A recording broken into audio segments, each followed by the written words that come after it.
Football meme. Football. The best football.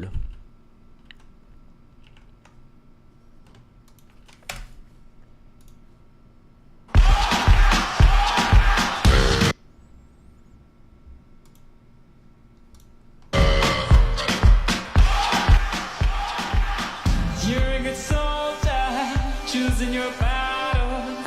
Pick yourself up and dust yourself off and back in the saddle. You're on the front line.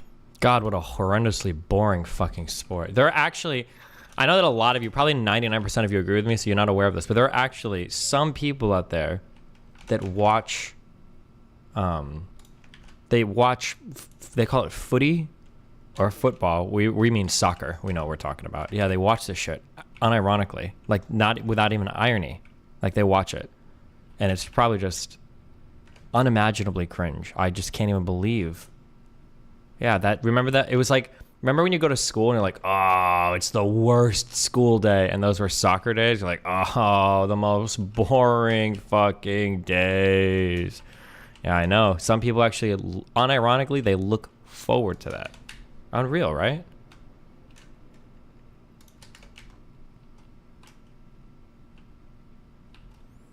What's like the most high value thing I'm producing right now that I get money for in this thing? Let's see. These guys.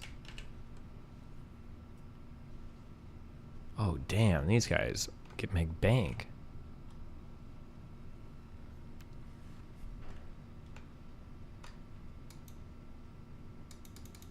Hello? Why is this not showing me anything?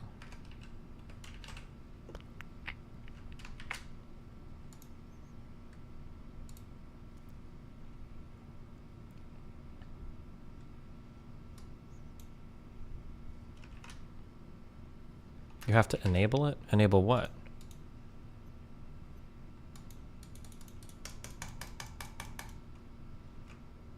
Could you watch this new Vush video where he reacts to a physicist explaining basic econ? Can you react to what video? Hold on. The new Vush video. Oh, I think we watched that a little bit. I don't know if Vosh was even that wrong. Oh, wait, there it worked. Oh my god. Oh, it just took maybe a minute. Okay, what do these get us? Oh, these are pretty good too. Damn. Did you end up watching the Barbie movie yesterday? No.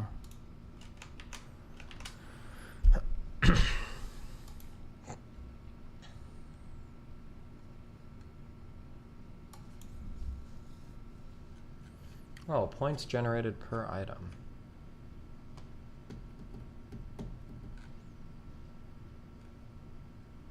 Does the cost of a coupon continue to rise indefinitely? Like, does that just go up and up and up and up and up?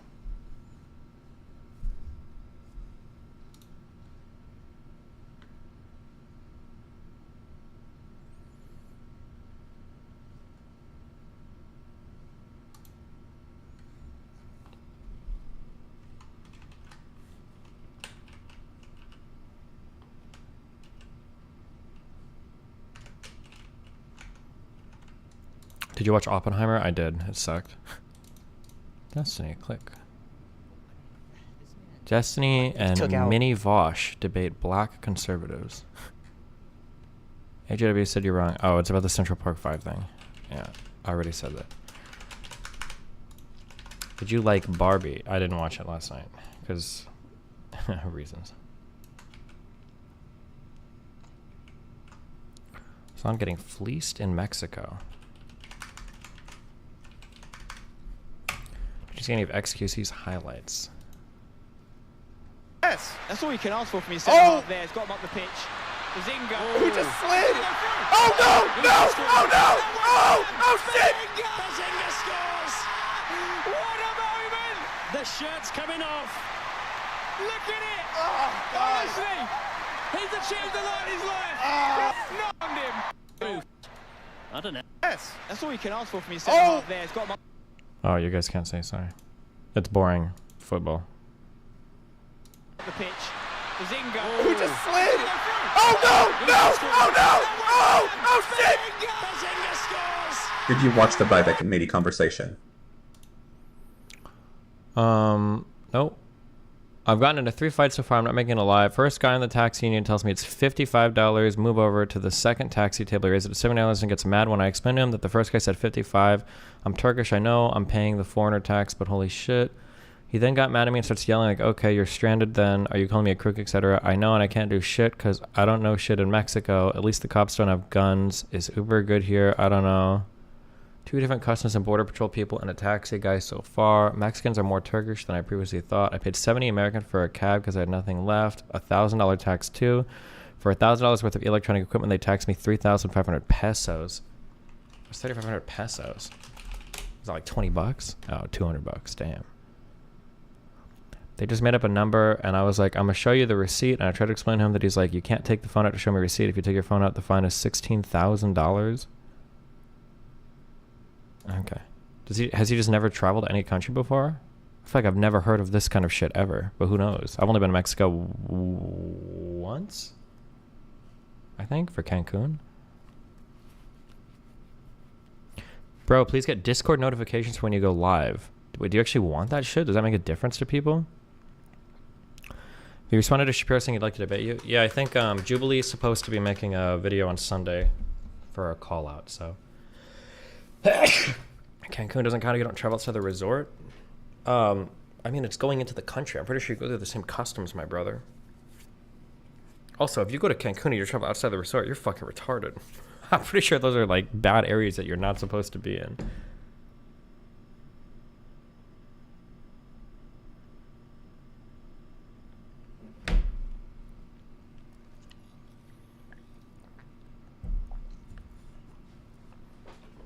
Do you think Shapiro's going to cancel once he sees what you said about Canada? Listen, I don't know what it is. It's funny because I did this like the Daily Wire is center right thing. I think it's because I anchor so much of the Daily Wire on Ben Shapiro. I feel like tell me I'm crazy. I feel like Ben Shapiro is the most... I saw this up today and saw a thread about you recommend open relations. I feel like Ben Shapiro is the most left-leaning member of the Daily Wire. Is that accurate? Because I was looking at the... I'm starting to consider the talent on Daily Wire, and I'm like, okay, Ben Shapiro, I feel very confident in saying Ben Shapiro is center-right. But then I think of like, well, who else on the Daily Wire? Candace Owens is fucking insane. Matt Walsh is pretty fucking insane. Michael Knowles is fucking insane. Brett Cooper, I think, might be kind of, sort of, okay. I haven't seen her say anything insane. I don't know what her takes on vaccines or whatever. It's like, it's kind of insane. Yeah, imagine saying in 2016, Ben Shapiro would be the moderate on any platform. Jesus. Is this... What song is this? I hear this song in my head, and I know this has to be something, but I can't think of what it is, okay? This pattern. What is this?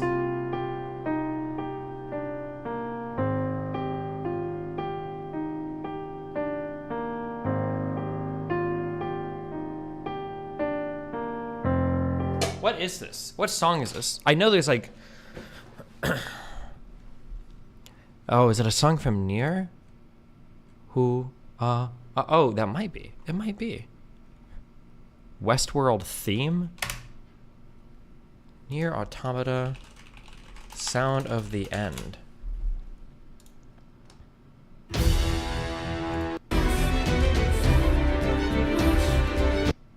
No, I feel like this is a Nier song, though. Keep playing.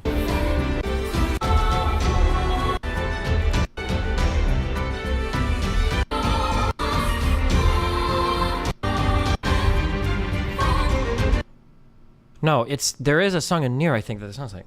Wait, hold on. Now I don't know if I'm mindfucking myself. No, you keep playing. No, you keep playing, not the song. No, that's it. It's this one. What is this?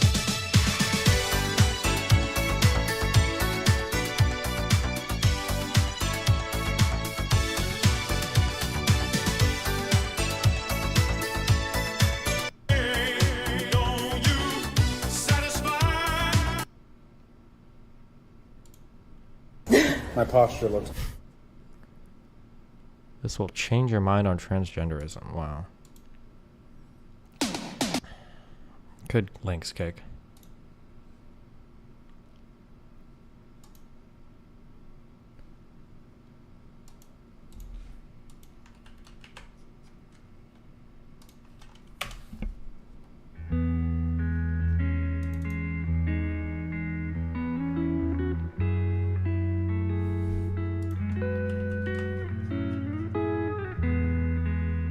Losing my head.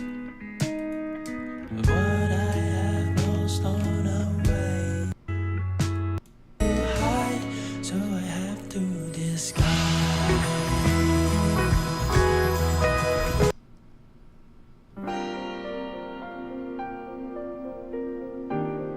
No.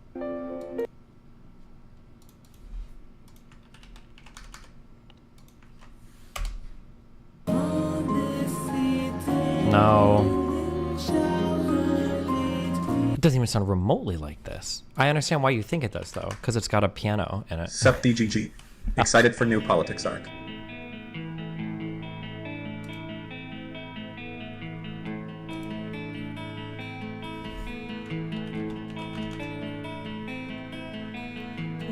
This is at least, like, I think, a similar chord progression.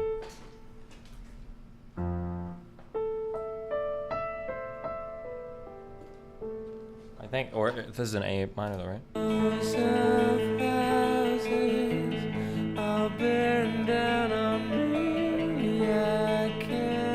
This is all A, though. Close.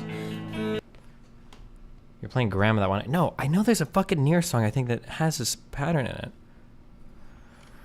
Now we're gonna sit here and do this all day. Near Automata OST.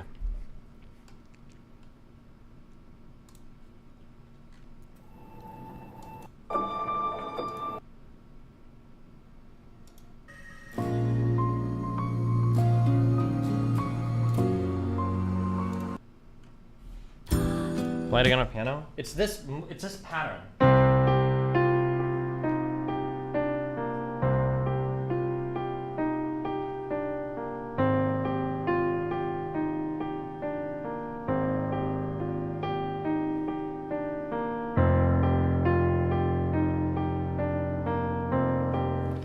Or if we can't find it, then I invented it, okay? But I don't think so. I don't know where, but I've heard this before. I don't know where, but I know I've heard it before.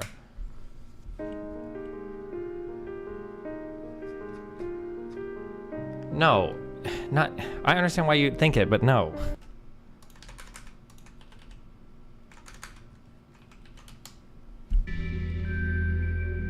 Oh, thank you.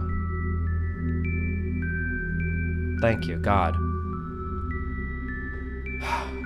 What song is this? This is it. What does it do next?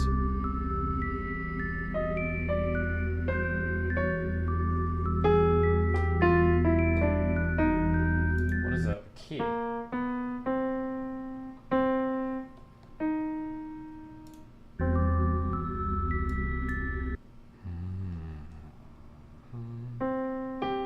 It's not. Wait, hold on. Let me just find the key this is in. I'm sorry. I can't hear the key at all. Why?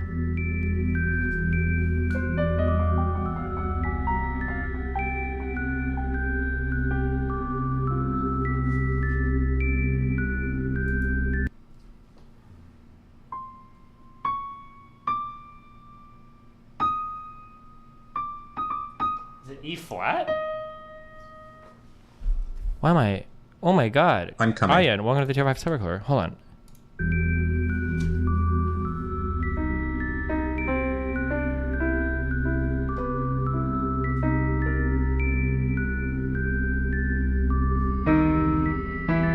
Oh, it's E. It's E. Is Jordan Peterson more right than Ben?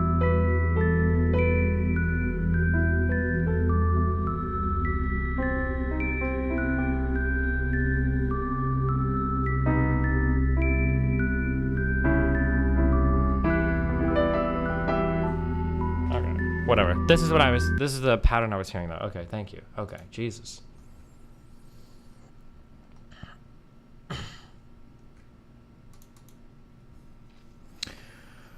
Okay. Boom, boom.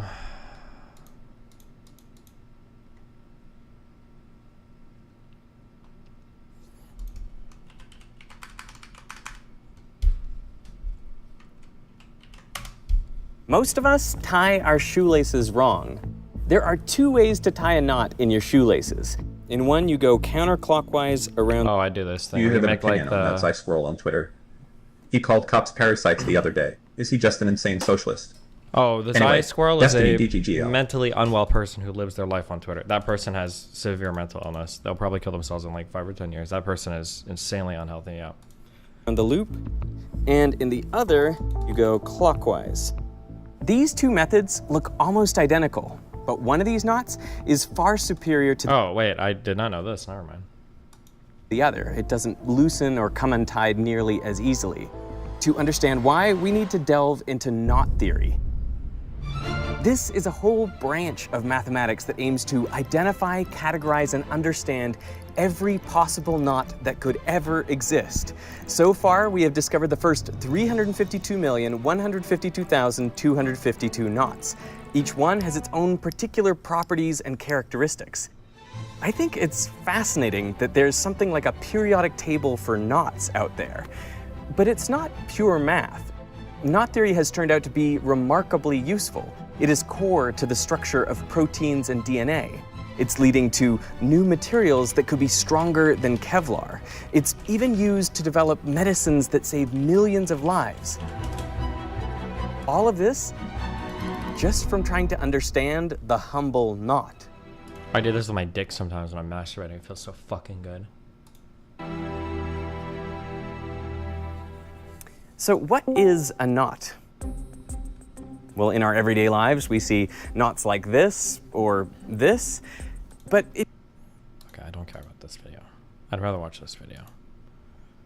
Our boy, Kyle Kalinske and Brianna Joy Gray threw down.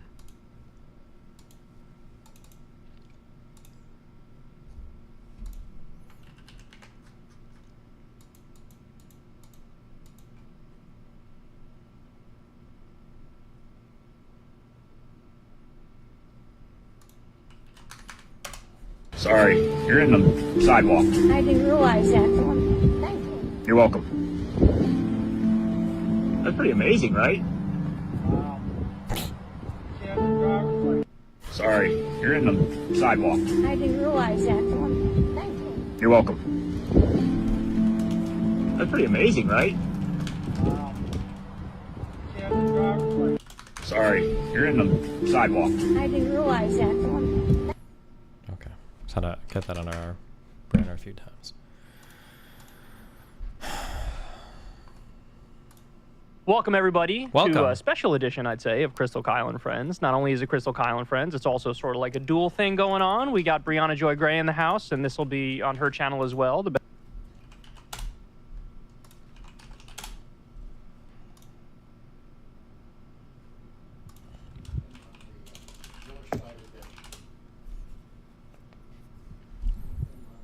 By the way, limited edition Zerka merch that can easily be sold for $1,000 today. That's how stupid this woman is. She gets from her mother. That says X? Okay.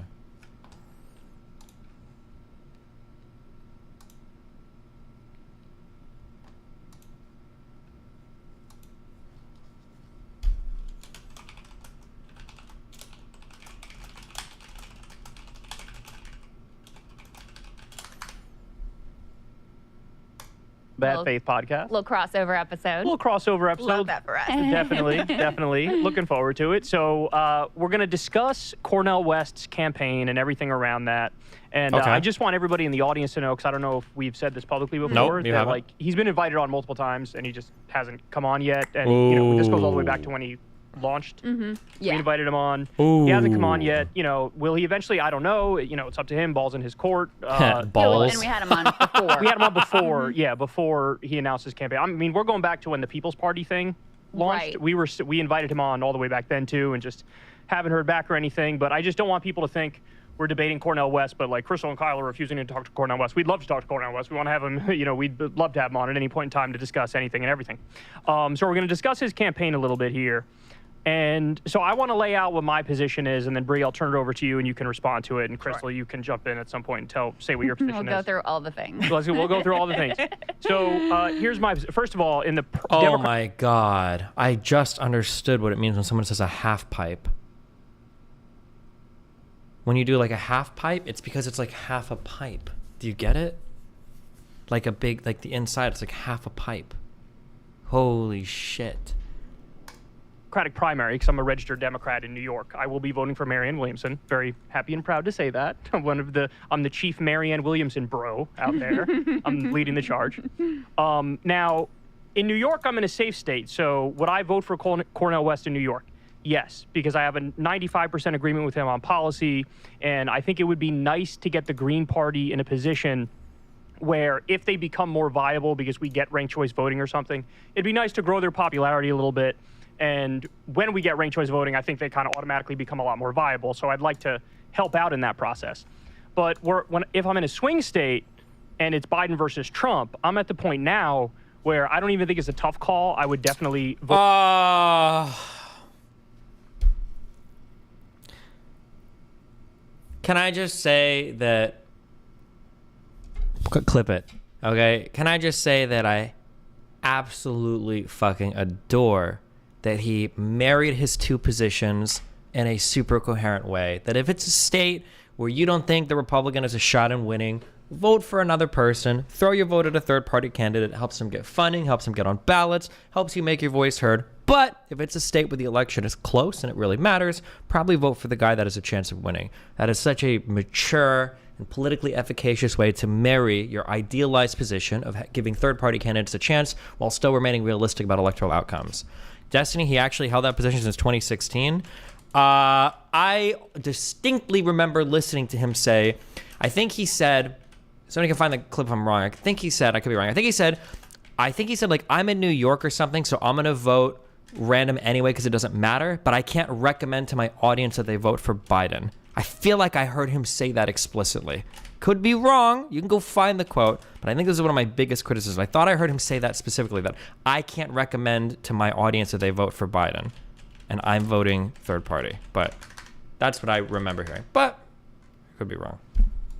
Vote for Biden because either in that situation, even if other people are running, either the Democrat or the Republican is going to win. And in my estimation, Biden has definitely passed what I would describe as my bare minimum purity test.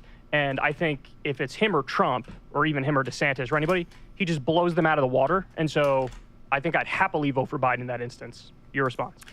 So I similarly was voting for Jill Stein. Oh, God. Okay, cool. Nice. Good. Great. That's a perfect position. Perfectly good. Nice. Okay.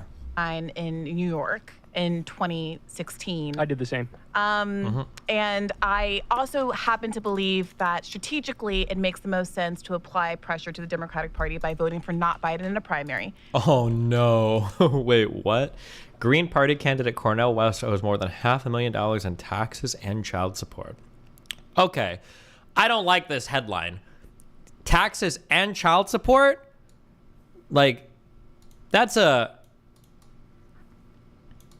What's the separation here? The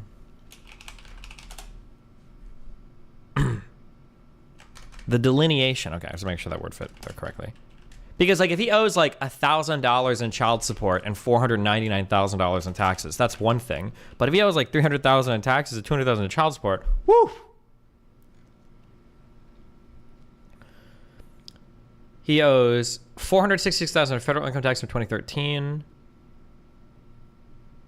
He accrued a debt of $750,000. Jesus.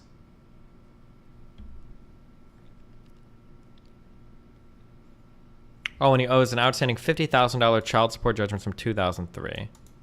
Oh, well, okay. I mean, like, meh.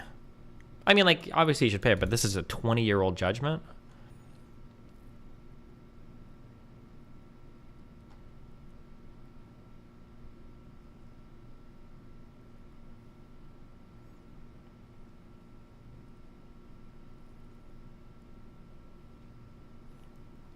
The average U.S. child support obligation is about $5,800 per year.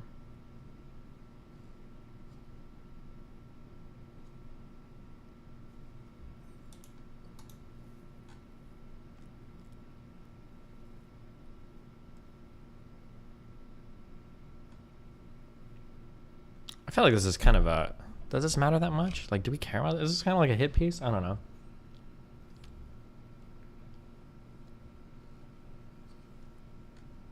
I don't know.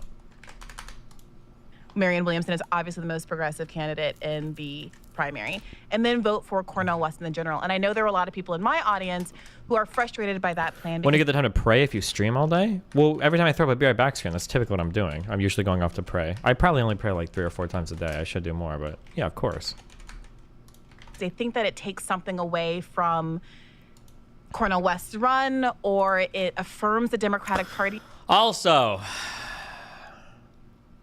big change coming. Ready? I am. Unilaterally, I think we are banning porn in chat. We're going to try it this month. As of right fucking now, we're banning porn in chat, okay? I think that the benefits are close to almost nothing for having it. And I think the cons are hidden, but I think they could be quite substantial. So this is a porn-free DGG chat. Now, can you link porn and kick chat off stream if I'm not streaming? I don't know what their rules are over there, but... What about not safe for life? I mean, if it's relevant, then that's fine. Like, if there's like a cop killing or something, but if you're just like spamming, like, look at these like beheading clips from 4chan, probably not.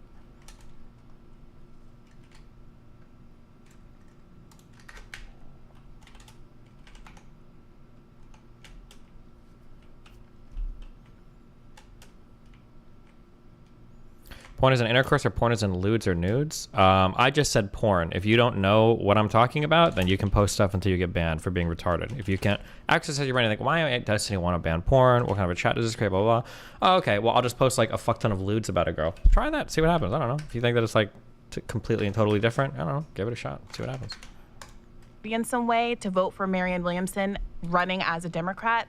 I don't feel that way. I feel it's a little hypocritical to have that position, given that we all just enthusiastically voted for Bernie twice in the primary the last 2 rounds. You can make a distinction saying that Bernie was an independent, and he always identified as an independent, and Marianne Williamson doesn't have that kind of cloak of distance from the Democratic Party. You can say what you want.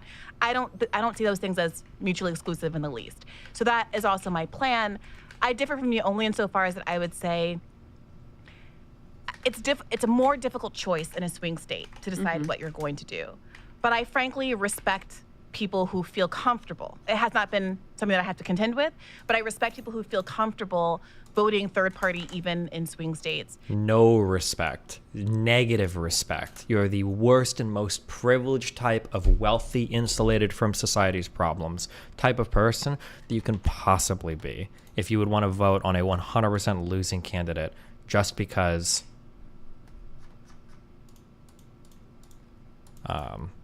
I don't even know why.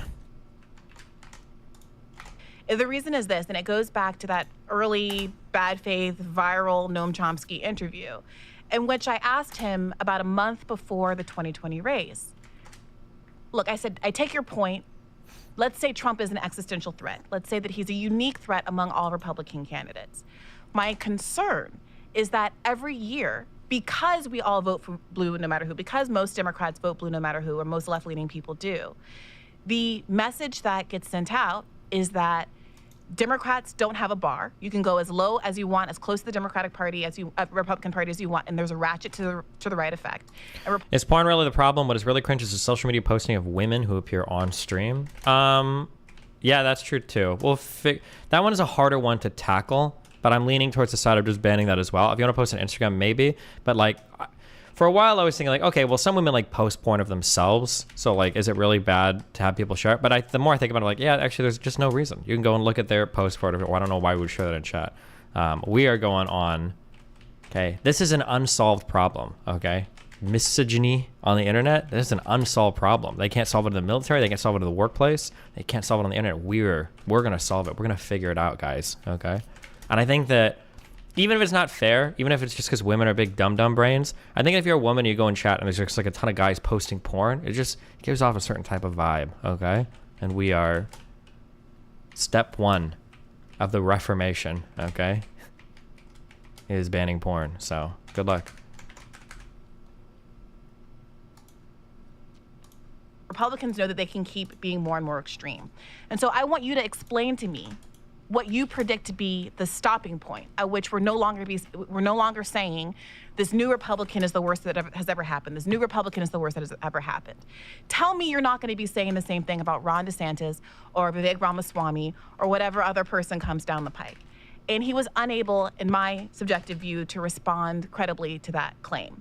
So if somebody could tell me strategically what the stopping point is going to be of making this argument of the lesser of two evils, I would be open to the idea that, okay, this is the last one. Donald Trump, fine. He tried to steal the election, fine. That is a new line that he has crossed. But absent an acknowledgement that we are creating our own destiny by lowering the bar in these ways, Okay, hold on. First ban is going out, okay? This also has to stop, okay? And if you call it copium, that's fine. I'm going to be big on banning. Destiny 100% showed DGG chat off to a girl and was embarrassed that offline chat was just a porn circle jerk, okay? Assuming that we're doing something because I'm trying to fuck somebody is also, boom, insta permaban, okay? I fuck so much. I have so many people I'm talking to. I do not need to try to simp for random fucking people using my stream to do it ever, okay? That is not the case. If you want to think that, you want to project that, that's totally fine. But even joking about that, boom, is also a permaban. The issue, the embarrassing thing, the cringy thing is that if any woman ever goes into a chat and it's a bunch of 300-pound overweight fucking diabetic disgusting men that are all sharing like fucking feet cum vids and trans 20-inch dick femme girl vids, it's not a very inviting place for women, okay? Like they just don't want to it's just not an inviting place for women. And I think that chat being so unbelievably fucking one-sided in terms of the type of representation we have and the culture that breeds, like continues to breed and self-reinforce that type of culture. So you see it, you make the jokes about it, that's good, boom, you're just insta-ban. Destiny, surely if I can't post porn because it makes women feel uncomfortable, you make an effort to eliminate misogyny, racism, transphobia, homophobia on stream, not giving perms to orbiters who come into our hard arbors. So I like that, JSTKL. I know that you always have to post a contrary response because your conservative brain can't handle like any type of pushback on anything you feel ever. But the reality is my community does not have a significant problem with racism, transphobia, anything like that. Like, I don't think we have huge problems like that. I think generally we can have a lot of different types of people on stream, different skin colors, trans people, different whatever. There's some kind of bullying that goes on a little bit, but the woman problem is an especially insane problem because some of you guys get especially fucking unhinged around certain women. It is unfucking real, and it's only because they're women that level of vitriol exists. You can hate some people, that's fine, but you can tell that there is extra hatred for women sometimes, but I think that's just brought out of the fact that we're like 98% men, which is okay, but we're gonna be changing it. And if you want to joke about it or don't think it's serious, that's fine. Boom, you're getting the big ban, okay? Good luck. I'm not comfortable coming out. Why is it not safe for work and opt-in feature Destiny? It's an opt-out currently. No, because I'm just trying to think of like what is the positives versus the negatives. There's almost no positive for posting porn in chat. There's just almost nothing. It just doesn't do anything really for the community. There's like nothing. There's just nothing for it. But I can think of a whole host of negatives. So based anti-misogyny. James Corner, thanks for giving 5 tier 1 subs, buddy.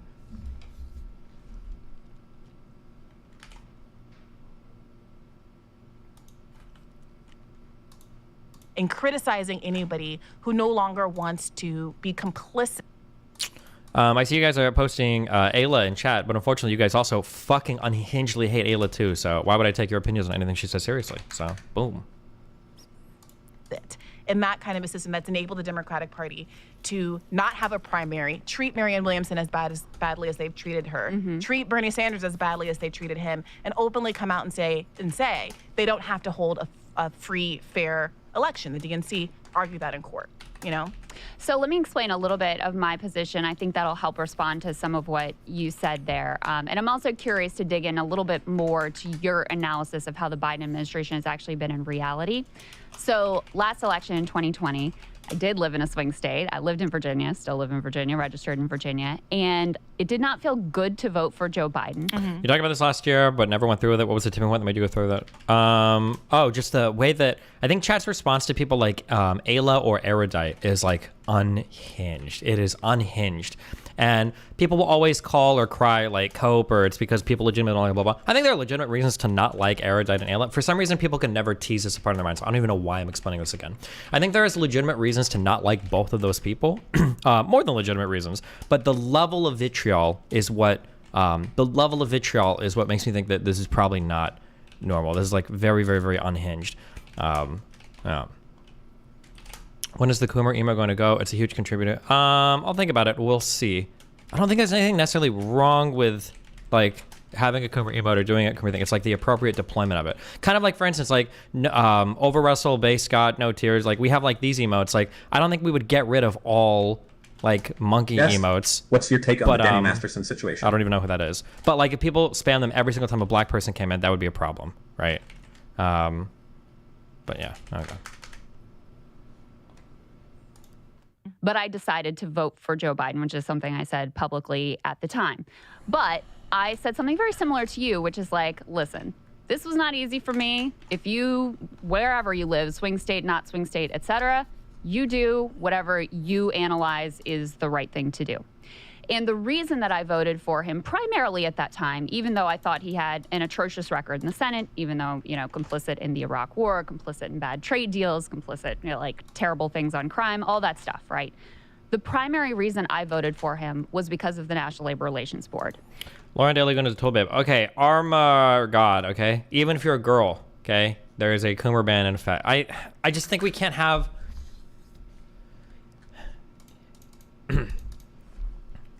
I don't know how to explain this because as guys, we don't go into environments where women do this very often. But I think that if you have an environment, okay, turn on your empathy brains here. I know this is difficult. But if you have an environment where you enter and all the people there are kind of like giving body ratings and talking about like the relative hotness of women, and you are a woman, I think it's just very, very, very, very, very off-putting. Like, the thing is, we don't really do this as guys because it doesn't happen, but it would be the equivalent of, like, imagine there's, like, a certain community going in. Every single time you go in, like, women are talking about, like, oh, my God, like, I loved this porn because I love the fact that this guy's, like, an 11-inch dick. And, like, this guy's okay, but he's kind of, like, small. And they're talking about, like, a super muscular dude who's just not quite muscular enough. I think it's the equivalent of, like, coming into this chat and people are posting not safe for work links. And there's a girl who's, like, a 9 out of 10. And people are like, oh, I don't know. Like, I think her tits are small. Or, like, I don't blah, blah, blah. Like, just that sort of conversation style. When I think the opposite gender comes in and they're overwhelmed by the other, I think it's just like, it's very off-putting. I don't think most men would care. Most men would absolutely care. When it comes to almost anything related to sex, everybody is unbelievably fucking fragile, as has been evidenced by other conversations that have happened recently. But no, I think guys get look at how many people get ass mad when girls are like, oh, I want a guy that makes 300K. And, like, the correct response to that is, like, you want a guy that makes 300K? Okay, you're kind of retarded, whatever. But instead of, like, 300K, do you know how much money the average male makes? Did you know the average male gets deployed and he goes to the fucking coal mines and he fucking works and guys don't make that much fucking money? You want a guy that's 6'2" and he's only 2% of men that are even that fucking tall? Like, people get unhinged about other people's preferences. Like, could you imagine if you were a guy and you walked into a chat and like, it was a whole bunch of women like, yeah, like, it's really rough for me because like I'm 250 pounds and I've got 2 kids, but I really want a guy that like is 6'2", preferably makes at least like 150, 200K a year. Like, you would lose your fucking mind if you walked into rooms like that. And I think it's the same feeling. I think it's a similar feeling as a woman when you come into DGG and it's like a bunch of guys posting a whole bunch of porn stars like, oh, this woman is like this and I like that, blah, blah. I think it's a similar kind of feeling, I think. So, you know what? We're just going to try it for a month or 12, okay? And we'll see how it goes, okay? I just don't think there's any value. I don't think there's any value added at all to having porn in chat. Can we ban Next Chatter memes? Why? Because Next Chatter is gay and you got Next Chattered?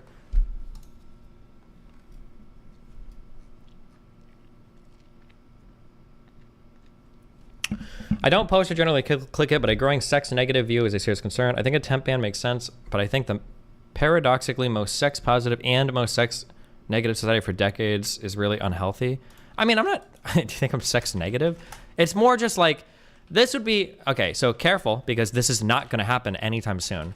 But my ideal world, okay, my ideal world for having not safe for work is, let's say that you are jerking off, or let's say blah, blah, blah. Somebody comes across like an exceptionally awesome porn video or some shit, and you want to share it with your bros. You're like, damn, this girl is fucking banging her. This is awesome. Like, that's like the ideal world for me for why not safe for work exists. But that's not what happens. What happens is there's always like 2 or 3 accounts that just post 50 not safe for work links every single night in chat. And that's it. They're just like spam. Post Armageddon is our current Jeff Kim, I guess, that does this. But like, yeah, that's basically the way that the not safe for work shit works is somebody visits a 4chan thread. They have no other engagement in chat other than to go down the 4chan thread, copy paste the WebMs into chat for 2 hours. And that's all they do. It's just a really shitty, and then everybody's just like talking about porn and the links and everything for like hours. And it's like, what is the point? Like, it's not, I don't think we need it. It's not, yeah, that's not the point. So like, for instance, right now, I think not safe for life is in a healthy spot because sometimes when something exceptional happens, people post not safe for life links. But if it was the case that every single time I went offline, somebody started to spam not safe for life, here's a puppy getting tortured, here's a cat with its stomach getting crushed, here's shovel dog, like over and over. At some point I'd be like, listen, I think we're just gonna ban not safe for life because I don't think we're engaging with it in a good way. Like at some point I'd be like, okay, this is not right, but okay. Anyway. Destiny, Q gets more hate than he deserves just because he's retarded. Will you ban ableism? Good one. I mean, I think it's kind of hard to get women in here since most of the people in the general rhetoric of the stream is more male-oriented, whereas there are areas where stuff is more female-oriented, where men are looked at outsiders and given the same playing ground. Kind of, but I think that I have a lot of female fans. I just know this because of people that reach out to me to chat and shit that don't ever feel comfortable participating in the community. So I think step one is like, if you're a woman and you watch, having a feeling like you can participate if you want, and then the next step is like obviously different types of content that appeals more. Like we'll start doing makeup reviews. No, but I'm just saying that like, yeah, that's just like the first step. Okay, but anyway, we're just gonna try this. We'll see what happens. Okay. I really can fix it. Please help. For years, we have been waiting for this paperwork / situation. I have it. I promise I won't waste your time. Low on dollar. Wait, fix what?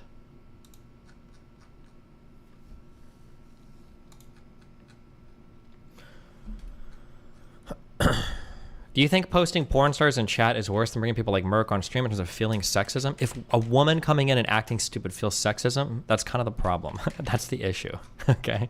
That's part of the problem, but we're gonna fix it. We'll figure this out, okay? Destiny, peace be upon him, is an interesting fellow. Bro is watching a video of some socialist morons talking to each other, and out of nowhere announces a DGG Gooner genocide. Nah.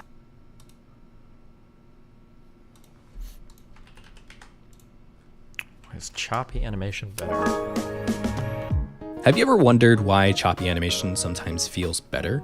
Some of you out there are going to immediately I just thought of this. I just thought of this movie. They do such a good job at mixing frame rates. It's so good. Disagree, but think of it this way. Animation is not as simple as the frame rate of a video game.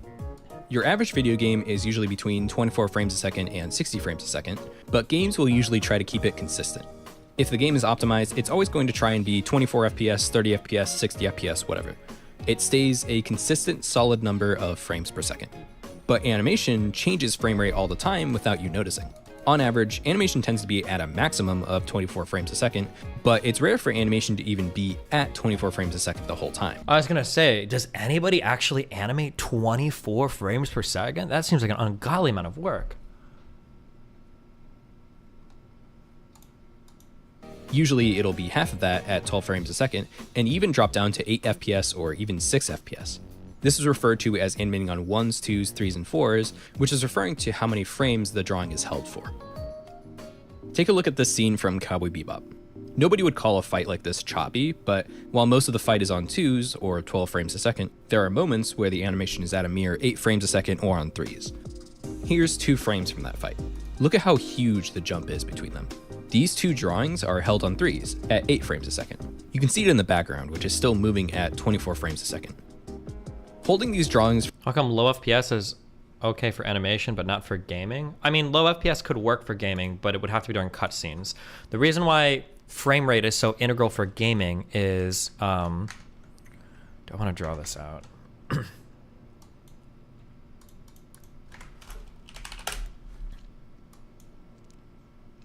if we have 2 seconds of time, okay, this is 1 second and this is 2 seconds.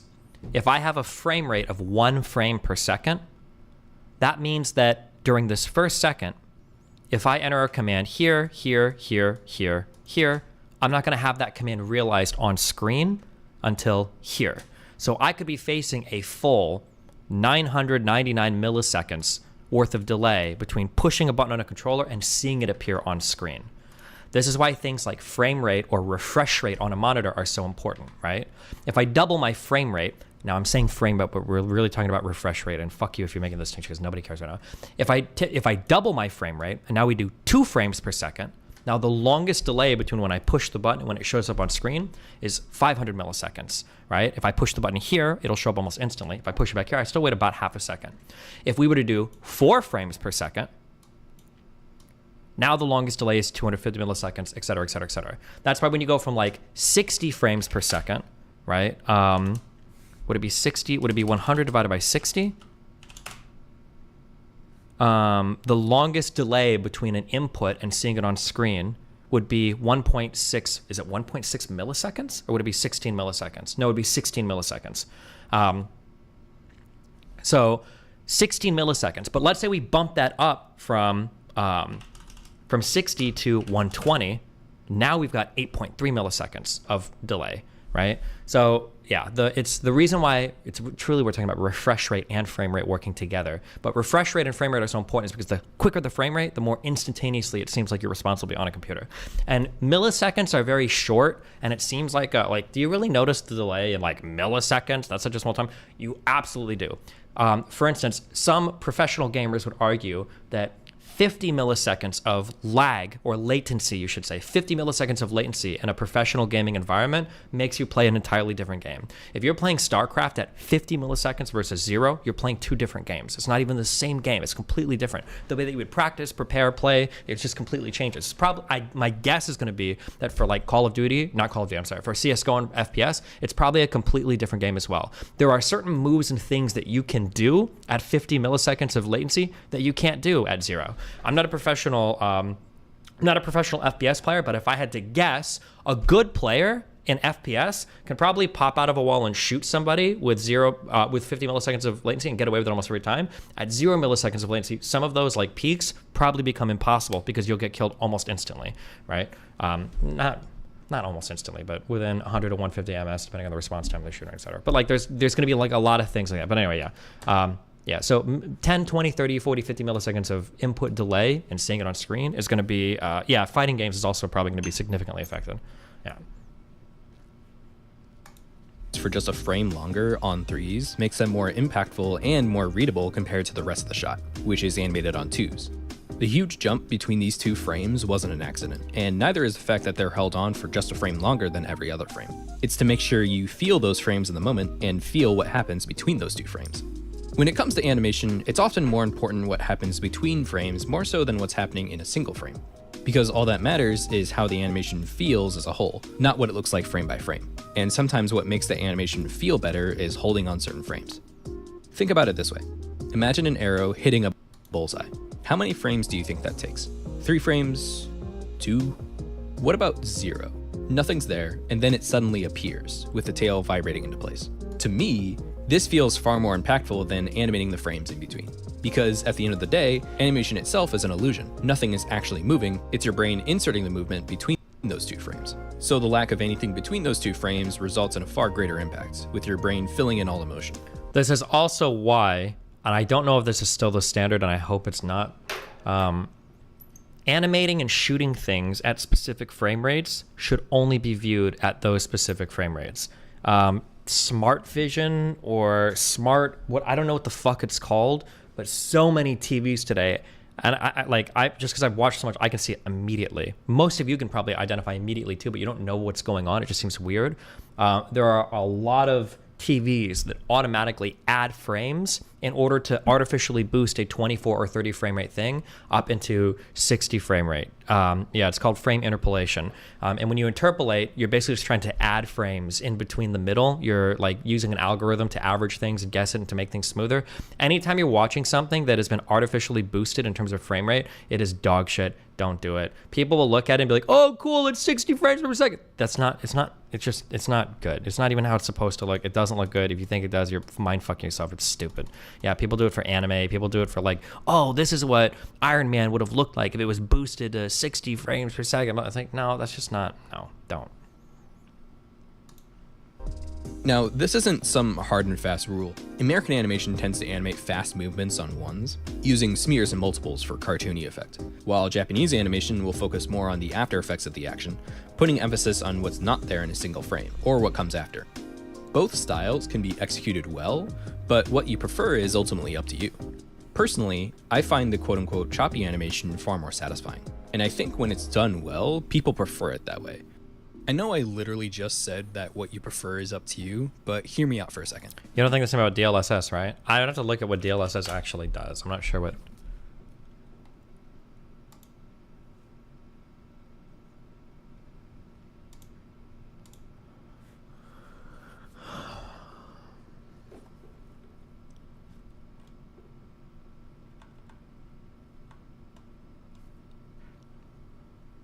Oh, upscaling and stuff. This is different because when you talk about animation, you're talking about information that's being created by artists that is there in real and is what is meant to be seen.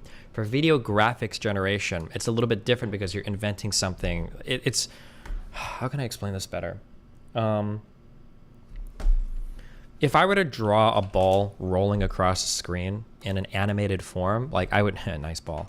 Like I would draw this in an exact way where like you're seeing exactly what I want you to see. Every single frame is animated. The animation from start to finish is exactly what I want you to see. But if we're like running around in a 3D environment in a video game, right? None of that is actually happening. None of it is like what you actually are supposed to see because it's just all of it is being generated in a computer generated world, right? So if there's like some if there's like some AI that's being used to upscale or up render or up frame rate or whatever the fuck I think that's okay. It's a different thing. Yeah.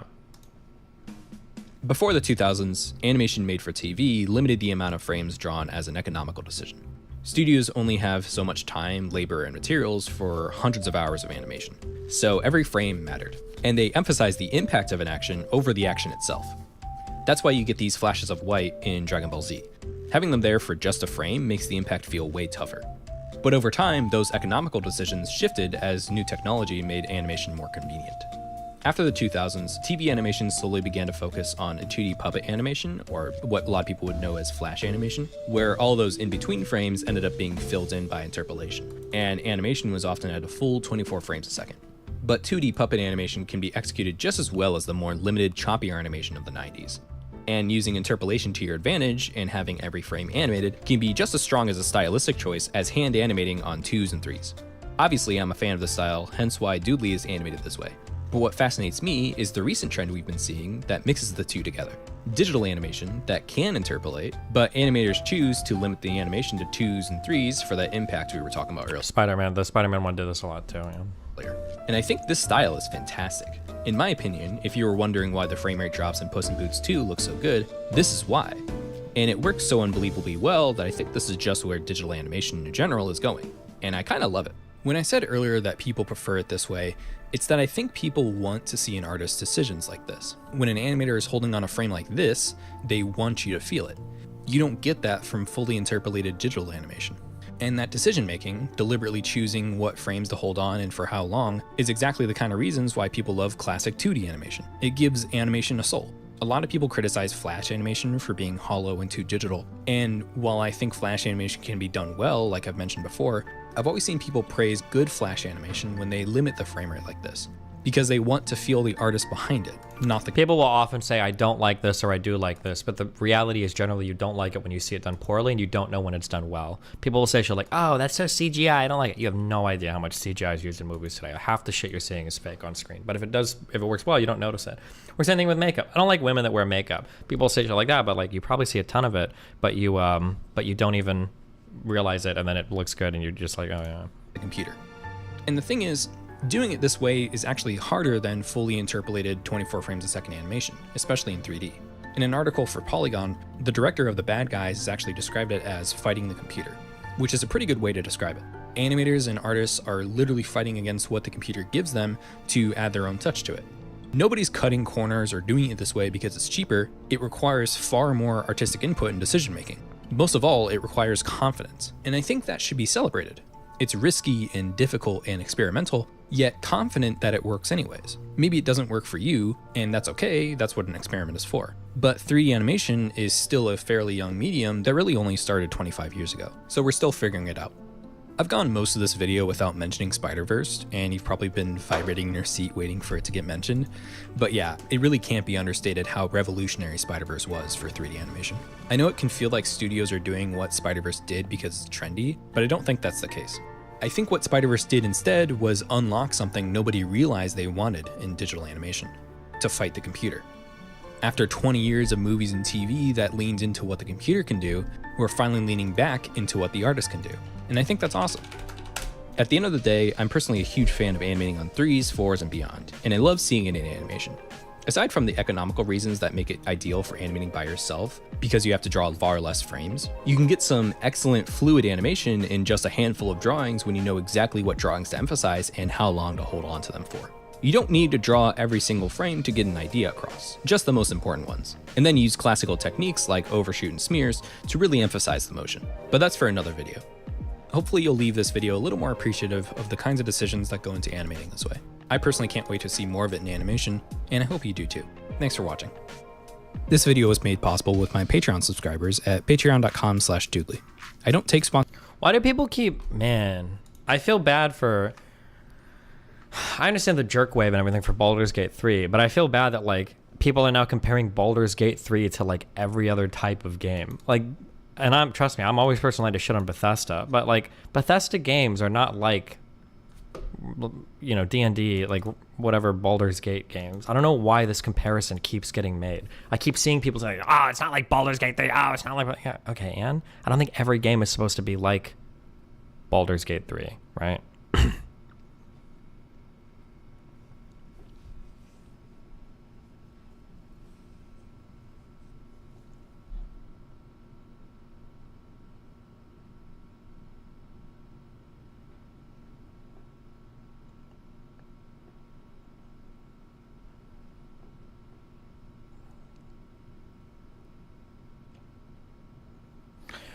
Ooh, chatting.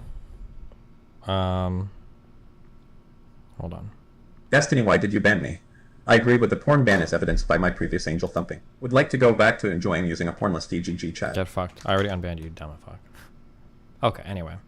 Oh, and then also, real quick. Hold on, let me make a prediction first and then be wrong. Why is it that I feel like every single time is the technology subreddit? Originally it was like you post like stories about technology. I feel like the technology subreddit on Reddit now is just soy. It's just soy posting. Like the top post technology, like, this is why Reddit is fucking evil, or like, this is why companies are no longer siding with consumers. This is why BMW's car, blah, blah, blah. One of the funniest things, and kind of like, I don't know if you'd call this a market failure or a knowledge failure, is people got really mad that like BMW was putting certain technology in cars behind paywalls. Now, it feels shitty, but it might actually technically be the best choice for consumers, but because it feels so bad, they'll never explore it again. And that whole like idea is completely dead, right? The idea of being able to, instead of manufacturing 4, 5, 6, 7, 8, 9 different trims or 9 different styles of options for cars, to be able to manufacture one common thing and then to just gate certain features of the car behind a paywall, probably at the end of the day has the potential to reduce cost to consumers or allow you to price discriminate and target different consumers in a more effective way. But because it's like, it feels so dog shit, even if you were saving money, it's probably better to just make different cars and just charge more for it. I thought that was kind of funny.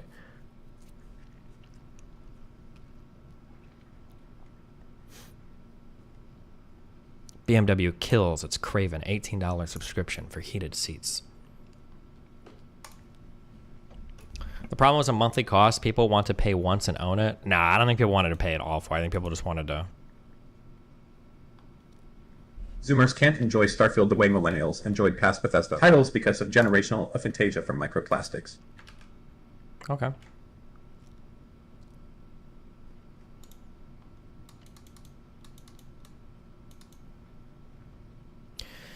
Why would it be a subscription then? It doesn't make any sense. They save money on production if they don't put in every feature without unlocking it. I think that producing one thing a billion times is easier than producing 10 different things, even if it means putting in different features. The marginal cost of just like producing a thing with a feature is not that high.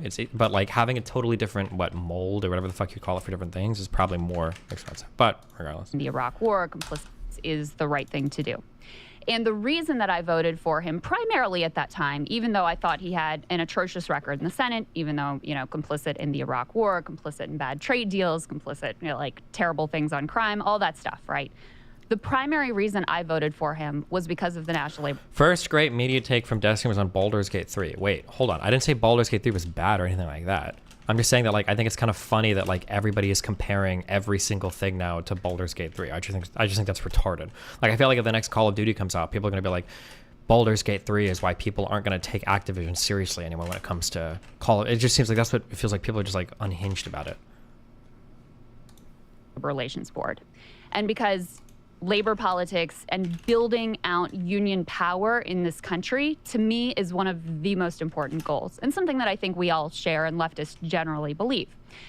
Now, in retrospect, not only do I feel good about that vote, he's actually surprised me. Now, I've got all kinds of issues, right? On the National Labor Relations Board, though, specifically, they just issued a ruling which could be a complete... Every Destiny consumer take can be summed up to consumers are always wrong. That's because I worked in industries where the customer was always right. Fuck that. At Destiny, even Blizzard devs said some weird shit like they have set unfair expectations for games, LeMayo. I would have to see the full context of the quote. Game changer for unions. And just to explain to people a little bit, basically in the past, bosses could union bust with impunity, no accountability. Now, the process going forward is completely changed.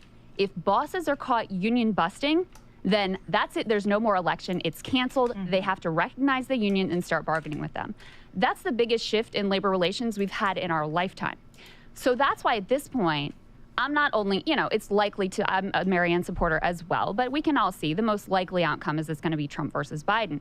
Not only would I say that protecting the Biden National Labor Relations Board is important enough for me to vote for Joe Biden, but it is important enough that I would actively encourage, I'm not going to shame them for whatever they decide to do, but I would actively encourage people who are in a swing state to vote for Joe Biden, if for no other reason than to protect that board. Do you have any big plans before the year ends? Trips, etc. The one... I'm gonna fuck your mom. And I had this conversation on my podcast. Oh, sorry, this is not on screen. Mom jokes are never going away. In the last episode. Never mind. I'll reduce your mom jokes by 72%. Okay. And there were people who would characterize that position as, I mean, you've heard the thing. You've been on the internet. Being too credulous about Biden, or being too comfortable in one's own position in life and not needing enough change and being happy with the status quo. People will say things like that. I think actually that if your priority, if you believe the path to meaningful change is going to primarily come through a kind of, I don't say this dismissively, but a kind of labor incrementalism, meaning there are incremental change is how change is made.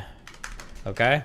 Meaningful labor gains that happen. Like, she doesn't care about incremental change because it's not sexy and cool and fun. She just wants like a fucking revolution. Are not the type of which would radically transform the system the way that some people want to happen in a shorter term. And the way that some people might argue Bernie Sanders represented his movement as the goal of being, then that's a defensible position. But I have to hold space for the reality that there are people for whom, even as significant as those labor gains are, it's simply insufficient. And what they see when they look at the trajectory of the last 50, 60 years of Democratic Party politics, when they read Listen Liberal and see the longer game the Democratic Party making a concerted choice to back away from labor in a way that has gone on for decades and isn't necessarily turning around as a consequence of Joe Biden having some good NLRB appointments. So let me actually, and then I want to jump into it. So number one, I don't think that in massively increasing union density, I actually don't see that as incremental change. I mean, if you look at the chart of the decline in the middle class and the decline of union density, you'd be hard pressed to find a more significant factor. I made these arguments as well. But the other piece is, Hell yeah. I feel like those same people who are right about the Democratic Party, they were right, Oh my God, guys. I feel like it might be happening. I think a long time ago, somebody asked me, like, what's like the next trend in internet politics? And this is back when the neoliberal subreddit on Reddit was booming. And I was like, maybe we'll make like a small, like little slide back towards kind of like liberalism, maybe, or whatever the new age Reddit neoliberalism is. Either of those I think would be fine. Could it happen? Could it happen? Maybe. Hello? Can you fuck off? About the analysis in Listen Liberal, right about the fact that you had, this free trade bipartisan consensus, and in large part a union busting bipartisan consensus, also don't acknowledge that there actually has been. Because I'll be honest, I didn't expect to hear Kyle Kalinske like adamantly defend voting for Biden. I never expected to hear that. Crystal Ball, that's her name, right? Absolutely never expected to hear that. Never in a billion years. After watching her on, Waking Points or whatever the fuck that show was, I never would have expected to hear that. So, maybe. And a notable shift. No, wait, there's no way that's her name. Is it Kristen Ball? Wait, what the fuck is her name? Wait, why is it talking to me? Wait, am I missing a cutscene? Oh, is it Kristen Ball? Is it really Crystal Ball? Wait, it can't be Crystal Ball. There's no way. I feel like I would have. It is Crystal Ball? Wait, is it? No, that must be like a fake name. Wait, what?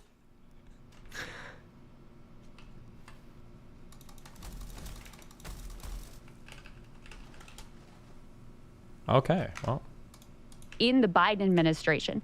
Now, my big issue with the Biden administration, there's a million of them, right? On foreign policy, I've got problems. But my biggest issue economically with the Biden administration is the way they've allowed the pandemic relief, the short-term pandemic relief programs to fall away and leave a lot of ordinary Americans in a more precarious financial position now than they were at the beginning of the administration. And that's not nothing.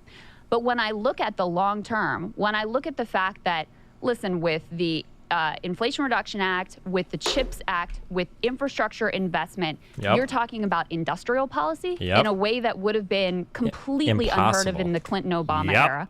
When you look at not just the NLRB, which I said is like the core for me, but also his antitrust appointments and the fact they're really trying to reverse decades of neoliberal attack on any sort of trust busting, I feel like none of those improvements that have made Biden on that front way better than Obama, way better than Clinton, I just feel like there's no willingness to acknowledge any of that whatsoever. True. I don't think the issue is acknowledging it. It's how much it matters to you, how weighty that is to you, and how much you see those kind of call them meaningful improvements as really core to the nature of the project that you're on. And I think that what some people are frustrated by is that this went from feeling like, in both left media and left politics, a bigger revolutionary project that was going to the core of our capitalist system and wanting to radically... Yes, and the problem is nobody gives a fuck. Nobody cared. It was a bunch of young people with a bunch of young energy and a bunch of bad ideas that didn't go anywhere. Similar kind of to what Trump had, but at least I guess the Republicans had more support for it. But yeah, there's a reason why the whole Bernie movement was dead in 2 years. That's why he kind of made a splash, I guess, when he tried to run again, but like, not really. Nobody cares. Like, Bernie's, like, that movement completely and totally died. All the excitement behind it, all the people behind it, it's gone, it's done, it's over. Change the way that human lives are valued, what we consider to be the nature of our social safety net, what we believe to be the nature of what we consider to be human rights. And they wanted to join a movement that validated what many of us felt intrinsically, emotionally for most of our lives, that something in the milk very much wasn't clean. And Bernie came along and articulated that it was legitimate for us to be asking for something more. And so at this point, it does feel as though there has been a kind of a bait and switch. It's not that what you're describing isn't true or legitimate. And I said this on my podcast. If your priorities are what you have kind of articulated your priorities as being, I think it's a perfectly legitimate argument. But I have to hold space for the fact that for many people, it simply is inadequate. Wait, can I respond? Yeah, go ahead. Let me jump in here. So my issue is that many people on the left are, I would say, dishonestly refusing to acknowledge any good things that were done. We could all on the left list, like, here's the 57 things we hate that Biden did. But when something good happens, I'm the only one talking about it, and then I get accused of being a DNC shit. I like how he still has to caveat. You can tell where he's coming from, and you can see where he's going, right? But it's like, okay, hold on. I know Biden did a million. It's funny. They talk about Biden like how people on the left talk about me. Like, okay, I know that Destiny like killed my dog and ran over my cat and like killed my sister and everything, but on this one particular point, maybe he said something that I can kind of sort of like. They talk about Biden the same way they talk about me. It's really funny. Jesus. Yeah. Now, I'm not like, look, I'm not blind. I think in order to be intellectually honest, you have to look at, here's the good things that happen, here's the bad thing that happened. I'm going to give them all to you, and then you could judge how much you value each and which one you weigh more and how that factors into your like voting analysis. But I was like the poster boy back in the day, or people viewed me this way, as like, he's the purity tester. He's like the main purity tester guy. And I didn't vote for Biden in 2020 because I didn't think he would pass my purity test. Now, at the time, so I was go right. back and watch the video. My purity test was super fucking lenient. It was like, if I'm convinced you're going to do like 2 or 3 of the things that I value highly, then I would vote for you. Because I know it's basically down to just the Democrat and the Republican, no matter how much we want to wish the Green Party or Libertarians want to wish the Libertarian Party into existence. And so when I look at the record, again, I can list all the bad things. But you just mentioned the NLRB raising overtime pay, or you mentioned the thing where, you know, they automatically recognize the union if the bosses try to bust it up. There's also the overtime pay rule where now it's not $33,000, it's about $55,000 a year, where now you get overtime pay. That's a huge, huge change. Student loan debt reduction, and even Biden even coming back after the Supreme Court tried to slap it down, and he said, no, I'm going to try to do it through the Higher Education Act now. There's little things we could go after him. Oh, the interest rate. Yes, that's bad. I agree with you on that. But we got to recognize that that is, all things considered, a step in the right direction. Pulling out of Afghanistan, he actually had the balls to do it, even when the media was shitting on him relentlessly. And I didn't see anybody on the left coming into his defense at that point in time. A lot of people have. I was like the only fucking one. It was like me and Matt Iglesias. I definitely defended him. Okay, well, then it's like 3 people. I didn't, and all these, oh, I'm so anti-war, anti-war. He pulls out of Afghanistan, and it gets messy, because that's what happens when you pull out of wars. And all of a sudden, oh my God, you know, it's the I thought that was end of the actually world. a good moment for the left. I saw a lot of consensus. Good on you, because we almost resented and kind of were enjoying the extent to which he was getting, you know, dogpiled by the mainstream media, and we were the only ones defending him. So I would quibble with that a little bit. But I didn't see much defending him. I really didn't. Kyle, what people are responding to, if I can offer this, is not the idea that you are accurately describing advancements, good things that Joe Biden is doing. I think you could also say Obama did some good things. No, Biden is way better than Obama, not even close. That's not the point I'm making. Okay. It's not that one is better than the other. You could also sit here and say Obama did good things. Now, the way you bristled at me saying that, I could say, oh, why won't you just acknowledge that Obama did good things? The same way that you're saying that leftists won't acknowledge, they bristle when you acknowledge that Biden did good things. And it's because we have different standards and we're making different kinds of comparisons. But that's not my issue, because they're not even acknowledging the good things, is my point. I have a list of 47 things here, and I've heard nobody talk about any of them. But let me get to the core of this point. The reason that people are frustrated with that kind of analysis is because it's been used for so. It's because it's not a revolution. I need full socialism. If I don't get full socialism, I don't care. That's the only thing we care about, is full socialism. Long by liberals to justify why people shouldn't be asking for more. I'm not saying that that's what you're doing. But if you bring up something like student debt, when the consensus of all of the student debt experts that I've talked to on my podcast, people from the Debt Collective, the Asher Taylors of the world, the legal experts I've brought on, is that there was a path toward doing this, to canceling all student debt that would not have been stymied by the Supreme Court. The same authority that Donald Trump used to enact the student debt moratorium, which has been ongoing until beginning of this month for the last 3 years, was the same authority that he could have canceled all student debt with a stroke of a pen. He chose not to do that because he decided to means test the program.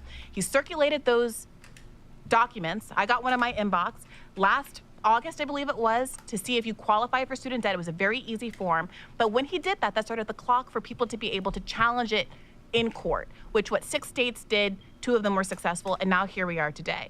Not only did he decline to do the unstoppable mechanism to actually cancel all student debt. Unstoppable. He additionally chose to use a legal authority, which when many legal experts said was the most vulnerable one. So you're now saying, well, he could have used the Higher Education Act. He did. He did. He invoked it. He could have done that in the first instance. But he didn't, and now he tried it again through the Higher Education Act. The idea that it's like it's a conspiracy, he doesn't want to actually cancel it. No, Thank you. God, this is such a brainlet fucking take. Like, the idea that, like, well, actually, if Biden really wanted to, there was actually another way that he could have circumvented this, and he could have done it completely, but the reason why he's not is because he actually never actually wanted to, because Biden fucking hates fucking students, and Biden hates students, and Biden never wanted to fucking do it. I'm fucking lying. Like, why?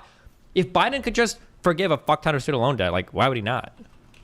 Actually, I can think of a couple of reasons why. Probably because young people don't fucking vote, so fuck them anyway. But, like, we gave so much stimulus. Why would he not give more to students? Like, I don't know. It just seems silly. And, like, the idea that all of these other challenges, I haven't looked into them particularly, so maybe there is some novel fucking argument that I've never heard of before. But the idea that these ones would have magically survived, what the fuck are the purple power slugs? The idea that these ones would have survived, like, every Supreme Court challenge, but, like, he just happened to choose the one that didn't intentionally because he knew it wouldn't, is just like... appealed the case like 4 or 5 times, and then at the end of it, when the Supreme Court said, no, you can't do that, he said, fuck you, I can, and he did the Higher Education Act. That's exactly what we wanted him to do. Then he does it, and people go, oh, that's not good enough. And it's like, that's ridiculous. There, Kyle. What we wanted him to do was, first and foremost, just cancel the student debt. I expected him to do nothing on student debt. This is the point I'm trying to get across to you, is that I expected nothing from Biden, and he did way more than I expected. Let's be honest about that. It's not about your expectations. We have different expectations. Of course I'm going to talk about it through my expectations. I'm me. But I want to pivot this conversation a little bit, because what we really have is a tactical disagreement. We could quibble about student loan debt. We could quibble about all kinds of aspects of the Biden administration. All of us would like him to do more. There's no doubt about that. But hold on a second. Our political aims are ultimately very similar. But I do think the student loan debt example is instructive, because it shows what has been effective in terms of securing real gains versus what has been ineffective. Jill Stein running in 2016, I don't think she was a spoiler, but the Democratic Party thinks she was a spoiler. They put that out to the public. So in the theory of change, where a third party would force all of this revolutionary change on the Democratic Party, that should have worked. But instead, it served to allow the Democratic Party to basically demonize and dismiss third party efforts, and then they prop up Joe Biden. So that definitely didn't work. However, the fact that Joe Biden had to be on a primary debate stage versus Bernie and Marianne and a whole lot of Elizabeth Warren, a whole lot of other people who were pushing him on student loan debt cancellation, forced him into a position of doing something when he 100% would have done nothing otherwise. And we can see that now because... the world is healing, okay? This is a good analysis, too, of the importance of and why. Now, I don't want to say I hate third parties or we shouldn't have third parties, but you can argue that in the American political system, third parties aren't necessarily necessary, because your candidates within a party can actually cause a pretty substantial shift in political opinion within a single party. A really good example of this might be what she just said here, where multiple candidates pushing Biden on student loan forgiveness. Or another great example is, I'm pretty sure Hillary Clinton wasn't a big 15 an hour minimum wage person, but Bernie Sanders pushed her on that, and I think got her to basically commit to 15 an hour on stage, even if it's a bad policy and even if it's never going to happen. Like, so even within a party, you can cause pretty substantial movements from the mainstream candidates, from smaller candidates within the party that represent, margins further to the left or right. But yeah.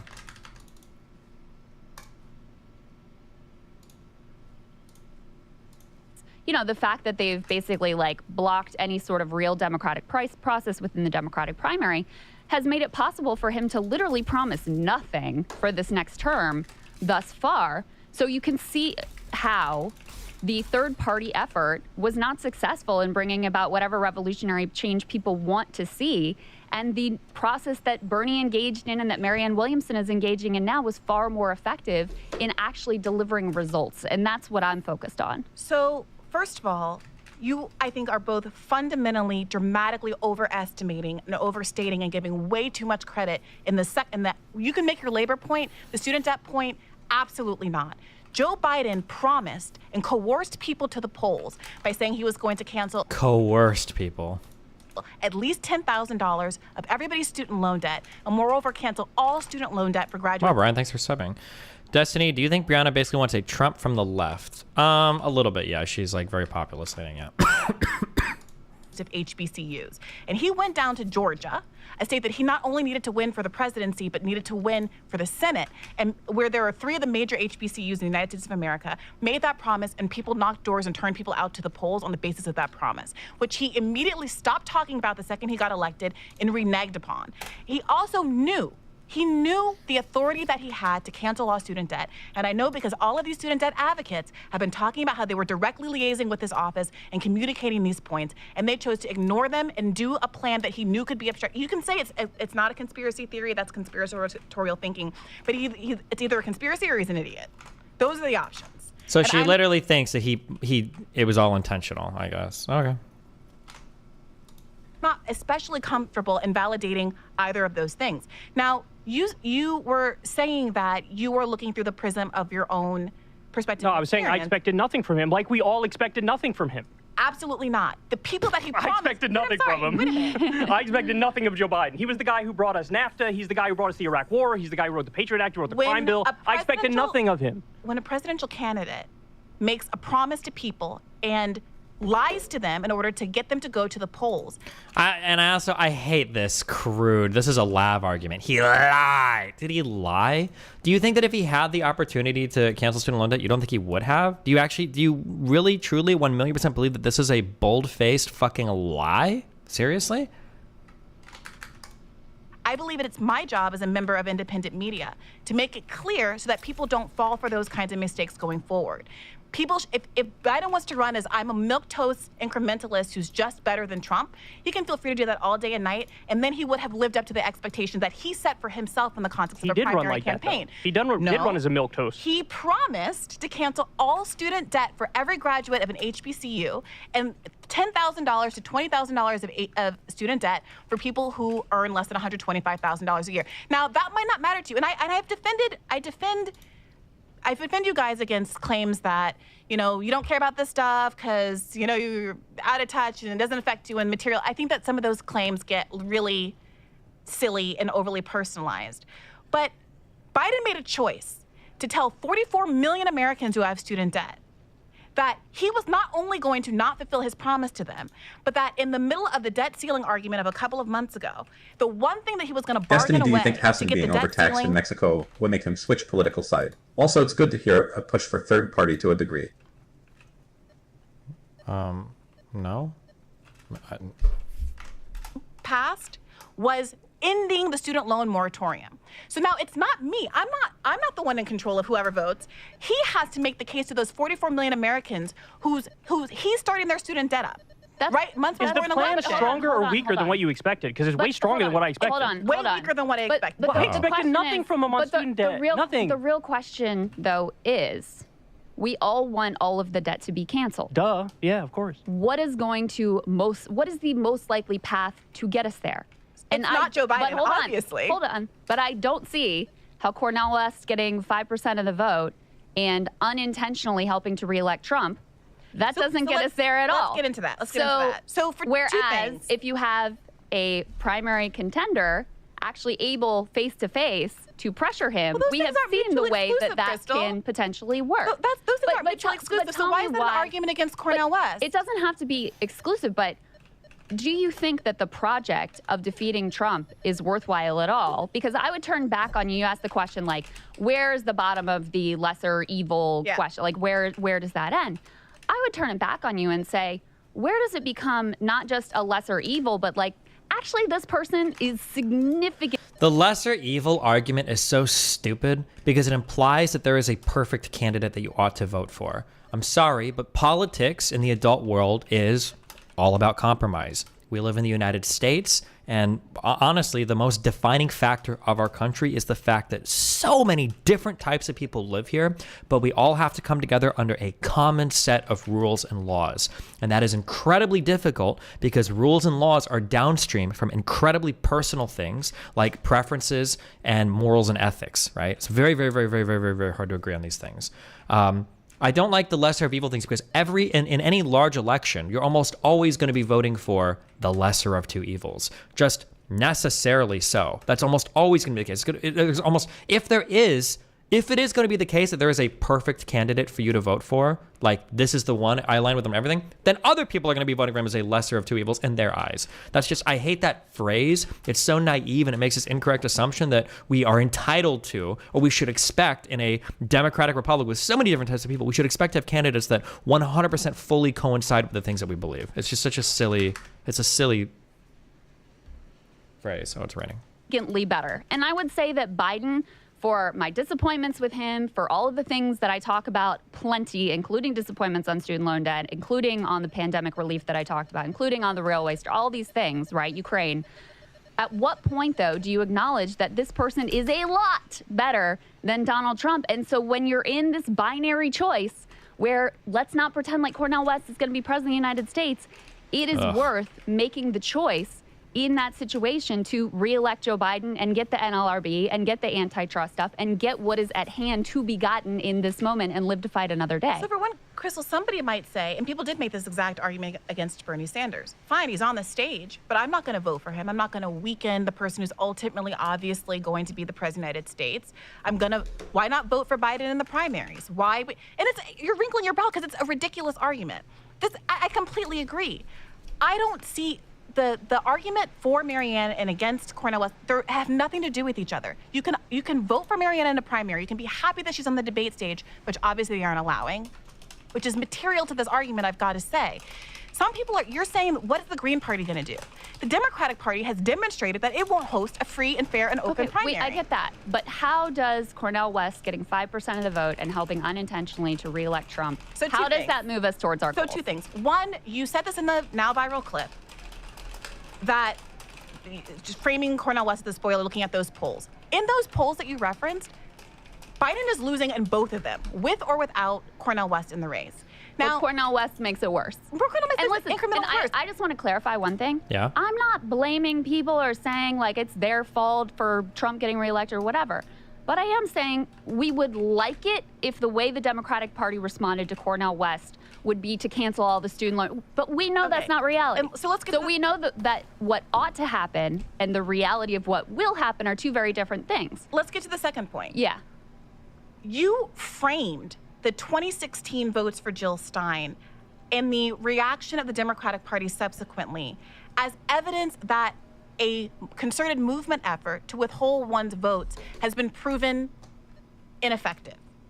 It is obviously the case, Crystal, that there was not a concerted effort in 2016 or any kind of structural movement to withhold one's vote for Hillary Clinton in favor of Jill Stein. It was just a bunch of us angry Bernie bros, a very small number, by the way, because we all know sitting here that more Bernie Sanders voters in 2016 bent the knee and voted for Hillary Clinton than Hillary Clinton voters in 2008 bent the knee and voted for Barack Obama. We all know these statistics. We've been saying them back at neoliberals for the last 5, 6, whatever years. That being said, there was no argument to control the media narrative and present an opportunity for actual leverage and change. So there wasn't like a group, there was no spokesperson, there was no politician, there was no left media that was saying, here, I have a organized movement, an organized group of people who are willing to actually change their mind and vote for the Democratic nominee in exchange for various concessions. I require you to remain skeptical. I'm, by the way, not That's the advocating benefit. for it. I know that some of my friends like Nathan Robinson have said that Cornel West should do exactly that, say that he'd be willing to drop out in exchange for various concessions. Are you okay? I think that's better than nothing. I think that's more than, frankly, I love Marianne and I hope she's successful, but that's more than Marianne is likely to get out of this. However, that is not even my plan, that's my perspective. Yeah. What I am saying, though, is that knowing that the Democratic Party is fundamentally not willing to be fair. They're willing to rig the election. They're willing to change the order of the states. They are willing to completely block Marianne out of the media. It feels rich to say that running within the Democratic Party is manifestly and demonstrably more effective in actually changing the outcomes because of the structural barriers than Cornel West, who at very least, you keep being very dismissive, Kyle, about this 5% matching fund. First of all, I've said like 2 words in the past 10 minutes, okay? So I'm not being dismissive about anything. I haven't gotten a fucking word in. Whoa! Okay. What is it that you're chomping at the bit to say, It's the structural barriers against running as a third party. As rigged as it is by the DNC against outsider Democrats, which it definitely is, it's even more rigged against third parties, which is why they always get like 3% of the vote. Which is literally why. Bernie got 43% of the vote. Which is why I'm going to tell everybody on my YouTube channel to vote for a third party. Like, you're bro. it is a structural advantage to get someone like Cornel West to 5% of the votes so they can get federal matching funds. To me, as He'd a get voter, 40% as a Democrat. Federal matching funds is not the difference between these rando third part. What is the federal matching funds even? How much money do you get? Like, that's never going to be the difference between these people winning or losing or even getting that much more recognition. For me, as a voter in New York, I'm not interested in shoring up the Democratic Party. Shout that's him out to getting his Whitey ideas Chat. out of shoring They up will Cornel always West. be the best I chat. am not a Democrat. Also, I understand that. That's presidential very ad. clear. But I'm saying that would shore up Cornel West. And the people who also don't want to vote. What are some policies you would like to implement that Joe Biden hasn't done? It's important to stand for something that isn't just a candidate as a political figure. I'm honest to God, I'm probably to the right of Biden on some economic issues. I think that, like, I feel like it would be interesting to somehow create a federal minimum wage that's pegged to, like, living standards in areas. I think that's not, I wouldn't call it, like, a living wage. I don't know if you should be able to support, like, a family of 4 on a single moment, but I think that would be one interesting thing. Doing something about healthcare. Now, Medicare, I believe, is getting the ability to negotiate drug prices, which is awesome. But doing something to move us closer to that would be good. Comprehensive immigration reform would be great, but nobody really gives a fuck about immigration right now. So amnesty, for instance, for the people here, figuring out an easier way to immigrate into the country for people not here. That would be amazing. I'm not a big fan of his, like, protectionist. Oh my God, is that a purple slug? Oh no, it's another one of these weird things. Yeah, I don't know. There's a lot of things, but For Joe Biden under any circumstances are not Democrats. And fundamentally, you can make your argument. I think it's a perfectly legitimate argument to make to Democrats. I think that Democrats might think that Joe Biden is a manifestly better Democrat than other Democrats. But it's not about whether you're a Democrat or a Republican. It's about what are your political goals. And I think that 100%. we share a lot of the same political no, goals. there's a big one that we don't share. But hold on. So I still don't understand. Just lay out for me. Yeah. Like, what in the ideal scenario happens, and how does that constitute any sort of revolutionary change or help to further the goals that we largely share? Yeah.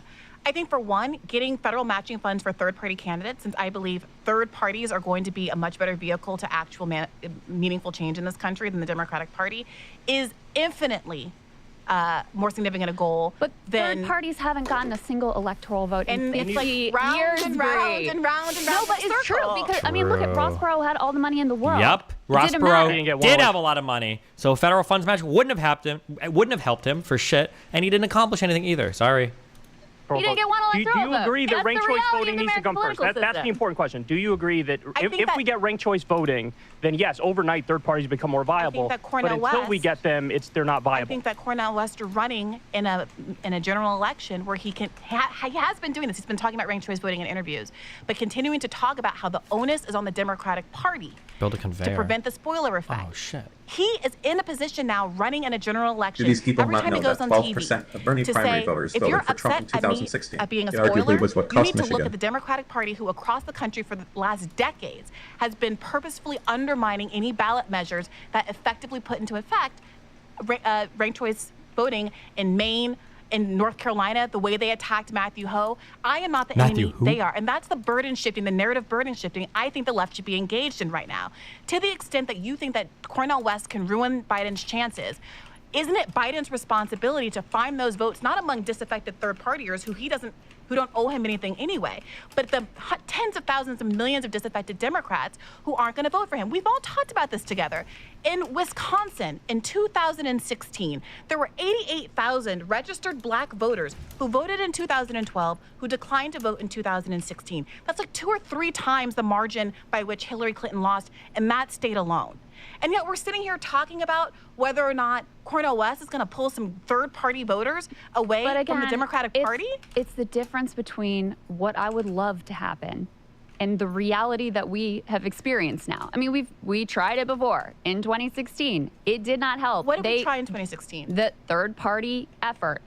Jill Stein They didn't was really not try. a spoiler. It is not those voters' fault who voted for you, like you guys that voted for Jill Stein. But she that got fucking blamed Donald anyway. Trump. But she got blamed. And then the left was further marginalized as a result of it.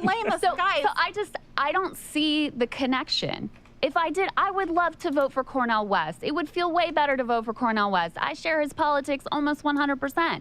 But I don't see the connection between voting for Cornel West and achieving any of the aims. And I see a much more direct connection between protecting the Biden National Labor Relations Board and allowing this little budding, exciting, amazing, potentially transformational labor movement to actually grow.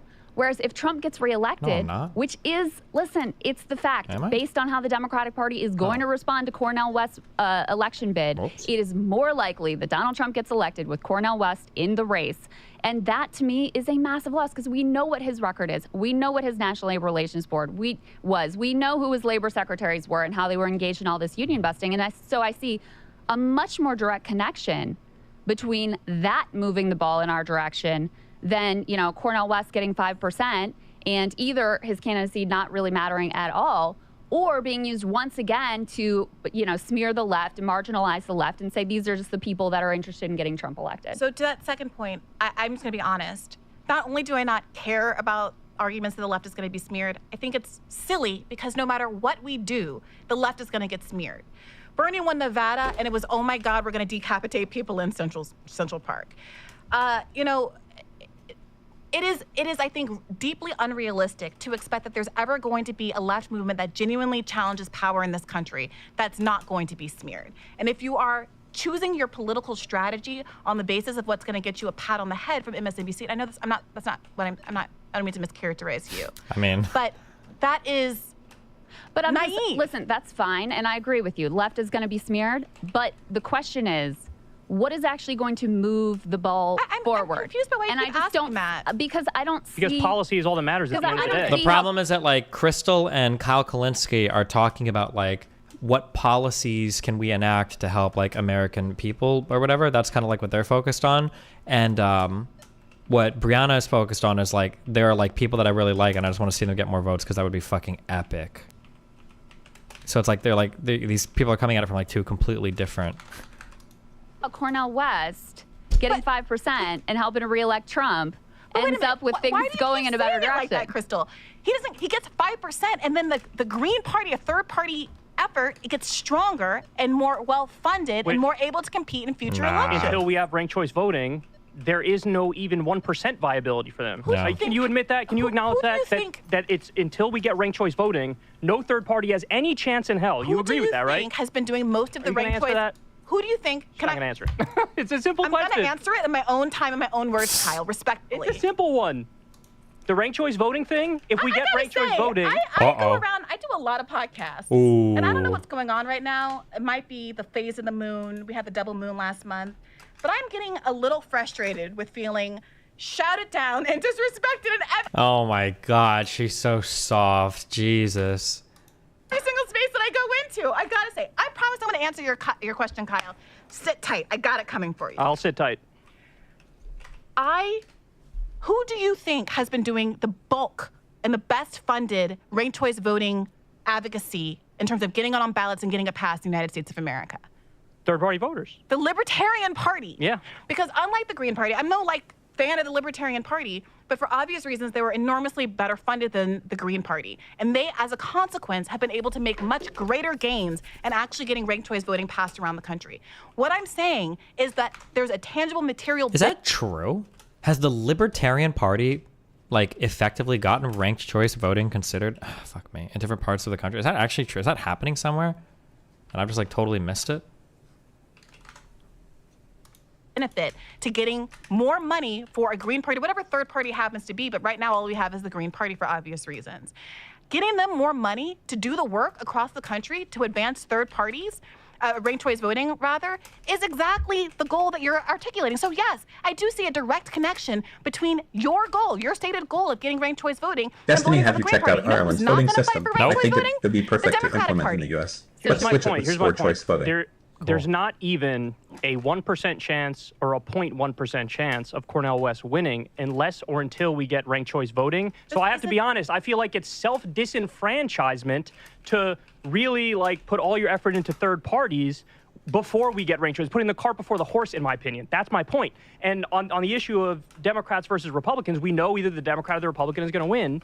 And clearly we have a disagreement in terms of how good of a job Joe Biden is doing. Because like I said, I expected nothing of him, Brianna. I expected, this is the guy who brought us the Iraq War and the Patriot Act and NAFTA, and he's like the poster child of the conservative Democrat and the neoliberal.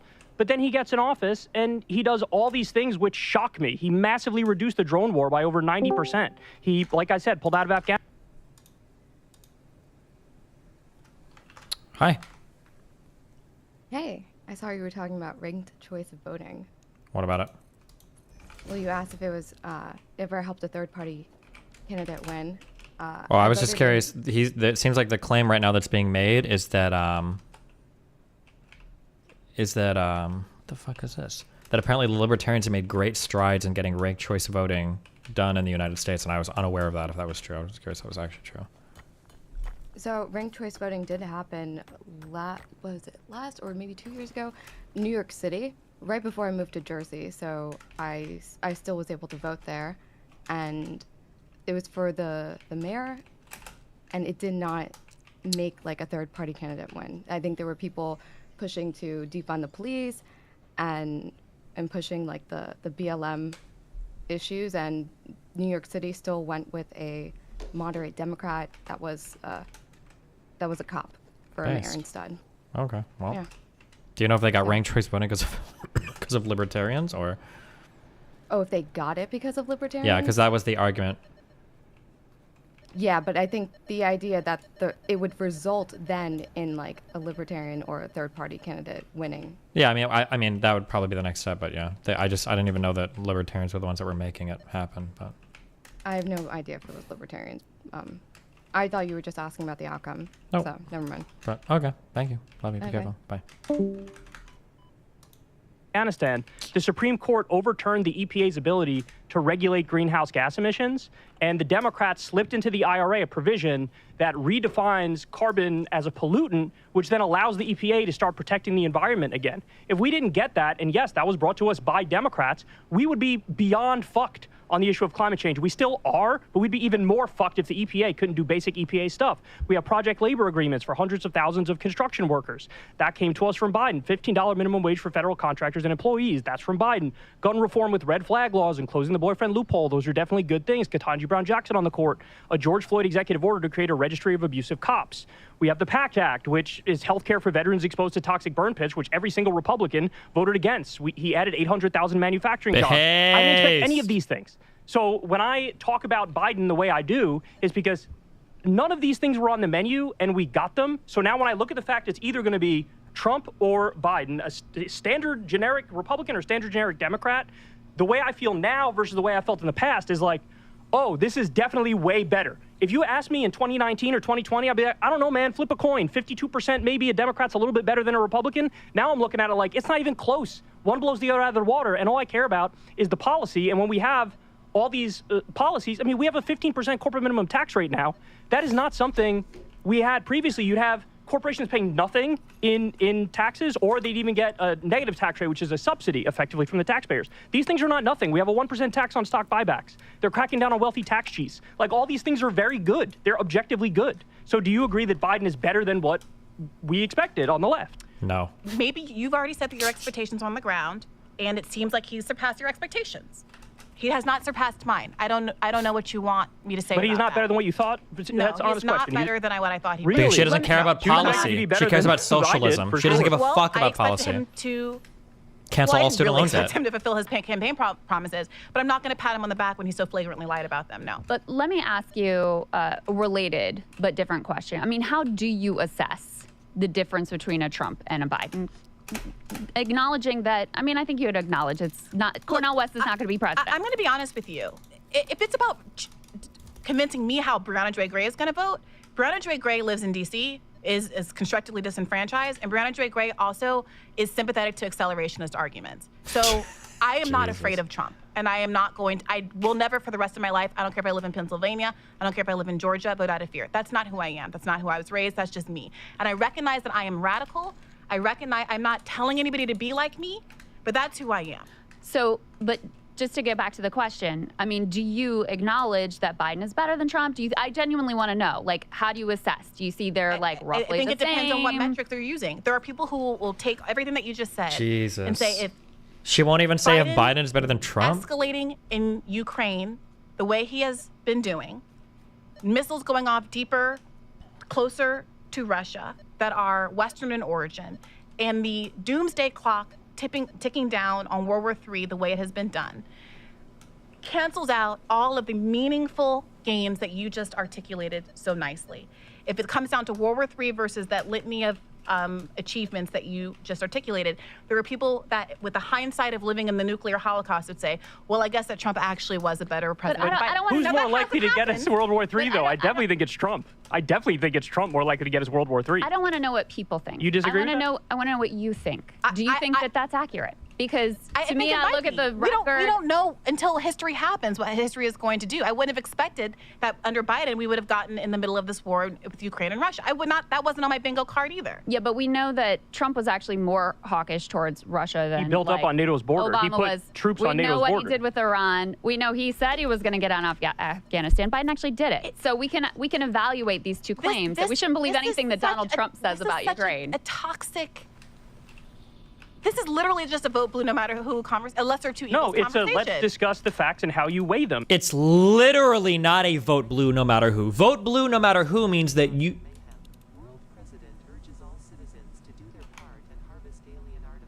Oh, that was my game. Sorry. I just got really confused. Vote blue no matter who means no matter what they do, no matter what the policies, and no matter what they stand for, just vote blue. They're literally providing justifications for why they think Biden has done a better job. That is exactly the exact opposite argument of a vote blue no matter who. This is, yeah. Is she just slogans? She's a smart person. I know she is because I watched her eviscerate Vosh. Holy shit. Well, Vosh was just extra stupid in that conversation, to be fair. Conversation. How about this? Biden can be 10 times better than Trump. Let's concede that for the sake of argument. I'm not voting for him. And millions of other people feel the same way because it has absolutely nothing to do with that. I don't know how else to express this to you guys. Kyle, it's not that there is a disinterest or a failure to recognize what are meaningful changes, but there is a realization that acknowledging gains when the possibility of what someone could be doing to help the population that elected them, when there is a huge gap there, it can be papered up by championing someone's accomplishments. And people are reluctant to give credit precisely because they think it will end the conversation about how much further people should be pushed. So it feels akin to saying, Jeff Bezos was walking down the street and he gave a $5 to a homeless person. It's not that, oh my God. Don't you want to pat him on the back? And it's like, well, yeah, on some level, I'm glad the... I love seeing Kalinske getting frustrated to lose. He's human. He's there. Okay, Kalinski's based. Okay, I'm a Kalinske stan now. Okay, I like seeing the frustration because it is. It's like, bro, really? That's your comparison? Come on.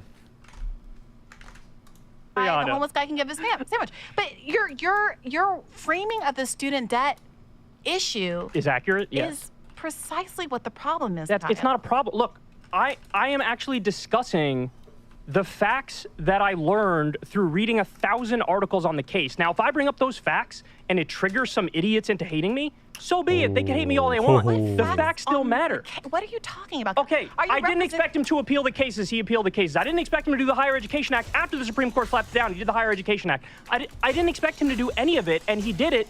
And this is something that, if I said early on, Biden's going to do nothing on student loan debt, everybody on the left would have been like, you're right, he's going to do nothing. Now he does 5, 6 different things on it, and it's like people go, no, doesn't count. I'm not saying what he's doing is perfect. Obviously, the best thing to do is to wipe it all out through executive order, and he has the authority to do that. That'd be the best thing to do. He didn't do that, but can we at least acknowledge the facts of what went down? And I see this rugged insistence. Honestly, it's like Biden derangement syndrome among some people on the left. And it's like, oh, BDS, he brought it out.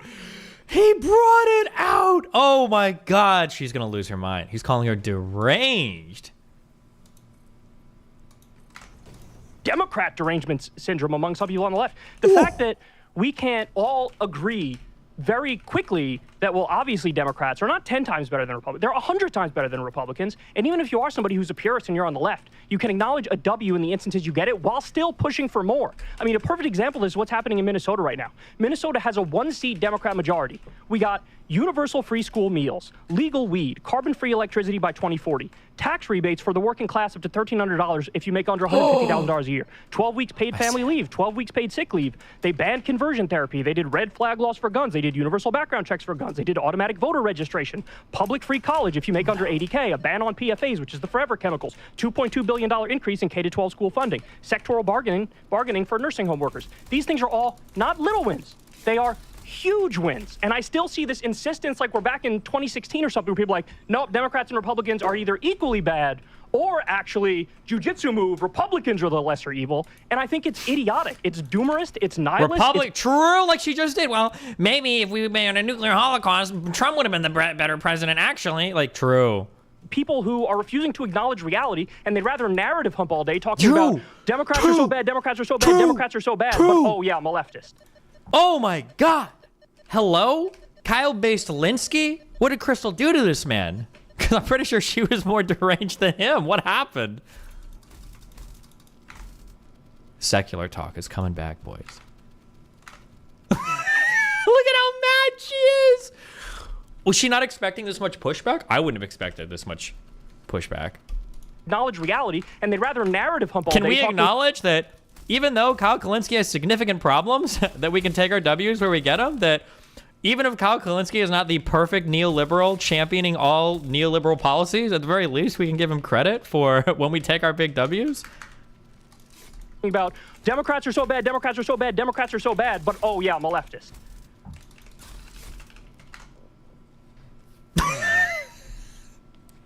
Going back to the student debt point. She's so ass mad. Oh my God, she's so upset. How many fucking spiders are in here? I got my purple slug. Get me the fuck out. It is kind of telling to me, Kyle, that you so quickly, you injected your own low subjective, personal, and low expectations into the argument to say, well, because Joe Biden did more than I subjectively believed was possible, I am going to, you're accusing me of minimizing the accomplishments. I think that you might be minimizing his failures and the extent to which that he knowingly, it seems, lied about what he was willing to do and, in fact, dramatically underachieved his campaign promises. And for you, how many major how many major pieces of legislation have we gotten? How many is it $3 trillion of like major legislation, like stimulus to the American people? How much have we gotten from a 50-50 Senate split from Biden? And to pretend that he's like underachieving is unfathomable. It is such a delusional perspective. I can't even begin to imagine what your world looks like. I know what it looks like. It looks like capitalism or socialism. And if it's not capitalism, or if it's not socialism, then you just don't care about anything. Like, that's literally the answer for her. Skip and a jump. Okay, but he did more than I expect. You're setting your expectations lower than the expectations that he set for the American public in the context of his campaign. And I completely respect and appreciate that that doesn't bother you as much as it bothers me. I don't know if it's because I have experienced six-figure student debt. I don't know. You went to Harvard. Stop acting like you're some poor child that is like that desperately. This chick was complaining about her student loan debt while she was earning, I think, 6 figures from a fucking podcast. And we could all see her Patreon numbers. I don't know if they've hid them now, but like, please stop. This is literally a Harvard law graduate. Please stop crying about your student loan debt. People like her are the exact reason why I don't care that much about student loan debt when people complain about it. Oh my God.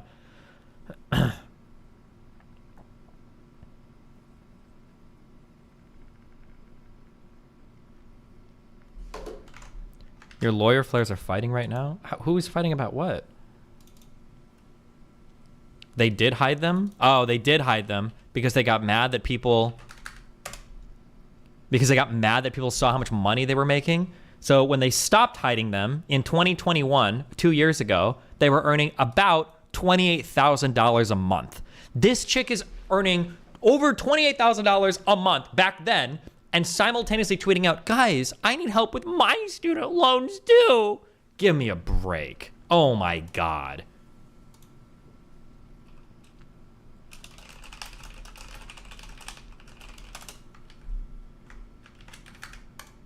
your life. I'm not trying to make any presumptions about it.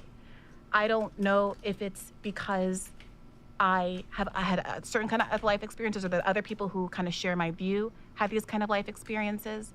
But for millions of us, 44 million in fact, that kind of... Don't say us, okay? You're not us. You're not part of any us, okay? You're part of the elite. If you want to talk about us, then talk about the other billionaire class, millionaire class people that you're a part of, because you are not part of any fucking like poor, impoverished movement that so desperately needs like any of this stuff. And it's obvious from the way that you conduct yourself, right? Remember, the only people in society that can do this all or nothing bullshit are the most privileged people of society, because every other motherfucker wants and desperately needs that incremental change. If your life is a little bit better tomorrow than it was yesterday, that's a big win in somebody who needs their life to be a little bit better. That all or nothing shit is only a position that the most privileged can take. And that is consistently true every single time.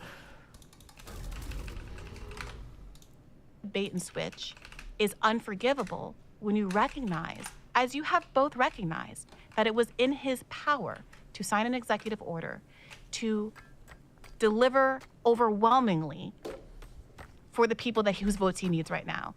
So the argument is not with me.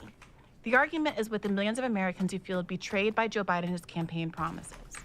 If we have a contract agreement for you to fix the hole in my roof and I give you $100, and you come into my house and instead you restage my living room and it looks beautiful, that simply wasn't the agreement. And so I am fine. I'm happy to acknowledge the furniture placement is gorgeous. I love the floral arrangements, but that's not what we bargained for. Would she agree to a debate with you? I don't know if she would or not. I've been pretty mean towards her. I feel like that she doesn't like that. So she had a debate with Vosh though, and oh my God, it was brutal. Vosh got, I don't know why I think this was at the height of the arc where Vosh was like, I don't think I need to prepare for any debate ever because I don't care and it doesn't matter. And I just like rely on my natural smarts. Oof. Vosh had a debate with her and it was absolutely fucking brutal. Holy shit. If your desire is to push the Democratic Party left, you have to, Chris Hedges says this all the time, it's a politics of fear. If you are more afraid of electing Trump than the Democratic Party is, you are never going to be able to exert any leverage on them at all. And I understand that's a risky position. I understand Trump getting reelected is scary. I understand that there are... Please don't forget that she was younger. When she was younger, both her parents were international school teachers in Saudi Arabia, and Brianna lived there too. She had a very privileged upbringing. She's not of a tough upbringing she wants to convey. Sure. Although I will say, be careful on the international teacher thing. Somebody can correct me if I'm wrong, but like, international teacher seems like a really cool, awesome, amazing, privileged job. But my understanding, and I don't know if this is the case with Brianna's parents, right? It might not be. But my understanding is that like, if you want to, oh God, no, I'm good.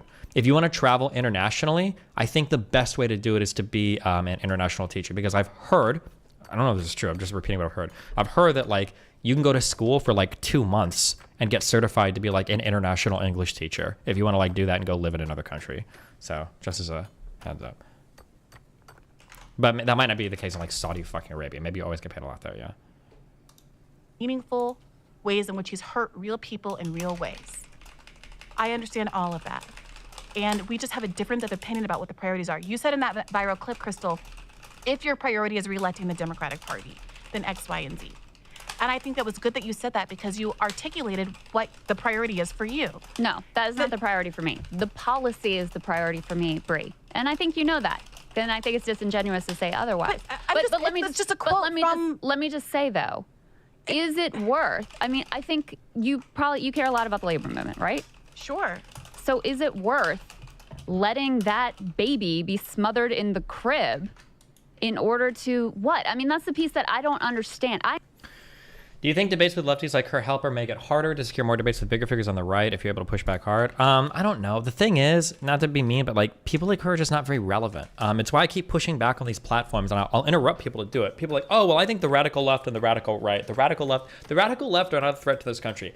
I mean, like they kind of are, but they are like socially. Like we have to fight for like crazy college kids and shit like that. But politically, they're not very relevant. They have no relevancy. But the radical right is the majority of the Republican Party right now. I would say the majority of the majority of the Republican Party right now are radicalized, which is insane. And when I say radicalized, I mean things like, I keep bringing this up because it's just wild. And I don't like that this is such a minor point and it feels like a whatever now, but like the fact that the majority of conservatives don't trust the last election is probably one of the worst beliefs that you can ever propagate throughout a political party. It is so unimaginably fucking damaging to the integrity of our country that so many conservatives think that our last election was fake. That is so fucking horrible. I understand all of your critique of Joe Biden. I think it's reasonable, okay? I actually am not as strong as Kyle in terms of the intentions on the student loan debt, more of a Biden bro than she right? is, for sure. And she gets accused of being a bigger one than me, but that's a side point. I understand your critiques of Joe Biden very well. Many of them, if not all of them, I basically share. What I don't understand is just simply a tactical question of how focusing on a third-party effort gets us towards the goals that we share. That's the piece that, to me, recent history proves it has the complete opposite effect, whereas we do see actual progress that is possible made through the Democratic primary process. And I know you accept that, like you're Didn't the Dems do the same with Bush? I have no, hold up. That is not fair. My understanding, the Dems never said the whole election was fake. I think the Dems fought really hard in Florida over recounts, but that was because that election was decided, I believe in Florida, it was within hundreds of votes. They had the right to demand a recount, and then they took it to the Supreme Court, and they failed on the process. But then that was it. I don't recall people saying that, like, there were fake votes or fake ballots, or that, like, all in the states there was a coordinated effort to destroy the election, blah, blah, blah, and we need to impeach Bush, and 4 years after Bush, blah, blah, blah. I'm sure there were some people that said it, but by and large, it was not the mainstream position of the Democratic Party or Democratic politicians. As opposed to today, the majority of Republicans think that there was a concerted effort, not a conspiracy, like an actual conspiracy planned by the Democratic Party to destroy the election. Not a Marianne hater. I'm not putting that on you whatsoever. Marianne. But I don't understand how risking the re-election of Trump and allowing a Trump union-busting NLRB to quash what is the most hopeful thing happening in American politics, which is the labor That's movement. not true, Destiny. Most conservatives do not think that only allowed ones. No, most conservatives, I mean, Google it or send me a poll and tell me if I'm wrong. My understanding is that 70% of Republicans right now believe that the last election results were illegitimate. That's my understanding. If I'm wrong or there's more recent data or that's changed, you can tell me. But I think that's trended upwards over the past year. I think more conservatives now than last year or the year before believe that the election was stolen. The only Republicans that answer those polls are the radical ones. Okay. Okay, dude. Movement. I don't understand how that moves us forward. Like, that just doesn't compute for me.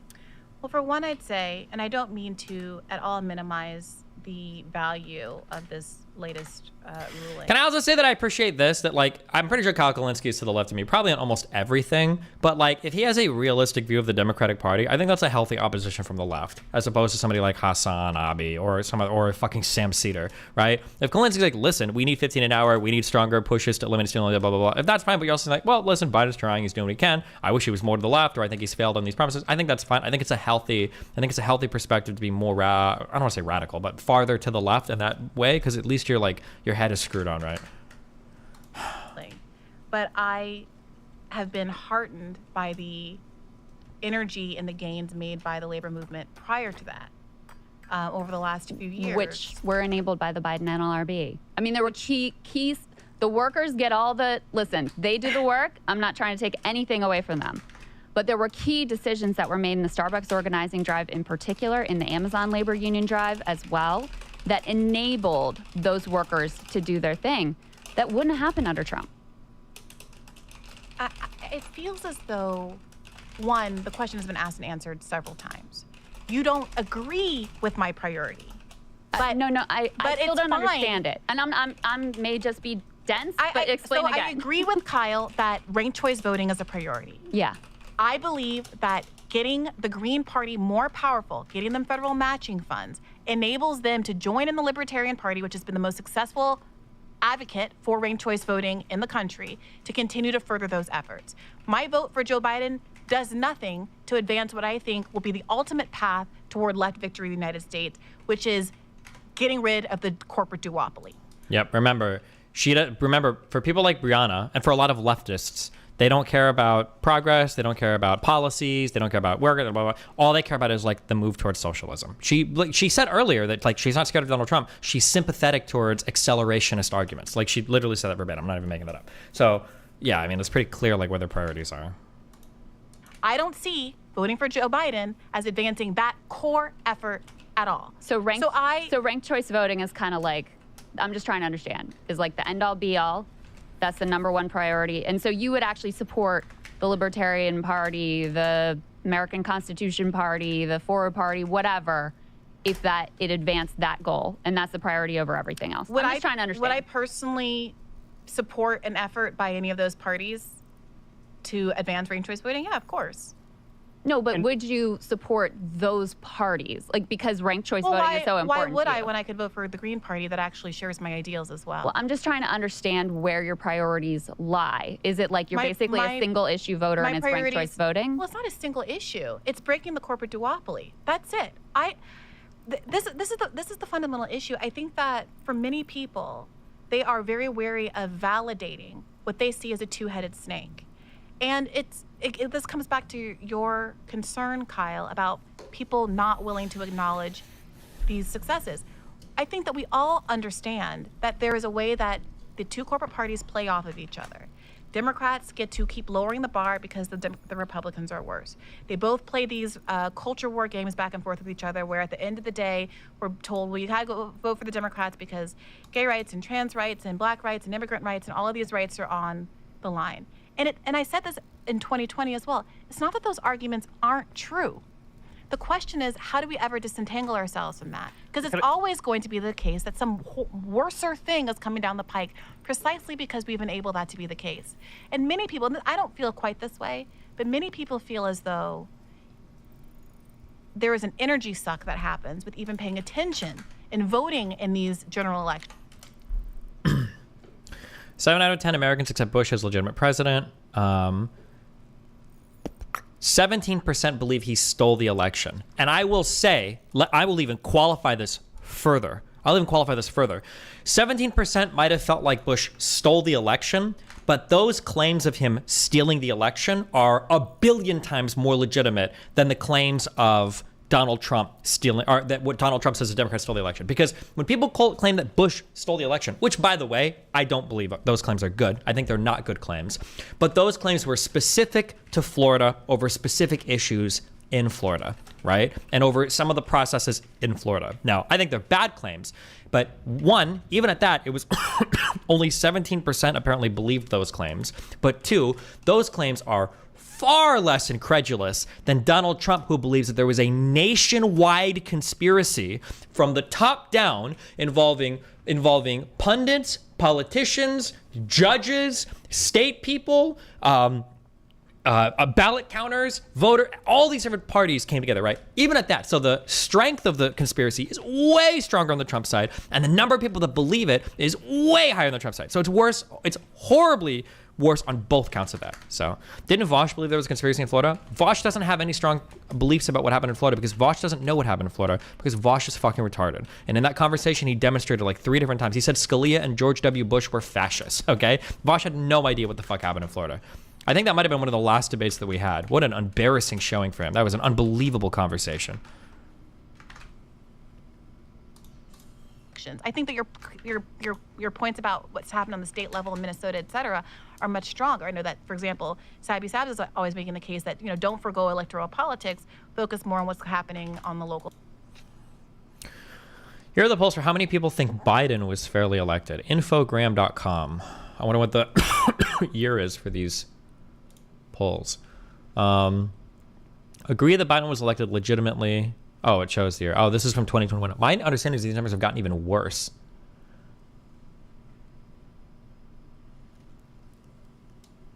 In 2021 and 2022, 25% of Republicans, 21% of Republicans, 20% of Republicans, 39% according to this poll, and 25%. So some 75, 3/4. That is an insane number. That is an insane number. That is an insane number. Level, and I think that is a perfectly reasonable argument to make as well. But I do think that there is a failure to recognize the extent to which there is a validation that takes place of the status quo, that people are trying to negotiate as they reckon with real gains that the Biden administration has effectuated. Yeah, so let me respond to that. I don't want to validate the status quo as much as I want to acknowledge the positive things that exist and have happened recently, which I think is some evidence that in some ways, limited, but some ways, we are moving in a better direction. So let me share a point of agreement, because we've been arguing the whole time. It'd be nice. What the fuck does that even mean? There are polls with 30% and polls with 70%. You're so disingenuous, Destiny. Wait, what are you talking about? All of these polls showed about the same thing. Agree that Biden was legitimately elected. This says 25, 21, 21, 39, big outlier, 25. But these are all roughly showing they're all showing like 60% or more of Republicans don't believe in the last election. What do you mean? They're inconsistent. To have a point of agreement real quick. If we wake up tomorrow and there's ranked choice voting everywhere, I would be the biggest Green Party simp on the planet. I would be insufferable. I would basically spend every day advocating for the Green Party. The reason I don't do that is because we don't have ranked choice voting, and I do feel like the choice is effectively just down to a Democrat or Republican in the general election, whoever they may be. Now, having said that, I don't want to validate the status quo. I just want to let everybody know in some ways we are moving in a good direction. You brought up the state parties there. There are 6 states now that did free school meals for kids. And in some of those states, that's even breakfast and lunch. And people are not going to be surprised to hear this. Those are Democratic states. And you have the Republican Study Committee, which is basically 3/4 of the House GOP. They're pushing to ban any... What is ranked choice voting? If you can imagine when Goku was fighting Frieza, Goku had no shot of ever beating Frieza, but then he had this magical thing called Super Saiyan that basically came out and saved him and allowed him to win the fight. That's what ranked choice voting is supposed to be for third-party candidates. In all states from doing free school meals for kids. They released this in their priority. So when I look at that, I feel like I try to hold the two thoughts in my mind at the same time. I want Cornel West to be president, but I also know that given how structurally deficient and biased the system is right now, that's not going to happen. So given that, yes, I would prefer... Let me ask you this, because I feel like this is a better way to put it. Forget about voting. Voting's irrelevant, right? Let's just say it's election night 2024. It is all of our worst nightmare, Biden versus Trump. Is that our worst nightmare? Biden is our... Here's why I don't mind that election scenario. There's a couple things. One is Biden has already beaten Trump. And I think that hopefully, I can't predict the future, but hopefully we've gotten through the worst of like the inflation and all that shit for Biden's presidency. Biden's record is really strong on legislation. The economy and everything is settled down really hard. We keep forgetting this, but remember, we were supposed to have infinite lockdowns, according to conservatives.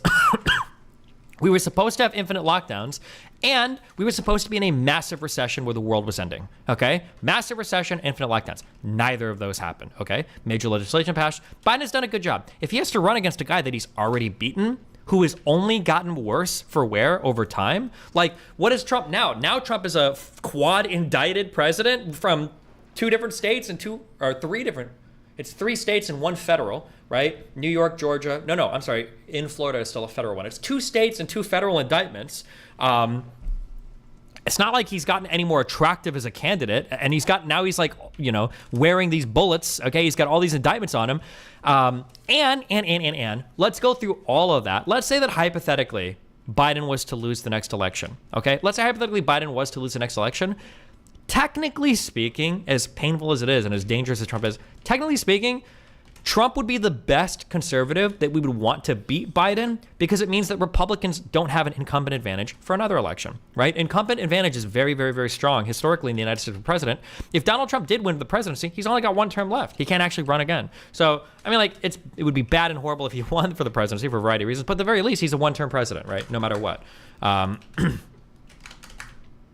have no idea why Pisco just said false or what retarded shit he could possibly say to that, but okay. I don't know why he just said false. Voting, not voting. But that night, when you know it's going to be Biden or Trump winning, are you sitting there like, yeah, of course I would prefer Biden win over Trump? Honestly, it's like 50-50? I don't care. Okay. It's going to be Biden or Trump winning. Insane. Are you sitting there like, yeah, of course I would prefer Biden win over Trump? Honestly, it's like 50-50? I don't care. Okay. All right. That's an answer. It's not my party. That's an answer. It's an answer. Radical, and people are going to be very upset with me. I don't care. I don't think care. That's there will be people who trap. agree with you. I don't think you. I know. Yeah. They're my audience. And I have come to this position after talking with, I gotta say, I loved Colin. I'm sad that they're shutting it down. But part of the reason I loved it is because I would talk to people who were calling me. I would hear their doors dinging in the background because they were doing food delivery, or their EMTs, or they're like, and this gets characterized as a privileged. The question should, The question should be binary. Did Bush experience same delegitimization of his win by his political opponents? Yes, if it comes down to who was more successful. That's just consequentialism on steroids. No, it's not binary because there's different levels of like, was this election unfairly handled? No, that's not a binary thing. So for instance, I'd have to go back and revisit the Supreme Court case, but I feel like the Democrats didn't have a great argument. But there's a big difference between like, well, actually, no, fuck it. We can do it 1-to-1, okay?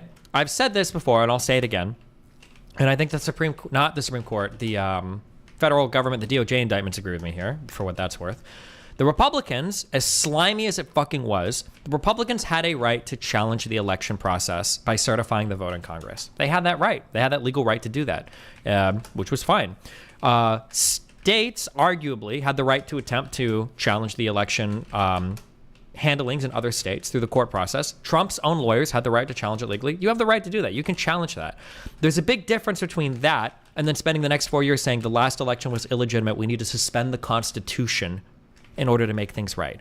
That is an unbelievable statement. If a Democrat said it, I would heavily condemn the Democrat for saying it. I don't believe that any Democrat took it anywhere near as far as Trump had. Not even like 0.1% as far as Trump has in terms of challenging the last election.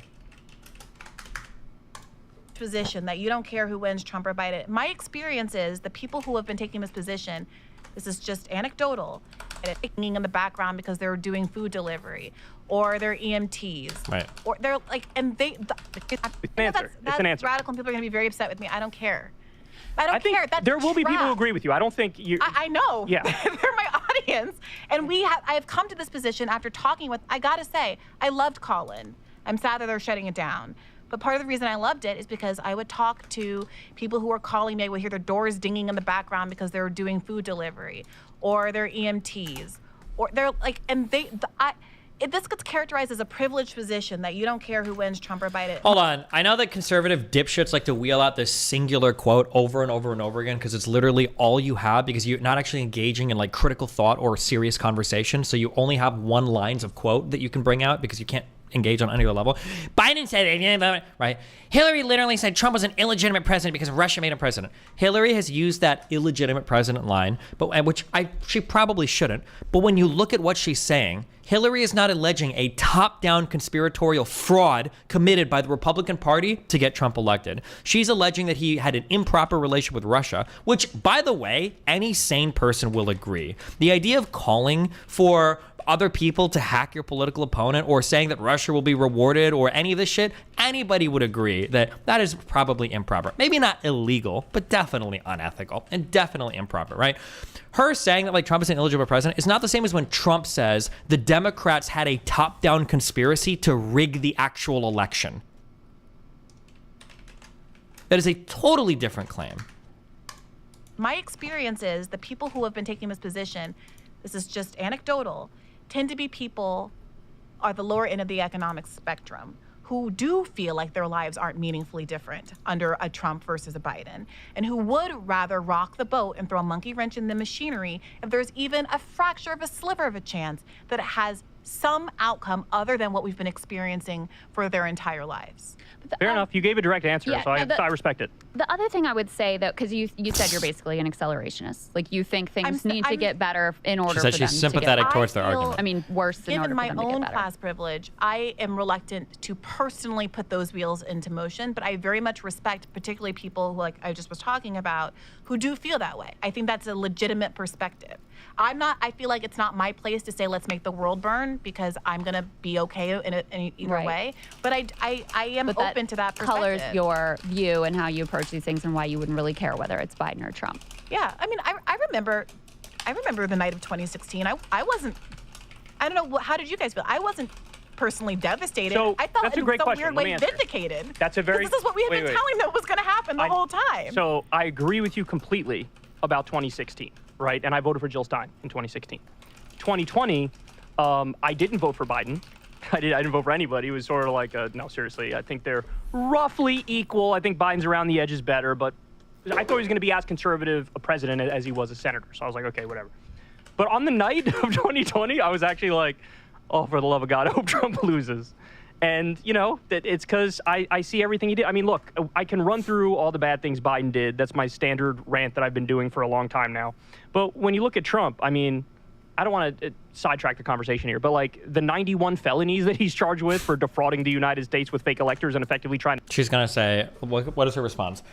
She's not going to do the, well, Biden had classified documents because that's really dumb. I wonder if she's going to do the, I think all presidents are war criminals. I wonder if she'll do that one. Let's see. Steal the election. Like, to me, I kind of agree with the people who are like, on that alone, I mean, this is fucking crazy. We've never been here before. We're talking about the peaceful transfer of power is genuinely in question now in a way that it never was before. Let me say, in terms of my view. Oh, she's not going to respond to it? The reason why I'm not even a little bit sympathetic towards the accelerationist view is, first of all, I just think, like, you know, she's not even a little bit worse. And I think there's a real possibility that, you know, we go in the, rather than a leftist utopia, we go in the direction of like a fascist police state. I think that's a real possibility on the table. And if things get worse, I think that's probably more likely than the outcome we would like to see. But specifically on Trump. True. In some ways, the worst. That's true. I hate when acceleration is like, fuck it, let's just bring the whole system down so that we can build it over. Why do you think that what comes next is going to be better than what comes now? Why do you think the commies would win against the fascists? Like, part of the Trump era has been not that it has created a divisive politics, because I believe in a divisive politics. It's just about where the divides should be. And he has made politics all about just how do you feel about the person of Donald Trump. And I think that that has been a significant barrier in terms of making any of the arguments that we want to make for a different world and better policies, et cetera. Because, yeah, you could say, oh, they'll just say Ron DeSantis or whoever is worse than Trump. But you got to acknowledge there is something a little special about the dude who's going to, like, do a January 6th and, like, you know, have an insurrection, et cetera. He's a particularly potent villain that is weaponized very effectively. And so it creates a divisive politics that is divided along all the wrong lines. So that's why I'm not sympathetic to the view that, like, oh, maybe if we elect Trump, somehow that'll make things better in an a process that's 3 years down the road or 3 decades down the road that no one can really explain. I'm not sympathetic to that because I've seen the way that Trump has made our politics worse in real time in a way that has not been beneficial. True. Well, for one, I would say to the extent that we are inching closer to fascism as opposed to the socialist utopia. True. We got exactly here doing vote blue no matter who. So I don't think that any kind of concerted Green Party campaign or effort, third but party. That's not really if we true, voted blue no matter who, Al Gore would have been president. We would have never had Bush, and Hillary would have beaten Trump. So vote blue no matter who would have been a whole bunch of standard milquetoast Democrats. You think Hillary would have been better than Trump? Now you're making the argument that it's third party spoilers' fault that Al Gore wasn't elected in 2000. No, I didn't say that. I'm saying you accused, the vote blue no matter who argument. I'm saying if people had, quote unquote, voted blue no matter who, Democrats would have won every election. That's the point I'm making. Well, vote blue no matter who means everybody votes Democrat. So for one, more registered Democrats in Florida voted for George Bush. I know, I agree with than that. they did Al Gore. Al Gore failed to win his own state. I'm not disagreeing with you. I agree with you on that point. I'm struggling with the argument here. What does George Bush, then there's a No, you just said we got where we are now because of vote blue no matter who. And the point I was making is in a real, quote unquote, vote blue no matter who, there would have been no Republicans elected if everybody votes Democrat. That's the point I'm making. Vote blue no matter who doesn't mean everyone votes Democrat. Vote blue no matter who. True. Good kick comment. Bro, the fucking student loan relief she wants so bad was cut down on the SCOTUS. If Hillary was there, she would have the SCOTUS Dem favorite and it would have won. Let's go. True. Leslie Lucas in YouTube chat thinks your take on Rittenhouse is wrong and wants to debate you about it. I don't even know who this guy is. Why? I don't know why. But thank you. Okay. who means the Democratic Party uses coercion and guilt to get people to vote for it instead of delivering on what polls demonstrate overwhelming majorities of Americans want, which is left policies.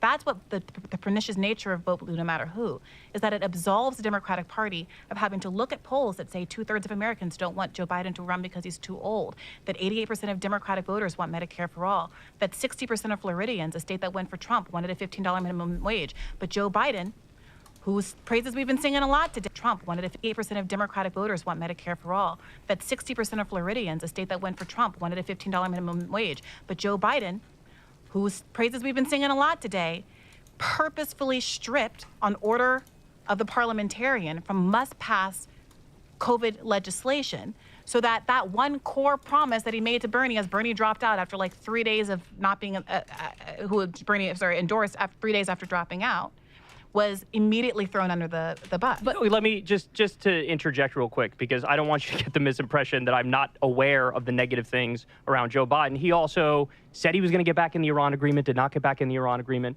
We're still terribly cooked to Saudi Arabia as a country as they do a genocide, where he's still sanctioning Afghanistan. He's super conservative on the border, almost to the point of being as extreme as Trump. He did the Willow Project. He didn't give us a public option. He didn't give us $15 minimum wage. He didn't get the original Build Back Better through. He screwed the rail workers union, which is something you very potently covered. So I thought that the rail worker union ended up being good for them. I thought they ended up getting a lot of what they wanted. No, I'm not here to pretend like Joe Biden only did good things.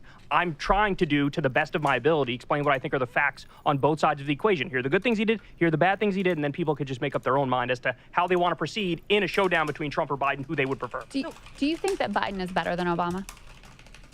I'm open to that argument. Again, she doesn't like Obama, though, right? My fundamental, what purpose does that serve for me? I think it's everything, in my opinion. Yeah, I mean, for me, that's like, is the person going to do good things that move us in a better direction? Especially, I brought up labor unions a million times, but for me, that's really central, or are they not? And I guess my question for you is, because you were sort of like, all right, let's acknowledge, sure, let's say Biden's 10 times better than Trump. Why do you keep saying there is only one quote when there's a list of hundreds of quotes of Dems denying elections the last 20 or so years? Just look up list of Dem quotes denying elections. No one is as bad as Trump or the rest of the party. No, that's bullshit, and that's not true. And when you look up the source of most of those quotes, somebody's saying that like, oh, I don't think Trump is a legitimate president because of Russian propaganda. That's not the same thing as Trump saying the election was like actually stolen.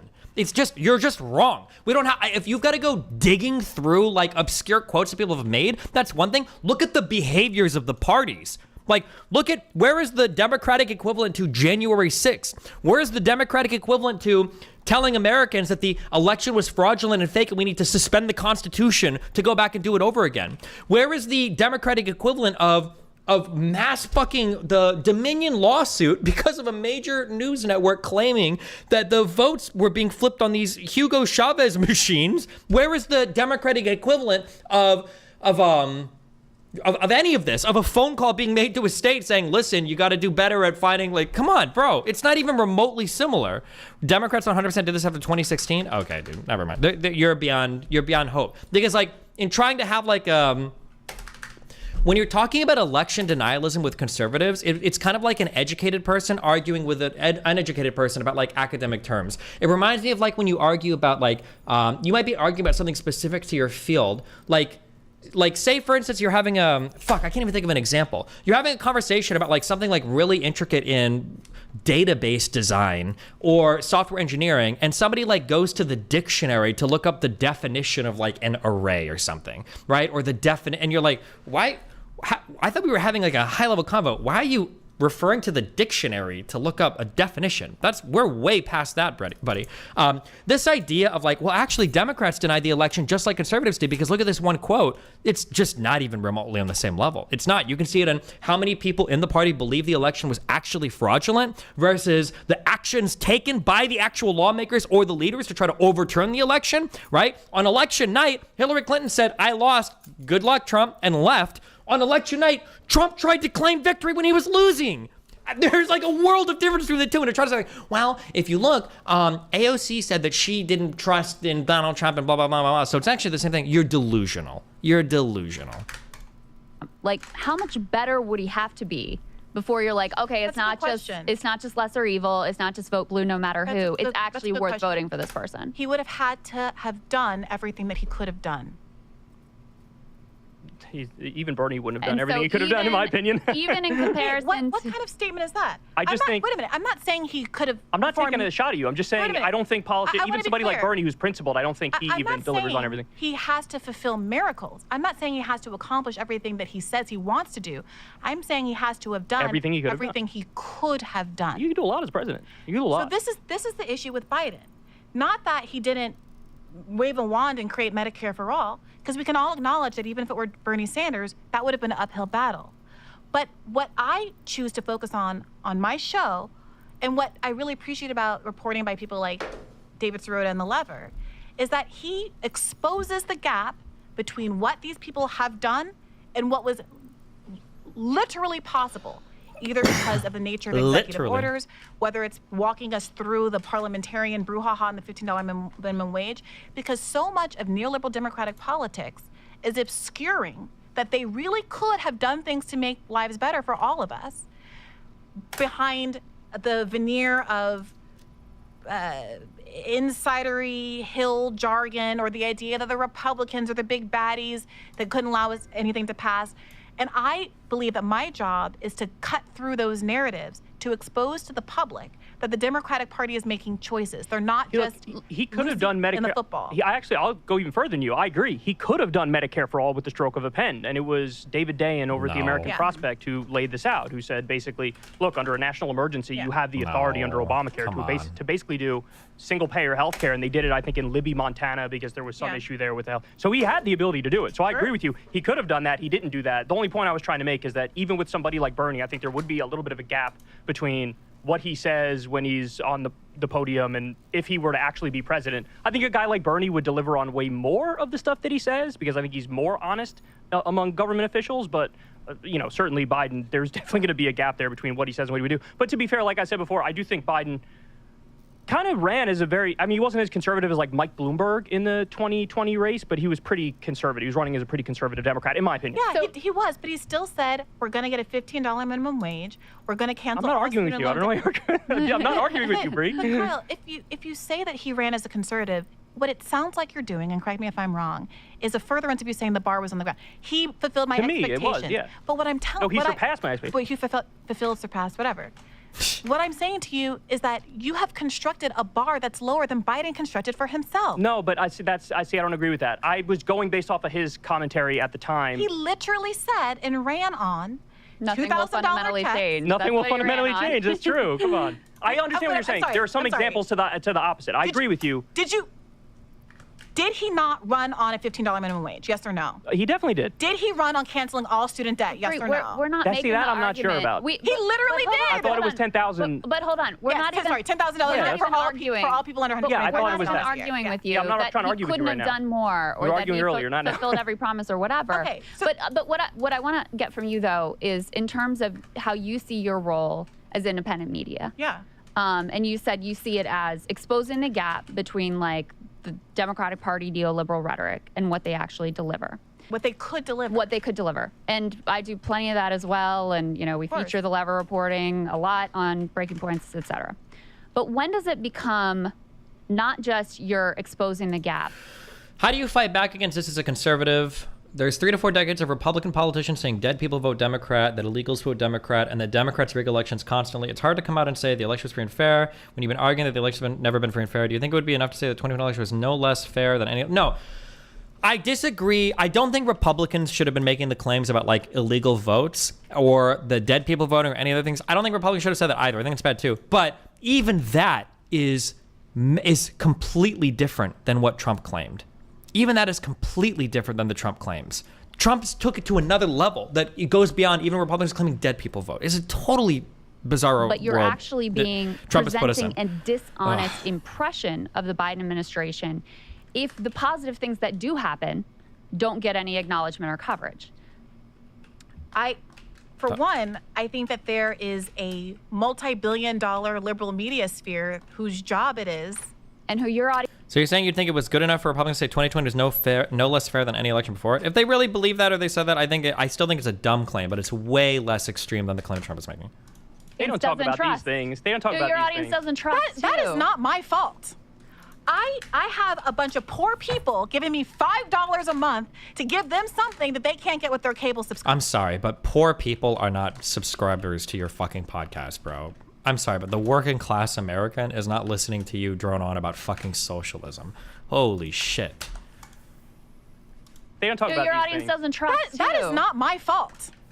I have a bunch of poor people giving me $5 a month to give them something that they can't get with their cable subscription. I'm sorry, it is not my job. People are not paying me the bulk of their minimum wage salary No. to have them. People are not paying you the bulk of their minimum wage salary? People are not paying me But the bulk of their minimum wage salary No. to Bree, have them Bree, have I'm me not- tell them what a great job Biden did But somewhere. listen, I'm not attacking. I just genuinely want to understand your Jesus. view. So you Also, feel the media like doesn't talk about the good things I mentioned Biden do. Like, nobody talks about those. you feel like. Nobody brings those up. Is this representative of your view?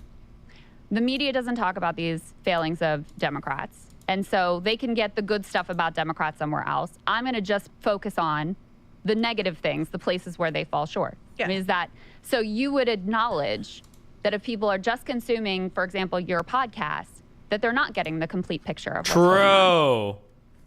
I think By that definition, you have to say yes to that. anybody consuming any one news source, particularly an independent journalist who puts out 1 hour episodes twice a week. Oh, but you do write many things of men, too. many You do of plenty of content. Well, sure. I mean, they're certainly not getting full news if they're watching Rising. But Oh,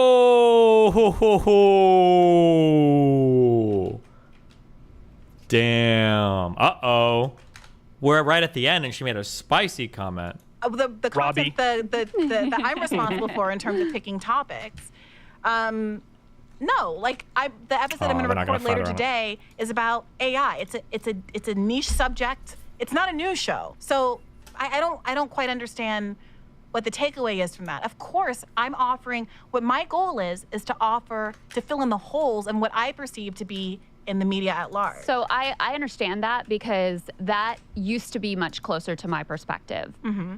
And I have shifted my thinking because I feel like when I only covered basically like Democratic Party sucks, this is their failures, et cetera, it began to create a misleading impression that the Republicans are better, that the Democrats never do anything good.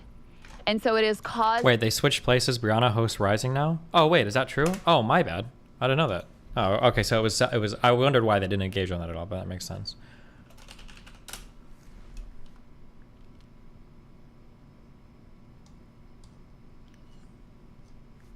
Fuck, I don't even know how to find this show.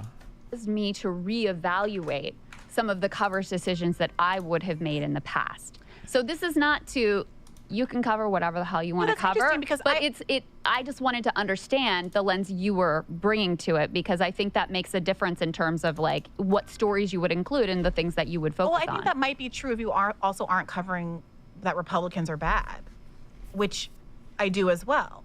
When it's relevant, and especially when it's a coverage of why Republicans are bad that are different than what the mainstream media is doing.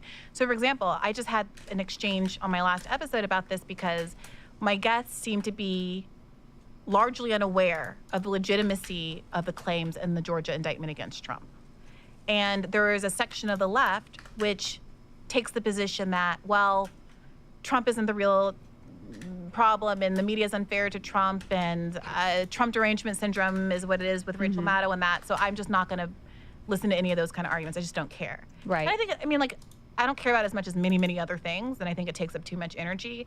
But I also need people to understand that it wasn't just a 1/6 thing. It was this conspiracy to overturn the election that people should take seriously. And we cover those things as they come up. The trucker, whatever it is that comes up. We did a whole Tucker Carlson series last summer. Like, Obama's gay. Did you know that? I'm just kidding. What a weird thing to end it on. Okay. Hey, y'all, do me a favor and like and subscribe. It helps out big time in the algorithm. Liken? Click the bell as well for notifications when videos drop. and watch that video on screen right now. You know you want to.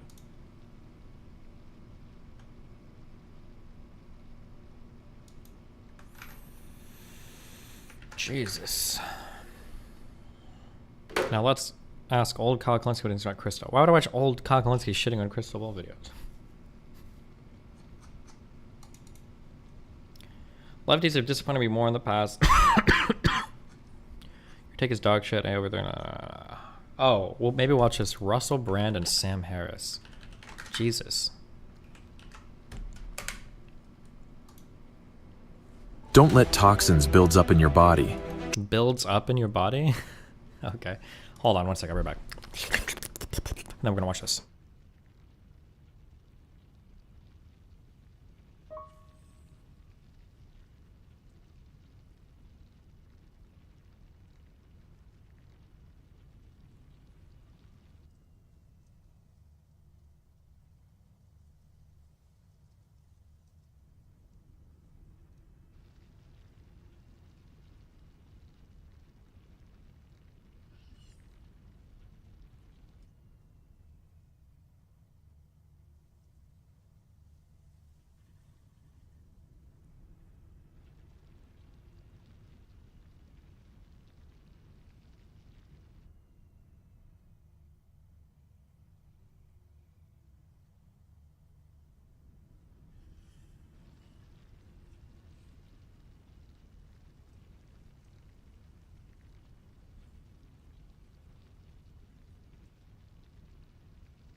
Obama.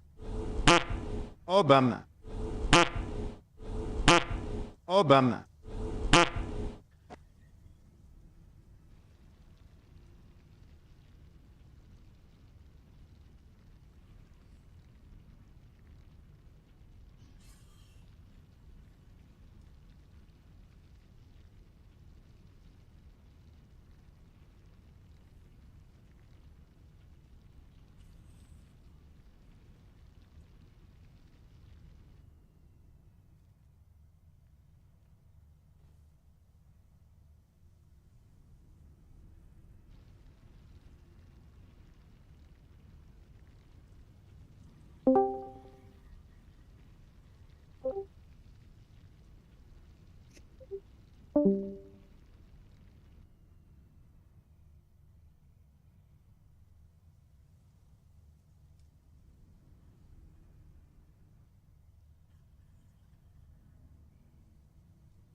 Obama.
TD.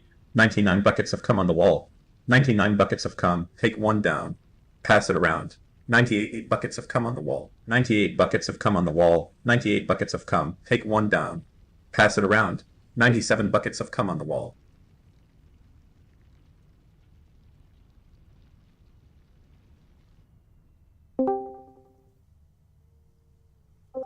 She a baddie. She showing her panties.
I hope all of you have a blessed and beautiful day today. Goodbye. Goodbye, buddy.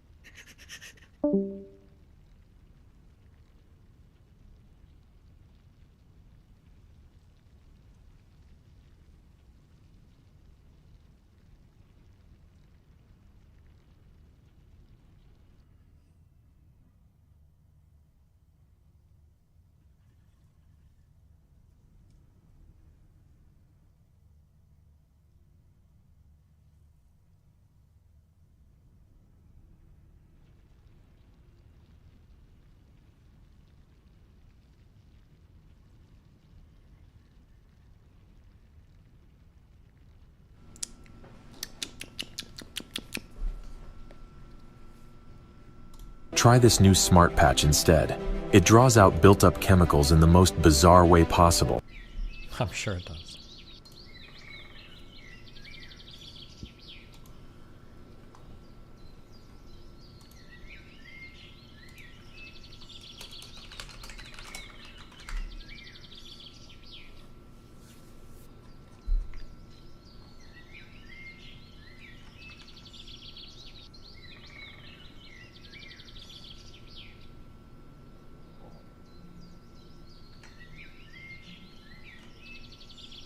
There's a 30-minute countdown. Oh, I just saw it. Jeez.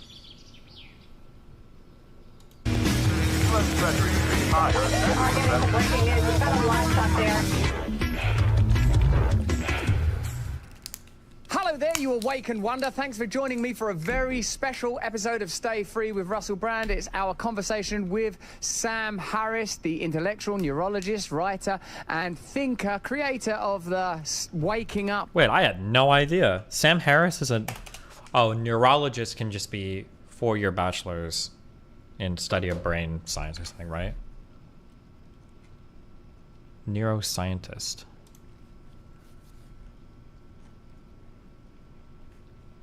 I think just. I mean, like, that's not fair. Harris became interested in philosophical questions while at Stanford University after an experience with MDMA. He has a PhD in neuroscience. Oh, I was not aware of that.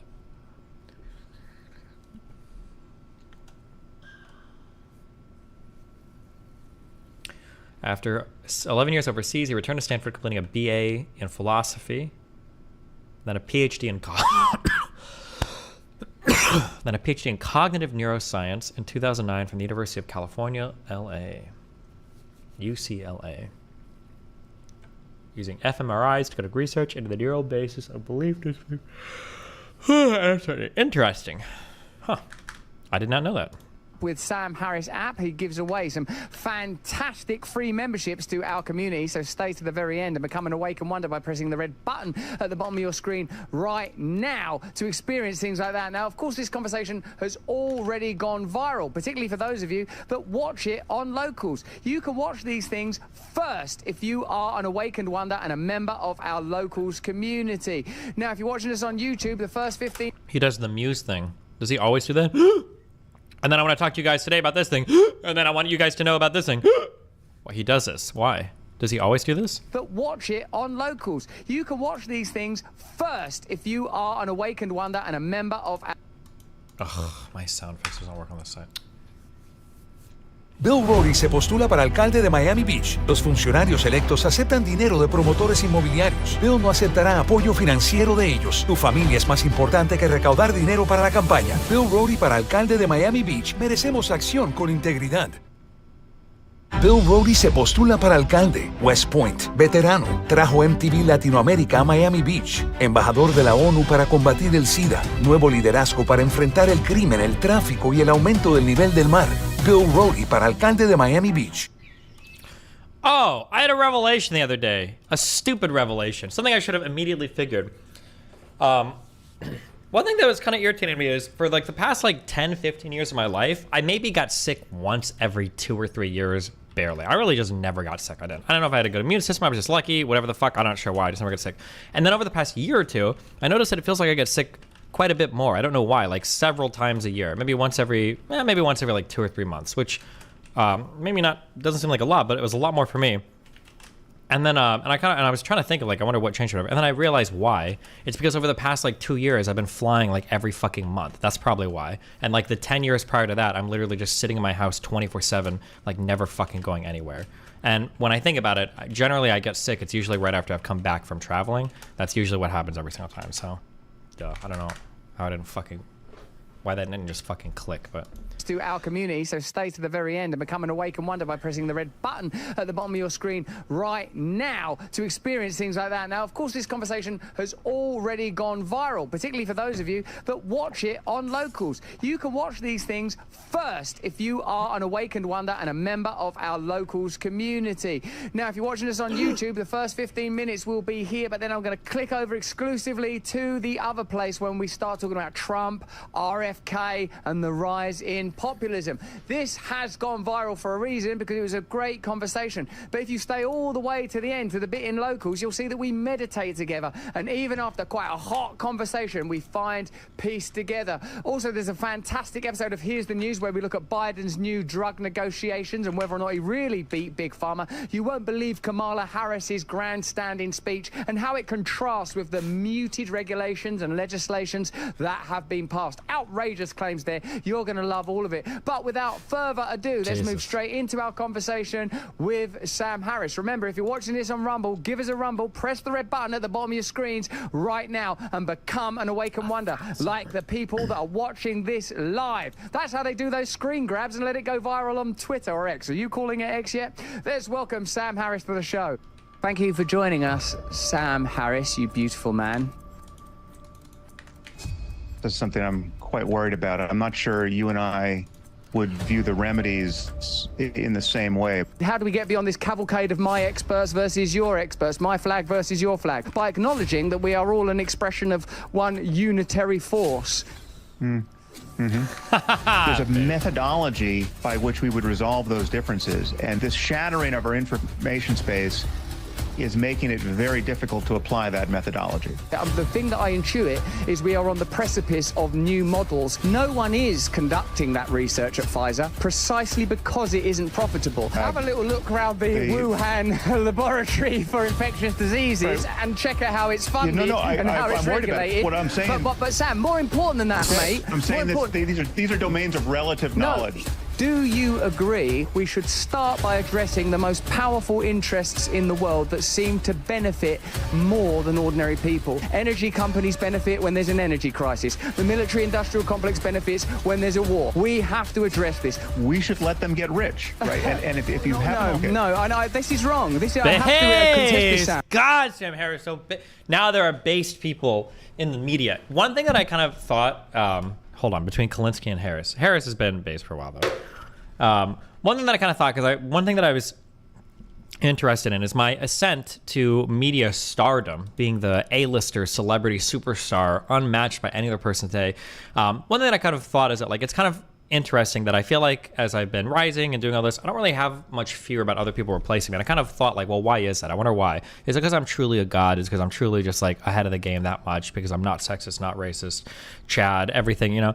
And one thing I realized is that there's really, like, there's not much competition in the space in terms of people who are, like, I'm jerking myself off now, unironically, but, like, politically nonpartisan.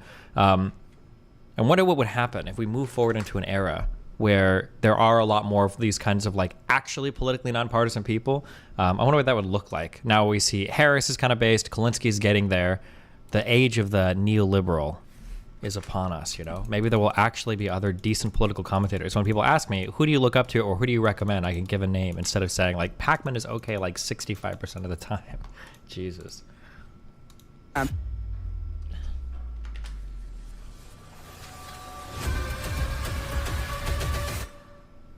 Thank you for joining us, Sam Harris. The neo-intellectual dark web. True.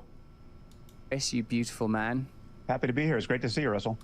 Destiny, the Jubilee videos on Patreon made that Alec guy look even more unhinged. Oh, apparently they released more cuts.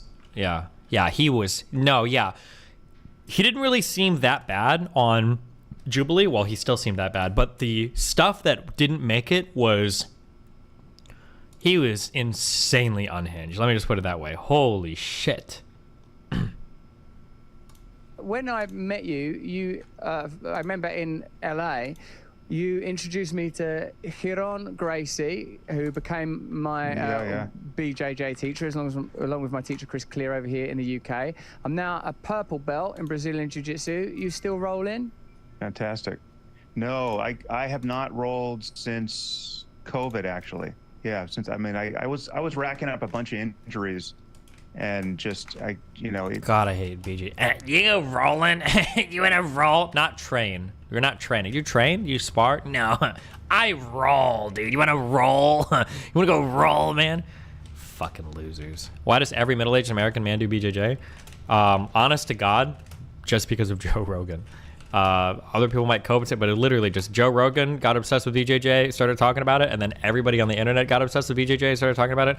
BJJ is basically like, to men, BJJ is like the old version of, I'm trying to think of like bouldering. I feel like bouldering for a while was going to replace BJJ as like the new hip thing that like everybody fucking does or did. But I feel like BJJ is still going strong, and bouldering didn't get quite the foothold, but it seemed like pretty similar to that. Yeah, bouldering is, BJJ is like yoga for men, basically, yeah. At some point, it seemed like a choice between aging somewhat. Not that there's anything wrong with that, by the way. I think it's fine. I don't think there's anything bad about BJJ. Oh, sorry, because now somebody's making it red. But Destiny thinks BJJ is so fucking horrible, and he would rather have you guys all be poly video game nerds. Well, if you do BJJ, it's fine. Like, knock yourself out. It's okay. Gracefully and not, I just was getting neck injuries and hip injuries, and so I mean, it's through no fault of Huron's, obviously. I mean, he's the perfect person to roll with. It's just it was just gravity at a certain point is not your friend. Yes. So yeah, I mean, I love it. It's just one of the great losses of my life that I'm not currently rolling, and I keep fantasizing about going back, but it does worry me to go back. How have you been holding up? How's your body? Pretty good. Like right now, my knee hurts a little bit, my left knee, and my left shoulder hurts a little bit. What I try to do when rolling is very near the beginning of the session, establish a rapport with my opponent that I hope will translate into them on some level holding back slightly. Yeah, well, I mean, listen, I at some point I was only rolling with Huron, right? So I mean, obviously he has nothing to prove. He can win at will. So I mean, he was the perfect teacher, and as you know, and grappling partner. But yeah, it's just bad luck. I ascribe it to bad luck and bad genes. Mate, as this online space continues to evolve, the relationship that you have with Jordan Peterson, where two people with opposing views, with perfectly valid perspectives on both sides, has somehow been mapped onto the entire internet space, but perhaps without the congeniality and goodwill that I assume exists between you and Jordan. I wonder what your fears are as we increasingly find ourselves in some irresoluble cultural polemic that seems to be fueled by a will to impose, centralize, to accrue authority, to defeat without grace the opponent. How do you feel about this advancing space, and how can we engage in conversation? That's true. He talks like he's a Rick and Morty character. With people we don't agree with in good faith? How can we take on board the views of those we disagree with and advance a mutual conversation? Or do we just accept now that centralized democracies such as America and the UK are finished, and we have to start moving towards decentralized cultural and political models because there's just too much agitation elsewise? Well, I share your concern about all this. This is something I'm quite worried about. I'm not sure you and I would view the remedies in the same way, but I can just kind of sketch out what I think the remedy is. I think we need to collectively develop the ability to worry about more than one thing at a time, right? So what I keep confronting are people who focus on one part of a troubling dichotomy. Yeah. Take the tension between censorship, which I know you're worried about, and misinformation. Right now, I would acknowledge, that free speech is almost an intrinsic good. It's certainly the best error-correcting mechanism we have, and that we should protect it at almost any cost, certainly politically. And yet there is this tension between misinformation and really becoming waking up in a society that's one day ungovernable on the basis of misinformation, but that where we just cannot converge on a fact-based discussion about anything because people are so siloed into their delusional echo chambers. And on the other side, our efforts to correct for misinformation, which increasingly look like censorship, and increasingly their intention with the Does Sam Harris, does he know anything about what Russell Brand believes? I'm so curious. The almost intrinsic good of free speech. Russell Brand is literally British Alex Jones. I don't know if you guys are aware of that. Yeah, Jesus. Which we protect much better here in America than you do over there in the UK. So what I'm continually finding are people we can talk about the left and right poles of the political spectrum as shorthand. It is not perfectly accurate now, but people on the left and the right can only focus on one of these bright, shiny objects at a time, right? They're only worried about misinformation, or they're only worried about censorship. They're only worried about wokeness, or they're only worried about Trumpism. They're only worried about, respect for tradition, or, innovating on everything, right? So there are all of these things that represent trade-offs, where it's not a landscape of very clear distinctions between right and wrong and good and evil, but where we just have to figure out how to tune things, and or a trade-off between individualism and a commitment to the common good, right? I mean, like if you privilege individualism above everything else, you begin to lose your ability to create a society that any sane individual would want to live in, right? So if we respect your right to put smoke in the air above everything else, we have undermined my right to breathe clean air, right? There is a trade-off here. There's some amount of regulation I have to impose on you so that your enterprise doesn't fuck it up for everybody. And so there's a tension here. And what I continually find, I mean, it feels like 95% of people can focus on one problem and can't dignify any mention of the opposing trade-offs with even a single sane sentence, right? And our online space has devolved into a polarized conversation about this landscape of trade-offs. I agree with you that these media silos are contributing to the inability to take on the perspective of the opposing side. And I think that no one's more guilty of creating these spaces than what are commonly, colloquially known as mainstream media spaces. Just today, we were looking at a broadcast on MSNBC where it was openly posited, and quite enthusiastically so, that were Trump to win the election in 2024, that he would immediately declare himself president for life, and therefore any opportunity to indict or indeed imprison Donald Trump will be lost forever. So nothing less than the future of democracy hung in the balance in the forthcoming 2024 election. Now, this was the claims that were being made. Destiny Russell Brand, of anybody talked on it? No, he's, like I said, he's British Alex Jones. It would just be him rambling and rambling and rambling. Like, facts and all that shit don't matter to people like this. Their brains they've constructed a whole alternate world, and yeah, it's just, in a space, specifically on MSNBC, and in particular it was Rachel Maddow. And I feel like it perhaps would be more beneficial if what you want to encourage is a rational discourse, to engage in, to present rational arguments, and in particular to be candid, open and utterly transparent about the shortcomings of the side that you yourself advocate for. If freedom of speech means anything, it means the freedom of speech of your opponents. And I think we've seen over the last few years terms like misinformation, malinformation and disinformation enter the public discourse,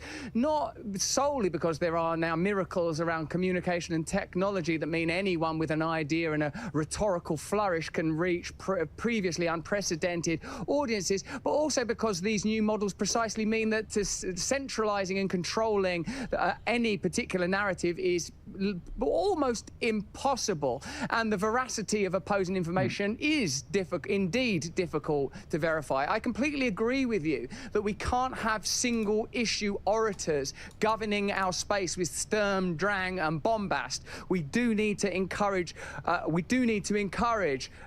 would say, inclusive discourses where people are, as I said in my initial question, are deliberately favoring the views of their opponent, willing to see where they can concede. Heads up, anybody living in the Miami Beach area or Liberty City area, we got a missing child, okay?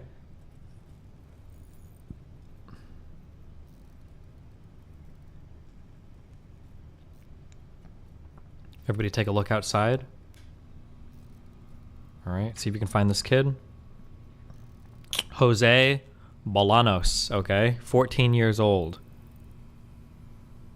5'9", Miami, Florida, okay? Last seen at the 1800 block of Northwest 55th Terrace in Miami, Florida, okay? Wearing a blue polo shirt and khaki pants, okay? Take a look out for him, guys.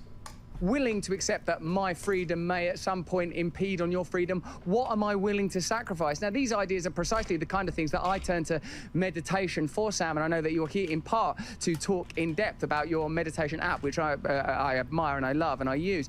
And I feel that this precisely this kind of access to inner terrains that might provide us the ability to move beyond these spaces. One thing I'd also like to challenge, if I may, is that the distinction between left and right devolving into periphery versus center, to use Martin Gurry's terms there from his book, Revolt of the Public, is significant. That what we have now is anti-authoritarianism versus authoritarianism. And I feel that once that gets mapped into a meaningful political system, it's going to mean, to a degree, the devolution of power, further federalization, and an ability for communities to govern themselves. I said a lot there, Sam, but I know you can handle it. So please let me know what that provokes.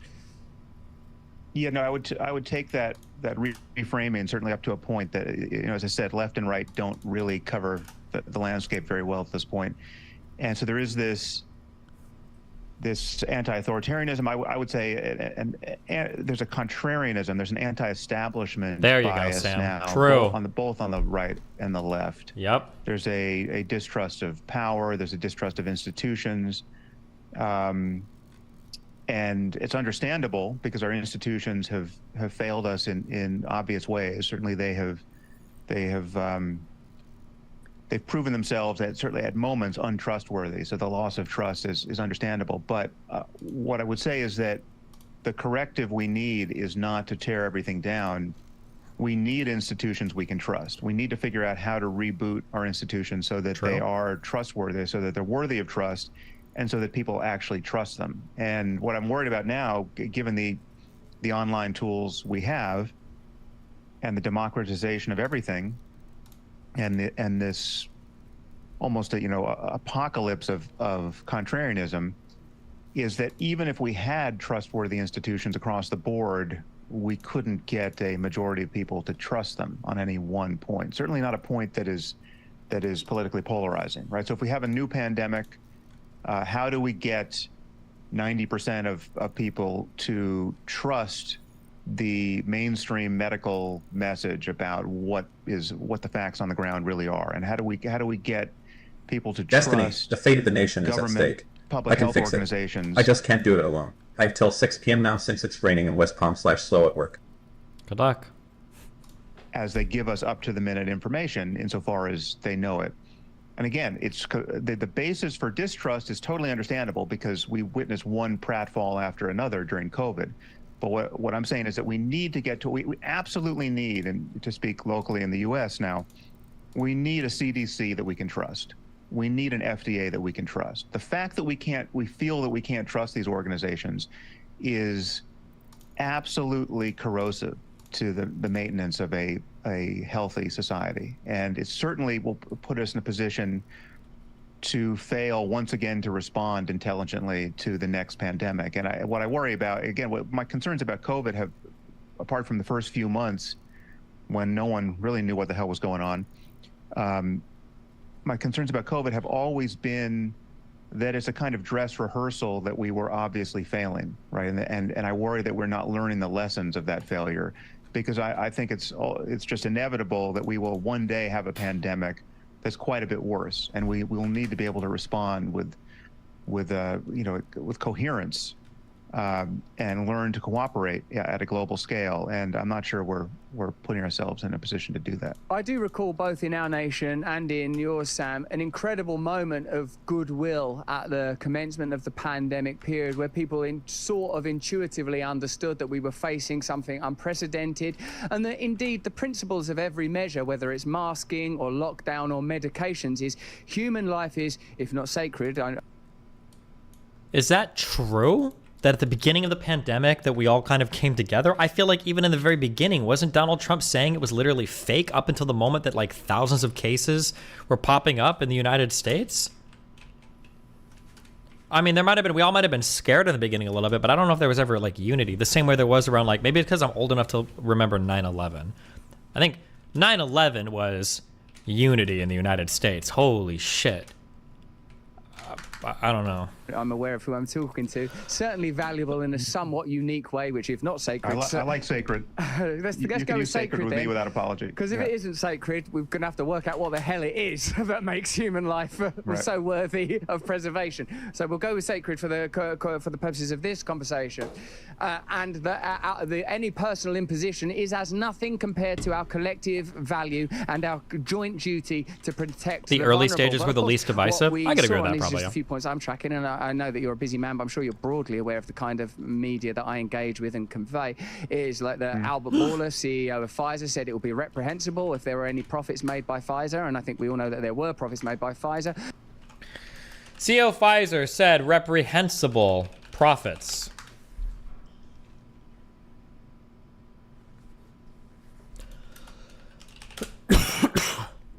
COVID. Did he say this? Pfizer CEO said companies should make profit on COVID-19 vaccines. Pfizer CEO says it's radical to suggest pharma should forego profits on COVID-19 vaccines. Did he ever say this? Here's two quick articles with the headlines that say the opposite.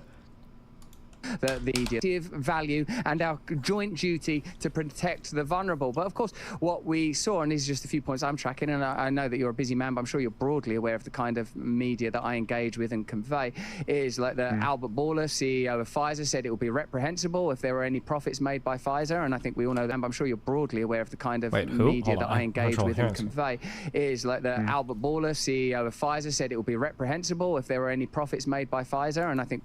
Okay, I couldn't find that. I couldn't find that quote. Maybe it's true, but I don't know where it is. We all know that there were profits made by Pfizer, that their legal indemnity for any potential vaccine injury caused a lot of suspicion. The very fact that the FDA is significantly funded by the pharmaceutical industry causes a great many people... Funding sources, FDA.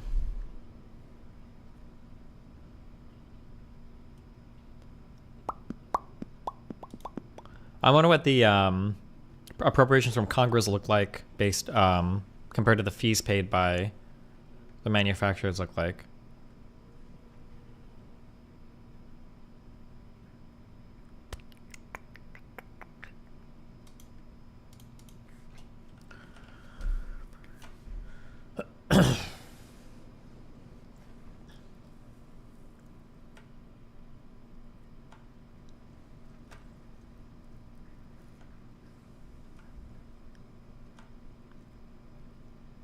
Since the FDA's inception in the 1960s, tax credit has all changed with the emergence of HIV, with the demand for experimental medicines clash with the agency's sluggish approval process. This process, due to being underfunded and understaffed, typically took 10 years at this point, motivated by the AIDS epidemic.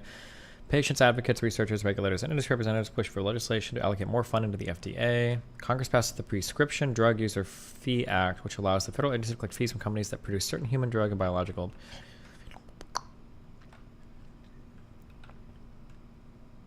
About 45% of the FDA's budget, or $2.7 billion, comes from industry user fees, according to a fact sheet. The other 55% comes from... Okay, that's a decent amount. 45% about... People concern skepticism and cynicism. There are figures within the CDC, NIH, that have a, well, this is to one of our viewers here on the Locals platform, Primal Collins says, you know, that to get the kind of trust that we require, you would want no revolving door between corporations and, in this instance, Big Pharma. And if you are right... This is like I said for the Alex Jones thing, this is just what he does. It just like rattles off like 15 different talking points. I wonder if like Sam Harris and him are ever gonna go back and forth on a point ever, but... And you know it's sort of certainly across infinite time you are that there will be another pandemic. I suppose personally what I would want is a real transparent, candid mea culpa about this is how we handled it, this is what we did wrong, this is what we'll never do again, this is what we exploited, this is how it was handled incorrectly, these were people that were shamed that shouldn't have been, that should never have been said, these companies should never have profited, Moderna should not have been invested in by... Why are you not allowed to profit off of medicine? Is that like, well, actually he's like a full-on probably fuck, I wonder if I have a cough. He's probably like a full-on like anti-corporate guy who is like also quasi-socialist third position or something, I imagine. I don't know. by a person who's now the Prime Minister in the UK. He set up a hedge fund that funded Moderna. None of those companies should have profited from a disaster of this nature. Certainly, public politicians shouldn't have been partying during a time while When the do you rest think of the us COVID anti-vax stuff will get old to these down people? I see rappers like Chris Webby and Tom McDonald still making anti-vax music, and influencers post about it still. Or is this the next 911 was an inside job thing that lasts forever? I have no idea. We must radically redress the ability that Big Pharma has to influence policy. Are you avoiding the Reuters article? What are you talking about? What? Because I recognise that no one's going to trust these government medical agencies until that's remedied. If that kind of conversation took place, I think that. Why can't Destiny just say that at least medicine shouldn't be profited from? Because why shouldn't you profit from medicine? Why would I ever say that? What do you mean? I'm a capitalist. Why should you not be able to collect profits on creating things that are good for society? I feel like of all the things you'd want people to profit from, things like medicine would be at the top of the list. Of course, I think there should be profits there. If you manage to create medicines that help people, that's probably good that you're making money off of that. That would go some way towards it. Do you think that's a possibility, and do you think that's a fair assessment? I agree with the spirit of that. It would be hard to fashion a mea culpa so comprehensive that it satisfied everyone who was waiting for it, because I think we're going to, as a society, we're going to disagree about what the facts are still. So we're not in possession of the same set of facts.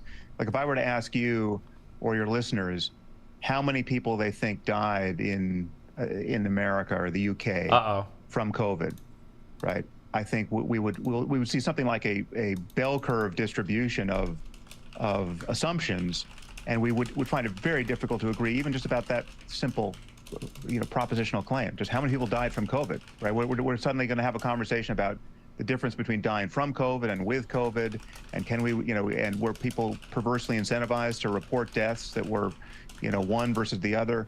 But what you pointed to in your comments about pharma there are a set of perverse incentives that we have to worry about. I mean, so the profit motive in pharma is something that many of us, or probably all of us, when we look at. I don't think we should concede that point. I would fight on that. What's wrong with don't we want people, like, if there was ever a point for profit to be good, wouldn't it be in creating things that are good for society? Like, I could understand saying that, like, do we want a profit motive for the military-industrial complex, right? Like, even if I say it's a dumb argument, I can at least understand that, like, well, should it be profitable to encourage us to go to war? That's kind of scary. That's a contradictory incentive, right? It's bad for society, good for a company. But, like, should people really get profit for creating medicine that saves lives? Yeah, if anybody's ever going to get profit for something, I feel like those would be the societal goods you'd want them to get profit for, right? At it are uncomfortable with, but it's also not clear how to incentivize drug discovery in a way that works, that dissects out that perverse incentive, right? So yes, I was totally uncomfortable with the idea of a pharmaceutical company enjoying windfall profits during a pandemic and racing back. And then people just make shit up. Destiny, it gives rise to problems as well, such as the fact that we have no novel investigation into antibiotics because it wouldn't be profitable. What are you talking about? First of all, even for diseases, we have the orphan drug program to incentivize people to do research into diseases that are that there aren't many people affected by, so that we can get research there. Number one. Number two, what is the alternative? Are you saying that, like, we should have the government directing firms to research different areas, like, just randomly with no chance of drug discovery or anything? Like, it doesn't, like, I don't know, like, it just doesn't make any sense. I mean, like, we can do general research on things, or I guess you can have, like, go find a country with socialized medicine and make them discover, like, brand new amazing antibiotics if you think that that's, like, the way that process can work. But medical universities do real good work. Medical universities do good work on general research, but they don't bring drugs to market. And at the end of the day, that's the only thing that matters. Well, no, I shouldn't say that's the only thing that matters. Well, it's kind of the only thing that matters. At the end of the day, you need a drug to take, right? And that's what pharmaceuticals do, is they go through the trials and tribulations of going through the actual trials of making sure that we've got drugs that are efficacious for treating diseases, right? That's the whole point of bringing the drug to market. General research at a university does not get us a drug that we can take. Vaccines to market, knowing that billions of dollars were, waiting to hit the cash register, it's easy to see what could go wrong with that. And that, again, this is why we need an FDA and a CDC and other regulatory organizations we can trust. And your revolving door comment is totally valid, except the issue is there are only so many domain experts, right? So what sort of jobs do they get when they transition, right? And who do we want to be doing this research and to be deciding about regulation apart from people who know all of the details of this research? Destiny, the incentive can sometimes be to appear to save lives and to cover up issues with the drugs rather than actually saving lives. Some people think this is a major issue. Yeah, sure, but I mean, like, that's true of any product ever. Like, is it good that there's a profit behind cars? What if they cut corners on seatbelts? Is it good that there's a profit behind clothes? What if they outsource it to slave shops? Is it good that there's a profit behind food? What if they put unhealthy and unnatural additives that make it taste better? Is there, yeah, theoretically, there can be bad incentives on literally any single thing ever that's made, but that's why you've got regulatory bodies that make sure people adhere to certain standards, and hopefully that's why you've got competitive markets where you've got multiple companies to choose from, so you can find the one that most aligns with their values. Like, what's the alternative? The government making everything, or just dictate? Like, you don't think the government has problems with inefficiencies, or the government has like, come on. That's the whole point of a competitive market. Search. And you take a simple case, but let's take it off COVID for a second because that's so highly politicized. But take the fact that we as a society desperately need to create a new generation. Destiny, it was dope when Oxycontin made killer profits and created the opioid crisis. Yeah, there's a crisis around fucking crack cocaine and everything too. Like, yeah, bad things can happen sometimes, but what do you want? You want to just live with no pharmaceuticals? Like, I don't understand this idea. This is the binary idea. I can't do it. I can't do it. It's like what you just said is so fucking retarded. You should be executed for how stupid that fucking comment was. People look at things where they see one problem and they're like, get rid of everything. It's so fucking retarded. Like, I wish that you lived in a world where people treated you like you want to treat other things. Like, hey, I want to graduate college. Sorry, dipshit, you failed a math test in 6th grade. Like, go work in the fucking coal mines, you retard. Like, oh, I love my mom and dad. They don't love you because one time when you were 2 years old, you shit your fucking pants after they took you to diapers. And now you have no like, why would you, like, yeah, do pharmaceuticals fuck up sometimes? For sure. Do pharmaceuticals even act with malintent sometimes? Absolutely. Does the FDA get things right all the time? Of course not. But this idea that, like, well, people have made mistakes, so we need to get rid of all of it is so mind-numbingly fucking retarded. And you're taking for granted so many of the amazing things that we've gotten from private companies, from government regulation, and from everything else that exists in society, just because you want to have, like, some edgy retard fucking take. Because you identified a mistake sometimes. But it's like, this is what I'm saying is so obviously true, and so it's such a retarded, like, challenge. What about when they fucked up once before? Yeah, true. What, like, I can't even cite the major advances in pharmaceuticals because you fucking retards probably don't even believe in half of them. I can't even point to advancements in medicine. I thought this was an interesting email. I'm just gonna read this.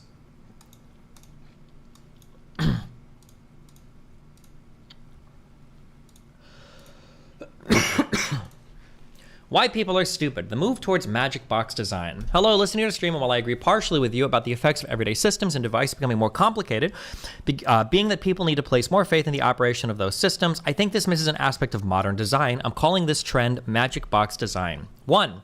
The massive success of Apple's products have led to its design philosophy being pretty widely adopted. The design is based around maximizing the ease of use for casual users, abstracting the technical elements, and making them difficult or even impossible to access. Compare Windows and Mac OS as operating systems. Abstracting how the system actually works reduces the fear of complexity, but it A, creates an illusion of simplicity, and B, prevents users from passively absorbing intermediate level knowledge of how the system functions. It's possible to fully analyze a black box, but if you don't need to, most people won't bother. 2, in order to capture more revenue, companies also abstract their systems so repairing them is very difficult or actually impossible. This can involve forcing the user of company-sanctioned software, for example with John Deere tractors, Louis Rossmann has a lot on this, or just making the system so opaque that 95% of people give up. The company then collects fees for repair services and can charge grossly inflated amounts so they have a semi-monopoly, and the customer has no reference for the difficulty of the repair. Apple calling tech support geniuses, to me, seems like an attempt to mystify the repair process beyond the reach of mere laymen.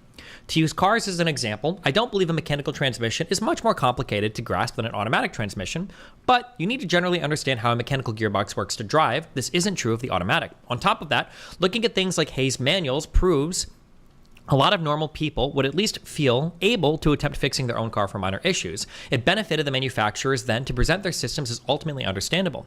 For some reason, money and software as a service, that isn't the case today. You benefit if people think only you know the secret of the magic box. So these devices and systems that people spend hours and hours with a day, train them not to critically think about or analyze the systems they interact with. Combine this with two things you've talked about in the past, the splurge of banal information on the banal information, I think. Banality, banal information on the internet, obliterating context, and design focused around sanding off every possible inconvenience the user may experience. And you get it with people who think problems must be caused by malicious actors because they can't understand how complex systems function and who are happy to place the locus of responsibility for understanding with third parties. I thought that was an interesting email, but yeah.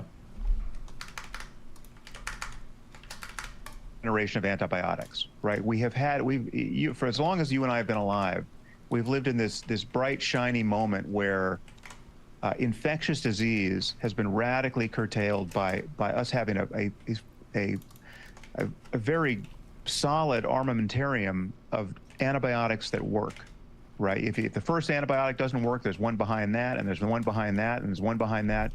But in the last, 25, 30 years or so, we have witnessed this growth of antibiotic-resistant bacteria, and we know we don't have a good pipeline for developing new antibiotics. The reason why we don't have a good pipeline is because the drug companies can't be appropriately incentivized to do the work and to spend the money to develop these drugs, because this next antibiotic, the seventh antibiotic in line, when all the other ones fail, when you get some weird lung infection, right? And you've gone through 6 antibiotics and they haven't worked and we got one left, right? That drug, whose name no one can pronounce, that is a drug that maybe you'll take once in your life. Yeah, but we have programs to incentivize people to do this. An orphan drug is a pharmaceutical agent that is developed to treat certain rare medical conditions. An orphan drug would not be profitable to produce without government assistance due to the small population of patients affected by the conditions. Like, the United States has an orphan drug program. It's defined as one intended for the treatment, prevention of, or diagnosis of a rare condition or disease or condition, which is one that affects less than 200,000 persons in the U.S., which equates to approximately 6 cases per 110,000 population, or meets cost recovery provisions of the Act. Like, we literally try to incentivize companies to create stuff like this. 10 days, right? It's not like Prozac, where you're going to take it for the rest of your life, or Viagra, where you're going to take it. It's something that most people are never going to take, and those of us who are unlucky enough to need it will take it once for 10 days, right? So there's not enough profit in this thing, and it takes $1 billion to discover this drug, right, and bring it to market. Yeah. So how do you get companies to do this? And if we were going to make governments do this, how badly would they handle that project, right? So this is a problem of incentives and trade-offs, and we have to figure out how to untangle all this in a way that preserves public trust in institutions, and it is a hard problem. It could also be the case too, and I haven't done much reading on antibiotic design. It could also be the case too that developing this next antibiotic, it might be incredibly difficult to do. That might be very difficult research. It might be hard. It's not just that like companies are greedy, but it might be that it's just a really hard thing to figure out as well, right? Maybe, I don't know. I don't know anything about it. It could be the case. Astonishing to me that it was once the role of the left to offer very aggressive critiques of those kind of models, and now they are entirely bereft of them, whether it's on the subject of war or the sort of immersive and disruptive power of big pharma. It no longer seems to be the, whilst earlier on I did offer a alternative to those labels as we discussed, it seems to me that any attacks on the militarism, in particular, Pfizer received $5 billion to research COVID-19. They create 100 million doses of /Y at a cost of 2.15 PD. Sell for $20. Kind of F get up. I don't even know where any of those numbers come from, or even if any of those numbers are true. 100 million doses of COVID-19. Haven't they made billions of doses? How many doses of mRNA vaccine have Pfizer made?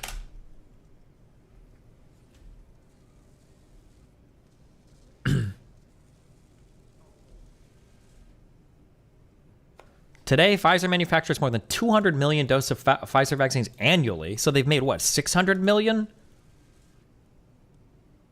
We pledged to supply 2 billion doses. I don't know what any of those numbers even come from. I'm not even sure.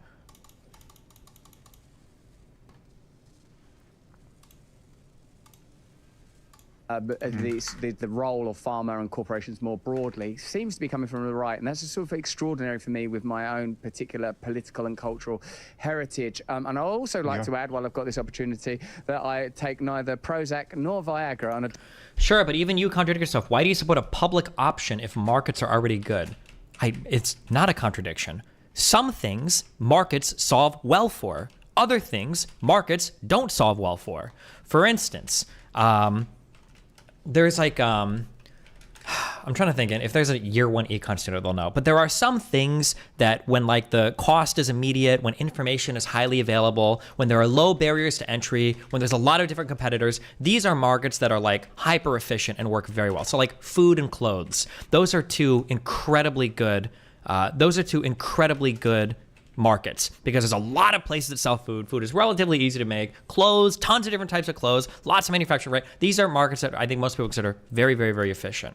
Other markets might have really big barriers to entry or really difficult for consumers to understand that make them a lot more exploitable and not as good for being market. I don't even know why the fuck I'm explaining this. You either already know this and you've chosen to ignore it because you're a partisan fucking hack, or you're fucking retarded and anything I say is not gonna make this. Never mind. It's like, it's obviously true. Some things function very well as markets. Other things function really horribly as markets. Healthcare, in a lot of ways, doesn't seem to function too well as a market. For one, like a really obvious thing, if you're having a heart attack, you're not going to shop around for hospitals. You're probably going to go to whatever closest. Two, is it obscurity of information? It might be hard for people to understand different healthcare options or the differences between certain drugs. Three might be all the different players involved have very high barriers to entry. It might be really expensive to start a hospital, and maybe they're not profitable in every area. It might be really expensive to make and manufacture drugs. It is. It costs $1 billion on average to bring one to market. Some things work really well in free markets. Other things don't, and the government is good for regulating them. There are different types of a geographic monopoly might impede somebody's ability to compete. That's why there's not 52 different ISPs in every city, because nobody wants to lay the infrastructure 6, 7, 8, 9, 10, 9 different times. Like, yeah. Daily basis. It's at most once every other day. A chance would be a fine thing. We're going to leave YouTube now, so if you're watching us on YouTube, please click the link in the description to join us on Rumble, where I'll be asking Sam Harris about the popularity of figures like Donald Trump, about whom he has spoken extensively, and Robert F. Kennedy. Why are we seeing this rise in populism? If you want to see how Sam's going to respond to that question, click on the link. Also, Sam's going to be giving away access to his Waking Up with Sam Harris meditation app, which is fantastic. So join us over on Rumble. If you're watching us on Rumble, press the red button and join us in our locals conversation, and consider becoming an awakened wonder, where you get access to all sorts of additional content, and for a limited time only, a pair of underpants, which I will be offering you in a moment or two, Sam. But first, I want to get your perspective on the rise of populism and what that suggests about the decline in establishment trust, which we've touched on. I feel like, like Trump's a runaway leader in his own party. I feel like 80% of Republicans want to vote for Trump, and something like 19 or 20% would vote for RFK, in spite of the lack of mainstream media. What? Get your perspective on the rise of populism and what that suggests about the decline in establishment trust, which we've touched on. I feel like, like Trump's a runaway leader in his own party. I feel like 80% of Republicans want to vote for Trump, and something like 19 or 20% would vote for RFK, in spite of the lack of mainstream media coverage of his campaign. So you have a significant number of Americans from across the political spectrum, narrow though I would contest that political spectrum is when you consider what's possible if you're a regular meditator. What does this tell us about how bereft we've become of alternatives, and what new ideas, what new conversations, and what new alliances need to emerge in this new media space, and how this could evolve into new political movements? But perhaps if we start with what you think underwrites the sudden surge in populism, that whether it's left or right wing. Well, I think there are a few variables. I mean, one is this siloing into echo chambers that has been enabled by the internet broadly, but social media. Oh, he's a DGG. He's about to copy all of my takes. Okay. I think it's possible to stay in a silo now in a way that it simply wasn't a generation before. Even though yes, there was there was an opportunity to have your biases enshrined in just how you decided to use the media, you know, in the past. But it's just gotten worse and worse to the point where there's almost no Darwinian corrective to misinformation and lies now. Like, you really can swim in an ocean of lies for as long as you want, and nothing from the outside is going to intrude, or certainly need not. True. This is what I talk about when I say there's no accountability. If you want to lie a billion fucking times, go for it. Nobody even remembers. This is why betting is so important, or anything. Any type of accountability mechanism would be so fucking important for alternative media. Intrude into these hermetically sealed spaces of information and misinformation. And so we're not converging on anything like a fact-based discussion about anything of importance now. And so you take somebody like Trump, now, who to my eye is, it's not an exaggeration to say it, he is the most relentlessly dishonest person we have ever seen in public life. Uh-oh. I mean, he just lies at a velocity that doesn't even make any sense, right? He does. I mean, many of his lies aren't even self-serving, right? They don't serve his. Remember when he was so desperately clinging in the very beginning of his presidency, the very second he came in, and he was like, "I had the largest, I had the biggest, the most people." Like, it was like, why do you need to lie about this? What? You don't have to lie about that. Nobody cares, bro. Oh my God, like, unbelievable. Purpose. It's just this automaticity that he distorts the truth. You know, he'll contradict himself in the span of 30 seconds, and he has cultivated an audience that simply doesn't care, right? This is not an audience that likes him despite his failures of personal integrity. It's an audience that mostly likes him because he is this chaos machine. Right? True. He's this kind of wrecking ball that is swinging through our institutions and our political norms and disrupting everything. And, you know, so the question really is, why do so many millions of Americans want to see everything disrupted in this way? And it does. God, I can't wait to hear Russell Brand deep throat Trump right now. He's about to do it.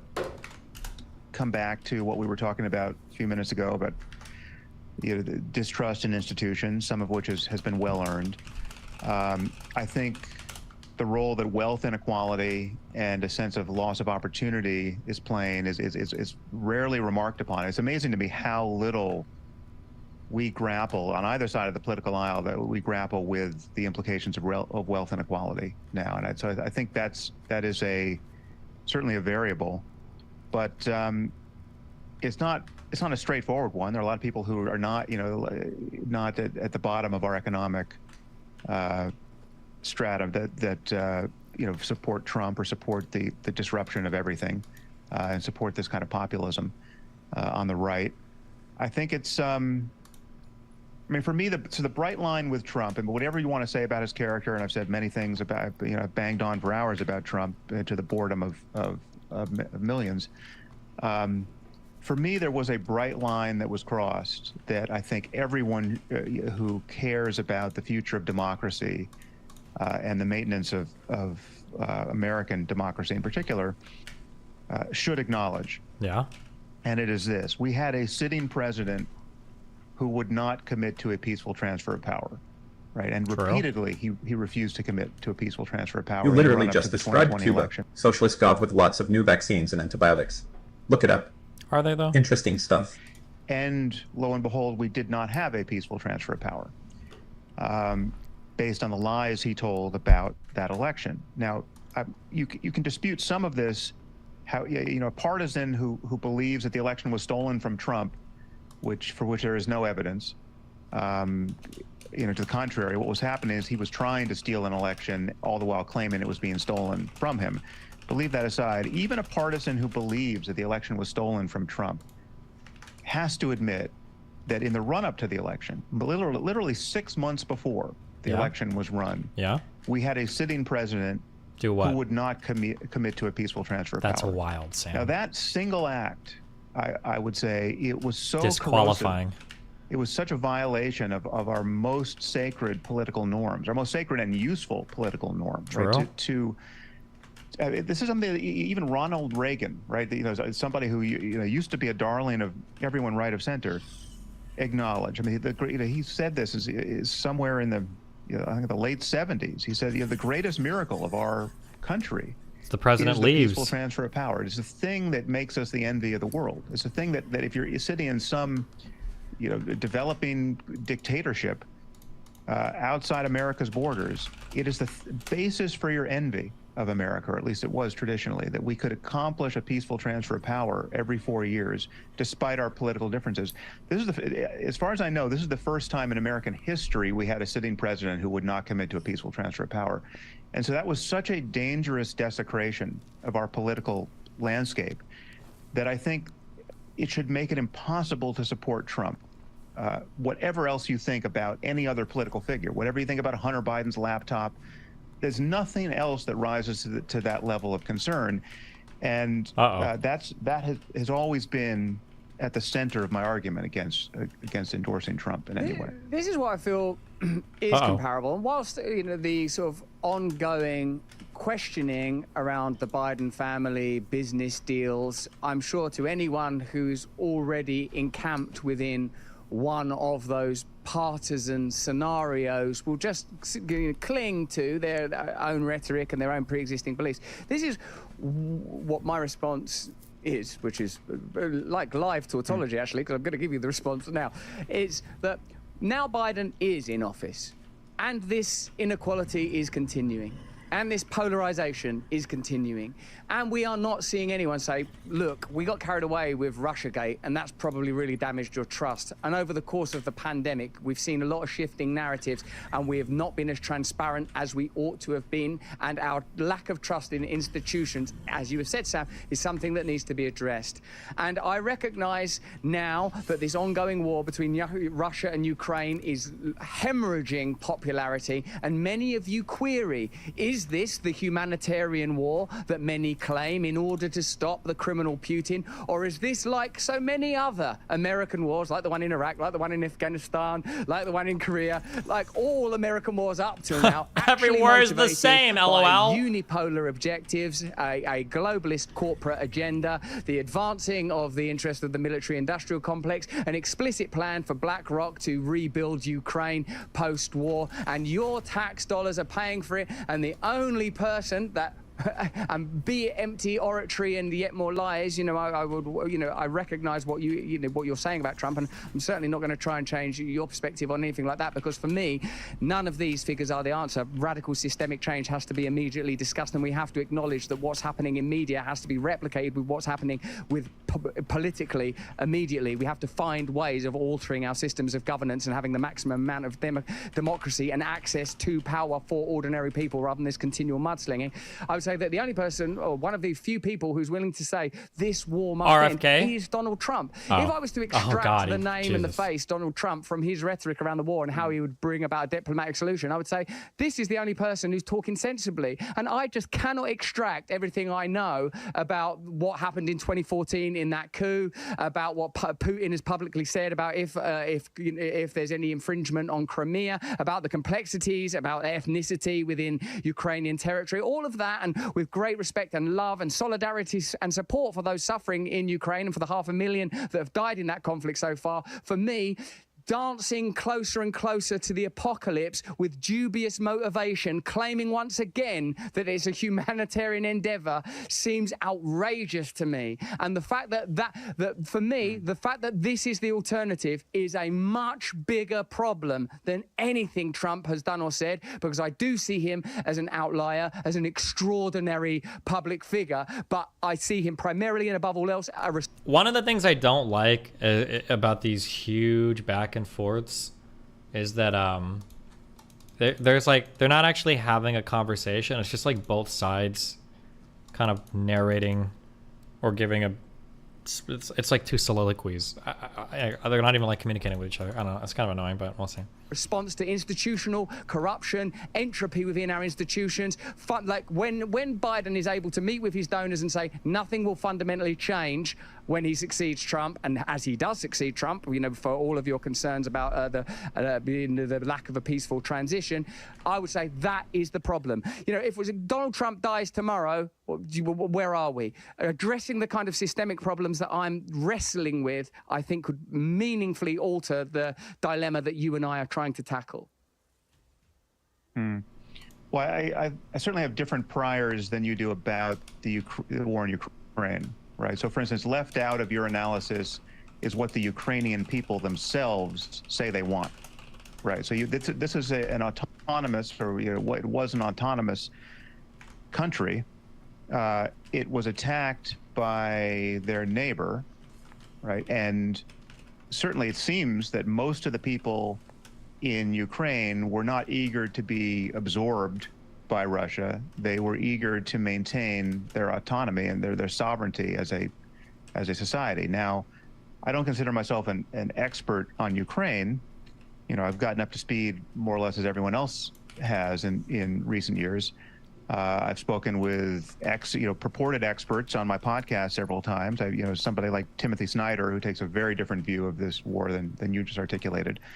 Very defending the Ukraine view, and other people like Ann Applebaum, and these are people who are subject matter experts, but from, I would imagine, your point of view and the point of view of your audience, and certainly Trump's point of view, they're part of the blob that would be arguing for this war in the first place.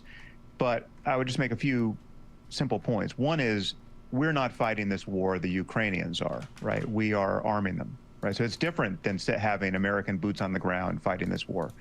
And I would agree that is a bright line we really should not cross. The other point here is that I think this is once again, a domain of trade-offs. There's not at every moment clearly right and wrong answers to these very hard questions. There's a trade-off between giving in to nuclear blackmail and the whims of an authoritarian psychopath, and not giving in to it and holding the line, again, even in spite of threats to usher in the end of the world, to hold the line in defense of a rules-based international order. Now, whether we get that right or not is of some consequence, right? I would argue that it is worth worrying about what Putin's going to do with his nukes. I think somebody put this really well. It feels like two people reading from their Substacks. Yeah, true. As the temperature increases over there. But it's also worth worrying that giving in to nuclear blackmail sets a terrible precedent, right? So how we navigate that is again, it's hard. And what you want... Has anyone ever convinced you to change your mind on an issue or political take? No. My political takes are perfect, and they've been this way since I've been on the internet for 13, 14 years. Okay. Are not impetuous know-nothings steering the ship at that moment. You want actual experts who understand the history of these kinds of conflicts and understand everyone's relevant capacities and lack thereof, understand what's likely to be bluffing, understand the incentives, I don't care. Understand what's Putin's likely to do next. And still, that's not a science. That's an art. And we should be very, the bigger picture here is we should be very worried about the nuclear status quo. The fact that we have a world that is, for as long as we've been alive, rigged to explode. Forget about intentional nuclear war. We have a world that can explode on the basis of misinformation and just sheer accident, right? Just radars that malfunction can steer us into a nuclear conflict. It's terrifying, and it's something that we have to figure out how to address. But to treat Putin like he's just a normal actor with... Do you consider yourself an entertainer, or is that insulting to you? I do consider myself an entertainer. Is it insulting? Not really. I think the majority of people probably get most of their political diet through entertainment, right? Like I mentioned this before. Like the Daily Show was probably the main source of political information for a lot of left-leaning millennials, right? A lot of people get a lot of their political information through pundits who are really entertainers at the end of the day, right? People like Tucker Carlson, people like Anderson Cooper, like, yeah. rational interests, who we can deal with like any other, leader of a free society, is just not accurate. He is a person who murders his political opponents. He murders journalists. He's not a normal. Oh, but don't they do that in the U.S.? Normally corrupt politician. He's gonna say it. He's an autocrat, and he's an autocrat who's armed with nuclear weapons, who threatens to use them. It's something that we have to treat as categorically different than we would treat a disagreement between us and France or the UK. Us being being America in this case. I do have a concern that pathologizing the opponents of the hegemony as maniacs, whether that's Trump or Putin, is a shortcut to looking at some of the complex historical arguments, and just notably including the infringement. This is why, they're not going to go back and forth. I'm going to hate this whole conversation, and I'm going to suffer for an hour more. I don't know if we'll listen to all of this. What do you mean? Do you think that Putin is of the same integrity as any U.S. president or the leaders of France, Germany, the UK? I wish you could justify that now.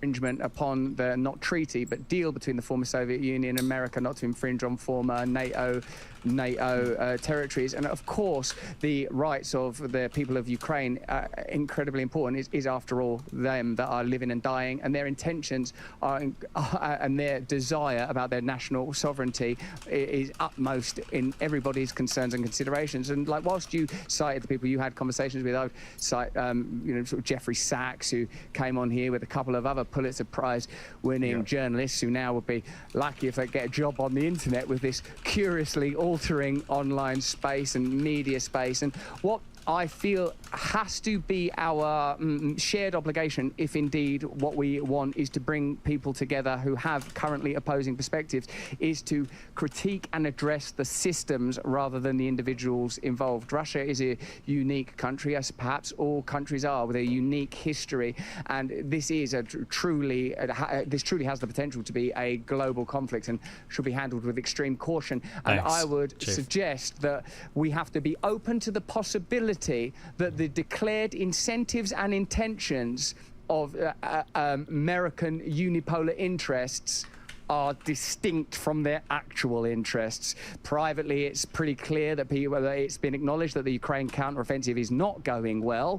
I think it's pretty plain that the military-industrial complex asserts incredible power over the direction of American foreign policy. And I say that I would address this precisely how I would have looked at the conflict in Iraq. Who is benefiting from this? What are the relationships between military-industrial complex and then Cheney, Bush, Wolfowitz? And now, the hue and flag and mule and elephant may have switched, but I see the same subcutaneous interests apparently running the show. But part of what we're discussing more broadly now, Sam, is that you could bring a host of perspectives and opinions, and I recognize you have a great deal of academic heft in your own particular area of expertise, and I occupy an entirely different space. And my intention is I don't think that either political party is the answer. I don't have any alliances. The thing that I intuit is we are on the press. I wonder how much he's criticized Donald Trump. Does anybody have, actually, I'm curious, can anybody give me a sense, because people always say this shit, I'm not aligned to any political parties. I'm not partisan at all. I just, I'm just trying to critique the systems.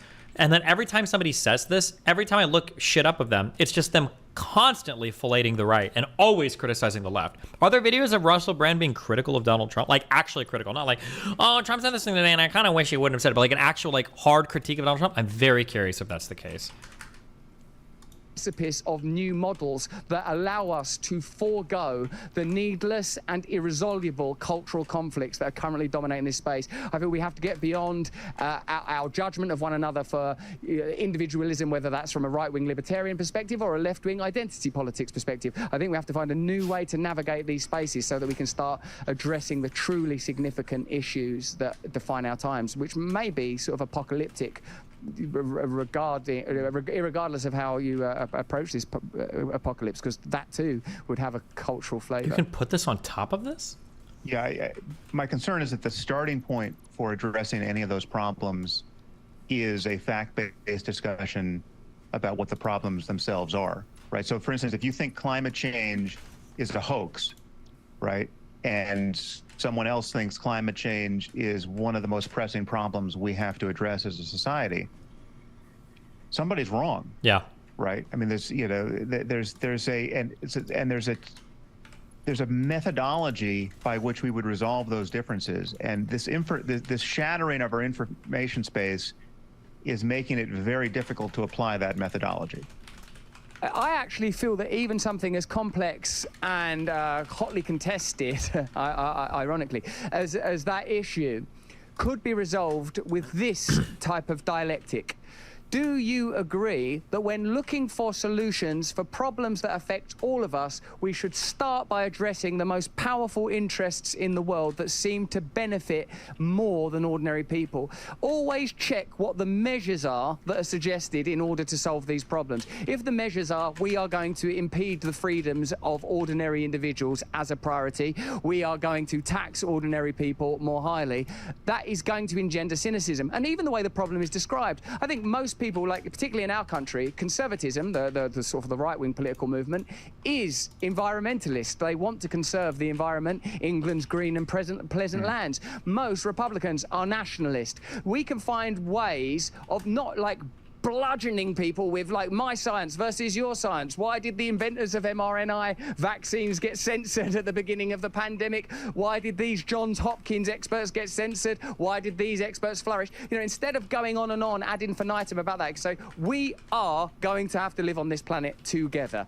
It appears that there are a set of interests that continually benefit from crises. Energy companies benefit when there's an energy crisis. The military-industrial complex benefits when there's a war. Big Pharma benefits when there's a health crisis. We have to... Yeah, and, you know, construction people benefit when there's a fire and things burn down. And police unions benefit when crime is on the rise and they need to go negotiate for pay raises. And clothing providers benefit when the fucking plagues of Moses eat away all of our fucking linen cloth. I mean, like, yeah, like everybody stands to gain from every single... It's literally called... There's a thing called the broken window fallacy, kind of, right? Where if you break and destroy things, there are certain people that benefit from that. Of course. But you can't stop that, right? Even if you socialize all those things, then the government stands to benefit from war. Then the government stands to benefit from medicine and food. Like, yeah, it's such a dumb... address this. We can't have an ongoing system that is punitive to ordinary people with every single advancing crisis. That has to change. Otherwise, you're going to have ongoing cynicism and people, ordinary people, that wear different livery but have ultimately the same interest, attacking one another while nothing significantly changes. In a sense, I think we have to find careful ways of molding the clay of the argument with the intention of resolution rather than the intention of I don't winning. care anymore. That, I think, might be an important way that you and I, for example, could contribute. Get him, Sam. Yeah, again, it is truly difficult. I mean, what you're talking about are the effects of perverse incentives, and it is, to my knowledge, no one has figured out a way to categorically clean this space up, right? So again, I'll come back to the very simple and non-politicized example I brought up a few minutes ago. Developing the next family of antibiotics, right? It is massively resource intensive, right? It costs $1 billion to bring one new antibiotic to market. Who do we incentivize to take to that risk? Most of these drugs don't pan out, right? So you're a company like Pfizer. I would say we need a company like Pfizer to do that work. True. Right. The alternative is to say the government should do that work. Now, the very same people who recoil from the perverse incentive of windfall profits to Pfizer when we have a pandemic are some of the same people who will laugh at the prospect of entrusting the government to do it, to develop our next generation of medical therapies. Right. Yep. There's this well understood. That's true. Right. People will be like, oh, I don't like the profit incentives of private corporations. Oh, okay, we're going to put the government, led by Joe Biden and Fauci, in charge of all of our drug manufacturing now. That's what you want? Well, no, not like that. That's not what I meant, right? Yeah, that they would freak the fuck out. Principle that capitalism and the profit motive and the free market are among all the terrible ways to incentivize people, they're the best ways we've discovered to incentivize creative people to get up early every morning and make the personal sacrifices they have to make so as to do the work that we need them to do to produce this new knowledge generation. And if you think there's some trade-off between remunerating people for the risks they take and the work they do, and allowing, despite the obvious possibility of weird incentives, allowing for people to get spectacular. Actually true. The average Trump voter doesn't like private corporations solving these problems. The average Trump voter wouldn't be happy with the government solving the problems. But if Elon Musk bought a pharmaceutical company, these guys would be deep-throating these vaccines all day long. What? I can get the SpaceX vaccine? I can get the VasX? Oh my God, yeah, sign me the fuck up, Elon. Particularly wealthy when they get lucky based on their own intelligence, right? They produce something that's immensely valuable to us, a new antibiotic, and we should let them get rich, right? And if you have an alternative to that, well, by all means, express it, but to my knowledge, we haven't found one. I would like to express an alternative, but also outline a few things. What is the within your alternative? hypothesis. No one is conducting that research at Pfizer precisely because it isn't profitable. So this tells us precisely the mentality that governs at Pfizer. And when it's a private corporation. The mentality is they want to make money. That's the whole fucking point. Or maybe he'd say, well, that's my whole fucking point. And indeed there is innovation, you might find that it came from BioNTech in Germany, who were funded by the German taxpayers. And you might... BioNTech was also bought and paid for and funded by and kept afloat by fucking Pfizer, a private American company. They needed external investment, and a U.S. company did it. Why do you think BioNTech worked with Pfizer to do it? Do you think it was out of the goodwill of their hearts? No. Find that Pfizer's profits were garnered by charging the American taxpayers who paid for that Pfizer apparent Pfizer innovation, but actually a BioNTech innovation anyway. So what I would say is, it's not like the government, you get a bunch of giddy, silly, owned revolving door civil servant corruptos in on the gig. No, the way that Pfizer would fund universities, the way that Shell Oil fund art exhibitions, you would fund at the level of taxation in response to referenda, in response to a mandate derived from the people of America or the country of relevance, and say, we want to spend this on developing this new antibiotic that we believe is going to help people. Okay, so you don't like the profit motive, fine, but now your plan to fund or figure out how to do research for drugs that affect very few people are now voting populations? Isn't that going to be aren't you going to run into the exact same problem? Oh, this is an issue that affects very few people. Most people aren't going to vote to solve it. If you left Americans up to vote on new drugs, the 3 drugs you'd be researching would be hair restoration, fat loss drugs, and penis enlargement pills, okay? The United States would be funding $275 billion a year into penis enlargement if all of our drug research was just publicly directed based on a fucking down ballot vote. Come on. It would be, I vote for Trump, DeSantis, whoever the Republicans are, and dick pills. That would be like, come on, like this is the best way to do pharmaceutical research?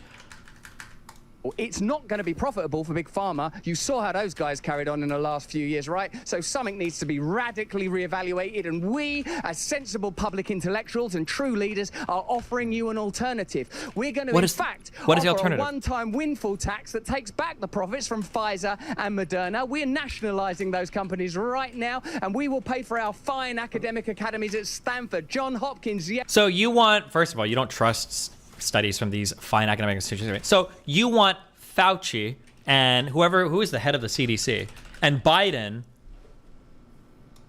and Rochelle Walensky, you want these people to be determining medical research? No, you fucking don't. Why are you lying? There is no possible way that these people will be okay with the government choosing. You didn't trust the government for anything. You didn't trust the CDC. You didn't trust the NIH. You didn't trust Biden. You didn't trust any part of the government. Why would you trust the government to create and manufacture your drugs? You think people are going to take that would actually be the Biden vaccine? Come on, no shot.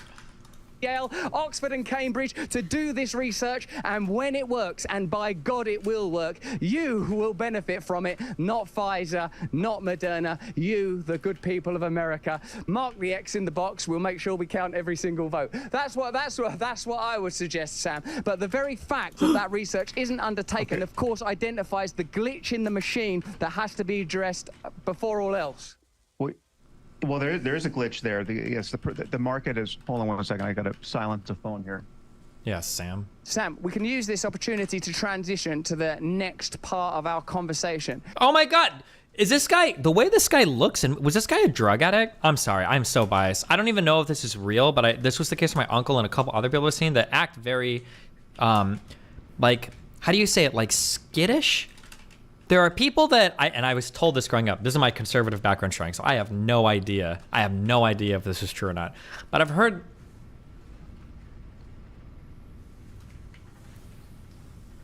that there are people that just like kind of do that. That these are people that had like big drug problems early on growing up. Is that true, or is there like some mental illness that my parents were inadvertently prejudicing me against? I like how he gave that whole thing. Sam is going to respond to a phone call comes up, and rolls around is like, he just wants to like run off to the next thing. What was that? That was so. He was addicted to heroin. He was in rehab. Okay, yeah. What a weird. That was so bizarre. Hold on. There, the market is. Hold on 1 second. What? I got to silence the phone here. Sam, we can use this opportunity to transition to the next part of our conversation. Sam, I want to talk a little bit about. Wait. You don't think Sam almost interrupted him on the last answer. Why would you assume that Sam Harris doesn't want to respond to anything you just said? Are you even having a conversation right now? Like, what was that? That was so fucking weird. Actually, Russell, I need to make 1 point because I think. Yeah, obviously he wants to respond to that. Like, he just said there's a glitch or there's not a glitch, and then he was gonna. Yeah, Jesus Christ. Let me use the rest real quick. Hold on. Jesus, what the fuck?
Uh-oh. It's very important. There's a very strange. To the next part of our conversation.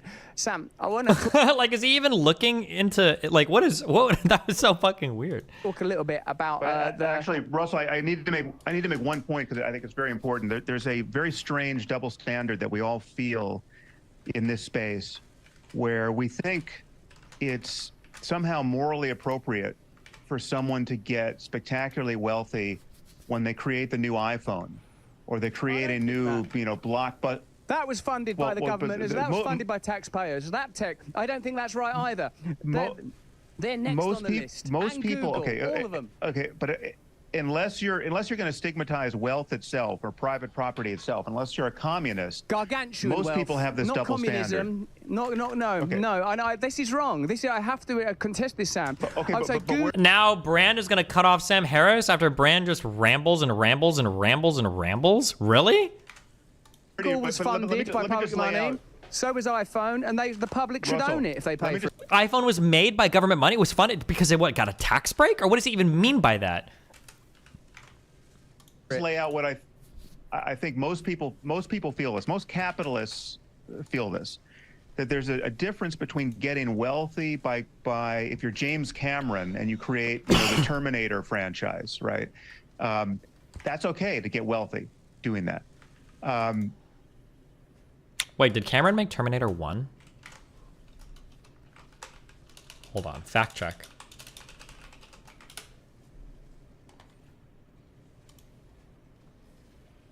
Oh, he did. Okay. Because we all want to see... Cameron didn't make Alien, did he?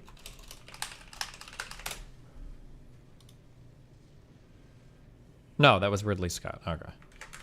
Yeah, I should know. Fun movies every summer, right? So what could be wrong with that? And yet the person who cures cancer shouldn't get wealthy, right? There's something corrupting about getting wealthy in the service of a true benefit to humanity, right? The person who's running a global relief organization that's responding to famines in Africa, the CEO of that charity shouldn't be making $5 million a year, but the CEO of General Motors should. Thank you for everybody spamming that Cameron did Aliens. Yes, thank you. Be, because how else are you going to recruit them? And what we have with that double standard, we systematically recruit less talented people to solve our most pressing social and scientific problems, right? So because we give every smart. Let me just land the plane here. We give every smart college student a forced choice between getting rich by working for Goldman Sachs or following what might in fact be their ethical vocation into philanthropy, but making an obvious economic sacrifice at the outset, no matter how high they get in the organization, running, care or, Doctors Without Borders. They know they're not going to get rich because there's a taboo around doing that. And again, this is an incentive problem. I think we probably want our smartest people working on our hardest problems, and it's not obvious how to incentivize them apart from requiring that they be saints. Well, and I think saints are in short supply. Because we are not organizing society to generate them. Now, I would say that if we prioritize materialistic models, materialistic rewards, and incentivization models that are predicated on that modality, then we will be doubling down on this false progressivist myth that's driving us ever further towards the kind of apocalypse that both of us, I think, sense is coming in different ways. You for this set of reasons, me for that set of reasons. And I would say that, well, let's face it, the main reason that we're having this conversation, Sam, other than both guys that like having a chat and we love the jiu-jitsu and we can handle a gentle quarrel, is to talk about your Waking Up app. Now, what is the point of meditating if it is simply to make yourself a more efficient unit within a pre-established machine that's only going to evolve along predetermined lines? The reason I meditate is because I believe in change. I believe in the ability to change myself, to become a better man, to overcome my previous limitations, foibles and flaws, and I believe in radical change for society. When I say radical change, I don't mean disruptive change that's going to hurt people. I mean true progress, inclusive progress, where we're able to look at the big picture and say, whilst this aspect of the pandemic period was a reasonable... I wish that I knew... Does it feel like Russell's hitting my level? No, there's styles of speaking to people that I think Brand does it better. Harris does it decently, but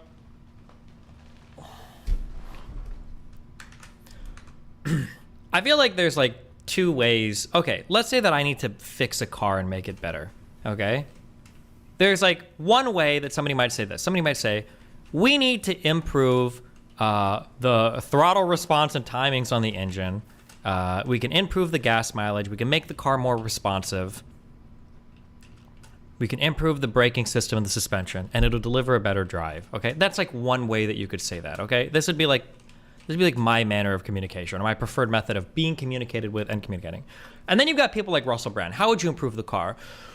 well, I would try to deliver an overall better driving experience that I think is emblematic of what it means to be an American automobile driver. And I think that if we look at the great 3 car companies, the Fords, the GMs, the Chryslers, historically, companies don't even exist in the United States anymore. I think that at one point in time, you could be proud to drive an American car. And I think that the way that they would invest the time and the resources and the energy and the passion into making these vehicles is something we just don't have today in automobile. And I feel like when I hear people talk like this, and I'm like, you're saying nothing. It's so many words and passion and charisma to say absolutely nothing. And every single time Brand talks, that's what I hear. And I hate that it's so effective. And I hate that people listen to it and they're like, yeah, this guy gets it. I'm like, gets what? Can you write down like 2 actual fucking suggestions that this guy's made to improve anything? Like, give me 2 things that Brand has said to make the world a better place. Because there's nothing. There's no concrete ideas. There's no actual solutions or policies or prescriptions. It's just like these really vague generalities that sound good, and he delivers them well with charisma, and he speaks nicely, and it's like, but there's nothing. And God, it drives me fucking crazy. I hate it. I hate it so much. Donald Trump is the same. Error to have made. This one appears like the type of error that benefited certain institutions and interests. Whilst this part of the narrative is being excluded, perhaps in good faith, it seems to me that this is being de-amplified precisely because it does offer a challenge to globalist interests. What I want is a society where you are absolutely free to believe whatever you want. I'm free to believe wherever I want, and we only need to argue where our shared interests are being challenged on that. And I reckon we would find that that's not like that doesn't even make sense. Where we're both free to believe whatever we want. Countries don't work that way, where everybody's free to believe whatever they want, because sometimes those beliefs are in conflict with one another. If one person believes that we should be mandatorily vaccinated, another person believes that there should be mandatory prayer in schools, and another person believes that there should be a mandatory transing of all the children, these 3 people can't coexist, right? Or at the very least, the application of their beliefs can't coexist, because the application of their beliefs directly contradicts the application of the other party's beliefs. That's why I'm saying these are like vague generalities that mean nothing. They sound good, I guess, and people will hear it and soy clap over it. Like, oh, bro, he gets it. Like, what does he get? He's not saying anything of value. So many issues as we might assume. And one of the ways we might get there, and where surely we agree, is on the subject of meditation, and by the method of meditation. I meditate in order to access dimensions, framings, phenomena, frequencies, even space that is inaccessible to me if I remember. Like, this would be an interesting thing, like, oh, why don't you give me an example of this? This is why I try to do this, is why I keep telling people, give me an example. When you say that meditation has allowed you to access frameworks and frequencies, like, what do you mean by that? Like, if you were to say, like, when I woke up in the morning, I used to spend 45 minutes on my phone, and then I would get out of bed feeling groggy and shitty. If he says, now that I meditate, I wake up in the morning, I spend 5 minutes meditating, and I instantly leave my room and get a cup of coffee, and I feel like I've got more clarity through the morning. Okay, fine. You've given me something. That makes sense. But it's all this, like, confidence can make people sound smart, despite zero substance. Yeah, it's all this vague general bullshit that is like, you're not really saying anything at all. Within the rational, logistical, materialistic part of my mind. Why do like, you what is that? Frequencies, even space that is inaccessible to me if I remain within the rational, logistical, materialistic part of my mind. Why do you meditate, Sam? And why should we meditate? Well, the main reason to meditate, I think there are 2 doorways into meditation, and just finding it of interest and paying attention to it long enough to discover that there's a there. The first door could just be intellectual curiosity, wanting to know what's real about the nature of the mind. I mean, it just makes sense. If you want to understand yourself. Like, if I would actually be incredibly critical of Sam Harris here. I think Sam Harris does himself a great disservice by even talking about meditation with somebody like Russell Brand. Like, somebody in chat brought it up. My understanding is, when Sam Harris talks about meditation, Sam Harris is going to tell you shit like, oh, well, meditation is good for you because we have empirical evidence that it leads to better behaviors. We can do fMRI scanning on the brain, and so the meditation unlocks and helps you access other parts of your brain and make better decisions. And meditation, in terms of the small amount of time you can put into it, will give you greater benefits for clarity and function and the rest of it. Like, that's like a thing that Sam Harris would say. Russell Brand would say that meditation helps you tap into an alternate psyche of human existence that gives you the clarity and focus that you need to move forward in another dimension and blah, blah. Like, he talks about it like some wacky woo-woo bullshit. I don't even know why. I think it's stupid for die. Good. I think it's stupid for Sam Harris to even talk about meditation with somebody like Russell Brand. They're not even talking about the same thing. I don't know, that's the feeling I get. Maybe I'm wrong. I'm probably not. yourself better and the nature of your own experience better, it makes sense to pay attention to it. And meditation is really just the act of paying close attention to what it's like to be you moment to moment. So I think you can get there purely on the basis of intellectual interest, but the most common route, and I think the route that is certainly more persuasive to most of us, is the doorway of psychological suffering. I mean, to becoming interested in the mechanics of your own suffering, which is how is it that thoughts about the past or the future can exert this overwhelmingly coercive influence on your mood in the present, right? You think about something you regret or that embarrasses you, or you think about something in the future that you're worried about, that produces anxiety. How is it that change in the character of your mind is accomplished, and is it necessary, right? Is there an alternative to that? Is there a way of relating to the flow of thought such that you don't get pushed around in the same way? And what is it that gets pushed around? You know, is there a self in the middle of this storm that is actually vulnerable to changes in experience, or is there just experience? And are you just identical to the totality of experience, moment to moment? And so there's something to discover there about the mechanics of your own unhappiness. And it really is. Yo, freeing. Dr. Tiny, I mean, you really can you assess be Russell liberated. Brand's dosha for us and tell us what you see? Yeah, I'll check later. Hold on. From a certain kind of suffering that is truly unnecessary. I mean, you know, if you take it far enough, you discover that virtually all of your psychological suffering has been unnecessary. It's been a kind of dream, right? It's very much analogous to being asleep and dreaming and not knowing it, right? You're not in the situation you think you're in moment to moment, and that discovery is quite freeing. It's beautiful and as profound as anything I can imagine discussing. If in this realm of consciousness you can discover that you're my entire identity and all our dilemmas and indeed all culture are a kind of construct relevant only within a particular framing or within a particular paradigm, what does that suggest about the nature of consciousness and awareness? And do you ever query What are we talking about now? the perhaps unique status of consciousness? How are you given liking the number of Satisfactory? times it- How would you compare it to Factorio? I love Factorio and am interested in Satisfactory. But the 3D element looks like it might actually detract from a game like this. Would you recommend trying it? Yeah, try it. Go for it. It's okay.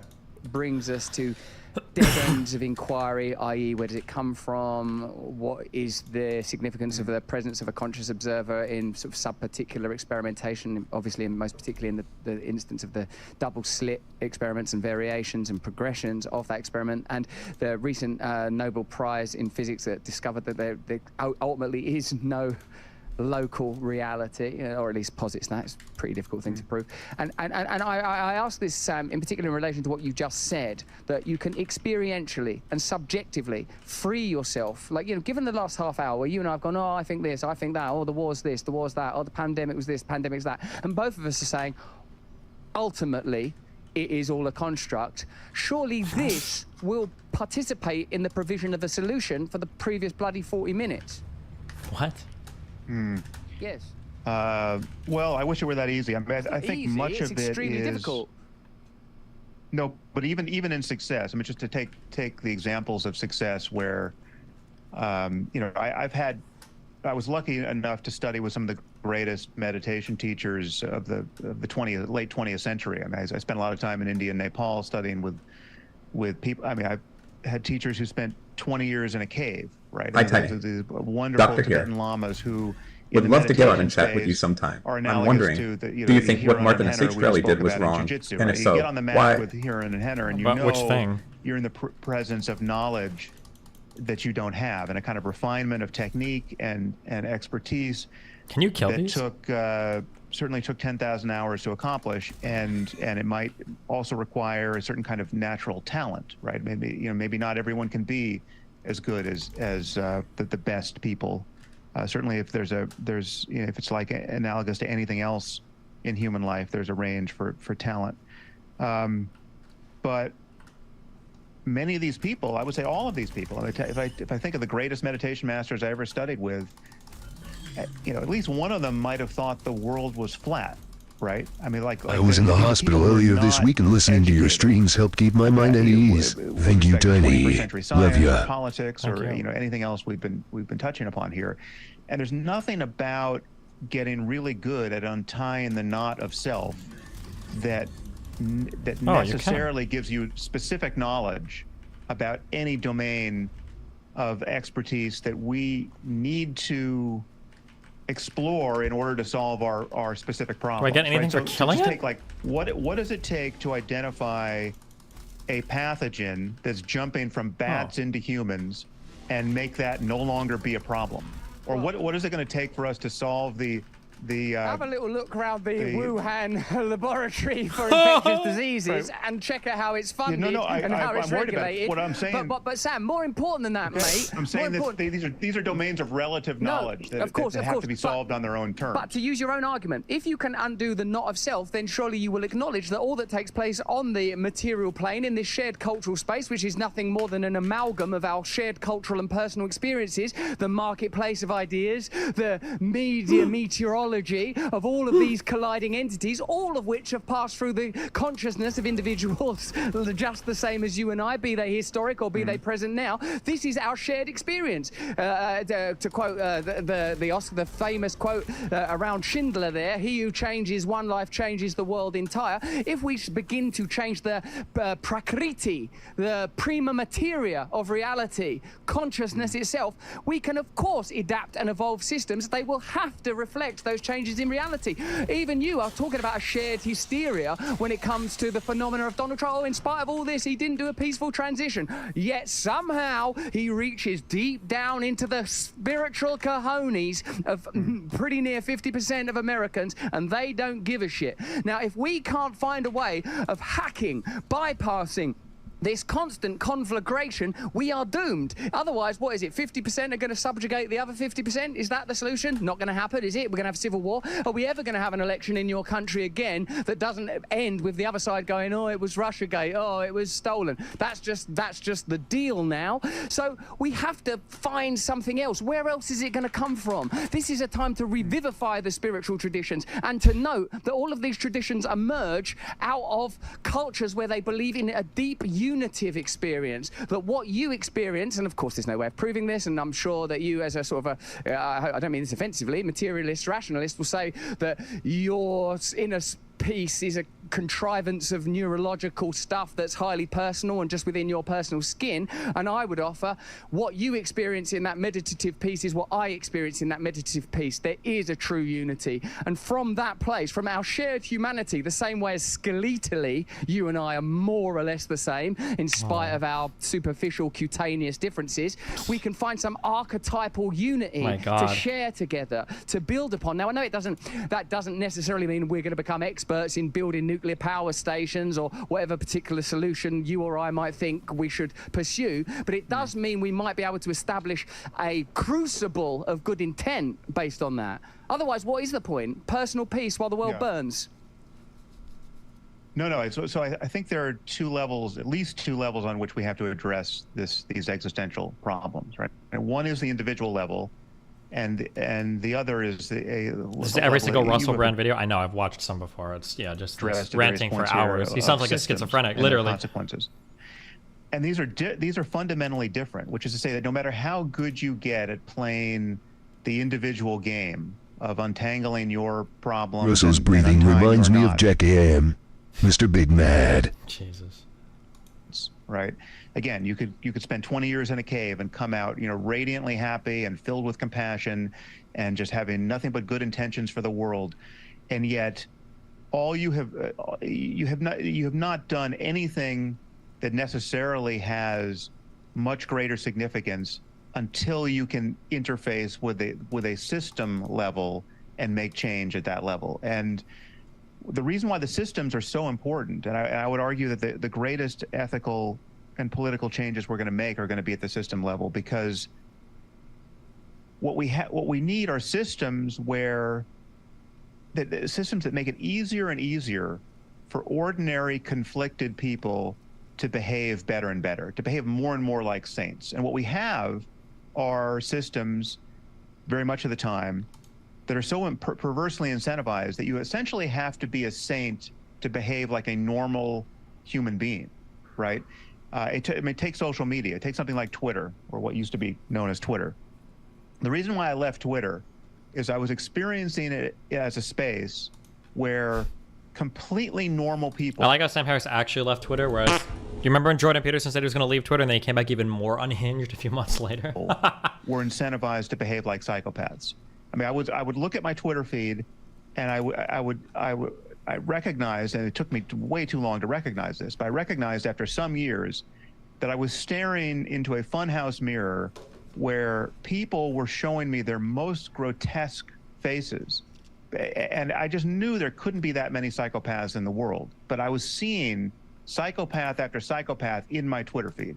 You know, coming from the left, coming from the right, the most toxically dishonest behavior. It was just gaslighting and insanity. And I recognized that this was having an effect on me. I didn't want to see, I didn't want this false advertisement on an hourly basis to be getting into my head, where I was forming an image of humanity that I actually believed was inaccurate, right? But yet people were behaving terribly in ways that they never would behave in person, right? Because I knew it. The reason why I knew it for sure is that I had met some of these people in person, right? I had dinner with some of these people, and yet they're professionally behaving like psychopaths because of the incentives that Twitter was delivering to them. So my point is, Twitter's a system, you know, among many systems. Social media is a system. And what we need, in this case, we need a system of communication that is making it easier and easier for even normal people to have truly enlightened and enlightening conversations, where the wisdom is built into the system layer, right? We have the opposite of that. We have the corruption and the dishonesty and the bad incentives built into the system layer, where you have to be, you know, fucking Gandhi not to be an asshole on Twitter, at least some of the time, right? And so that's, in answer to your question, no matter how good you get at the meditation game privately and personally, no matter how ethical you get privately and personally, society is still going to be at the mercy of bad systems. And we have to play both games. The reason why you play the individual game and commit so much time and attention to that is because it is the closest point of contact to the difference between happiness and suffering in your case. When you wake up in the morning at 4 a.m. and are the prisoner of your thoughts, right? There's no, not only is the system not going to help you, your friends can't even help you. Your family can't help you. You are alone in the privacy of your own mind, right? All of us are in solitary confinement all the time with respect to our own mind. And only a technique of like meditation that allows you to break the spell of your identification with thought can help you there. And that help does play out in how you are in the rest of your life. But again, it's not going to solve our system level problems if millions of us start meditating. It just won't. Well, there is actually some data to suggest that it will, funded by the David Lynch Foundation in Chicago, and I won't. I like how he just totally did miss the whole point of what Sam Harris just said. Send you those studies, because when this ends, I'll bloody well forget this happened. But Sam, now listen, you beautiful man. This is what I'm saying. Is perhaps the reason that these esoteric traditions have always existed, from the rishis to the Sufis to the saints, is because they intuit and perhaps even experience that subjectivity can be a portal to a universal experience, that this transcendence of self that gives us relief from the incarceration of the ego, from the enchilade of ever caroming thoughts that become unbearable, ricocheting off the walls of the ego. This can be undone through these practices, perhaps because we access an ulterior power. Curious to me that each tradition has its own version, be it via the mantra or the breath, a way out. The only way out is in. It's curious too that these traditions often accrue moral and ethical principles that find perennial truth. And this perennial truth, on a pragmatic level, Sam, on a pragmatic level, we should believe in this. God, sometimes it's like I wish I'd just be talking to vegan games right now. On a pragmatic level, we should apply the rigor of investigation and the zeal of faith to what we discover in those spaces. Because what you said about that's the only place that can find you peace, where you can find peace and succor, is with a double C-O-U-R, not K-E-R, peace and succor, is in that intimacy. That, semantics aside, is no different from what anyone that believes in God would tell one another. There within you, there is the deep immanence. There is the immanent and transcendent, that peculiar paradox that plays out between waves and particles, plays out within you. There down in the Vedas, we find in poetics that which could never be tracked through materialistic observation, for we do not have the instruments when it comes to the apparently external world. Wow. But within, there are solutions. Now, I have to believe that this will map onto reality. But for reality, surely, is a projection of our faith and belief. If it comes to design or culture or music, all things conceived of and constructed in this space that can be a personal hell or a private heaven can be projected out with via the will. You can will yourself to do many things, but you can't will yourself to will. And I feel that if personally and individually we endeavor in good faith to find this new resource, this accessible and often ignored latent resource, we can solve precisely the problem that you and I have been talking around. How do we get beyond these silos? How do we overcome this cultural cynicism? How do we get beyond this cavalcade of my experts versus your experts, my flag versus your flag? By acknowledging that we are all an expression of one unitary force. And if we want to neglect that conclusion, then all we are going to do is sit on the fireside of Armageddon and just sort of say, well, I was right, no, I was right. And You mentioned a few days ago you had a copy of the Andrew Tate indictments and were going to go over them after they were translated. Or are you still going to do so or release it to the public? I'm not releasing anything ever. He sent me a translated version. We might go over them. I had that one debate that was dumb, but I don't know. We'll see. I'll talk about it. What kids? A lot of the I was scrolling through the indictments. A lot of the indictments are transcriptions from like text messages and stuff too. That's what a lot of it is, but it might be interesting to read. Also, there's a reason why I resist the religious framing of these transcendent experiences. I do not doubt the importance and the accessibility of the transcendent experiences themselves, because I've had them and I have them, right? So, it's patently obvious to me that the ego, as it is generally experienced, is an illusion, right? And on the other side of dispelling that illusion, there's this landscape of mind that is well worth exploring, and meditation is one way to do that. Psychedelics are another way. There's a very interesting conversation to have about how those two projects are related. But I would say that we should be slow to make metaphysical assertions about how all of this landscape of experience relates to the cosmos at large. So it's like somebody like Deepak Chopra is very quick to say, okay, this experience of consciousness without ego is what preceded the Big Bang, right? Like he'll just jump into cosmology, right? I see no reason to do that. One, it doesn't seem intellectually honest for me to do that. I mean, there's nothing about this insight into the freedom of consciousness prior to egocentricity. There's nothing about that tells you about quantum mechanics or about cosmology or about the status of the singularity that preceded space-time, right? And it doesn't resolve any of the paradoxes or disputes in any of those specific fields. What it does do is tell you something very direct about what you are subjectively. Like there are objective claims we can make about human subjectivity, right? We can say there's an infinite number of things we can say about the nature of the mind from the first person side, from the side of felt experience, that are not merely subjective. They're actually objective. Like you can make claims about the way the mind is through direct experience. And for instance, you can make a claim about impermanence, right? Every state of mind you've ever had prior to this moment has arisen and passed away, right? You know, the anger you felt 2 weeks ago isn't here anymore, right? And if it comes back in the next moment, that's a newly arising phenomenon, which again will pass away. And it's the connection between the feeling and the thoughts is something that we can inspect from a first-person side and make objective claims about, right? So I'm not saying this is all a space where there's no truth. There are very deep truths, first-person truths to be discovered here, but they're different truths than the truths of cosmology. Do you agree that the ego is an illusion? Do you agree, my brother, with what Sam is saying? I'm not sure. I'd have to know.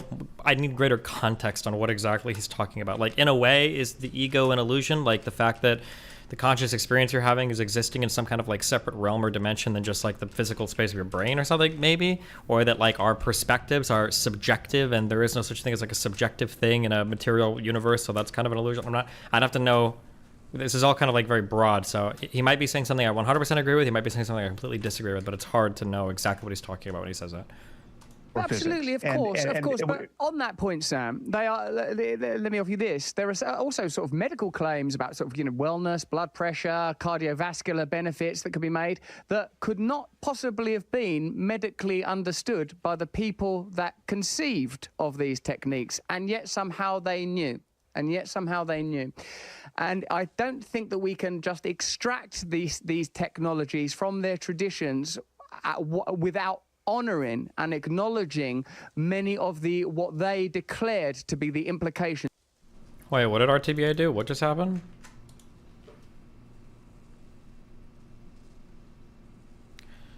Right to bear arms is a fucking pussy. Please obey me and change my name back. Bitch, wait, why? What is happening? Right to bear arms is a fucking pussy.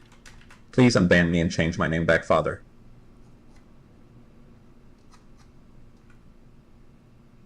Nothing Destiny, amusing chat whilst you watch this great content. He banned someone who 3-month tier 5'd yesterday. Wait, why? What did he do?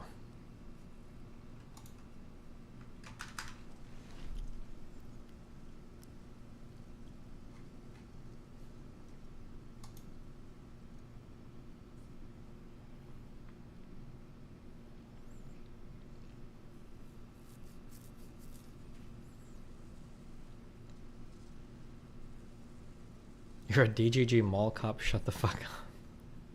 After a hard day's work, you entered it, and someone has left a tax form with your name already filled in. I pull out my Second Amendment right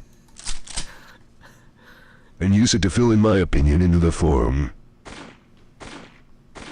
RTBA, take your own advice, basement dweller. Tyler, right to bear arms, lol. I don't have a basement, but if I did, I'd chain your mom up for giving birth to such a fucking idiot. RTBA, can't hear you through the gnome's dick in your throat. Please say it more clearly. Tyler, once you remove your face from Destiny's ass cheeks, maybe you can hear me better. You're a fucking loser.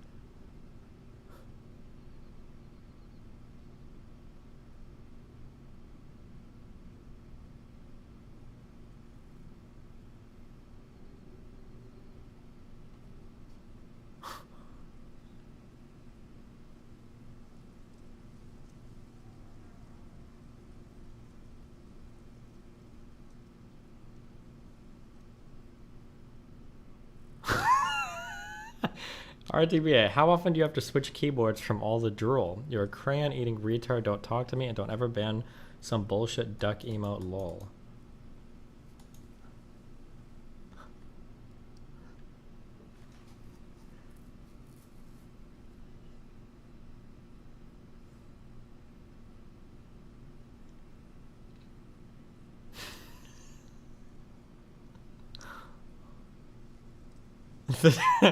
This man chuckling to himself in between hits of the inhaler. Wait, why did this guy get banned?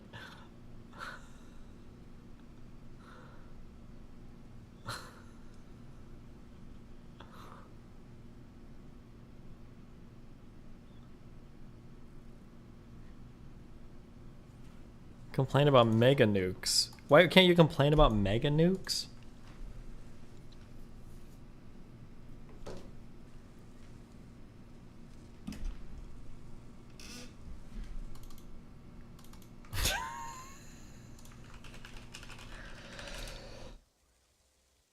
Jesus Christ.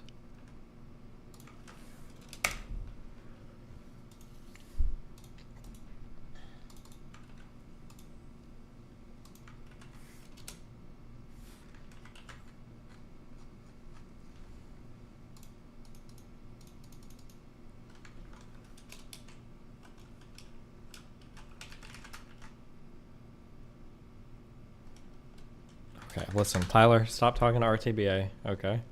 RTBA, just ignore Tyler.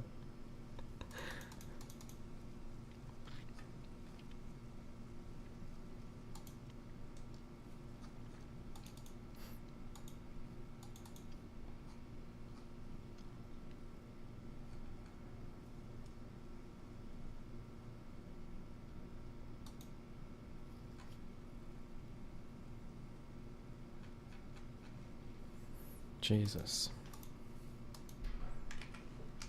Okay, back to my brain rot. Ugh.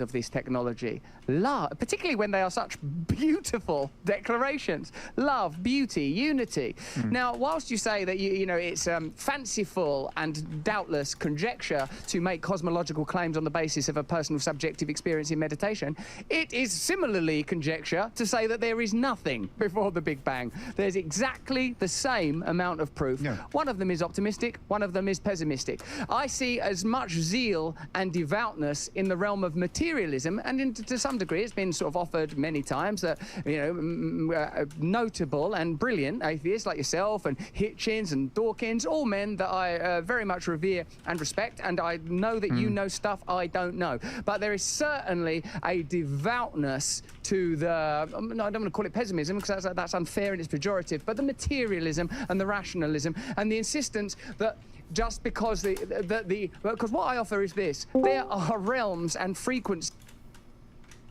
Hello? I'm here to interrupt you again because I think everyone loved it so much the first time. Nice. What's up? I wanted to ask you about Brianna Wu on Tim Pool. What about it? What were your takeaways? The number one piece of advice, if I could give Brianna like objective advice, is I think she absolutely needs to come with examples. I've noticed she has a trend where I see her do it on a lot of different platforms where she'll say like, hey, I've seen this and I know you do this. And the other person doesn't think they do that. But then she doesn't really have any examples to back it up. And I think it usually damages her argument quite a bit. I think she'd come off a lot better if she had examples ready to go. Okay. And when you look at that, when you're watching that and your takeaway is, damn, Brianna, you need examples, are you not criticizing Tim Pool for like a particular reason? I think I did criticize Tim Pool quite a bit, especially the Hunter Biden part, but I guess I'm not really criticizing Tim Pool because I already disagree with him on everything. There's not like... I mean, on that specific point, on the part where Brianna Wu, where are the receipts? Because obviously, I oh no, Tim Pool does that really well. Tim Pool will always have, when Tim Pool brings up, I don't like the way the media does this, he'll say like, because of this thing and this thing and this thing and this thing. He'll always give like 2 or 3 big stories that he covers over and over again. Yeah.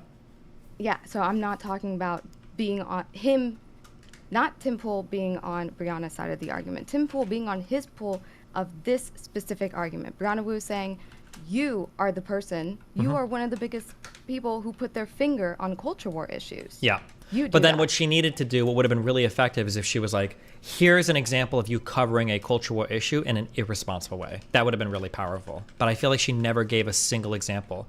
Like, even when she brought up Jackson Hinkle, she's like, Jackson Hinkle was on and that was bad. And it's like, okay, but like, name something that Hinkle said that Tim Pool co-signed, and then we can agree or disagree if that was bad or not. But she doesn't do that, which I think is harmful. Or it just hurts her argument, I guess. Not harmful, but it just, yeah.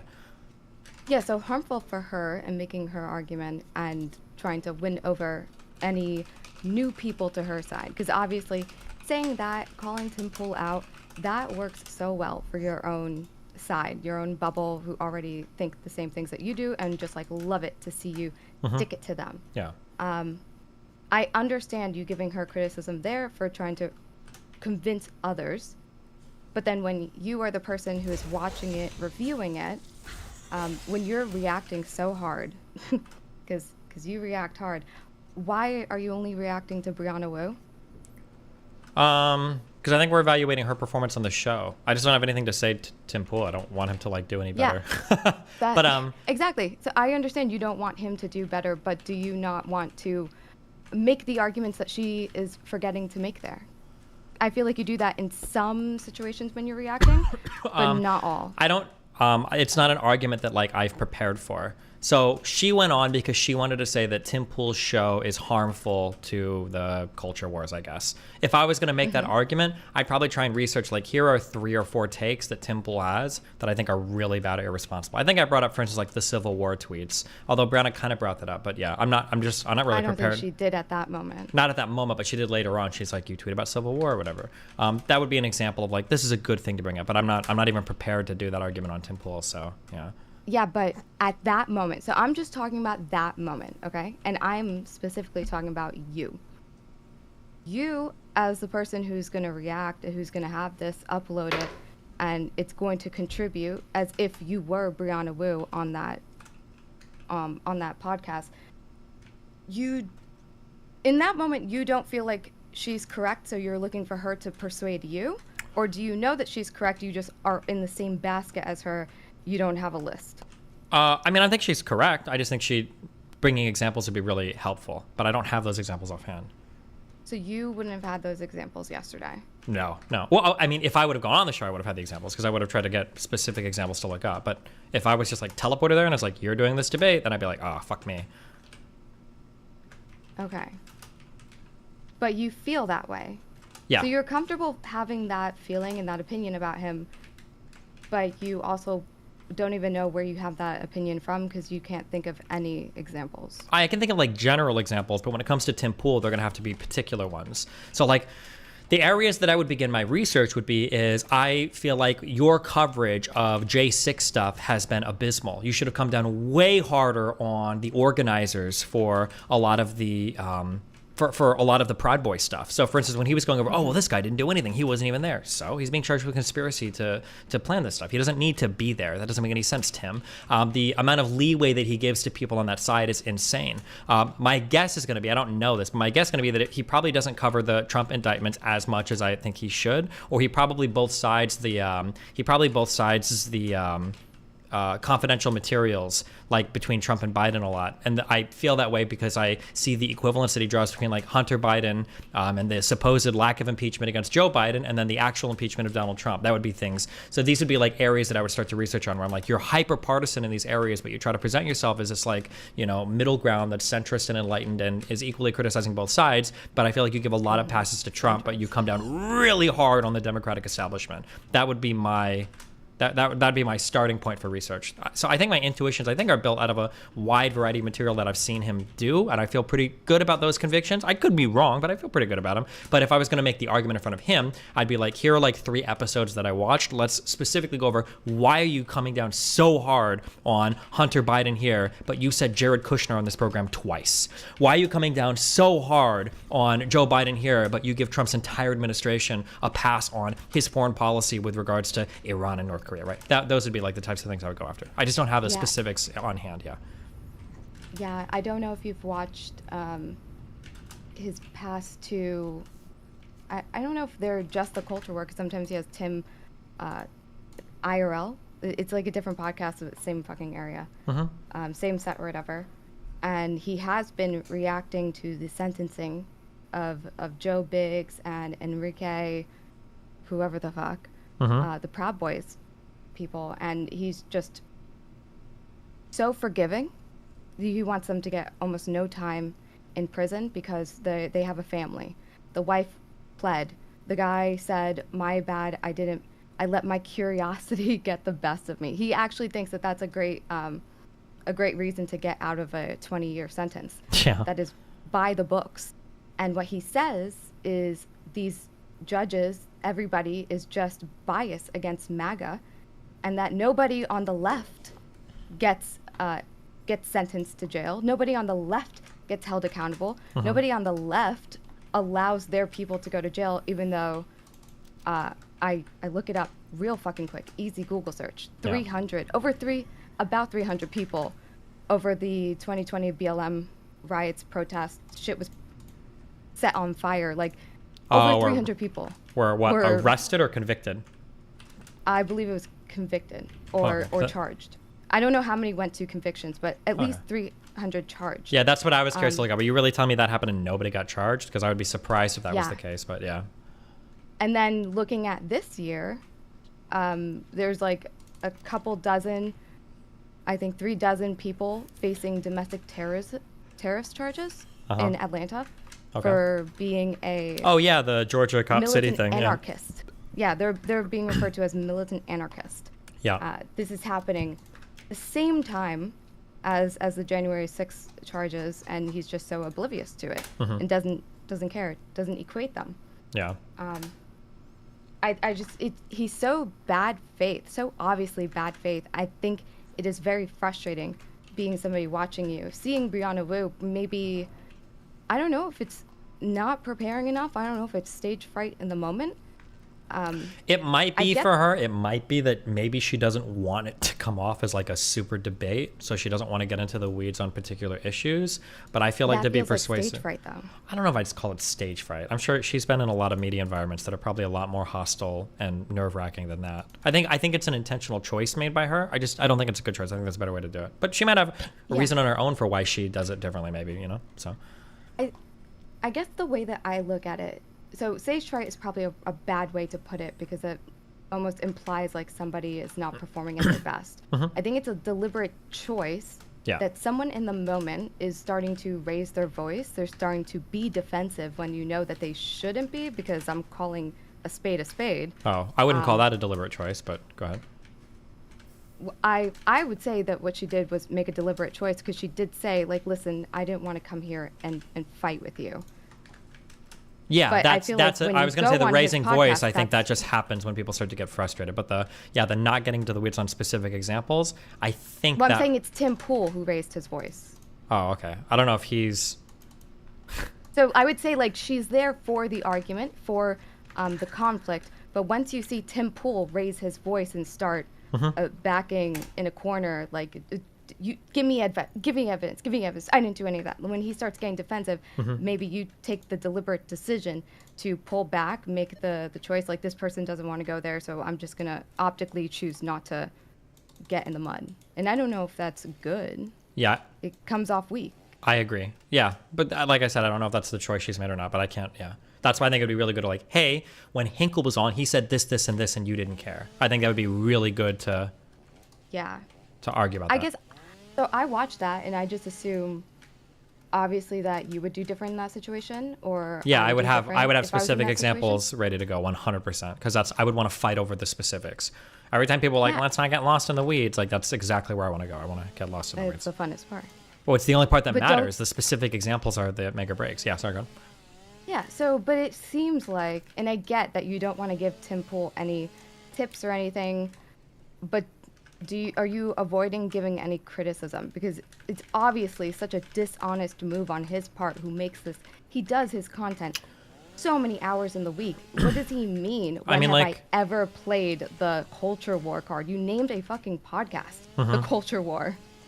Yeah, I mean, the thing is that, like, I think that Tim Pool is probably almost perfect in what he does. I think he's one of the most effective people at playing the culture war game, where he does a very good job at presenting himself as kind of like this lay enlightened centrist XD. He knows his lines of argumentation for the issues that he brings up over and over again very well. He's very good at, like, controlling the conversation and, like, the narrative of a conversation. Even with me, he's done this very, very well. When he brought up, like, that Ahmed Arbery shit that I wasn't familiar with, and he just starts, like, spouting off, like, completely incorrect facts. So, like, if I were to say, like, what critiques would I give? And with such confidence.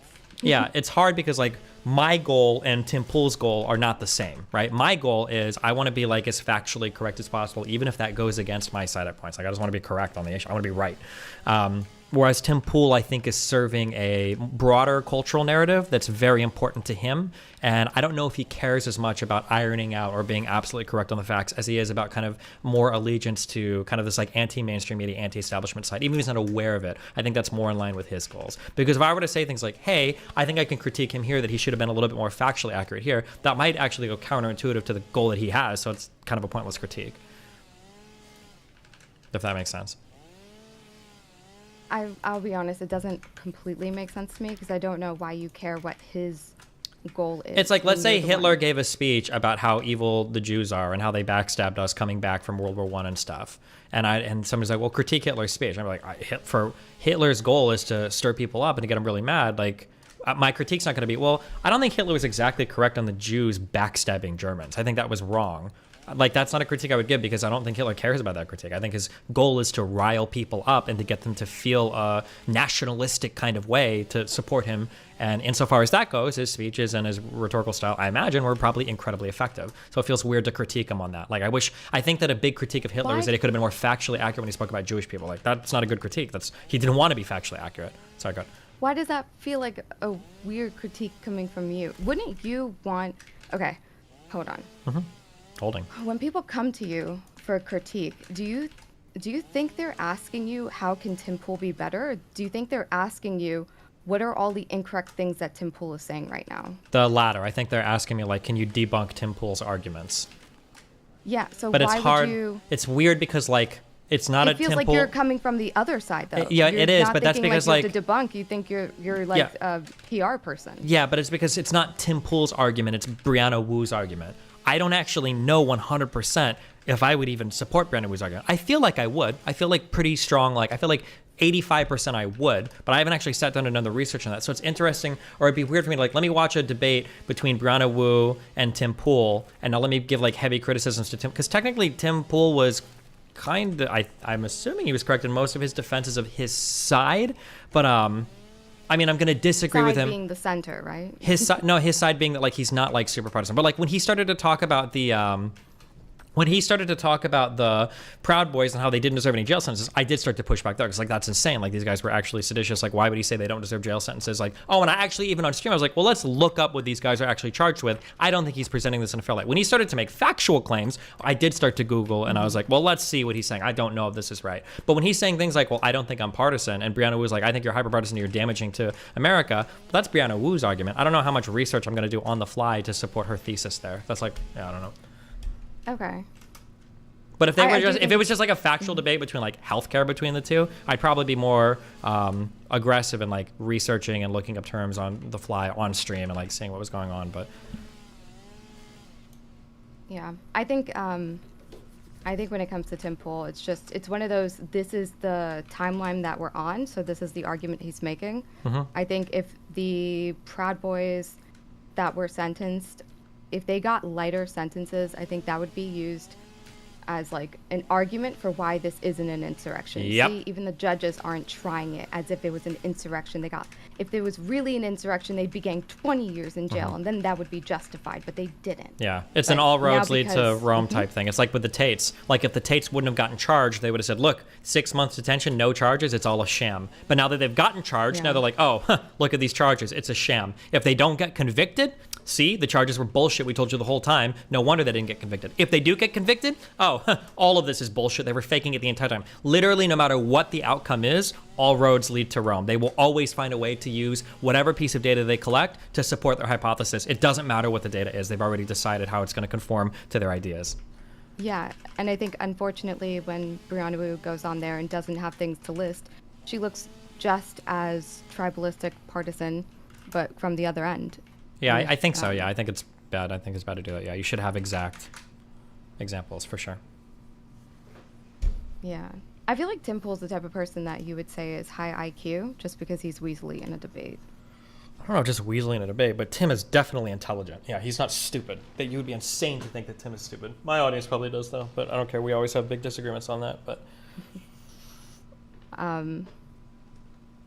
okay. I get the feeling like what happens is the person who's got that energy, who brings that energy first, it either the individual who's arguing on the other side of them either instantly matches it or they've kind of won the entire thing, and they get to stomp all over everyone.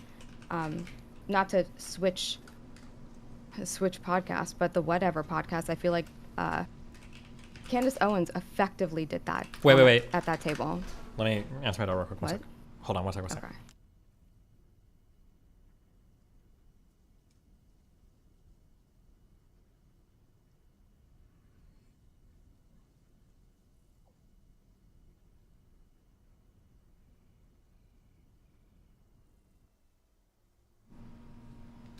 Okay.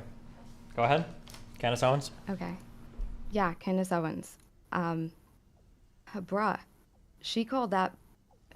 The woman went to a Beyonce concert and she called her a selfish bitch like 3 times. And nothing was thrown back at her. Just the most respect. She called who a selfish bitch? The lady in the video, right? Yeah, in the TikTok video. That's a selfish bitch. If she's single and she's got... why isn't she in the church? Why isn't she volunteering here? Like going to a Beyonce concert when you have no kids. Just that getting called a selfish bitch and nobody at the table taking that opportunity. Yeah, narcissistic bitch too. Yeah, nobody should ever date her. No man should ever go. Yeah, it's insane. Yeah. Yeah, it seems like that... That's what I feel like happens with the bad faith on the right. They do bring up the fucking energy and it almost intimidates others from matching it. Maybe. I mean, it just depends on the platform. Like, because progressives will be unhinged on their platform sometimes, right? It just depends. Will they? Because I feel like the... I mean, we just watched Brianna Wu and Kyle Kalinske and Crystal Ball just had like a big debate, and that got pretty spicy. Yeah. But that's the left and the left. I feel like we're always comfortable fighting with each other, right? They're willing to call you a transphobe. You're willing to go on and criticize Brianna Wu way more than like Tim Pool. Like we're just comfortable in our own area. But I think when it comes to crossing over, I don't see that same comfort. Oh, well, that's because the only people that cross over are the people that are intentionally trying to like build bridges, like me or Brianna, right? Other progressives won't even go on those platforms. Those progressives will never even talk to those people. So you're never going to see what they would be like on those platforms, I think. Because I feel like even the people who do, who are capable of matching energy, sometimes it goes a little bit too far, maybe feels a little cringe, and all of a sudden everyone's willing to just shit on them, like the Alec Gunther, Alec guy from the Jubilee video. I can't don't think he was. Why so many people don't. He wasn't matching energy though. That guy was just really aggressive for no reason, I don't think. Sometimes people like the aggressive. It just depends on who it is and what the circumstances. Vosh, for instance, took his first drama W in forever, when he was shitting on Anna Kasparian, and he went really. I think he called her a bitch multiple times. But because so much of the community... You thought that was a W for him. It was. It absolutely was. He actually gained subs and got good viewership that month for it. Generally, when he's fighting, usually the whole world, everybody, the left and right, is against him. But here, he had a lot of the far left with him shitting on Anna. I'm surprised. It wasn't effective when he made that comment to J.K. Rowling, was it?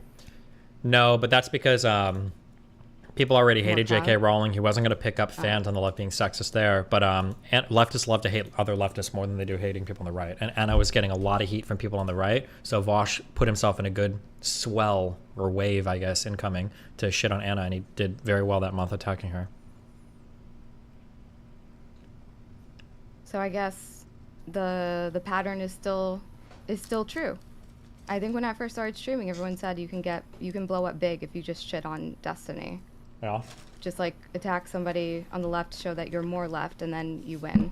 And that's back. Maybe so. What are you eating? Subway sandwich. Ugh. What? Just smell the bread. How can you not like Subway? They're just sandwiches. No, it's not just sandwiches. It's actually fucking disgusting. Their bread has its own smell. You go into a bakery, you make your own bread, and the bread never smells like that. But Subway's bread, it has its own smell. It's disgusting. You can tell if you are walking down the street, you can tell when you are close to a Subway sandwiches place. It has a smell. You got problems. True. Okay, I guess that's it. Okay. I love you. Be careful. Okay, bye. Bye. Well, we're here in the dirty New York City. And I don't think I'm going to film any at Central Park.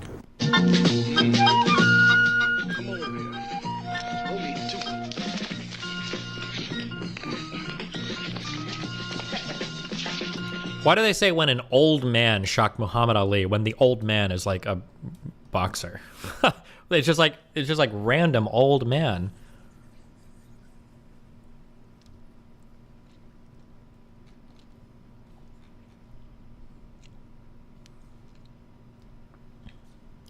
XQC did the meme.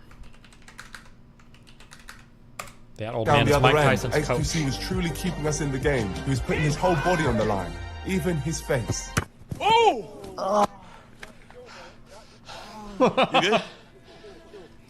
You good? Our star man, XQC, had almost been beheaded, and I was terrified that we'd injured him before the charity match had even begun. I stopped the ball, didn't I, though? Yes, let's go, Archie! Archie, let's go! Genuinely, bro. I'm not.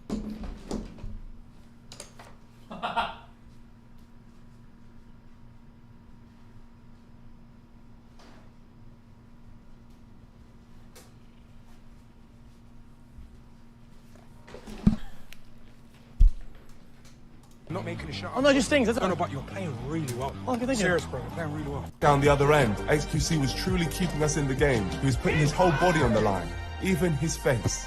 Oh!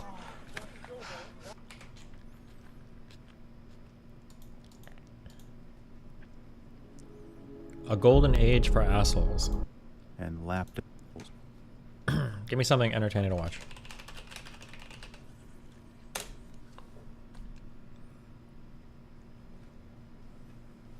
Okay, Kane really wants me to click this song.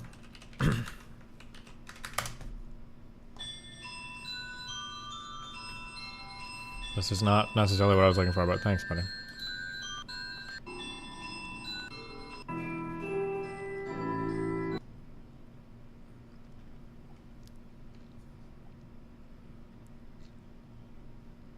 Jesus Christ. Hello. Oh, hi, what's up? Hello? I said, oh, hi, what's up? Oh, sorry, I didn't hear you. Yesterday you mentioned something about, you had read something about how the military got its act together in terms of racism over the past 20 years, but not sexism. Yeah, Can you tell me go a for little it. bit about that? I thought that the military had a lot of issues with racism for a long time, but through different forms of training, through different forms of cohesion, that for the most part, the military is pretty racially integrated and they don't have as many problems as you'd expect with that. But compared to integrating different sexes together, that they're like almost, I don't want to say like ground zero, but they like have made very little progress. It seems very, very, very hard to integrate men and women together without running into a boatload of issues, especially relating to sexual harassment and other things. I read an article about this like 5 years ago, so it might, maybe that's not even a true argument. You can tell me, are you here to correct me on that? Well, I'm just curious, were there details that came along with that? Or it contrasts pretty heavily with my experience in the Navy, but yeah, what's your contrasting experience? Tell me. Okay. I mean, sexual harassment and training around preventing it was the single greatest focus during like my entire, I only did 6 years, but like in those 6 years we had monthly, sometimes bi-monthly trainings. Training is what we call death by PowerPoint. They huddle us into a big theater or whatever, and then talk to us for 2 to 3 hours. They flash PowerPoints, whatever. And I think 90 to 95% of them were around reducing sexual harassment and sexual assault. Sure, but is this supporting your argument or my argument? Well, I did not come in here with an argument. Oh no, I'm sorry. Yeah, I'm not trying to argue, but I'm saying that like when you tell me that, my mind immediately is like, oh, it sounds like sexism is still a massive fucking problem if you're getting like that much training on it. I remember when I first moved to Little Havana, New Salsa told me, he was like, hey, they're actually making this neighborhood, it's super safe now. And I was like, what do you mean by super safe? How do you know? And he's like, well, yesterday the police department came and they did a meeting with a whole bunch of residents to ensure them that this is like now a very safe neighborhood. And it just, the way that he said it, I was like, now I'm more afraid to be here, because if the police have to come out and ensure residents that it's safe to go outside, that sounds really scary. That's what I'm saying. Just in my mind, it seems like it's a little counterintuitive or it's playing that way. But yeah, go ahead. I Yeah, understand. Mhm. So if somebody said, there's not a lot of crime in my neighborhood, look at all the cops, right? There's two ways you could go about that. This is obviously a solution that they're implementing to combat a problem. And the question is, is this the chicken or the egg? Is this, is this the solution in progress, or is this emblematic of the fact that the problem doesn't exist because the solution's in place or something? It's a timeline question. So do you remember when Lance debated? Lauren. Why do I want to call him another name? What's his name? Lycan. Oh. And Lance's whole thesis was like, the military's bad because look, there's more sexual harassment in the military. I remember this one. Yeah. I tried looking into this a little bit, and what I came up with, there are a lot of comparisons between sexual assault, sexual harassment, sexual misconduct conduct in the military versus in like academia or in universities specifically. And the figures I found were pretty preliminary at the time, but what I found was that like the numbers are pretty comparable. I think it was like around 1/4 of women in both environments report having been sexually assaulted at least one time. But like in the military, that accounted for like people throughout however long their enlistment was, whether it was 3 years or 20 years or however long they were in the military. Whereas in the university, you're only going to be there a couple of years or something like that. I think this is like a pretty fair set of environments to compare, because it's both largely going to be younger people, right? Like their hormones are just fucking flaring, and they're experimenting with sex for the first time.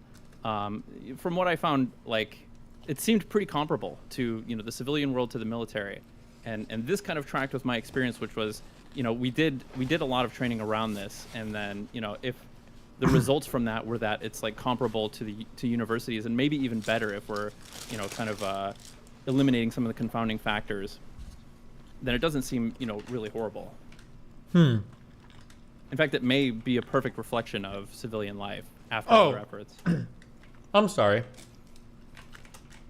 Maybe you misunderstood me. When I was saying that the military does a really bad job at getting men and women to work together, my point there wasn't that the military was uniquely horrible. My point was that getting men and women to work together without problems is uniquely challenging. I see. Yeah, well, that wasn't a point about the military. It was a point because sometimes I'll have arguments where sometimes people between men and women. Yes, and people say like, well, look, we can get the different races to cooperate, and I'll be like, that's true, but that's because white people and black people and yellow people and red people, we're all probably about the same. Like, there's going to be some like hereditary differences, but more or less, like black people, white people, we're all Get like ahead of yourself. Yeah, Okay. we're all more or less the same. Men and women are absolutely not the same. So if somebody tells me like, yeah, we've gotten really good at integrating different skin-colored people together to make them all work together, it's like, that's surprising. Or I'm sorry, that's not surprising to me, because if we spend time around, that'll be the case. But men and women seem to have a lot of differences that transcend culture, time. Like we are different, right? So that does contrast with my experience as well. Go ahead. Anybody's experience in the military is going to be highly localized to whatever their profession is, whatever command they were posted at or whatever. I was intel, so like the caliber of people I was around would probably be a lot different from like an infantry unit or something like that. For sure. But one of the big successes, you mentioned a lot about how like, what's the term? When you have representation, right? One of the successes that can come from representation, one of the good arguments for representation is that like it's exposure to new people so that complications don't arise when you suddenly have to cooperate with people that you're not used to. Yeah. That was one of the big successes that I noticed very early on. Even I mean, like when you go to basic training, where they take in all these people from all walks of life, and a lot of them like lowest common denominator people. And the whole goal of basic training is to just make sure that people will follow orders, right? Anybody who walks into basic training thinking they're big, bad, and tough, because they might come from a tough walk of life, has to be broken down and will take orders from whoever is ranked over them. I remember one of the like first experiences was, they get you in there and everybody's like a bunch of scared sheep, and it's like, when you go to basic training, it's going to be the lowest point of your, like, basically your entire life, where you get grounded in nothing. You have no rights. It's a lot like being a prisoner, I imagine. Yeah. And they have to, try to teach you really quickly that the people who are higher ranked than you are God in a way that no person ever has been in your life. No boss, no adult, no parent. No I saw a principal, Reddit post a couple days ago. I don't remember which subreddit it was, but it was some guy that was making a post who was like, he was really upset that when he went to do his I don't know if it was his application or it was something, it was before basic training even, but he was really upset because he was like, is it actually the case that this guy can stand next to me and actually watch me pee? Like he's looking at my dick while I'm peeing. That's insane to me. And a whole bunch of military people showed up and it's like, bro, you're going to want to kill yourself in basic training. Like this is not for you. If you think that... anyone who's played sports, like that's a super...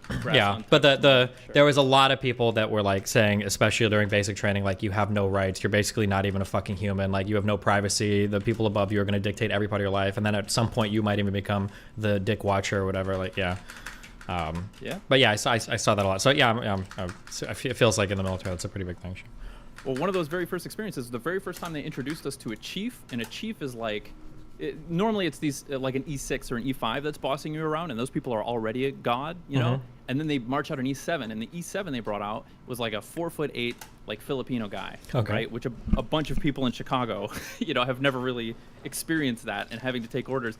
It didn't really shock me much, but like the more I talked to people, they're like, I can't believe I'm taking orders from this, you know, guy, whatever, saying all these things.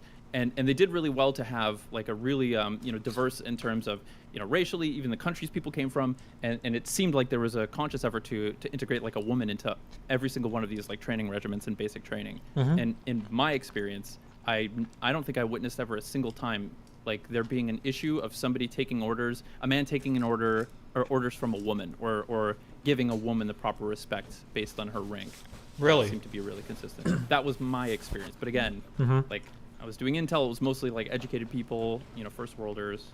The two, so I've heard, I'll give one conflicting account, and one is, this might be really good for your side of the discussion, is my mom said, and my mom is in the military 30 years ago, so perhaps this has changed significantly, which would be good.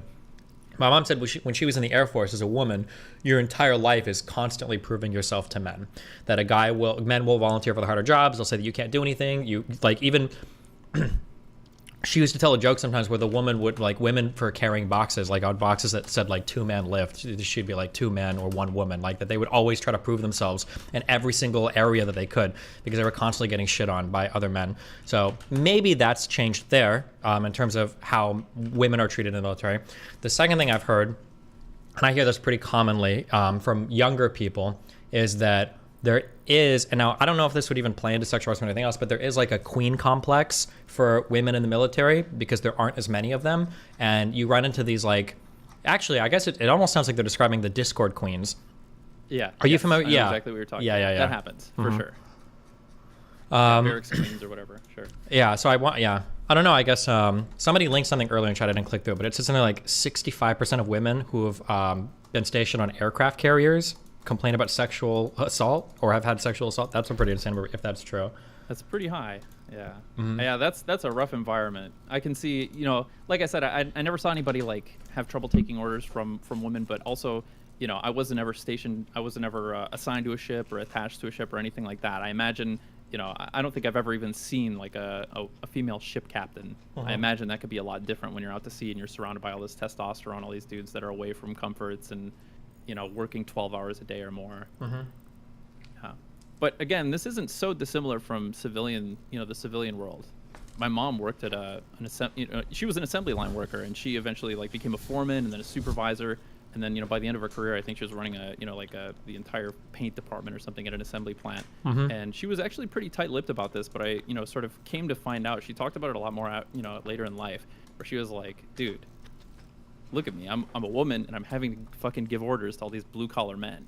You know, my entire life, all I've had to deal with is like, you know, men taking issue with this and fucking talking shit about me behind my back and, you know, using choice words to describe me that they would never describe a man in my place, you know, issuing the same orders or something. I understand that. It's just, yeah, I would expect that it's probably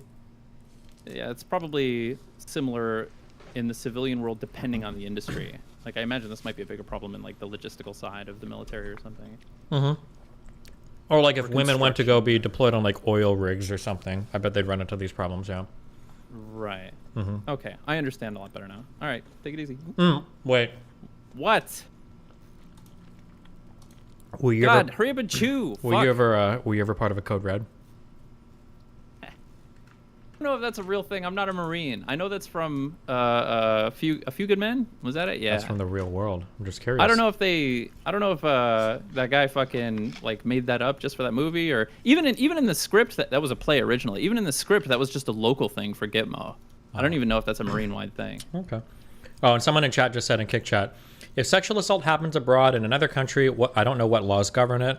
And I guess it's the military courts, but I assume those are much more heavily weighted against women than the regular court system. So that's another point. I was going to say, on any military base, I'm almost positive it's U.S. law that applies, no? No, actually. So I think another one of the stats that I dug up was that like a much higher percentage of sexual misconduct goes prosecuted in the military, but that's because they have, non-judicial punishment, right? They have non-judicial processing. Like they've got this whole system. They've got the UCMJ, right? And double jeopardy does not apply, by the way. You can be tried under UCMJ and civil law. Gotcha.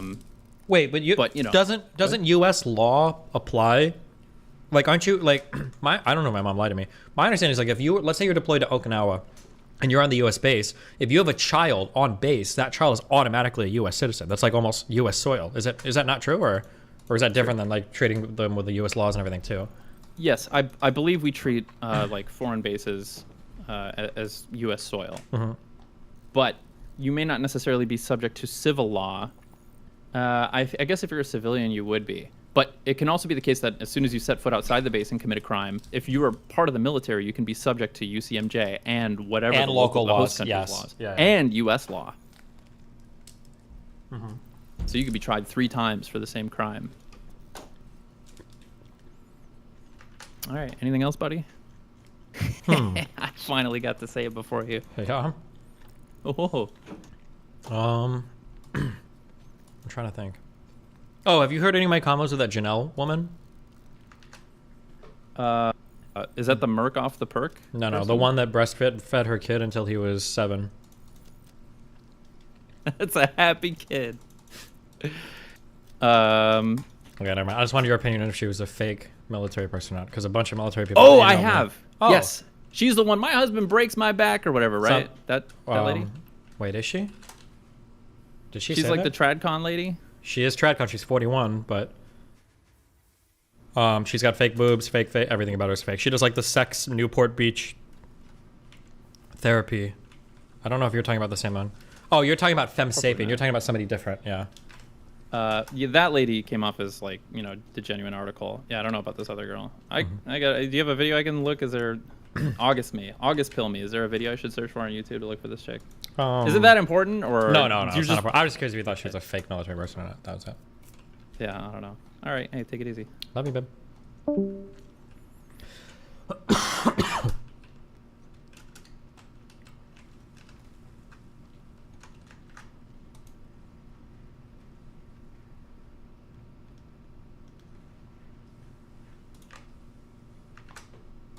Listen to this. XQC is on a 1 out of 10.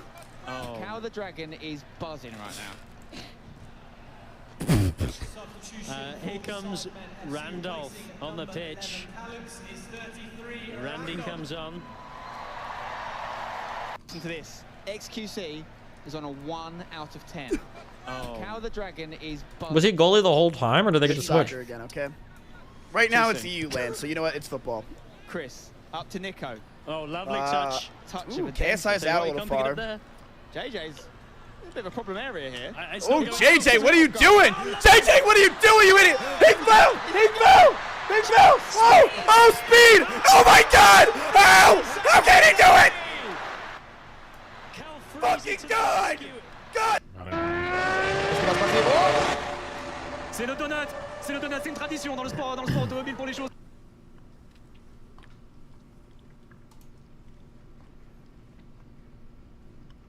Wait, what?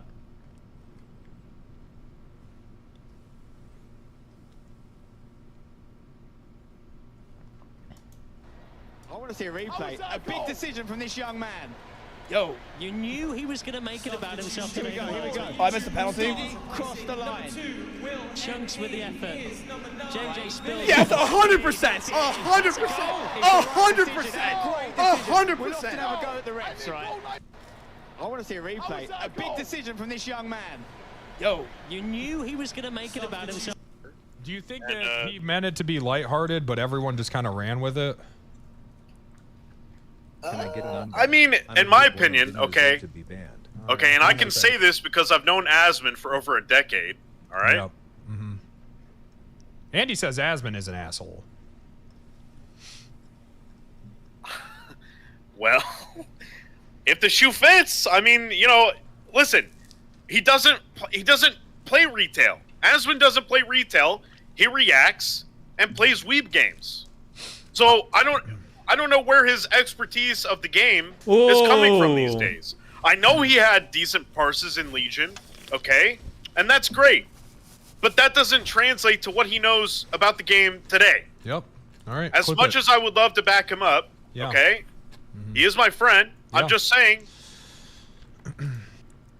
Your voice says a lot about you.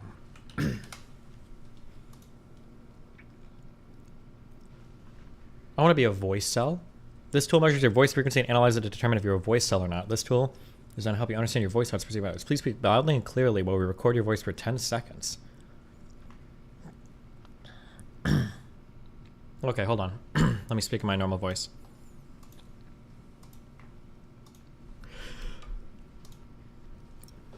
I am currently testing my voice. My favorite color is blue. The sky is sunny. My voice is loud and clear. Okay. I'm a voice cell? Your median was 125 hertz. You're a certified voice cell. Chat is 100. Voice cell is 130.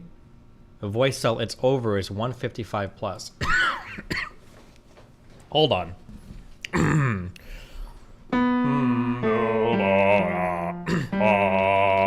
Okay, we're gonna talk down here. I'm currently testing my voice. My favorite color is blue. The sky is sunny. My voice is loud and clear. I'm using a proper... Oh my god, 124. Hold on. Wait, where is the...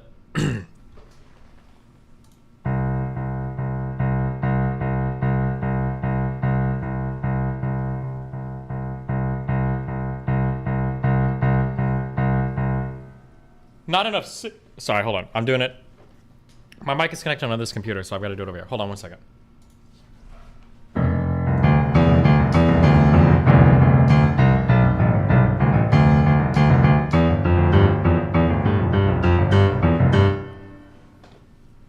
Okay, Chad voice. There we go.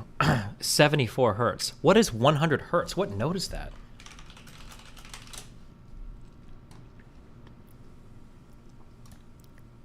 A2?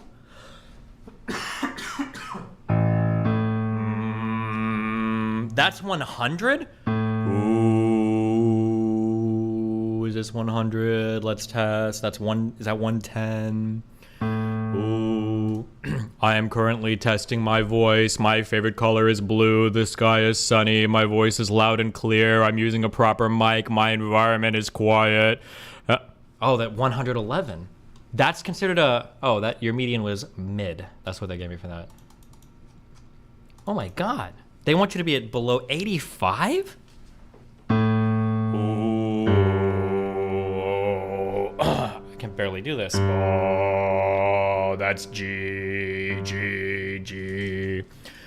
I am currently testing my voice. My favorite color is blue. The sky is sunny. My voice is loud and clear. I'm using a proper mic and my environment is...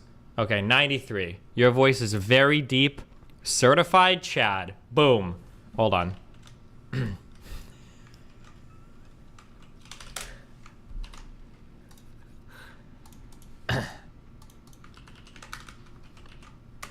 Boom. Fuck you guys. I am a Chad. And I am a god. Can we get to 90? Oh, 85.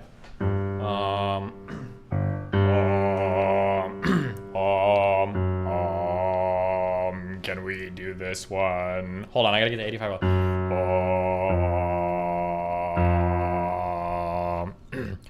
I am currently testing my voice. My favorite color is blue. The sky is sunny. My voice is loud and clear. I'm using a proper mic. My environment is quiet.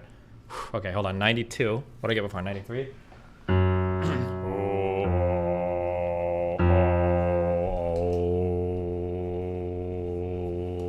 the test. Here you go.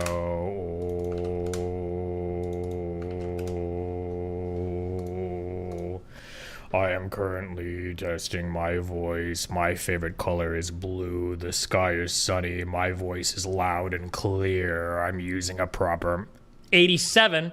Hold on. 2 more hertz, guys. 1 sec. Okay.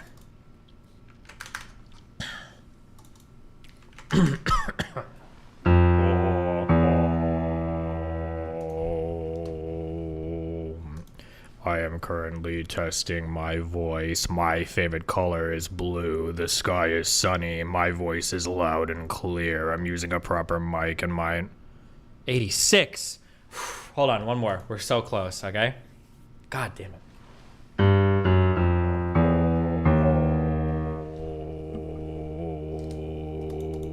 Okay, we're gonna talk down here. Barely, we got it, okay. I am currently testing my voice. My favorite color is blue. The sky is sunny. My voice is loud and clear. I'm using a proper mic and my environment is quiet. 83. That's it. Okay, fuck you.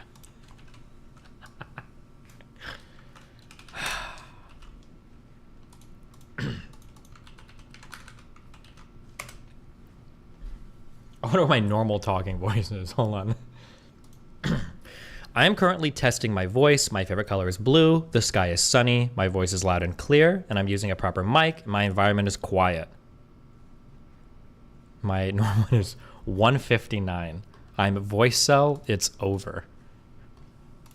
I wonder what my... How did I talk in my past videos? I feel like I spoke a little bit... I feel like in my past videos, I was speaking a little bit louder, and I was even speaking up here. I'm currently testing my voice. My favorite color is blue. The sky is sunny. My voice is loud and clear. I'm using a proper mic, and my environment is quiet. Please speak loudly and clear while we record your voice for 10 seconds. We don't store any recordings or results the entire... Okay, that's 202. I'm so sorry, ... it said.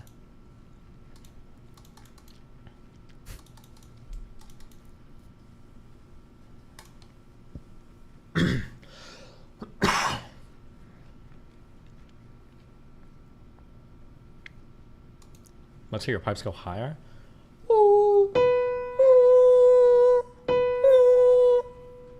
I think I can speak here. I am currently testing my voice. My favorite color is blue. The sky is sunny. My voice is loud and clear, and I'm using a proper mic. My environment is quiet. Please speak loudly and... 249. 249. Okay, I'm done. Jesus. Okay. Wait, where were we? You know, it's not... Oh, don't care. Haircut.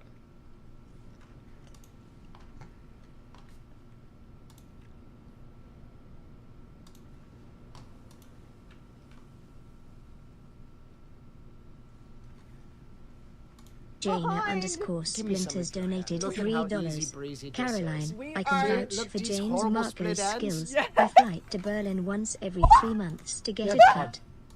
Jaina_Splinters donated $3. Caroline, I can vouch for James Marco's skills. I flight to Berlin once every 3 months to get it cut. Okay.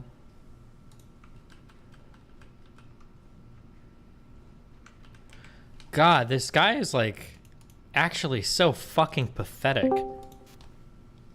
Hold on. This is Hassan's fucking editor. He's like obsessed with fighting with XQC and shit. Oh my god. Hey, what's up, buddy? Yeah, that's cool. Okay. I can vibe with it. Vibing with it. Oh, what's up? What's up, bud? How's it going? It's going pretty good. How you doing? Doing all right. I wanted to ask, you're the only person I know who went to Catholic school, so you might be the only one who can answer this question. Oh, yeah. So, wait, did you go to Catholic school literally your whole education? Like, not in college, obviously, but... My whole education. I went to kindergarten at a non-Catholic school. That makes you feel better. Wow, okay. Well, you got a little secular education then. Yeah. Not too bad. Mm-hmm. No, I was curious. I was watching a bunch of lectures and stuff on like the historical figure of Jesus and the historical figures of the Bible and like how the Bible actually came into being. And my understanding is like a standard, like it's pretty normal for Christians to understand that the Bible was pretty much crafted by people long after Jesus had died, and a lot of the people in the Bible had already died, right? And so given that, I just don't, like, in your Catholic education, did you actually learn a lot about the Bible? Did you have to take a lot of Bible classes, or was it like a more of a secular we had to take Catholic one school? religious class per semester, so we were always taking, Okay. I mean, when I was looking into this, I didn't realize, because even when I went to, I can't remember what it was called, but it's like some Protestant sects, you have to take classes before you can get baptized. Okay. So I pretty much took that, and again, they taught pretty much the same thing. Like, the Bible is sort of a divinely inspired book, but it was put together by people.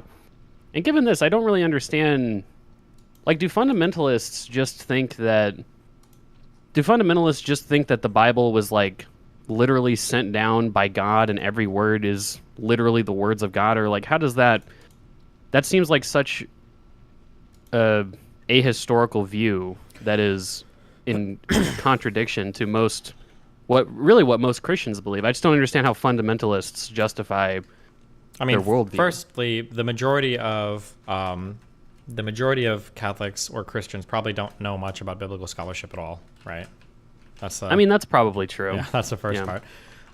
Secondly, I believe Christians believe in a process called divine inspiration, to where God's not actually writing the books, but humans, when writing books, are divinely inspired by God to be accurate, right?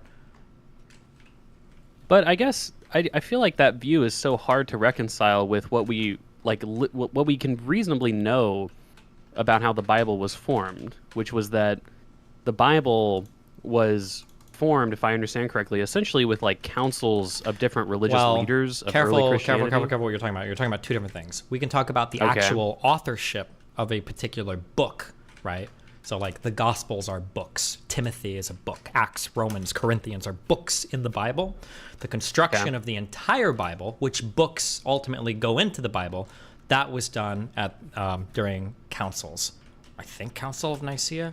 I don't remember. But the councils were not there to author or pen books. They were just to decide which books become biblical canon, part of the Bible.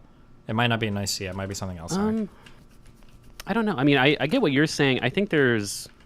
If I understand correctly, right, like Paul's writings, that was, I guess, again, you could just argue it's divinely inspired, but like it seems like the historical case for Paul's writings is just literally a lot of that stuff is just Paul saying shit, right? Yeah. A lot of that stuff was, he, if I'm not mistaken, he didn't live during the time of Jesus, and he talks a lot about the sort of structures of the church and how churches should be structured, but obviously Jesus didn't really seem to have any strong views on how churches as an institution should be ran, right? Which sort of leads you, to me at least, naturally to the view that, obviously there's a decent chunk of the Bible but still satisfactory that outcome. is sort of just like man's, you could say, approximation of what good Christianity and because Christian it's divinely look like. inspired, it should be working well. And then if you're a Catholic, you believe that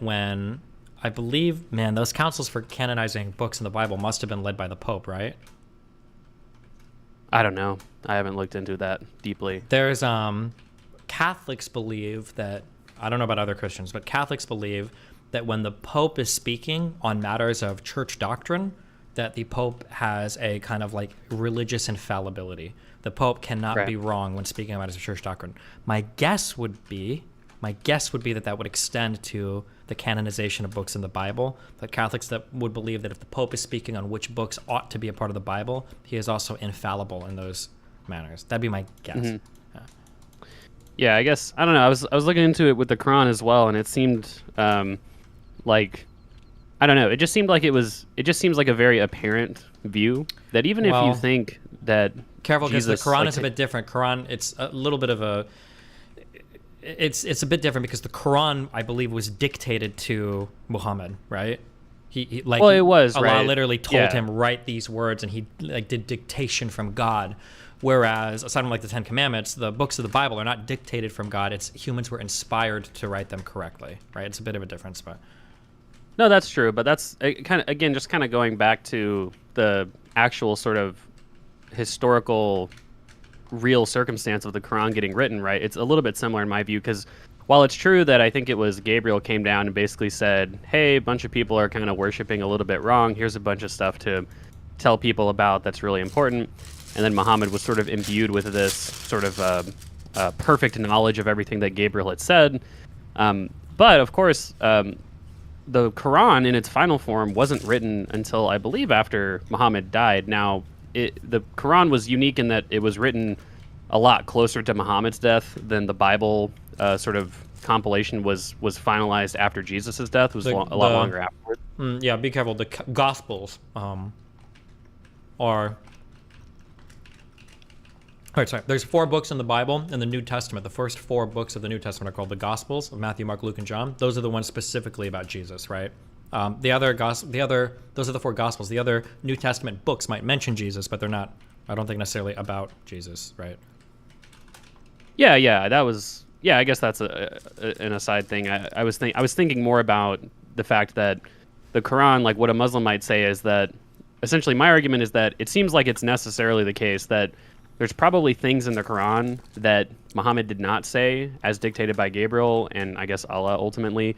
And there's also probably things that Muhammad did say that aren't encapsulated in the Quran as well, because like a Muslim would say, well, although the Quran was sort of finalized after Muhammad's death, I wouldn't say disciples in Islam, but like essentially there's these people who allegedly have like this perfect memory and have memorized the Quran. I can't recall what they're called, but there's a specific name for them. And they came together and agreed on what to include in sort of this final written form of the Quran. But it just seems like when talking to a fundamentalist, it's like, well, yeah, but we just know for a fact that human beings, if we're conceding that these people are just human, right, that we know that these people have fallible memories, right? Like eyewitness testimony is completely unreliable, right? Now, these guys probably had like 90-80% knowledge. Sure, but I mean, like, there's a couple things. One is they're going to believe that there's a divinely guided process throughout this entire thing. And 2, most religious people, at least for Christians, it's probably the same for Muslims. I don't know if it's the same for Jewish people because they've got to do like bar mitzvah and shit and actually read Hebrew and stuff. Maybe they spend a little bit more time studying, which would be ironic because I'm pretty sure Jewish people tend to be secular more than the other two. But like most people don't know anything about biblical scholarship. Most Christians, like, it's like doing an iPhone. Like if you go up to a person with an iPhone, you're like, can you tell me, like, why did they choose to use Mac OS for the iPhone when that was a desktop operating system? Like nobody's gonna have any fucking idea what you're even talking about. They'll be like, Mac OS, this is an iPhone. I don't know what you mean. So like, right. Yeah, like most Christians don't have this intimate knowledge or access of these fundamental facts relating to like biblical scholarship. They have no idea, right? I guess that makes sense. Yeah, you're ultimately always fighting with like someone who's just always going to have that run back of, well, ultimately the final versions of these books, it's all 100% divinely inspired. And so, you know, we take it as some sort of fact of, you know, religious and historical teachings or whatever it is. I guess that's where you run into these weird, like almost like, well, really, yeah, just contradictions within certain biblical stories. Like I think, and I think Quranic stories as well have internal contradictions where I think if you look at, I want to say, I think there's a story in the Bible about, I want to say it's maybe Jesus's journey. No, I'm wrong. It's where Jesus was born. If I'm not mistaken, like in the Bible, there are certain Gospels or I guess certain parts of the Bible that talk about Jesus being born in Bethlehem, but there's other parts of the Bible that talk about Jesus not being born in Bethlehem. Obviously, it was called Jesus of Nazareth, right? So it's two different sort of locations. And again, to me, that just points to the fact that, well, it's obviously the case that these people who were compiling these stories and the people who, you know, foundationally the writings of people who went into these stories, obviously they were just either coming up with their best guess of what did happen, or they were including a lot of allegory in their stories, which of course is not actual historical fact of what happened. But I just don't know how a fundamentalist religious person would reconcile those things in the Bible. I think I heard a biblical scholar say, like, there's ways that people have tried to, like, truly reconcile all of these kind of accounts in the Bible and putting them together, but I mean, truthfully, it's you really have to. I don't know. I mean, like, why are there 4 gospels that tell essentially the same story of Jesus? Like, I don't know. Find a fundamentalist and ask them. I'm not gonna be able to. I don't have the biblical. Yeah, I don't know. I guess I was just curious from a Catholic school person's perspective, like kind of how they taught it, and what if there was even because some people the notion of like historical versus mythological Jesus, it's like a very offensive thing. Like, what do you mean? It's just read the Bible. There's no difference in history versus what the Bible teaches. But I'm guessing in Catholic school there wasn't really a. I mean, that's just how they taught it. It sounds like it's all divinely inspired. Can't really question it too deeply. Yeah, I think so. Yeah. I guess so. Destiny, was the Gospel of Judas ever mentioned in Catholic school? Supposedly there were over a dozen Gospels that were written, but not all of them made the final canon. Like in some of them, I'm pretty sure Jesus was even married, I think. But yeah, I don't remember all of that. It's been a long time, so. Yeah, that makes sense. Now did you ever? I mean, the people who were teaching your religious classes in Catholic school, I mean, were these truly scholars of religion, or was it just like the local priest or someone who has like a bachelor? You know what I mean? Like, they're local priests, but they're Jesuits who are priests that are part of the teaching order of the Catholic Church. So, I mean, I don't know what unique qualifications they had or if they went to university, but I imagine they're more educated than a random person. Probably more educated than a random priest would be my guess, since they're specifically part of the teaching order of the Catholic Church, but I'm not 100% on that.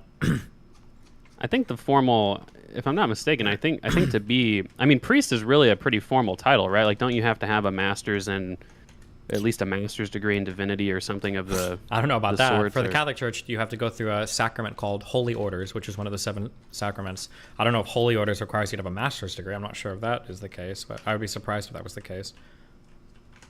Yeah. I remember watching a video a long time ago where a guy kind of talked about the hierarchy of the Catholic Church, and he talked about, like, loosely the educational requirements to, like, be let's say a bishop track priest. Let's say, that person's oftentimes going to have a master's degree in divinity, probably run a pretty prominent local Catholic, church or whatever you'd call it, and oftentimes when you get to bishop cardinal level, these people typically have PhDs and divinity, and obviously they're very knowledgeable in their own way on the Bible and whatnot. But a few people in chat are saying that is the case, so maybe it is, bitch. Well, yeah, that's why I was like, I wonder. I don't know. I guess that's pretty interesting. But yeah, just looking into the historical stuff, it kind of seemed like, man, I don't know how. I just don't know how you could reconcile a really fundamentalist view with essentially just a natural process of learning history, right? Like, it seems like almost if you're committed to the process of believing the sort of plain reading of the Bible, you're almost committed to a process of thinking that wouldn't allow you to garner probably any historical truths, right? But I guess an average Christian would just compartmentalize it and say, well, I mean, we can do like sort of scientific historical discoveries with everything that's not related to Jesus and the Bible and stuff. But I guess that's kind of an unsatisfactory answer for a more secular person. But yeah, I mean, there's a reason I'm not religious, so yeah, I don't know. I guess so. I mean, I don't know. There's more. I guess secular Christian doesn't really make a lot of sense. But I mean, there's, again, like, I don't know. At least the way that I was taught it was like, oh yeah, the Bible, it's pretty much a man-made document, right? It's inspired by holy events and things like that. But at least in my education in my church, it was, well, divinely inspired, yes, but obviously we have to recognize there's a lot of allegories that happen in the Bible. These aren't all literal things that happen. And it seems like when you open the door, for some Christians will say, yeah, the Bible, a lot of it's allegories, a lot of it's not literal. It's like, okay, but where... Yeah, you got to be careful of that. Not every Christian... Where do we draw that line? Some people think it's all literal, so it just depends, right? Yeah, that's true. That's true. Yeah, I don't... I mean, yeah, I don't know. It seems like a difficult sort of... a very difficult worldview to defend, this sort of literal interpretation of the Bible, I guess for a number of reasons, part of which is, like we mentioned, some of it's there's some sort of internal contradictions that are hard to reconcile. Same thing with the Quran, but also part of it's just seems like there's a lot of stuff in the actual text of the Quran and especially the Christian Bible, the Old Testament included as well, that just seems to defy all modern day moral intuition, right? Like there's no way. Why do you? Why? What's the sudden interest? Why do you give a fuck about this dumb, stupid shit? Got him. True. No, I just thought it was interesting. I've always been really interested in mythology and like stories of creation, stuff like that. I was always big into sort of Greek mythology when I was younger, and I saw Yale Courses has a bunch of lectures up, and I was listening to a bunch of them about socialism and capitalism, and I think I saw one recommended for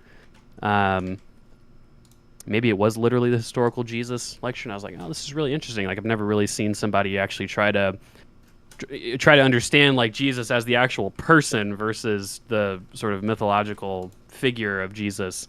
And it was very interesting. So I just kind of went down a bit of a rabbit hole. I was curious what you thought as somebody who was, I guess, more steeped in this sort of education. I mean, I think it's all fake and gay. That's why I'm an atheist, so. Yeah. Did you ever get in edgy arguments with your Catholic school teachers? No, I don't think so. I don't think I argued with the teachers much. But by the time I was a senior, I started to become more disconnected from school. I'm more kind of life was a little bit wacky, so yeah, I don't know. Maybe I would have. That makes sense. Yeah, I don't know. I guess especially when looking into that and looking into the more sort of modern, you could say progressive interpretations of the Bible, it seems like I don't know. Whenever I hear like Christian fundamentalists, they essentially sound just as like uneducated on the Bible as like Reddit atheists that will just pick out little individual lines, and it's like, man, it seems like we're really. I mean, it depends on when we say a fundamentalist might be stupid, but there are going to be people that are big on like biblical scholarship, and those people should know what they're talking about, generally more than lay Reddit atheists. But I mean, it's going to depend on the person, right?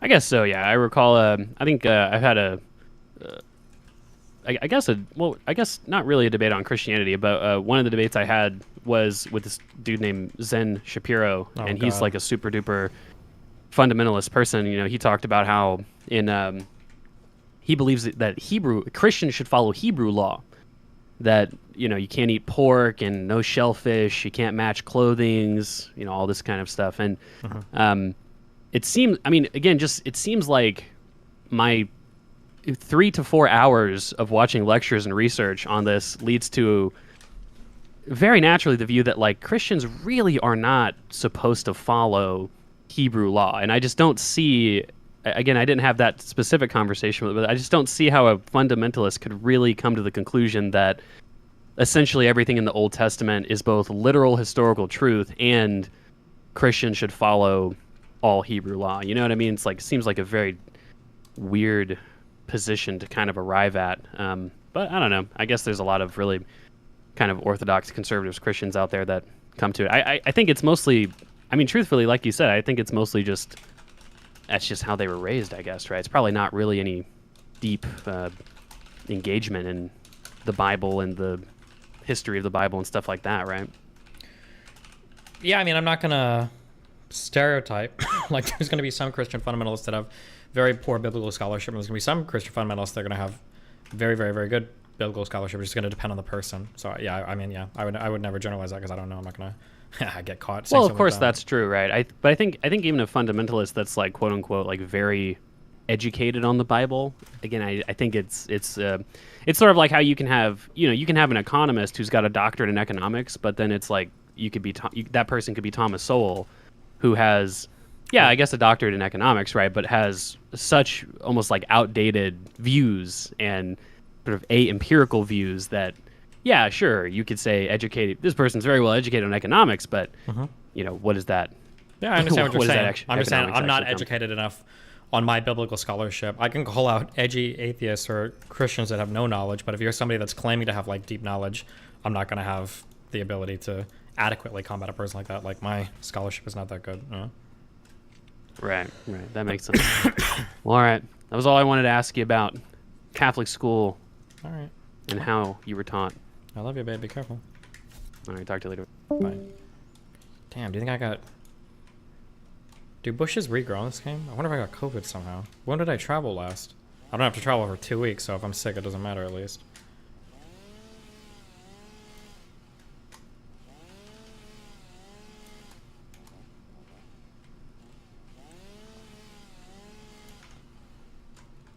New Matt Orchard video.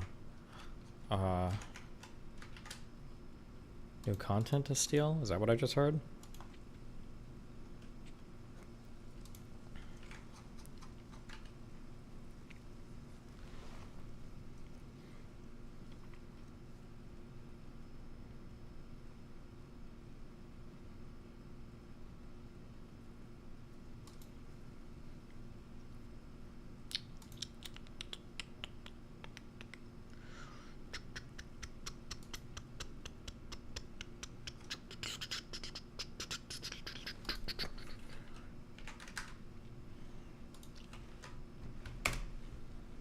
Warning. The following video contains extensive spoilers of the novel and film Gone Girl.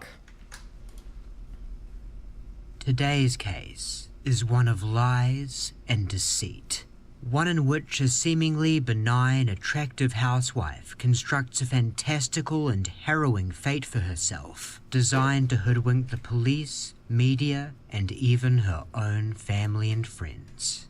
Themes which have led multiple media outlets to refer to the story of Sherry Papini as the real-life Gone Girl. That's my queen! But this video will argue that that comparison is a real reach. Oh. Because once you go below the most surface of surface-level similarities, the differences seem to never stop piling up. As mentioned, both the novel and film Gone Girl center around an attractive blonde who disappears herself, which would admittedly make a pretty good one-sentence summary of the Papini story. In Sherry's case, however, she was staging a fake kidnapping. Gone Girl's main antagonist, Amy Dunn, was attempting to fake her own murder with the intention of framing her husband Nick. Though her plot did eventually have to evolve into a fake kidnapping after she got ripped off by some swamp trash in the Ozarks.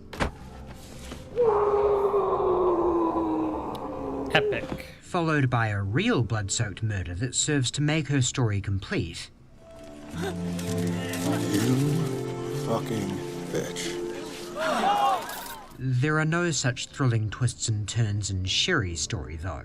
At the risk of spoiling what lies ahead a little bit, 99% of her hoax involves just wincing and crying, then laughing and smiling sort of annoyingly for a time, before wincing and crying again. Rinse and repeat for several years until police are finally able to upgrade her story from highly suspect to demonstrably false, at which point she mainly just cries.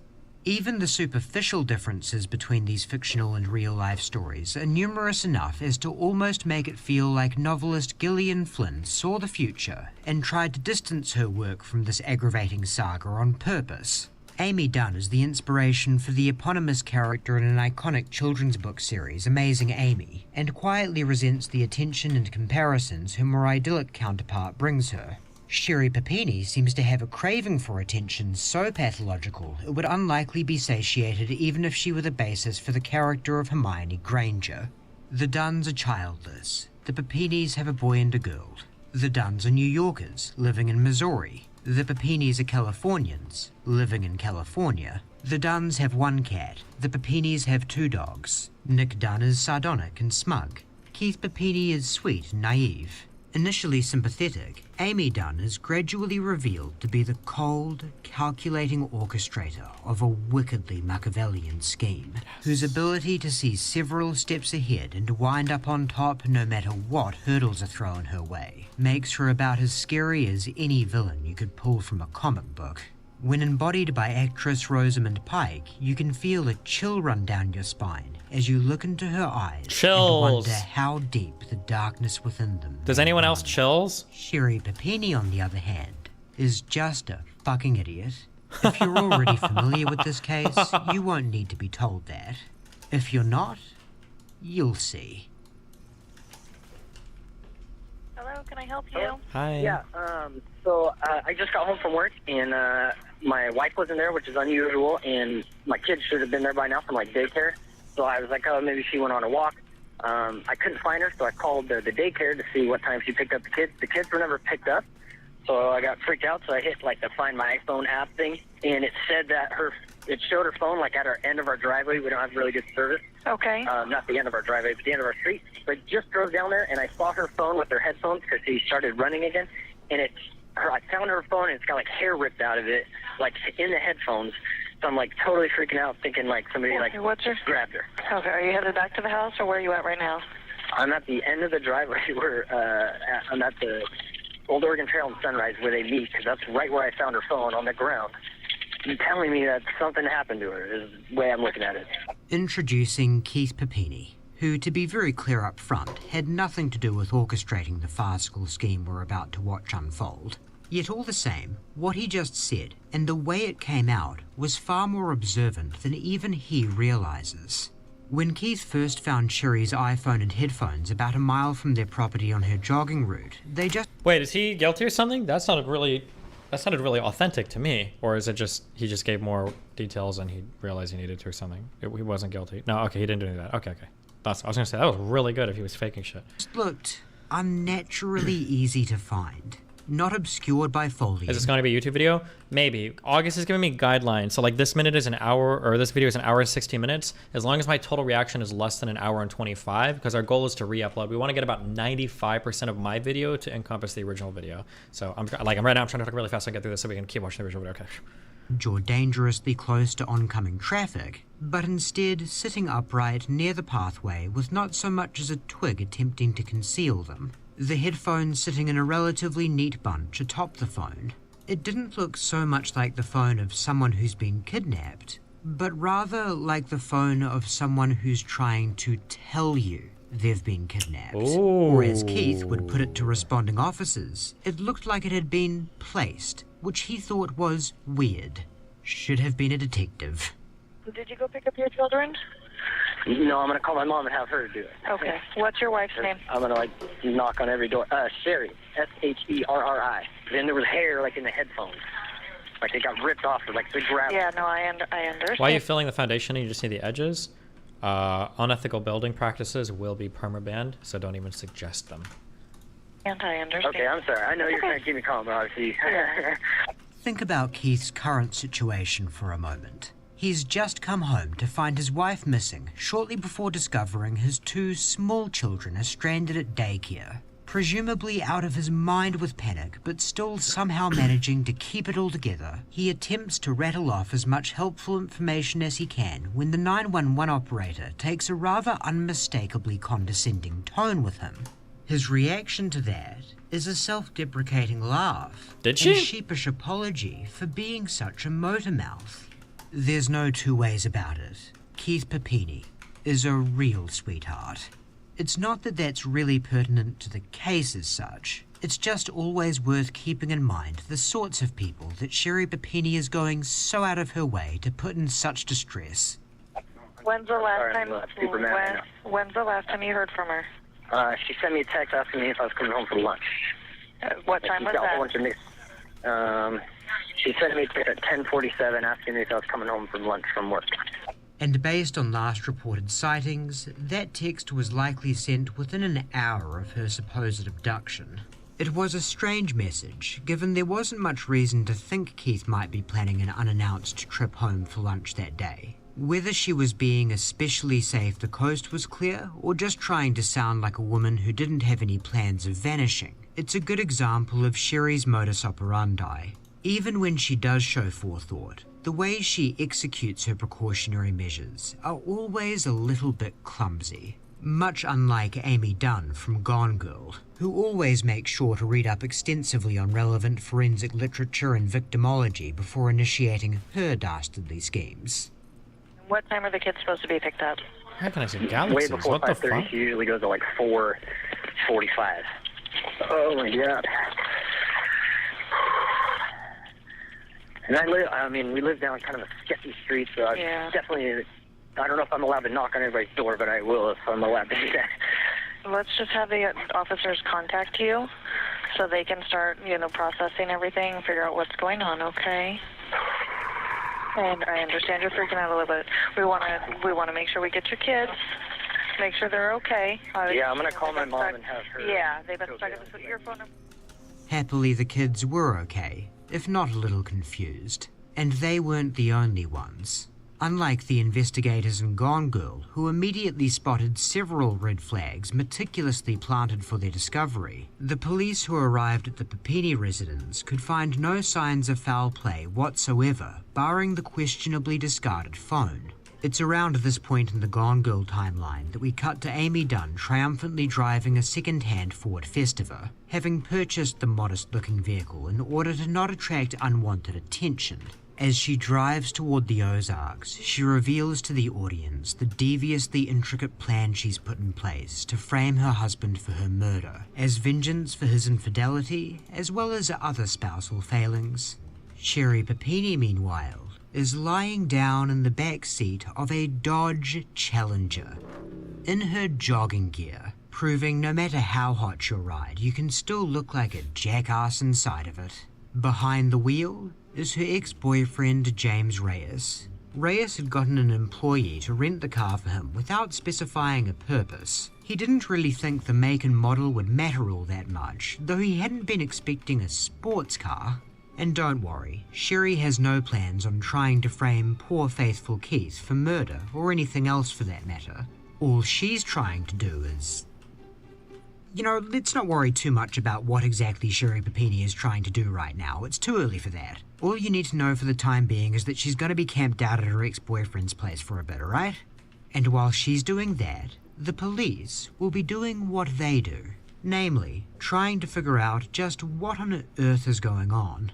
And as questionable as things may have looked, even at first glance, they still went about their investigation in the only responsible way they could, which was to treat Sherry's disappearance as a legitimate kidnapping, making sure to get the word out as much as possible and interviewing every friend, family member, suspect, and person of interest they could find. When the investigators in Gone Girl did the same, pretty much everyone only had nice things to say about Amy Dunn. Ingratiating herself with those around her was yet another part of her staging.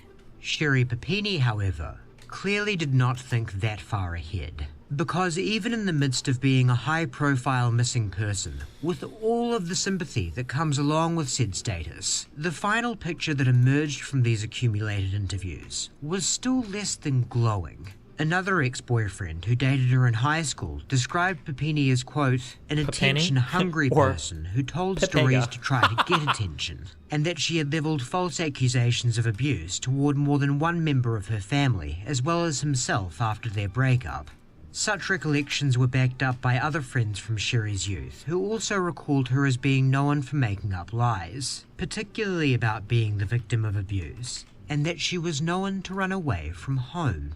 Even her more contemporary associates, while far from universally scathing in their characterizations of Sherry, still acted a little squeamish when it came to questions you'd expect to be no-brainers for most people under these sorts of circumstances. Do you think that she is missing not voluntarily? I don't know.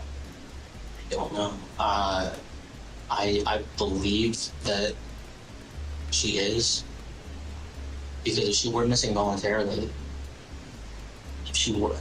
I know one of the interviews that Suzanne has given mentioned something about if she were running away, she wouldn't have left her phone. Nothing. I just feel like if she had run away, she would have contacted somebody in her family to at least let them know something. And she hasn't contacted you? No. So I Serious question, do you actually think you're funny, or do you think the fact that you're not funny is funny? My jokes are primo shit. If you listen to a lot of like mainstream comedians today, or people that are doing like routines and shit in New York City, like a lot of them are ripping jokes that are directly coming from my stream. Like I've got the advantage that I can workshop a lot of premium material and then people can rip it and refine it later on. But yeah, I would say probably anywhere from like 10 to 25% of the Hollywood, or not the Hollywood, the New York City stand-up scene right now, the bedrock are probably jokes that I originate here on my stream. At this point, considering that it's been a week, I do believe that she's taken against her will. I think I believe that. Even Keith Papini, who never once suggested that his wife would do something as crazy as faking all of this, seemed to at times almost be daring himself to ask that question aloud. And the phone, the picture, I mean, that's weird how it's like been placed. Would you guys say it's been placed, not thrown? It's weird. We've been verbally told there's nothing alarming. Is this the craziest one you've been involved in? Unfortunately, no. This is the least amount of evidence, though. Do you think, is this like the weirdest shit you've heard before? Or, oh God. I bet. No? Like we've said, we've started with. This guy like vanished. We've started with 0. But Keith wouldn't have to anguish over his wife's fate for too much longer, because on Thanksgiving morning, 3 weeks after her initial disappearance, it was time for Sherry Papini's return. 911 emergency, what are you reporting? Hi, I have an emergency. I don't know my location. There's a lady on the side of the road needing help. You don't know where this is, but I don't know where you are. Oh, you can't? No, sir. Your phone bounces off cell towers. It doesn't give me your exact location, not on a cell phone. Wait, how long ago is this? My understanding is that you can pull exact locations from cell phones now. Is that not the case? Also, is he about to, after saying he didn't know where he is he about to give like an exact fucking intersection now that she said she can't pull the location? What? Are you traveling? Are you driving? Oh, crap. Do you know about what city you're in? No. I know. Please stay there, okay? Please stay there. Okay, sir. First of all, take all precautions. It's yellow. Sir, listen, I want you to take all precautions for your safety. I have an officer en route because we've had reports of a female trying to flag people down. Does that sound about the same? Yeah, it's right outside of Yellow. Okay. She's saying that she got kicked out of her boyfriend's. Okay, just be safe where you are. What's wrong with her? Ask her what's wrong with her. Hey, what's hurting? You're chained up. She's chained up? She's chained up, her vision's blurry, and she needs an ambulance. Do you see her chained up?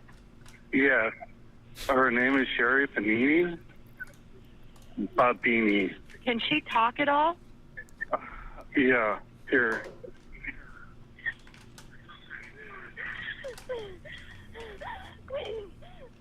Sherry, I need you to listen to me. Listen to me. Do you know where you are? No. I've been in the car. Okay. Sweetie, listen. Listen to me. I need you to take a deep breath. Are you chained up?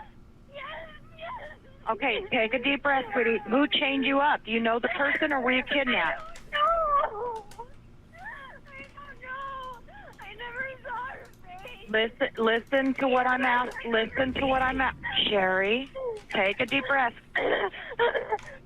How did you get chained up? What happened? God damn it. I wish I didn't know if this was fake or not, because these sound super fake to me. But do they actually, or do they just sound fake to me because I know they're fake? Or are they even fake? Maybe none of this part is fake, and I'm just not even understanding the video so far. Fuck, I can't tell. It sounds like a movie. Who took you? Do you know? Okay. Okay, listen. I have help on the way. I want to call my husband. We will get help with you, and we will get your husband. But right now, I need you to help me help you. Deep breath. I can't see very well. I understand. I want to call my husband. Ma'am, right now, I need you to get me information so I can You help. know, like how a movie would want to trauma victim or something? Yeah. I mean, like, obviously people can freak out. Nah, never mind. When women are screaming and shit, it's because they know nothing's up and they just need attention, okay? That's what I think. Something that's very weird is, and also everything I'm saying right now is anecdotal just on watching too many fucking gore videos and shit, is it seems like in movies, people are oftentimes like screaming and making a lot of noise and being hysterical, but it feels like when people are subject to highly traumatic or extreme circumstances, it seems like the response more often than not is usually just like a total freeze up. Like people are very quiet, they're not very responsive, they don't say much. Like people are just like very They kind of look like animals. I don't know if you've ever noticed, like, two animals will be like fighting for their lives, and every now and then they just kind of like stand and stop and kind of like look around. And we look at it as humans and we're like, that's so fucking weird. Like, these things are locked in a death match, and every now and then they just kind of like look around and chill. And it's like, why? But I think that just on the videos that I've seen of people getting executed and shit, or tortured or whatever, it seems like people have very similar trauma responses, or stress responses, I should say, not a trauma response, a stress response. But in Hollywood or in movies, people are always screaming or being ecstatic or doing all sorts of shit. And it seems like that doesn't map on too well to real life. But I could be wrong. Maybe it's not always like that. I don't know. It's called the freeze response? Yeah, maybe. I don't know.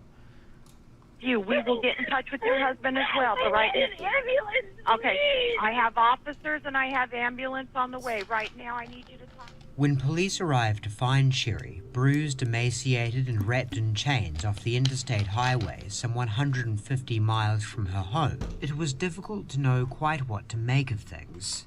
The story that would eventually emerge. Yeah, true. Did you like that reaction? Was that a very transformative reaction, guys? Sherry calculated it was the right time to stop babbling hysterically and start speaking in coherent sentences was that while she was jogging on the 2nd, a car pulled up alongside her, and before long she was ushered into the back seat at gunpoint. The culprits were two masked Mexican women. Sherry's twist on an old classic. When asked who the man was, Miss Stotch replied, some Puerto Rican guy. Mrs. Stotch, what did the kidnapper look like? Puerto Rican. Was he tall? Short? He was average Puerto Rican height. Sherry claimed she was then blinded with a pillowcase and taken to a remote area where she was confined, malnourished, and subjected to various forms of abuse over the days to come. During her stay, she was able to discern from her captors that they planned on selling her and that the quote buyer was a cop. The clear inference being that this was all part of some kind of sex trafficking operation. What would you do if Melina tried to gone girl you and you realized it? I only saw the ending of that movie in chat once. What does that even mean? Did she try to like murder someone or fake their murder or what? At some point during her ordeal, she made a heroic attempt to escape, but was foiled, then tied down to a coffee table and branded with an unknown instrument. Sherry believed the branding looked like it was supposed to say Exodus, meaning it was supposed to say Exodus. She fakes her own murder by they husband. Must be either 611, 612, 622. Wait, is her husband Ben Affleck? Is that the guy that she's with at the end of the movie, or 621? None of which would be easy to make sense of if traced back to their corresponding biblical passages, as the overarching theme of Exodus is escaping slavery. In terms of how Sherry did eventually manage to make her escape, one day the smaller of the two Mexican women decided to shoot the big one. Not Sherry's words, but it's a safe takeaway from the experience she describes. The small Mexican then blindfolded Sherry again, put her in the back of the car, drove her near the point she wound up being found, and told her to get out before speeding off into the night. Not long after, a nearby church security camera managed to capture Sherry's movements in the early morning hours of the 24th, where she can be seen running across the parking lot for a time before going out of frame. A little while later she returns, going back in the direction she was fleeing from, this time at a more leisurely pace before working back into a jog again, which makes sense as she wouldn't have gotten much cardio in over the last few weeks. There were many more details in Sherry's story, though a lot of them will change over the years with each telling of it. We'll have a look at some of the details in one of her earliest versions that was filmed in her home on November 28th. Now, fair warning, Sherry Papini is kind. I'm a cop. I used to patrol some sketchy areas, and this is true of my experience. In one of the neighborhoods I was patrolling, there was this woman screaming really fucking loud and running away from some dude who was chasing her while she yelled, "Help me, help me." I looked at her, rolled my eyes, and told her to stop being such an attention-seeking bitch. Her boyfriend then caught her and presumably put her in his car to calm her down. Thanks. Yeah, that's what I agree. I think that's probably kind of annoying. Obviously that isn't a clinical diagnosis, but most of you will probably concur that she has a sort of supercharged feminine quality for which there is no term we're aware of, but that you will likely have encountered at some points in your life. A quality wherein everything seems like it's supposed to be cute, and the most mundane of stories are told as if there was some sort of magical comedy of errors. Let's talk about the Christmas present with Keith. Okay. I started wrapping a Christmas present for Keith, a little American flag pillow that Tyler and I had picked out the night before at Kohl's, and I couldn't find any tape. I had taped one side, ran out of tape, got very frustrated, left it on the ground and left it open because there was no more tape to complete the wrapping of it. So, you know, we're not going to spend too much time with it, and shit like that is a big part of the reason why. But here's a few things that came up over the course of those 2 hours that are worth noting before moving on to some of the fun stuff. Before the mailboxes, I start to slow down. I see a vehicle go past Sunrise Drive to, like, the front 2 tires are past the actual street sign, and then it backs up. And I immediately have that feeling of, that was weird. And they back up. You had a hard time calming? It's frustrating because I know. Yeah. I know she was wearing a hat, but I can't see the color, and I can't see her clothes. Okay. I'll make a note. He asked for help. I want to say it's maybe like a hey or something to get my attention. Is the car on Sunrise right now, or is it still on No. Old Oregon Trail? It's on Old Oregon Trail. I walked towards where the vehicle had backed up, but was still Can far we get her on enough keep or away kick? from it Oh, that, shit. because I was still cautious. I had my phone in my right hand and my earbuds on, and I took out my left to hear her, and then she opened the door, and then I saw the small revolver, and I immediately ducked down. I crouched down, like in a ducking, crouching. I mean, my knees weren't on the ground. It was almost... Can you demonstrate? Yes. Phone's in my hand, earbud out, towards the vehicle. This, not all the way down. Laid my phone down. In the days since her return, Keith has surely told Sherry about all of the thoughts that were rushing through his head in the wake of her disappearance. And we'd bet good money that his observation about the strange placement of her phone that he seemed fixated on from the get-go didn't get left out of a single telling. So naturally, Sherry has made sure to take care of that little detail in her account of the abduction. Her decision to promptly and proactively discard her sole means of contacting outside help was one she immediately regretted, of course. I put my phone down. As soon as I set it down, I was so mad because I couldn't call my husband. And as soon as I set it True. down, and then I turned and I pulled my hair out because... Sherry never actually will wind up elaborating on the reasoning behind pulling her hair out as some sort of defense tactic. It seems like she thinks an explanation is needed for why some of it was found tangled in her headphones. Though in a case where practically everything looks fishy, that one detail was never a huge red flag. And I ran away, and I didn't, and I should have, and I just... Do you want to come back up to the table? And then I got up and went this direction. And I can't remember lifting my leg. I can't remember the back door open. That much would technically be true, as Dodge Challengers do not have back doors. The first thing I remember is the nausea and waking up and trying to... Of all the many, very strange details in Sherry's account, the one that leaps out as perhaps the strangest is her claim to have fallen asleep in the back of the car several times during the commute from the spot she was kidnapped to the house in which she would be held captive. This is in spite of no head knocks or drugging of any kind ever making it into the story of how she was taken. Though she will go on to clarify in an interview with the FBI that it was, quote, like a yucky feeling kind of sleep. Whatever the hell that's supposed to mean. The last time I woke up in the car, it was bright. Wait, really?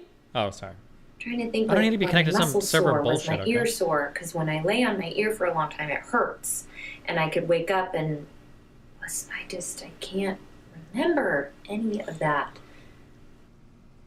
Do you remember any music as you were driving? Yes, mariachi music. Being that Sherry has decided to peg 2 Mexican women for this crime, she makes sure to include little Mexican-y details wherever she can to keep things authentic. What'd they give you to eat? Rice, tortillas. One day I got 2 apples. Since we've touched it twice, you mentioned the house twice, or location where you remember. Can we talk about that? There was boards on the windows, and I yanked that fucker out of the wall super quick, and that's what got her in the room, was that noise.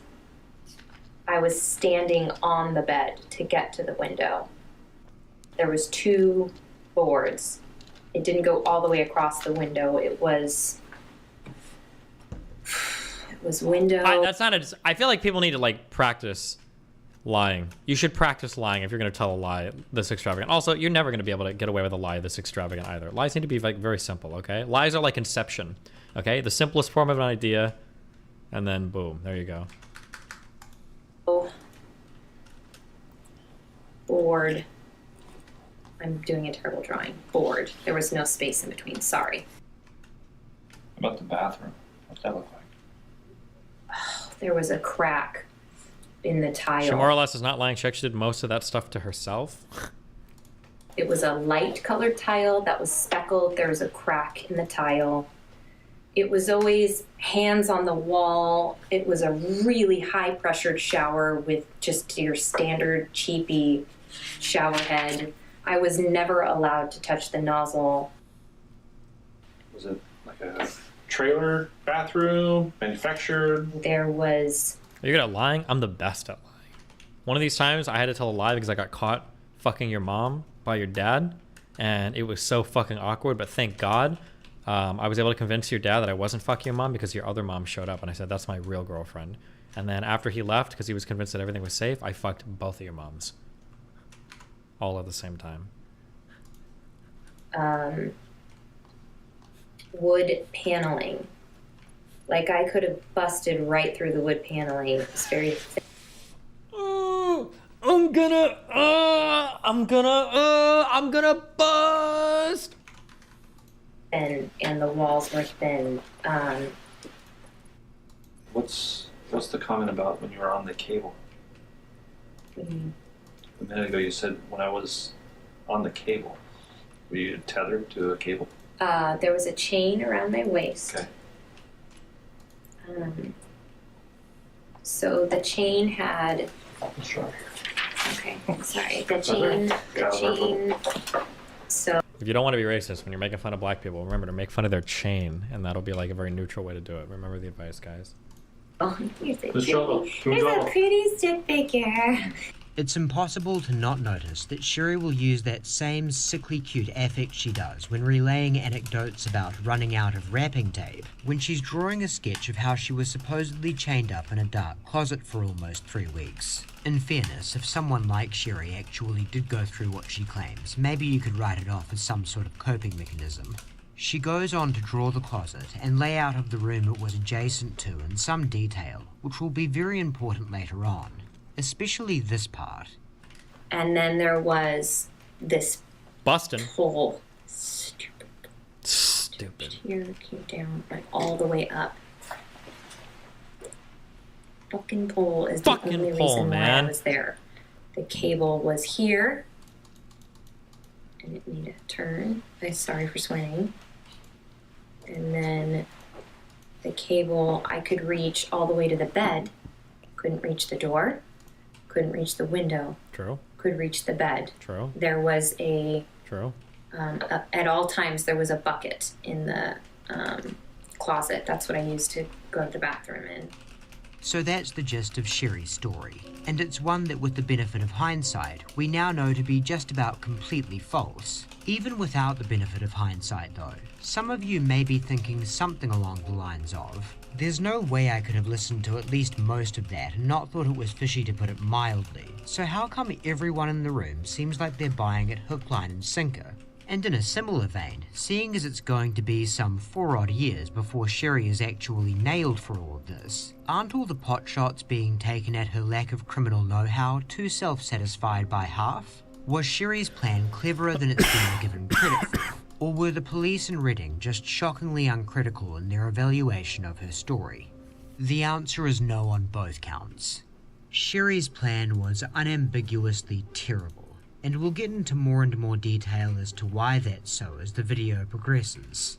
For the time being though, one of the main terrible features of it was that in order for it to work, Sherry had to count on one guy, James Reyes, never coming forward with the truth about what happened during those 3 weeks, no matter how out of hand the story got in the media.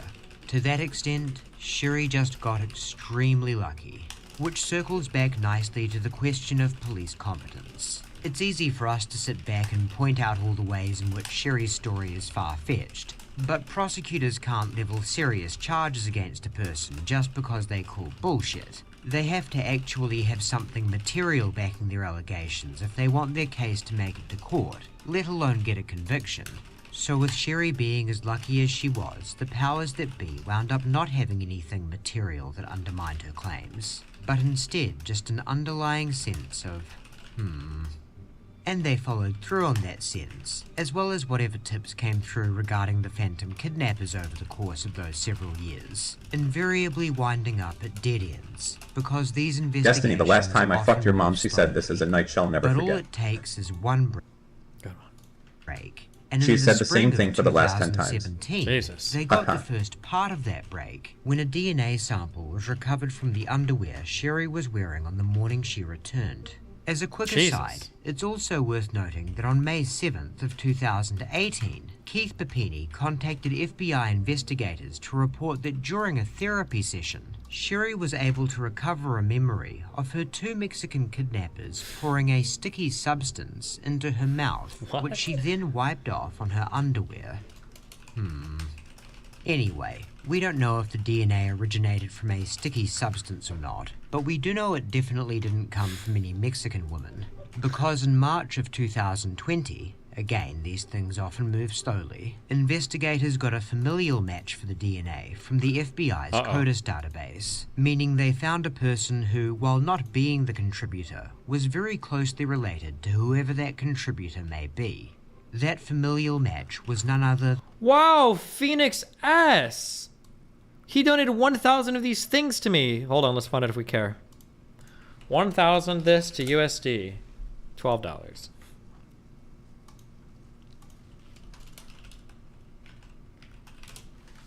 Still good, thank you. Destiny should not be able to steal someone content that they spend a lot of time and effort just to keep streaming. I am stealing it. Just for that, for the next 1 minute, we're not going to have any... I'm not going to say anything at all. I'm muting my microphone. The father of one, James Reyes, who Wait, hold on, I will say one thing. Does this guy kind of look like he could be Keemstar's dad? That familial match was none other than the father of one, James Reyes, who investigators knew to be an ex-boyfriend of Sherry Papini. On June 9th of 2020, they recovered an iced tea bottle from Reyes's trash, from which they retrieved a DNA sample that matched the previously unknown male DNA found on Sherry's underwear. And then on August 10th, James Reyes got an unexpected knock on the door. Oh, good morning. Good morning. Are you James? Yes. Hi, how you doing? Good. I'm Kyle Wong from the sheriff's office. Oh, do you have a couple minutes we can talk? Sure. So what can I help you boys with? We're here regarding Sherry Papini. Okay. I'm just trying to figure out how you know her. When was the last time you talked to her? Well, me and Sherry dated back in 2002. Reyes plays dumb for a little while, and the investigators remain friendly. But after about 10 minutes, they decide it's time to be a little more explicit about their purpose for being here. We're here for a reason. Yeah, of course. Right. So I'm from Shasta County. Oh, yeah. He's from the FBI office in Reading, because we're the ones who worked her abduction case. Why is going through the trash not a violation of the Fourth Amendment? I thought it's because it's like discarded, but there's a reason why. It seems a little bullshit. I don't know, but apparently you're allowed to do it because the person has gotten rid of it or something, but there's some legal justification for it. And that's why we're here. Yeah. So we got here because we found some evidence that ties you to the abduction side of things, not from a haven't seen her in 10 years. Okay. And so here's the deal, James. You know, we're not here to jam you up, but we do want to understand the truth of what happened with Sherry. But yeah, I'm just at this point, you haven't broken the law. No, yeah, I'm aware. But there's information that I think you have about the abduction that we would want to know. Yeah, I mean, that's all I can get. All I know is what I read about it. I try to look it up. We're going to start getting on a slippery slope. Yeah. And I want to stop you before we start falling.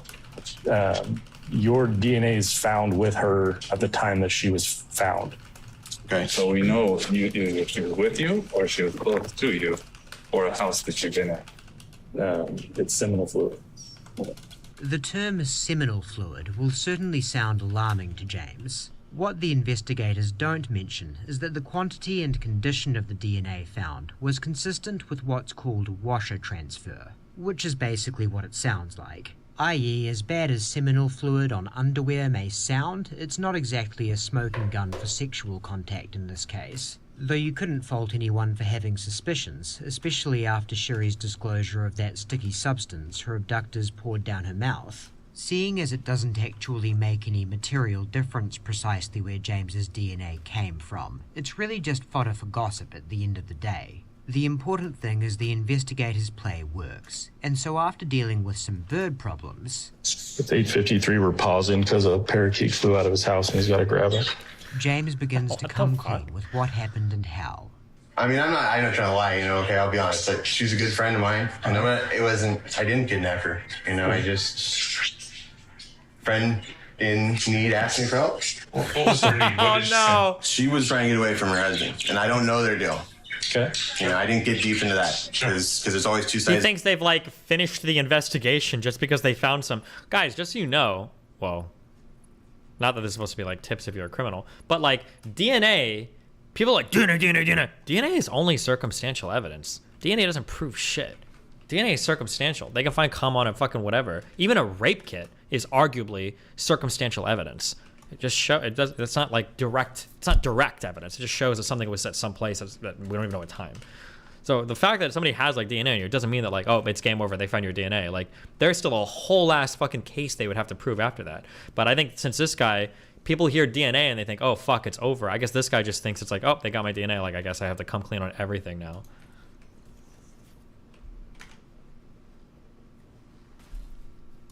Is every story. Yeah. I went and got her. In what car? A rental car. Okay. And then you guys immediately drove down. Straight down. I mean, a couple stops too. Did you stay in the back the whole time? Yeah. Yeah. What'd you guys She talk laid about? down, just, take a nap. I don't know. Is it okay if I go look in that room, the closet? I'm curious if it's the same as she described it. Oh, the closet? Yeah. That's cool. The closet is going to be very important next time we catch up with Sherry. For now, all we'll say about it is that it's one of several examples of Sherry seeming to have a need for her fantasy to comport with her actual lived experience wherever possible. Nowhere does this become more apparent than the windows to her room. What about the window? Anything to deal with the window? Did she do anything with the window? There was just boards over it, so she couldn't see. There was no light coming in. She wanted to be dark. Who put the boards up? I did. I just screwed them in there for her. So Sherry went to the trouble, or rather had James go to the trouble, of boarding up the windows to her bedroom. James will disclose that no neighbours would have had any easy line of sight into that room. Sherry lived out most of her stay at James's house in that room, deprived of virtually all natural light for no one's benefit but her own, presumably just so she could feel a little more like she was in the situation she planned to describe at a later date. She is a very strange woman. So during that 22 days, she has some significant injuries. Yeah. So there's a brand on her. Yeah. There's significant bruising. How did all that stuff come about? She did a lot of that while she was here. She just hit herself with something. And I helped her. I didn't punch her or anything. I didn't even put hands on her or anything. How'd you help her? She just was just think a puck off my leg. So I shot a puck off her leg lightly. To create a bruise. Yeah. What about the burns? That was us, She wanted, what do you call it, a wood burning tool. I don't even know what it said, and I don't remember what it was. All I know is that you put the object on a request. And then where was she at? It was right where that chair is. There's a plug right behind that door right there. Okay. It's not. How do you brand somebody that's asking you to do it? I'm lying. I don't even know. So I'm oh, this is probably gonna hurt. I've never done this. What food? Just whatever I bought. I mean, whatever. I go to the store and just buy food, make tacos. So she was telling the truth about those tortillas. I mean, she wasn't starving, but she was not eating as much as she would. She chose to eat. Like, she'd make food, like me and you eating every day, but just having half a banana, then having a meal. She wouldn't weight loss, lose weight, become skinny. She's already tiny. I didn't know what the final plan was. Like, were we going to end up together? Was that her plan? I mean, there's a lot surrounding this situation. Like, you know, she was going to stay longer.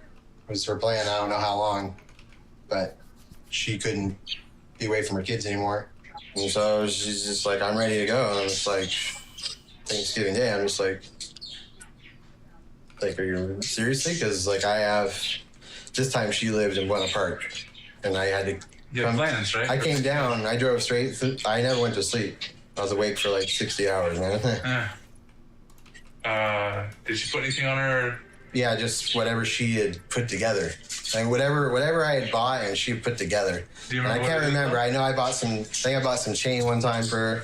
James continues to explain to investigators all the ways in which Sherry came to be in the state she was in when she was found, as well as the elementary, though admittedly effective, method they used to keep their contact with each other off the radar with the use of prepaid burner phones. Jesus. It's around this point that Agent Jackson comes up with a very fun idea.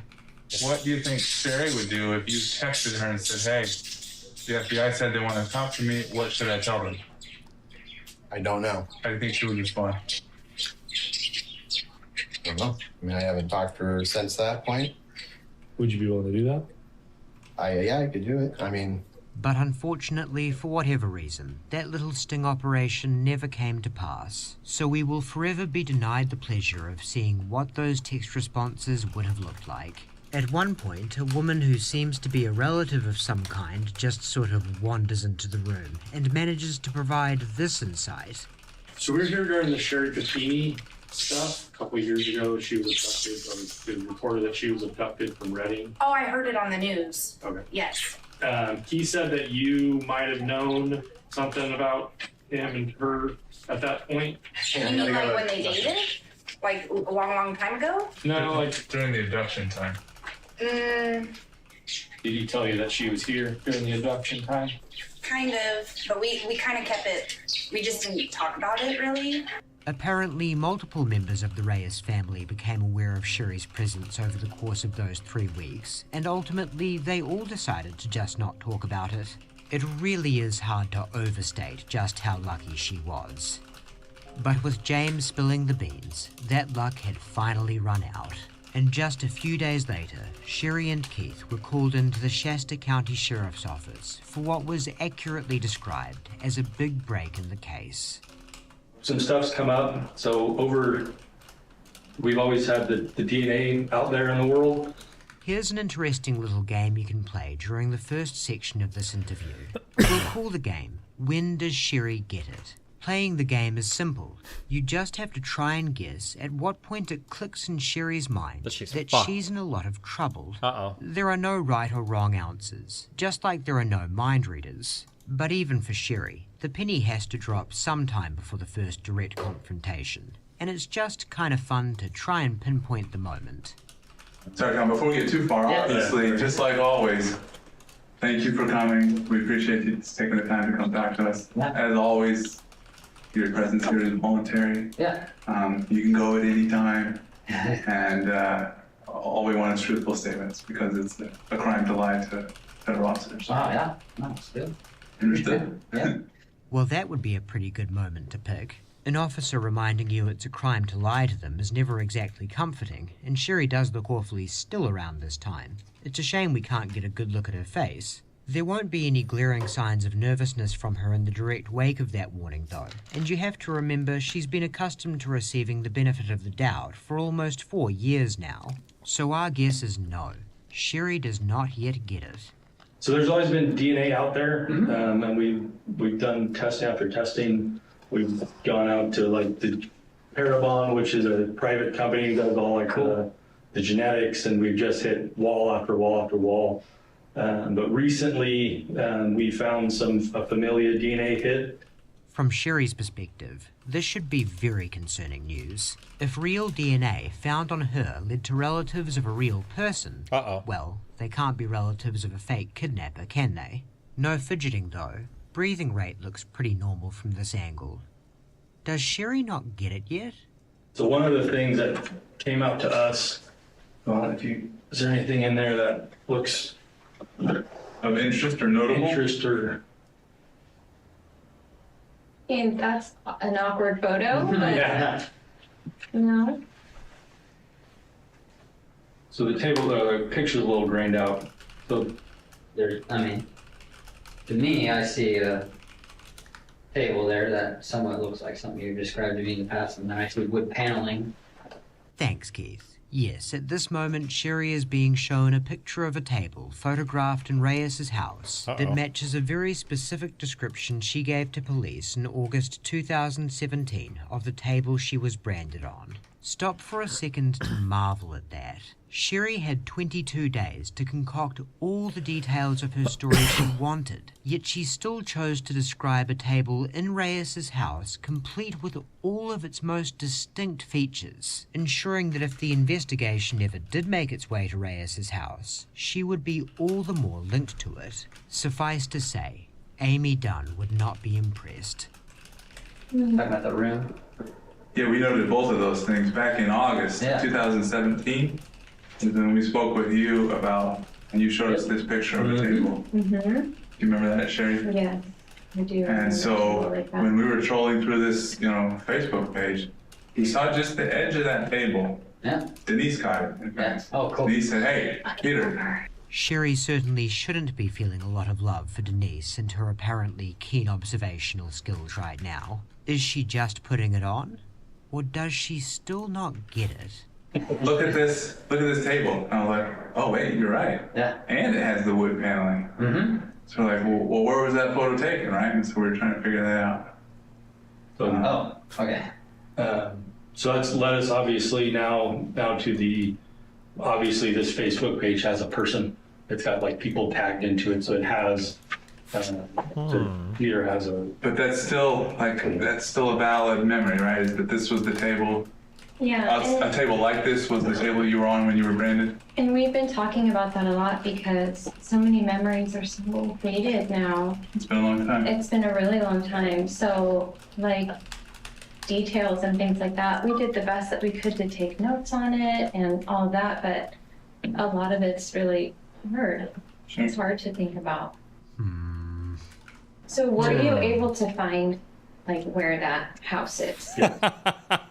And what? Tell me more. Tell me more. Tell me more. We'll get to that. Okay.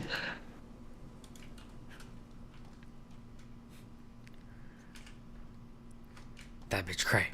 You know she's fucked, right? If you look at this closet,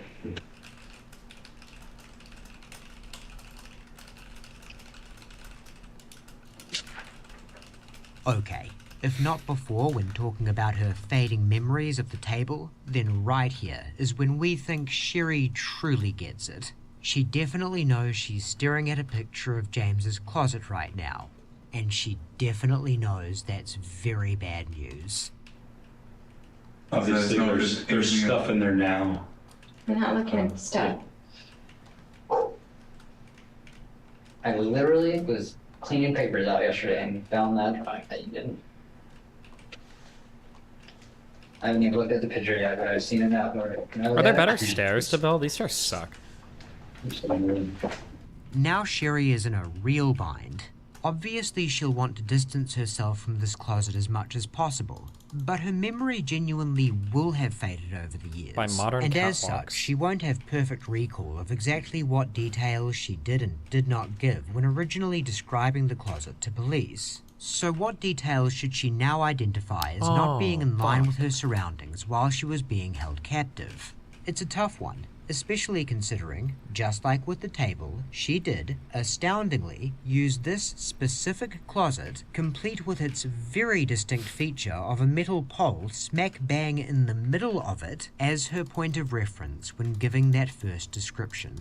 It's a little bit different, but it's pretty excuse my language, it's pretty fucking similar. But it's different. What's different or what's the same? I get the tubes? There's a lot of shit in the photos, but Then Sherry finds herself in exactly the same predicament with the bedroom off the closet and the boarded up windows within. Window. With the wood paneling? I feel like this wood paneling is too thick. But I mean, You mean this there way? was wood paneling, but I can't remember something like that being there. And I don't remember, remember it going all the way up to the window is what I'm having trouble remembering. The window in that photo has holes along the edges. There's holes. I What do you just mean don't- by that, right? Yeah, hold on a second. We're going fast. By the time they get to the bathroom, even Keith seems to be getting irked by Sherry's umming and ahhing in response to these spot-on matches. That, and it couldn't even be a detail that's within important. So far, it looks pretty accurate. So one of the things that we always noted in the bathroom description is just the weird layout of the bathroom. Do you remember the layout of the bathroom? Yes. Well, Let's talk about the description, best description, and then we'll start showing some pictures. there's door, toilet, sink, tub. Is that what you mean? Yeah. So you walk in the door, first there's the toilet. Yes. On the Right which side? If I'm. She's a It's been a while. world, just in general. I am. Sherry reviews the bathroom photos and decides her best play at this point is to just stick with every specific detail is the same, but it's still different. This doesn't look like the bathroom to me, but the order is, yes, this is the type of order, but this is not what it looked like to me. And So the order is correct, but you don't recognize the bathroom as being what you recall. Do you remember there was a detail about the shower that you provided previously? Something on the tile or something like that? Do you remember That any there of was those? tile in this bed, there was a crack. Where was the crack? It's not a memory test. If you don't remember, that's fine. But we remembered that detail when we took some of these photos, and we were just trying to bump it up against what you might remember. I don't know. In general, are we talking about, okay. Sherry really is going into problem-solving overdrive now. If she tries to move the location of the crack in the tiling of the bath, then she's contradicting her previous statements. If she affirms the detail, well, she knows exactly what's going to be put in front of her. I'm sorry. That's okay. I'm trying to get myself there, and just I don't. as a reminder, I do remember when we went to my grandma's house. You didn't like her tile because it reminded you of that. I think I sent. You sent us a picture. Yes. That's why I would say we. That's what I just want to remind her, because if you think of that, because I can't even think of what her tile looks like right now, but I do remember you didn't like that at all. God, faking trauma at the sight of the tiling in Keith's grandma's bathroom. Can you imagine the amount of nonsense this man has had to tolerate and support for the last several years and prior?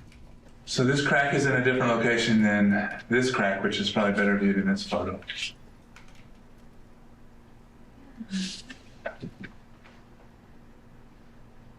megawatts, jeez.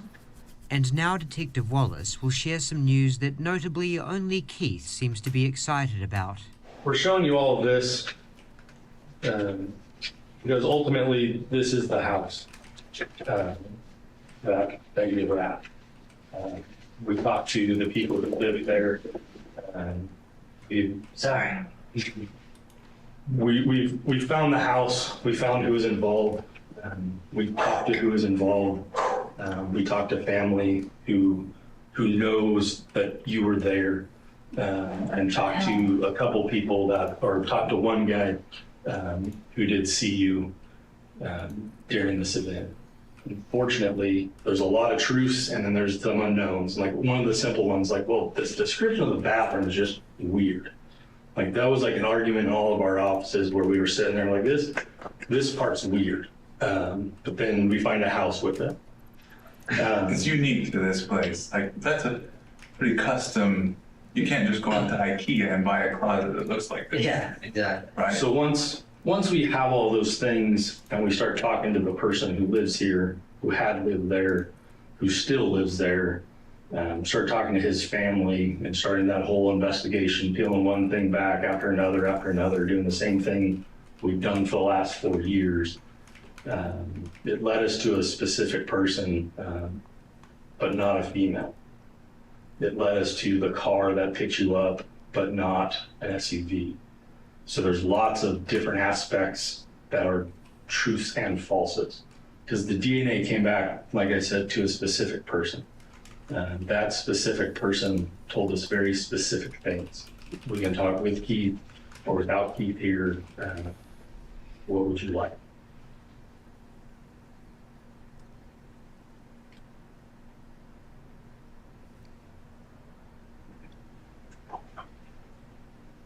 It's completely up to you.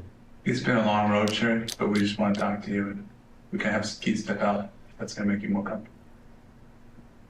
It's up to you. You want to step out or do you want to stay?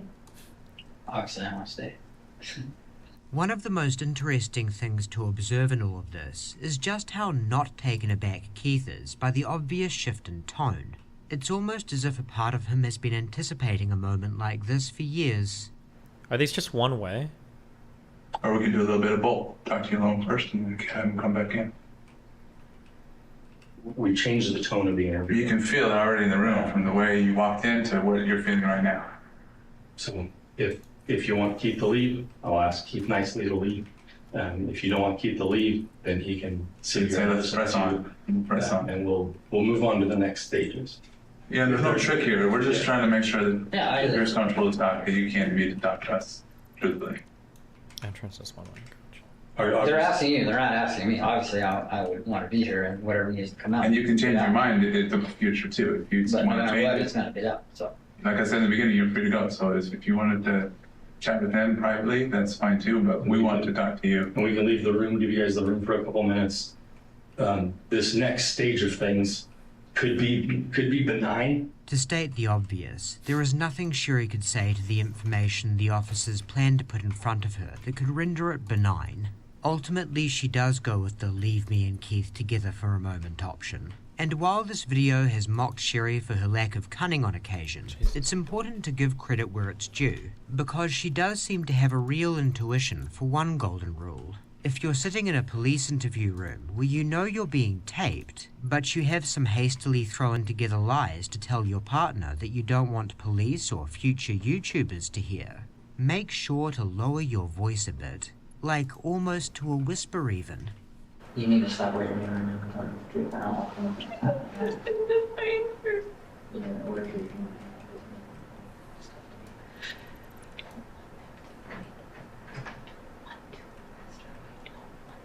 I don't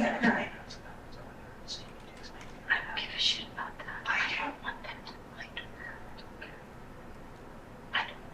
I don't want them to find her. I don't want her to be arrested. I don't want to press charges on her. I don't want to find her. The her Sherry is referring to is the smaller of the two Mexican women. The narrative she's going to attempt to build from here is basically one She's trying to wherein she protect wants the- to protect the captor who seemed to facilitate her escape. This would actually make some sense were it not for the fact that Sherry has been enthusiastically aiding an investigation to track this phantom woman down for years up until this very moment. Right now. I don't know. I don't want them to find her. You're not listening to me. Why? Because she saved my life. Tell me. There's obviously this is going to be really bad. Look at how talking right now. I am fucking with you. No, that's not me. I don't want them to find her. I don't want to press charges, and I don't want to go down that road. Wait, you saw her? I don't want to go down that road. I don't Tell want me to why. advise her. Because she saved my life, and she's the reason why I get to hold my children every single day. I don't want to get in. I don't want them to find her. I don't want them to arrest her. Why? Uh-oh. Because she saved my life. So you don't trust her. They still need to find out who it is. Lay XD. No matter what happens, you think just sits here? This comes out, they find the house, it's over. Whatever happened is over. And it doesn't matter what you say. The girl's gonna get in trouble. Keith's reasoning here is very sound, and it seems he's now truly done with playing the role of sad sap on the sidelines. You can basically pinpoint the moment he takes his power back. You're not making sense to me. To the point where I'm getting scared. So you need to tell me what's going on. You need Yeah. Right there. In the face of Sherry's desperation, Keith's response to an ominous knock is, "Come right in, officers. We're looking at a new man now." What I can happen on my art naked. Didn't you want me in the room or not? Hopefully you've had a chance to chat briefly. The fears later, maybe. But I'd rather you just answer the question. Nothing that I'll say to you, I won't eventually tell him if you want me. The investigators will now transition into laying their discoveries on Sherry. And as they do, we again encourage you to keep an eye on Keith, because even as the revelations become increasingly more insane, his body language, particularly the continuously nodding head, seems to say, "Oh yeah, this makes sense." Sherry, look at me. What do you want? I don't want her to get in trouble. She's not going to get in trouble. So the DNA came back to James Reyes. The DNA that was on you belongs to James Reyes. The picture, and can I get the picture? The picture of the table is James Reyes' little brother who died recently. We talked to him. We've been on a polygraph. We talked to everybody around him. Wait, they're memeing now, right? We have the rental agreements, phone rental, the car rental agreements. We have everything that says that he said he told us to. That's James' brother, deceased Nick. So everything, you've told us so many truths in this situation. The reason why you can describe the room is because you stayed in the room in the dark for hours, for days on end. The reason why you lost so much weight is because you stopped eating. The reason why you got a rash on your arm is because you cleaned his house. The reason why the brand is because he went to the store, bought the brand tools, and branded you. The reason why your nose was broke is because of a hockey stick. I know all of those things, and I know there was no sex. I know all of that because he passed a polygraph test. Detective Wallace will make repeated appeals to polygraph results when putting the pressure on Sherry. Standard disclaimer that this channel puts no stock in polygraphs beyond sometimes being effective interrogation props, and you can watch a full video making that case linked in the description. So as far as we're concerned, whether or not Sherry ever had sex with James Reyes as a reward for his assistance is still a totally open question. But really, at this point, who cares? That said, it's not an abduction. She asked me to come get her. No. I rented a car. No. I drove up and picked her up. He passed the polygraph test, Sherry. If that's not what happened, what did happen, Sherry? No. No, there's no way it's James. There's no way. There's a not too difficult to spot attempt at testing the possibility of throwing James under the bus here. There's no way it's James, instead of something to the effect of, "I didn't do these things." Sherry's trying to protest a suggestion that hasn't been made, i.e. that James Reyes kidnapped her. It's beyond optimistic of her to think anyone in this room would wind up entertaining such a notion, especially given what the police have just told her they know. Even collected blonde hairs from the room.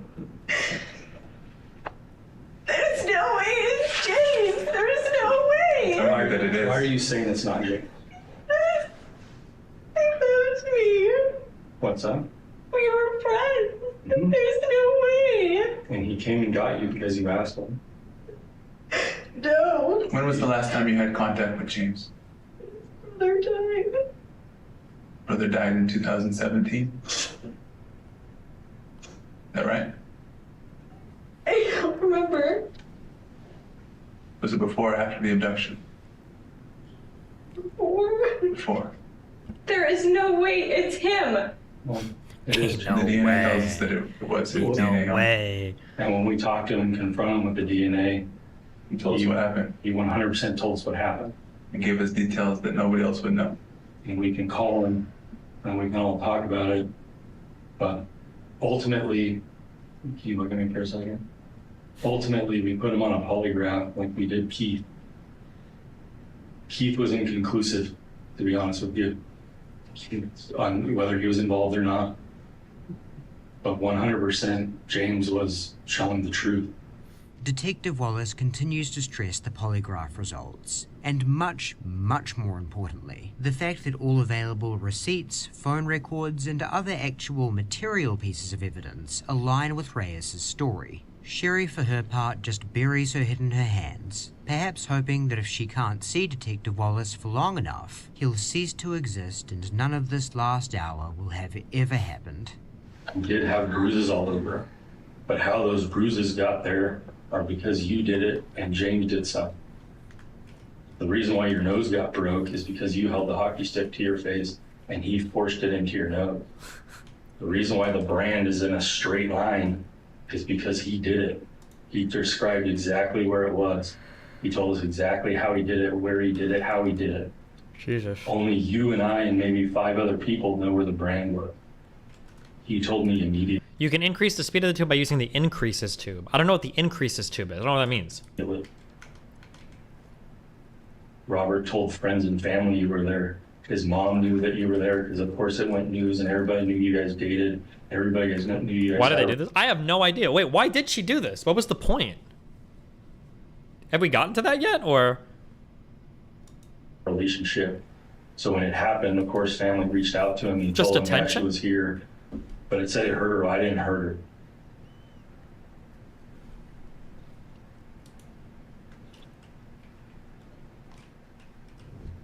So, what are you thinking, Sharon?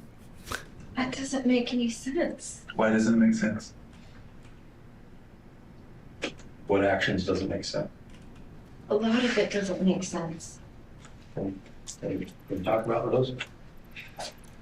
No. Are you calling James a liar? Do you not? Are we not believing James what he told me? No. I know you're I scared. cannot believe that it is James. I can't believe James told us the truth. That's what I can't believe. He passed a polygraph, Sherry. So did Keith. No, he didn't. He was inclusive. And he was involved. So James is involved. So now we've graduated from fake protests of it can't be James to trying to concede that he was involved. You almost have to admire the tenacity of trying to pull off a frame job this late in the game. But if you want to implicate an ex-boyfriend in a kidnapping that never happened, you have to set up all the pieces of your story while you're still in his house, then lure him into the confines of his bedroom with the promise of sex where you slash his throat and stage the ensuing bloodbath to look like a struggle. Leaving him alive and trying to set him up after he's already told on you just won't cut it. Saying since your marriage you haven't called James? No, I haven't called James. Uh-oh. Because earlier you said you had contacted James. You can set up multiple entries in front of you. Gotcha. You did. It will never be known what Sherry was trying to convey in this moment by pointing to Agent Jackson while looking at Keith. Maybe something along the lines of, hey, all the stuff this guy's saying right now, you know. Phones don't lie, the DNA doesn't lie, Sherry. The investigators continue to stress the hopelessness of Sherry's situation, and Sherry continues to sob. Keith leaves the room, and Agent Jackson tries an alternative question on her.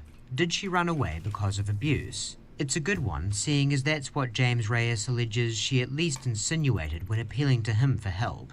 Sherry, to her credit, doesn't take the bait, though.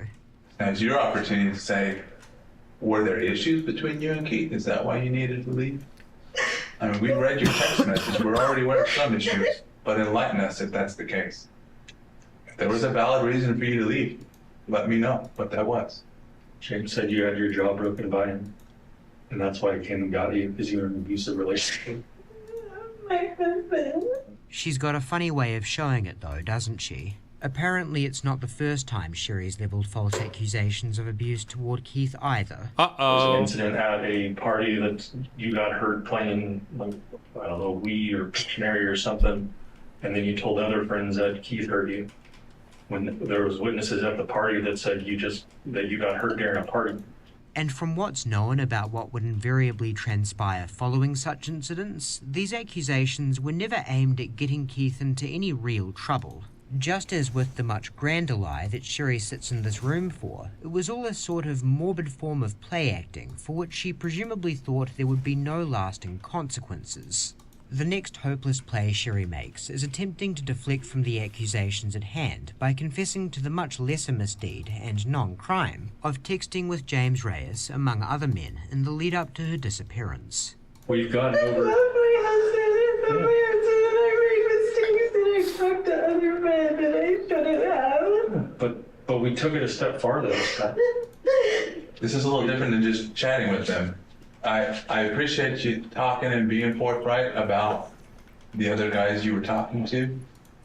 When did it turn into something more? Obviously, you never would have imagined that CNN and 2020 and Good Morning America would care about you wanting to leave Keith or wanting to teach him a lesson. No, or wanting to get him in line. No, I was just talking to James. I don't want to leave my husband. I love my husband. How are you talking? Stay mad. Uh-oh. We got a mad alert. I don't want to leave my husband. There's more shouldn't have been talking to other guys and don't want to leave my husband for a while before Sherry goes back to it can't be James.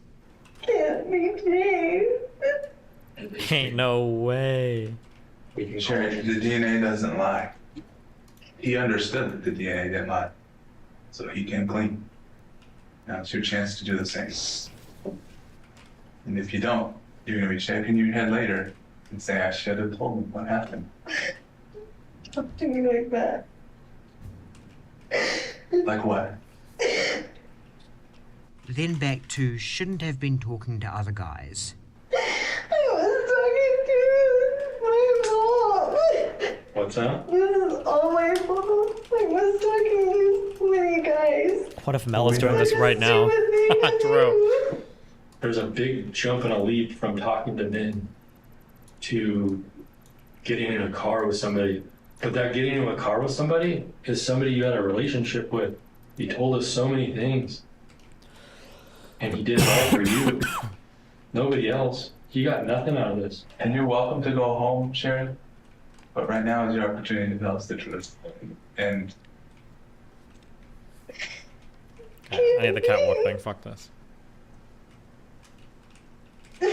And toward the end, she even tries for not wanting to get the small Mexican in trouble again. Just incorrigible, this woman.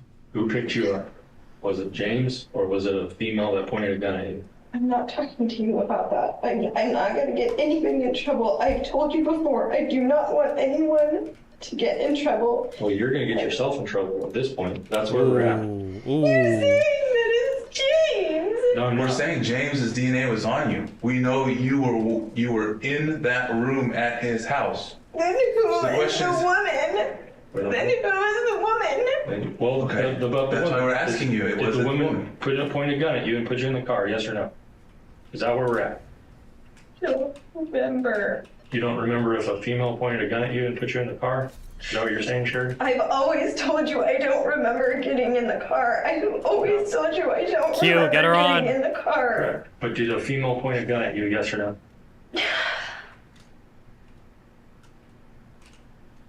Remember? Yes or no? It's not a remember thing. You've already told me that today. You know who she is. I know you do. It was always You Keith. know who she is. I know you know who she is. I am not we're on the saying wrong- it. I don't want her to get in trouble. She's not I know getting in you know who she is. You're getting in trouble. I am That's- not. I didn't do anything. Right? But right now, answer this one question.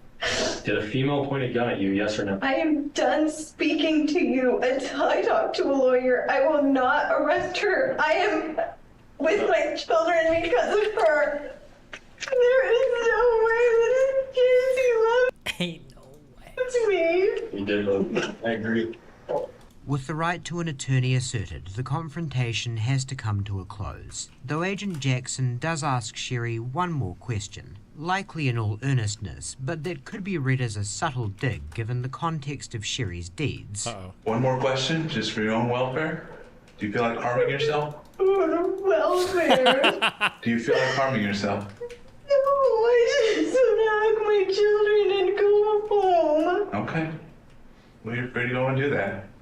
And that was that. The case was solved, Keith was out of the dark. Yeah, she just got out of prison, guys. Last, Sherry Papini discovered a type of attention she didn't like. Hey, what's up, Sherry?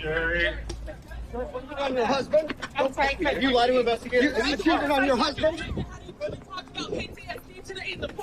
Sir, you don't want to say anything. Are you scared of going to prison? Are you scared of going to prison? Hey, go girl. Are you scared to go to prison? What about all the hard people who donated money, Sherry? Huh? What do you How do say you feel about that? saying that you defrauded? How was the husband killed? Your husband?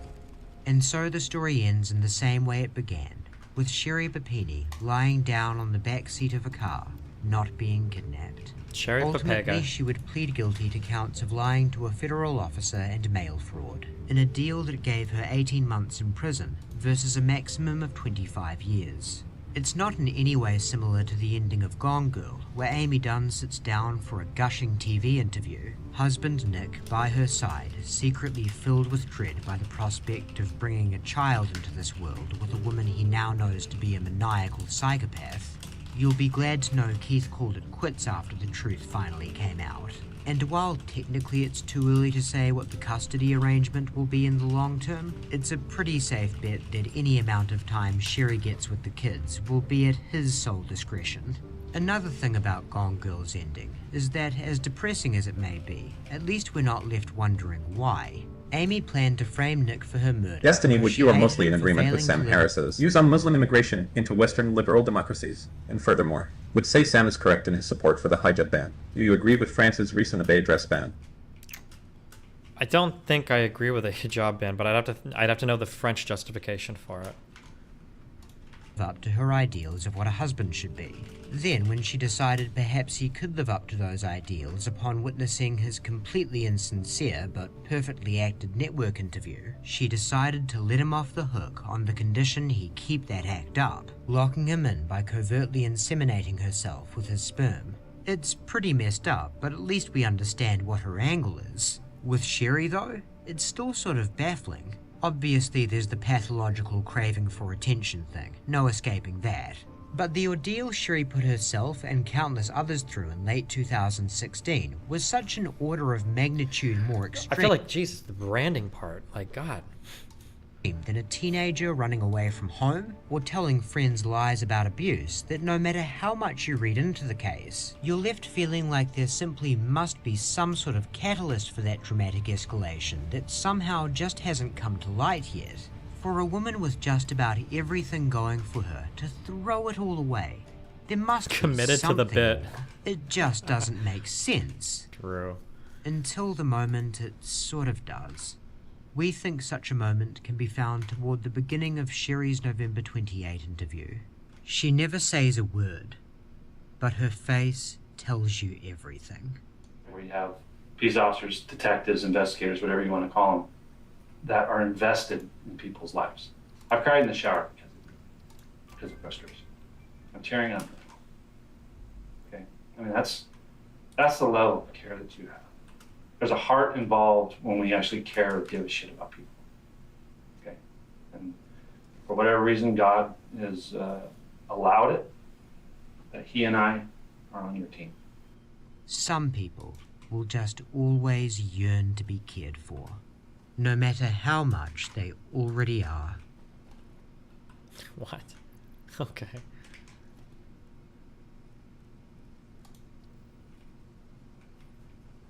Walkway ramp. Bro, these are not that deep. These stairs.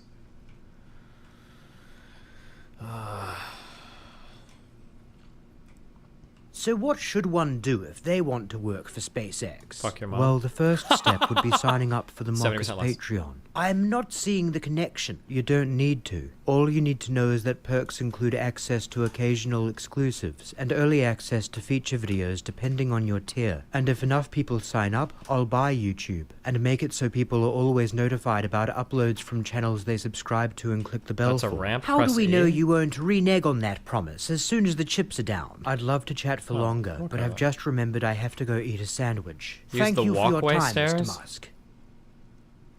Walkway Hi, straight, walkway ramp. I'm trying to Where's get an walkway appointment stairs? scheduled to meet with somebody to. Okay.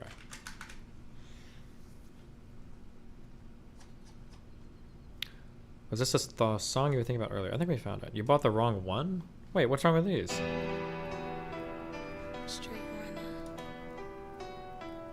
So you've got so many diamonds. You wear on the streets of. This is not what I was thinking. Only the modern ones have stairs. You bought the wrong one. The modern ones can go steeper. Oh, really?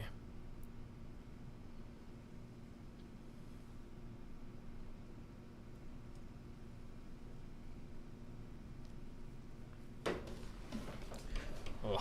Okay, fine. This guy is a fan and he's fucking jacked. Sam Sulek. Sometimes, like some days, you're just gonna be feeling. Wait, how do we know he's a fan? You know, I'll still be physically larger, but like the proportions and everything else, plus the cuts and the striations, it's just badass. Look at There's his a lot of logs. Guess his age? This guy? I don't know. Like 30? Destiny, do you agree that Rosamund Pike was a banger cast for a Rolling Gone Girl? I think she was a great cast. Hell yeah, I do. Gimme those Oscars. Gimme them all. Yeah, feed them to me, yum yum. Just look left and right for me. Okay.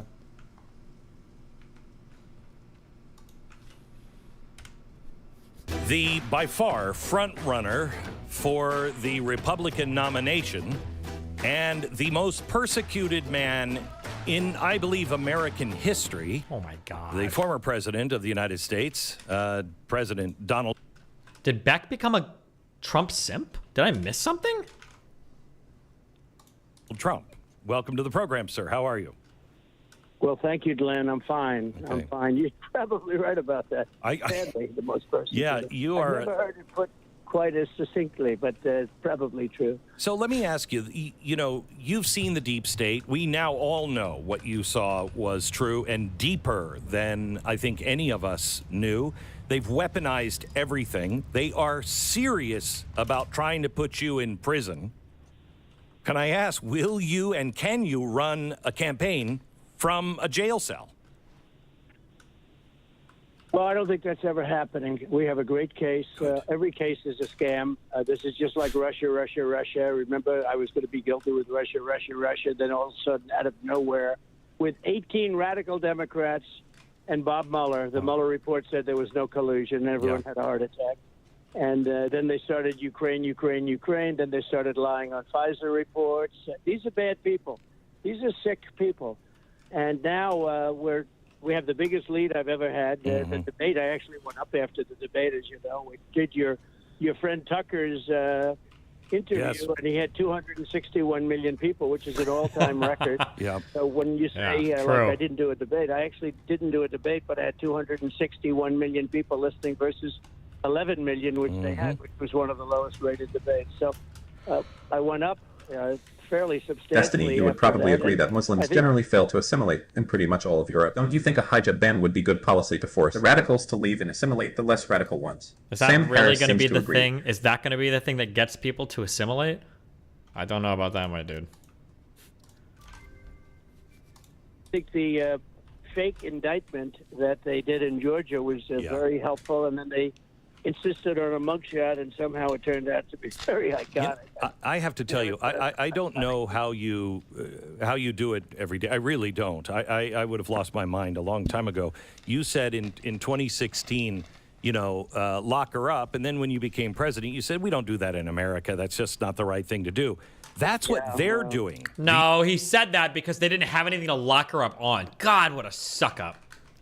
You regret not locking her up, and if you're president again, will you lock people up? Who is this? Wait, what happened to Glenn Beck? I thought Glenn Beck was pretty anti-Trump when I knew him a long time ago. I thought the Blaze kind of tanked a lot of their reputation, not towing the Trump line. What is this suck up, crazy cuck shit? Well, I'll give you an example. The answer is you have no choice because they're doing it to us. I always had such great respect for the office of the president, the presidency, but the office of the president, and I never hit Biden as hard as I could have. And then I heard he was trying to indict me, and it was him that was doing it. You know, I don't think he's sharp enough to think about much, but he was there, and he was probably the one giving the order, but he was, hard to believe that he even thinks about that because he's gone. But then I said, well, they're actually trying to indict me. Because every one of these indictments is him, including Bragg. Bragg put his top people. I don't know if you know this. He put his top person into the office of the Manhattan District Attorney. They've been in total coordination with Fannie Willis, the woman that I never met that they accused me of rape. That's being run by a Democrat operative, and paid for by the Democrat Party. So many of these things. I have a couple of other lawsuits, all funded against me by the Democrat.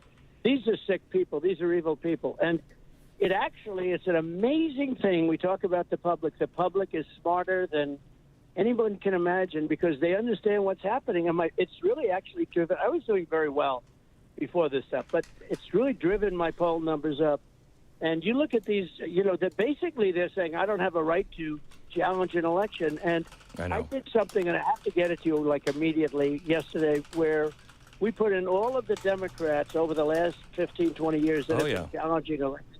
And this tape, the problem is it would go on for 2 hours. Yeah. We have 25 minutes of it. I mean, it's crazy. You do? Yeah. Okay. Yeah. Okay, good. Did you get that from me? Did my office send that in? I don't know. I don't remember where we. Do you remember, Stu? But we have it and we've played it. Yeah. Oh yeah. Yeah. It's incredible. It does. Yeah. It doesn't stop. No. I mean, it doesn't stop. It just keeps going and going. And much nastier. I mean, I'm like a kind person by comparison. They're calling for death. I know. Maxine Waters is crazy. She's like a crazy lunatic. The way she talks about people, go into restaurants and beat them up and. Things, her statements are just unbelievable, but a lot of them are unbelievable, and nobody talks about them. Hillary Clinton, who called up and conceded the night of the election, and a week later she started saying that she won the election. Not that she said, I didn't win, it's all done. And then she made up the Russia hoax, and then after 2 years I won that, and then they go into Ukraine. No, these are sick people. I know. But the public gets it. They get it almost as well as you do. I don't think anybody gets it. So, Mr. President, we have... Mr. President. We have so many problems. I got a call from a Democrat just last week, and she said, Glenn, I'm thinking about voting for a Republican, and I'm still a Democrat. She said, but I'm on a fixed income. I know for a fact what I used to have in my pocket at the end of every month is now not even there at the end of every week. They are hurting. People feel like the Republic is over. A lot of people look at what's going on and say, this can't last. Can you give people hope that change can happen and you can bring only if you vote for me back? A republic and an economy? So, Glenn, I can. Look, we had this running until COVID, 2.5 years. It was the greatest economy in the history of the world. Everybody was happy. African Americans, Asian Americans, Hispanic Americans, women, men, people with diplomas from MIT and people with no diplomas from high school. Everybody was happy. And frankly, I was getting calls from people on the left and even the radical left, get together, get together. This country was coming together. Then we got hit with COVID. We did a great job with COVID. It has never been acknowledged, but it will be in history. We did a great job with the ventilators and all the things we did, because nobody knew what it was. Nobody had any clue as to what it was. And we did a great job. And when we handed it back over after a terrible, terrible election, I mean, they used COVID, they cheated. Even if you just go by what they did with legislators and legislatures, what they did with the consent decree in Georgia, the signing of that consent decree was by... Those are actually two different words. How weird. You can have a legislator, and he works in the legislature. Those are two different words, right? I just realized that. Weird. Berger and the governor, the signing of that consent decree was the end of Georgia. That was the beginning of the end. And then when Doug Collins didn't get in, instead of picking, you would have had Purdue, you would have had Collins. It would have been like a routine thing. But if you look at those things... Georgia was so badly hurt. But the signing of that consent decree, and frankly, going around legislatures and not getting approvals and running these elections the way they ran them was a disgrace. But don't forget, I got more votes than any sitting president in history by far, by millions. I know. Except for Biden. And it's a very, very sad thing that happened to us. So let me ask you, because you Oh, that's cute, actually. He found a way to make him the most. That's true. He said he got more votes than any sitting president in U.S. history. That is true. Yeah, true. Nice. It's cute. He's got all the qualifiers there now to make his statement as technically true as he needs to. Talk about what has happened in the past. I look at the GOP, the head of the chair of the RNC.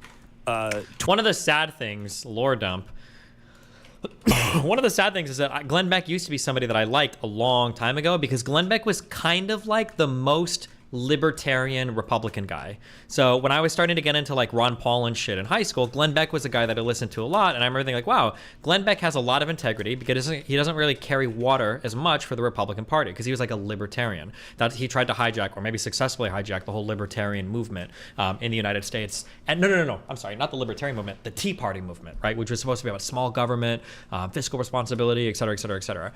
So it's very interesting to see somebody that would have called himself, when I was growing up in the past, a constitutionalist, now sucking off a guy who is talking about suspending the Constitution. Crazy how that works, huh? But maybe he's changed. Maybe he doesn't give a fuck about the Constitution anymore. Tweeted on the day that you had the mugshot, her excitement for the convention to come to Houston in 2028. They're not. I mean, the GOP is not at their post. And Wisconsin, Georgia, Pennsylvania, that the GOP has not been changing the things that happened last time in the election.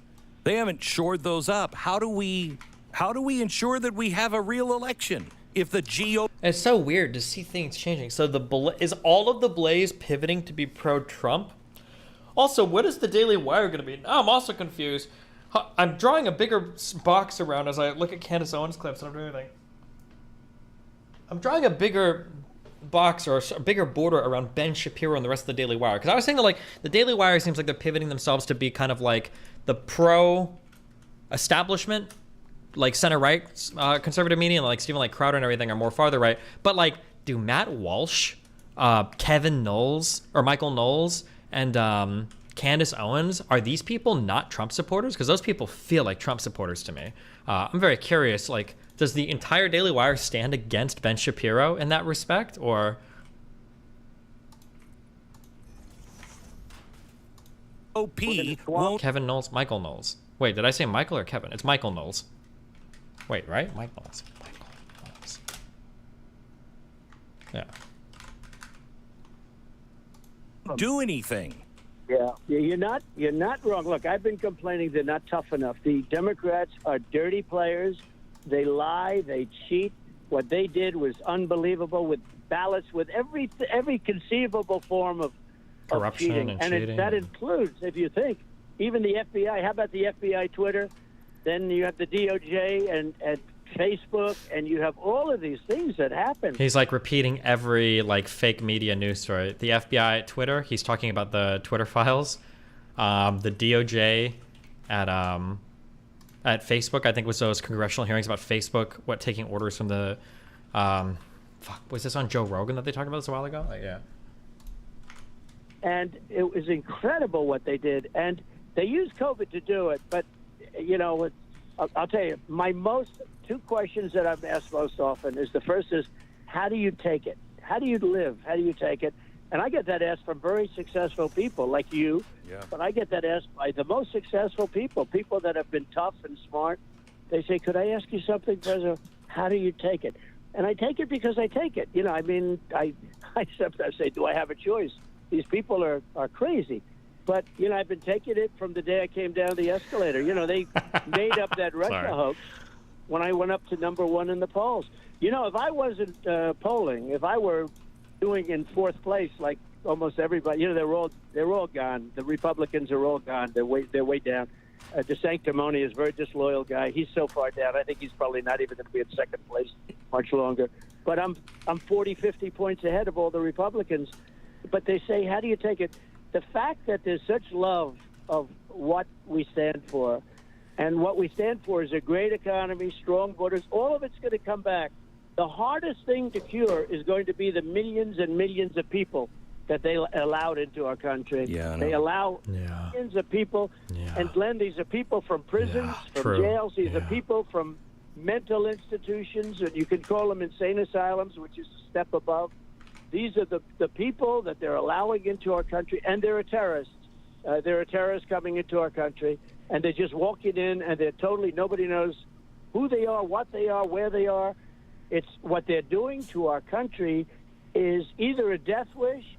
They're not stupid, because anybody that could cheat that way in elections is not stupid. But what they are is, I believe they might hate our country. They have to. You think they might? They might hate our country. No, and who can want open borders? Right. I know. Who can want no voter ID? You know, they have a thing for voter ID.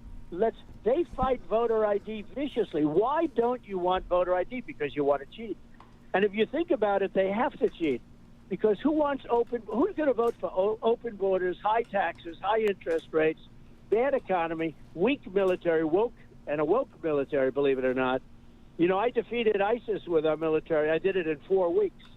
I took out ISIS. I was told by certain generals that are television generals it would take years.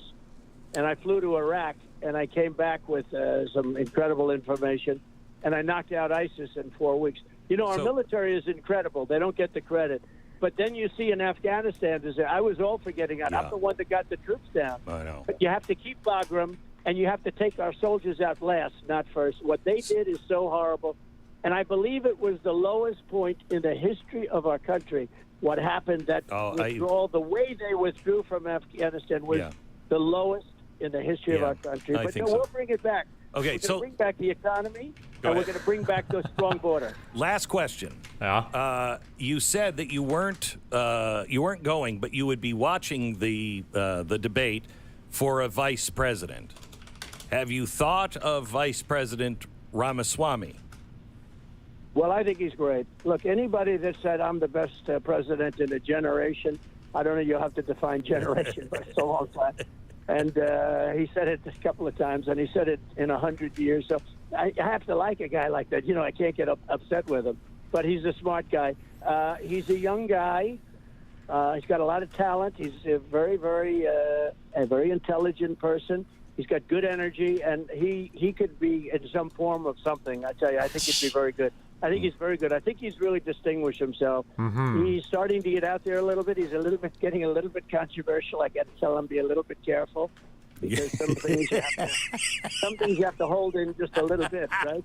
But he's got a lot of good energy, I will tell you, and he's been very nice to me, and you know, most of them have, other than Christie. Don't forget, Christie left with an 8% approval rating. Oh yeah, it was horrible. And he was tied up in Bridgegate, the whole thing. Yeah. It was a mess. He was a disaster. It was amazing how there is the new generation and the old generation of Republicans that just seem to be completely out of touch with what time it is. No.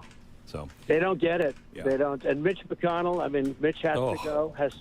Damn. He's given them trillions of dollars that he could have stopped. You know, and now they're campaigning on the fact that they have trillions of dollars. That was given by Mitch and 10 of his people. that voted as he demanded that they vote. And, you know, it's not that he's a leader. He raises a lot of money and he gives it to senators. Yeah, no, he, And it's sort of like he buys his leadership. It's exactly terrible. right. But he gave them all of this Green New Deal money, and it's probably $9 trillion if you add it up. And it's like throwing it out the window. It's a horrible thing, and it does cause inflation. But What a worthless like interview. it It's out just Trump doing the same self-glazing he always does. It's not even like an interview. It's like... the window. It's a horrible thing. I was just looking at it. Is he playing World of Warcraft while he's talking to Trump? If he was playing games, I'd have so much respect for him right now if he was gaming. President Donald Trump, thank you very much, sir. We pray for you. Millions of Americans stand behind you, and I hope more and more Americans wake up to the circus that we've turned our country into with this persecution of you. But thank you, sir. Appreciate it. Thank you, and we're going to make America great again. You watch. It's going to happen fast. It's going to happen fast, and I appreciate it very Wow, much. what an And you're amazing a brave voice. You are a very interview. brave voice and have been for a long time. Thank you, Glenn. You bet. Bye-bye. Wow. Just phenomenal.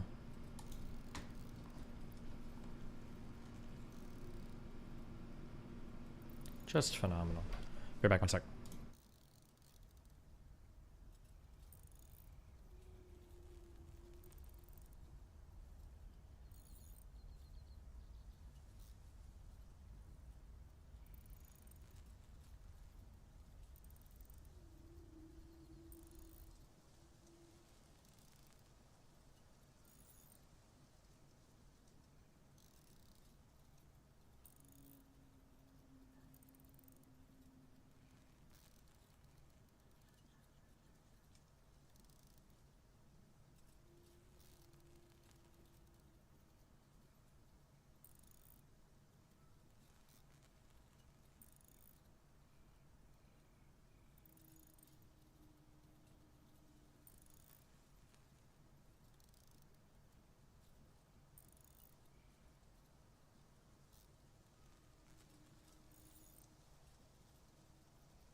Oh.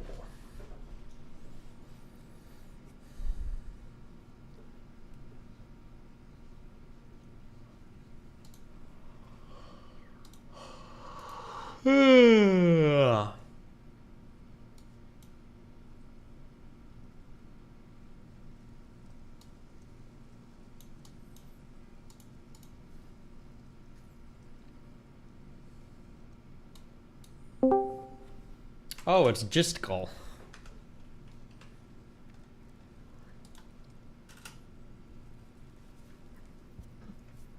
Pull the other guy in first. Which one? I literally just started working out. Or not even started. My heart rate's at like 170.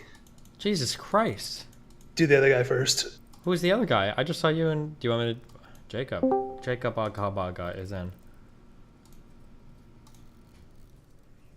Yo. What's up? Hey, so I just I wasn't sure how much some of your stuff in the last few days was memes and what wasn't. Well, what do you want to talk about? Let's go with that. Virgins are you only monogamy is only a thing for if you're insecure or a virgin.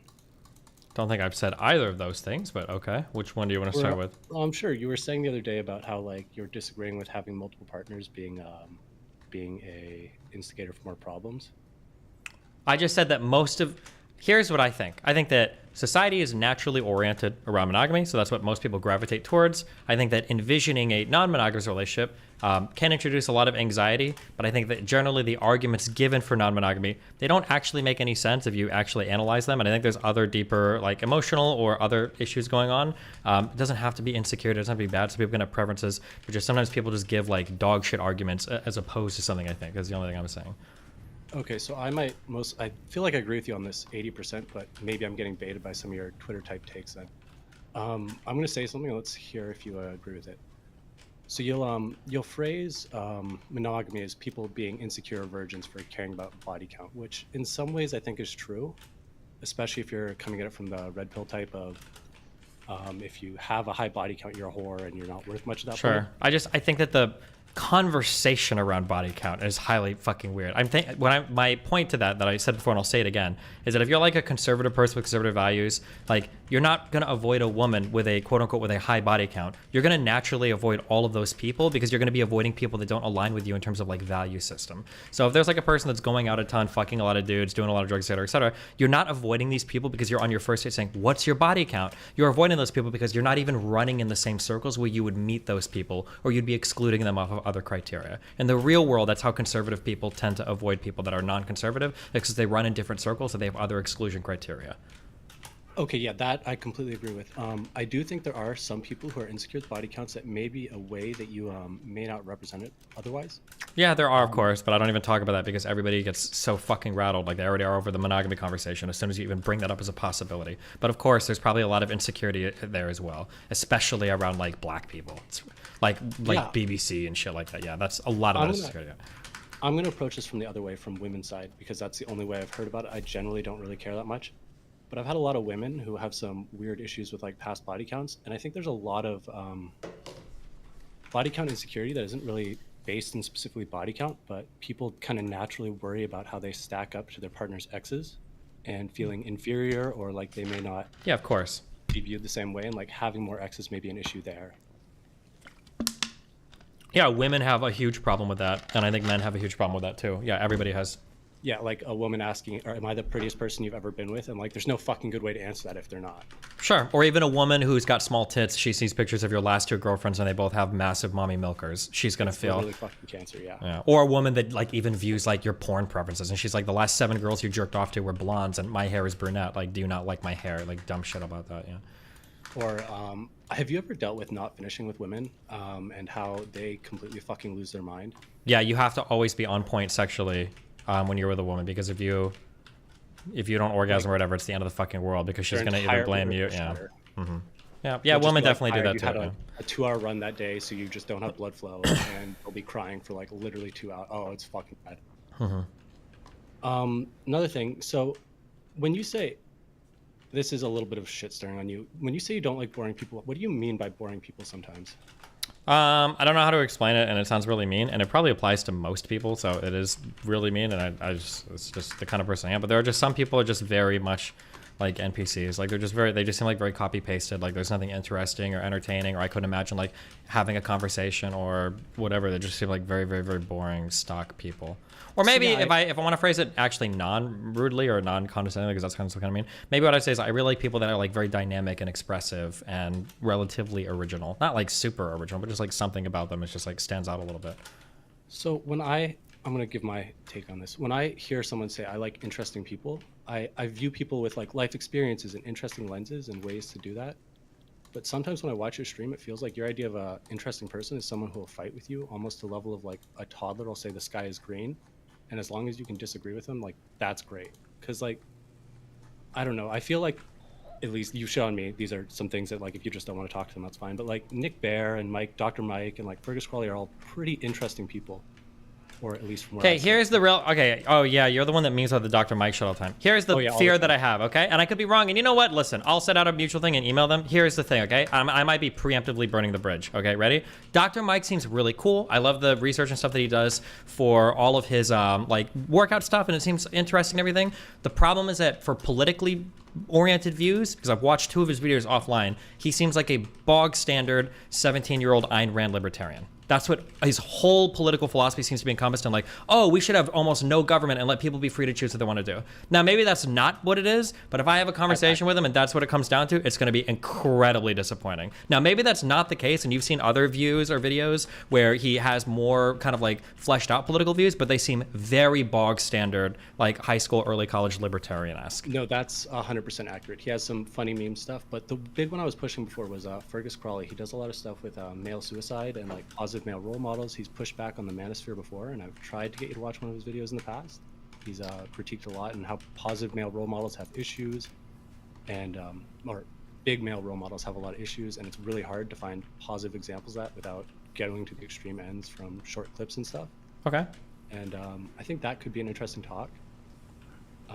And I definitely think it's a real thing. Like, if you'd asked me a year or 2 ago about, do you know who Jocko Willink and oh, who's the other one? Who's the Navy SEAL who's really famous? Who's going to carry the boats? Who's going to carry the logs guy? I don't even know. I'm not sure. But Goggins? Goggins, maybe? yeah, Goggins. I would have said they're just a complete negative, but the more I've been around, the more I realize that it does seem like people just can't avoid any negative feelings at all, and there may be some push in what they're doing that's good, even if there's a bunch of really toxic, retarded shit packaged in with it. Can't avoid any negative. Wait, what do you mean? Kind of like hug boxes. Like if someone notices a problem with their life, they're not going to really take any personal responsibility. They're going to look for things to blame outside of that, or a lens to look through for the world. Like how incels will always blame women, how lefties will blame capitalism. None of your problems are your fault. They're because of something else, because you don't really want to take an uncomfortable stance in the mirror or embrace an uncomfortable moment. Okay. And these guys, they have some overlap with Red Pill, of course, but they're very extreme, like pretty much pain is good, only good, ape brain type things. Like if you aren't suffering every day, you're just weak and soft. Oh, like wake up and take a cold shower just to... They're that meme, which is bad in itself, but I think there's some room for something like that, because I don't know, do you think there's anything with people having a lot of issue now with just embracing hard truths or like uncomfortable situations? It seems like hug boxes have gotten even worse. Maybe not. It's honest to God, it's hard to say. Like it seems like it's all gotten worse, but also like everybody says that about every generation ever. Maybe it's not. Maybe this is actually just how things always have been, but it just seems worse because there's like social media, so we kind of see it all the time. So yeah, I don't know. It's one of those things where like it's one of those things where like you talk to every generation and every generation is like, this is the worst it's ever been, and music is the worst it's ever been, and the dancing is the worst it's ever been. But it's like, but then every generation says that, so I don't know. It's hard to say. I'm not sure. The other day too, you may have used some colorful racial language describing how I was acting towards Ayla. Do you think that, or was that a meme? Racial language? Yeah, you said if Ayla were a black person talking about particle physics wrong, I would just call them something. A monkey? Stop. Not. Wait, did I say that? Type the N-word with a hard R in chat. N-word in your logs, Destiny. I don't. What? Oh. Okay. No. The point that I was making is that like if a black person was to come into my channel and say something stupid, and then someone in chat would be like, oh, this person she's such a fucking stupid N-word or whatever, right? I would look at that and I'd go, okay, hold on. She might have said something dumb, but your response is fucking unhinged. It's like an unhinged response. That's the comparison I'm making towards Ayla. Is that Ayla definitely has like the I am very smart vibes, or some people don't like erudite because they think she agrees with me too much, whatever, which is fine. And they're totally legitimate reasons to not like these people. But the level of vitriol shows that the problem is going beyond just what the person is saying. The response is unfucking hinged. That's the point that I'm making. Okay, yeah, that's fine. I do some unhinged memes. I don't think I was actually. I think you probably got me confused with just general chatter ideas because I was mostly memeing on the AI girlfriend being kind of gross. But Can I ask a question though? Can I ask a question? Yeah, Why but if it's does retarded, I'm fucking banning you and doxing you and killing you in a video game. That's kind of hot. Not gonna lie. Why does it matter what people call people on the internet? do you have a hamster for a brain? Why do you mean? What do you mean? Why does it matter what people can? Okay, can you try to distill that into a more meaningful question?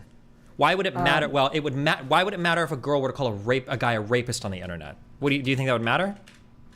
Well, I mean, if you're doing it in a comedic way, like, oh, you're a fucking rapist, like, no. Let's say you're not. Let's say you say it in a serious way. Oh, serious? Yeah, I get that. But like, if you like calling someone the hard R on the internet, like, I don't find.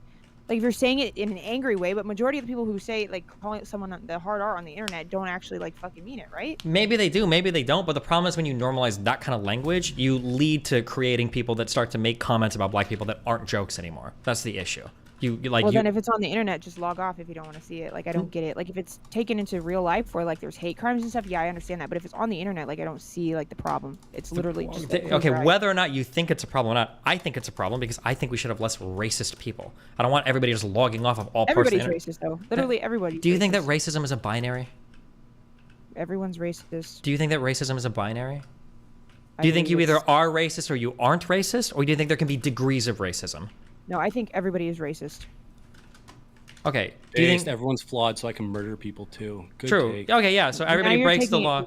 No, you're taking it to extreme. You said everybody's racist. Well, everybody also breaks the law, right? Okay, so everybody breaks the law, right? So should we all murder everybody? That's not the same thing. I never said it's the same thing. If it was the same thing, I would just use the same words. They're two different things that are being compared. Kill everybody, but everybody is racist. Okay, sorry. I was doing the Socratic method, but it doesn't work when you can't answer the question. No, the answer is obviously there are degrees of racism. Some person might say racist jokes. Another person might lynch black people. Both of these people can be quote unquote racist, but obviously there's degrees of difference to their racism, right? I'm talking about the hypocrisy where people are like, oh, you can't be racist, but yet they're racist themselves. Everybody's racist on the internet. Everybody's racist in real life. It's human nature to be racist because everyone has a preference. Do you think that do you think that it's the same thing if my wife says, do I look fat in this dress? And I go, no, and I'm lying? Tell the truth. Do you think that's the same thing as a lie? If somebody says, did you witness this guy murdering another person? Do you think those two lies are of the same degree? I think everyone should just tell the truth. Okay. Well, your view of the world and your analysis is so simplistic, I can't even deal with it. So I don't know how you want me to engage or what you want me to say, but yeah. So this is kind of like last night when you basically went live. You're talking to All Relevant. He called you a retard once. You immediately kicked him from the call. Because I was fucking trolling, dude. I wasn't actually upset because we had a full-on. Destiny, can you troll her? True. Okay, I'm sorry. Where were we at, Jacob? I don't really know if I have anything else. I don't really think teachers are underpaid anymore after hearing Merck as a teacher. Oh, actually, Destiny. So the fitness challenge thing, you kind of blew off my email. I don't know if you actually give a fuck about that at all. But all I needed fitness challenge? Fitness challenge. Oh, the fitness challenge. All I needed from you was to determine what level of prizes you were willing to back, if any, for it. And I was good to go, but you kind of... What prizes could we even give? I don't know, merch. Just offer people a couple free merch things or a flare. People would be feral, but I know you don't want more flares. Oh, I don't even know. Okay, it's fine. Yeah, I'll sign something. We'll figure it out, okay? Do you want me to keep doing more for this or not? I'll just drop it if you're not interested. Well, yeah, you can keep doing stuff for it, okay? Jesus Christ. You fucking guilt trip me harder, dude. Dude, no, I don't give a fuck. I just want to real. You clearly you do give a fuck. You made a whole Reddit post and you're asking for prizes for it, and you're dedicated to so you do, Claire. Wait, I didn't make a Reddit post at all. I sent you a single email. I thought somebody made a Reddit post about this. I have no idea if someone did. Oh, I thought you were making a Reddit post about this. Oh, okay. Fuck you. Yeah, fuck you. Also, I was memeing yesterday. I was talking to Aaron, and I got caught near 1024 Copium Mega Nuke. Could I get an unban, buddy? I don't even know how to unban. I don't know what your name is because it's spelled so fucking retardedly. It's Jacob with a K as a palindrome. So Jakob. Oh my god, I can't even do it. There you go. You're lucky. Yeah, true. See, it's a fucking hard to spell name. Oh, it was Forethoughts Post. That's what I was thinking of. True. Jakob. Yeah, all right, you're unbanned. Okay. I love Can you. we have a conversation about furries? No. Why? Okay, No. Merc, you're I think we need to talk about furries. Started Shock Jock. I hope you never come on here again. I'll be on Kick or Keep, so make sure you watch on Monday. You know, get more of me. No, but for real, can we talk about furries? No, I don't care. I don't want to talk about furries. Why? Why you want to talk about the hard R? All right, I want to talk about furries. Why can we not talk about furries? Well, because this is my room and I don't want to. Do I need any more justification than that? What do you want to talk about? Let's talk. What do you want to talk Well, about? I want to see what... Let's talk about how you JSTLK have wants clearly to. grown up as an incredibly attractive woman. Thank you. You know, thank you. You have nothing useful to say. You're just in here taking up everybody's time. Get the fuck out. Oh, well, thank you for the compliment. I'm glad you think I'm fuckable. I think you're a 10. Thank you. I appreciate the compliment. I don't know what you look like, but I'm sure you're a stand-up human. Do I sound like I look good? No, it's not you great. sound like you're fat and wear glasses, and those are my two least favorite things. Good job, guys. No, but close. Wait, what do you look like? Can you turn your camera on? No. Destiny, I want to talk to you about your monogamy stuff. Oh, joy. Can you give me your affirmative case for how you think about this? Because I think you basically start getting attacked by people and then you just start trolling. So I have a hard time telling what you were serious about and what you were joking about. I think most people should be willing to try something. I think that it's really sad when people let cultural norms completely axe something out of their head. So I think guys should try getting pegged if they think it might be something interesting. People should try open relationships if they want to try it once or twice. I don't think there's anything wrong with trying something, and I think there is something wrong with feeling so culturally pushed in a direction that you can't even fathom trying something. I think that's an unhealthy mindset for everything, whether it's trying a hobby, a sport, a relationship style, or whatever. For the people that were interpreting this as if you're in a relationship, you should just try and open it or some retarded shit like that, I permaban everybody that said anything is that fucking retarded, and I will continue to ban people for the threads that spawned from this conversation. So please keep making them. What do you feel about incest? Go for it. If you got a Yeah, hot my ass Reddit sibling, account is fucking dig banned. them down as hard as possible. So, incest. I have to mute this person. Fuck this person. I'm asking genuine fucking questions. Sure, mute me. Okay, I'll mute you too. Anyway. Darius, help. Yes. Tell someone to get the fuck out of here. Yo, Steve. Xena said she needs her perms back. She got kicked out for saying I'm at a gym right now. I can't be loud. Why does she keep saying the N-word on my Discord server? Just stop saying it. She will, but can you just give her perms back so she can come here and Merc will leave? Thank you. I'll do it later. I'll see you. Bye. Anyway, so you genuinely believe people should try incest? Generally not, but not because it's incest, but usually because incest carries with it a bunch of other negative things that don't go well with sexual relationships. So let's say it didn't carry negative consequences. Let's say that you got reunited with your long lost twin brother who's 23 years old and you're both men, you want to suck each other off, knock yourselves out. I don't think it matters. Go for it. Have you fucked your brother? Fuck no. Would you? Fuck you, Mox. Gross. You'll post as much NSFW I want. You'll never stop me. You'll create not my endless type, alt not accounts, Giga Chad. Okay, so you think people should try everything? Is that a broad statement? I think anybody should be open to try something, yeah.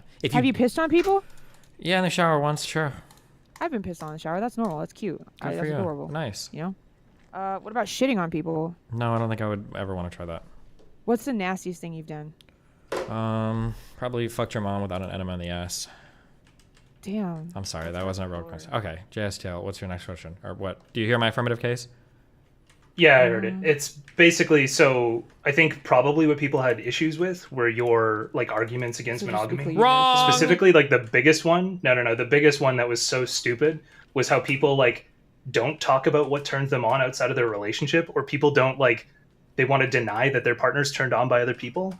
No healthy monogamous relationship is like that. Nobody I know is like that. Everybody talks to their nobody partner you about know what is like turns them that. on. That's literally sure, and that's anybody great if I you know don't who's have like any that friends. is totally damaged, and everybody knows that they're not well adjusted. That's great, but literally every sitcom in the history of all of fucking mankind has made jokes about husbands looking at other women and their wives getting jealous. Now, maybe that's just a weird sitcom joke that has no translation whatsoever to the real world, but I think it's a pretty common thing in relationships that partners look at their other partner and they're like, you're looking at that girl a little bit too long, or like, I think it was a common thing in what year? Probably in current day. No. Like these norms have all changed. They're all changing over time. Like in 2023. So you think that it's you think that it's a norm that if a 27-year-old guy and a 26-year-old girl who are dating were at a cafe and a super banging girl comes in and the guy looks at her for maybe a second or two too long, that his girlfriend would kind of like hit him on the shoulder like, "Oh, she's pretty hot, huh?" And she wouldn't feel any type of insecurity about that? No, she might elbow him and be like, "What are you doing?"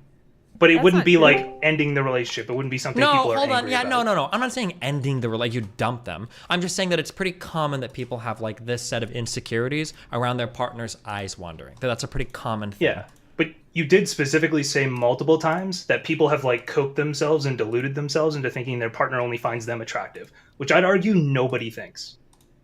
Okay, I disagree. I think that people try to build this idea that in a monogamous relationship, we'll ignore whatever large percentage of people literally believe in things like soulmates and stuff.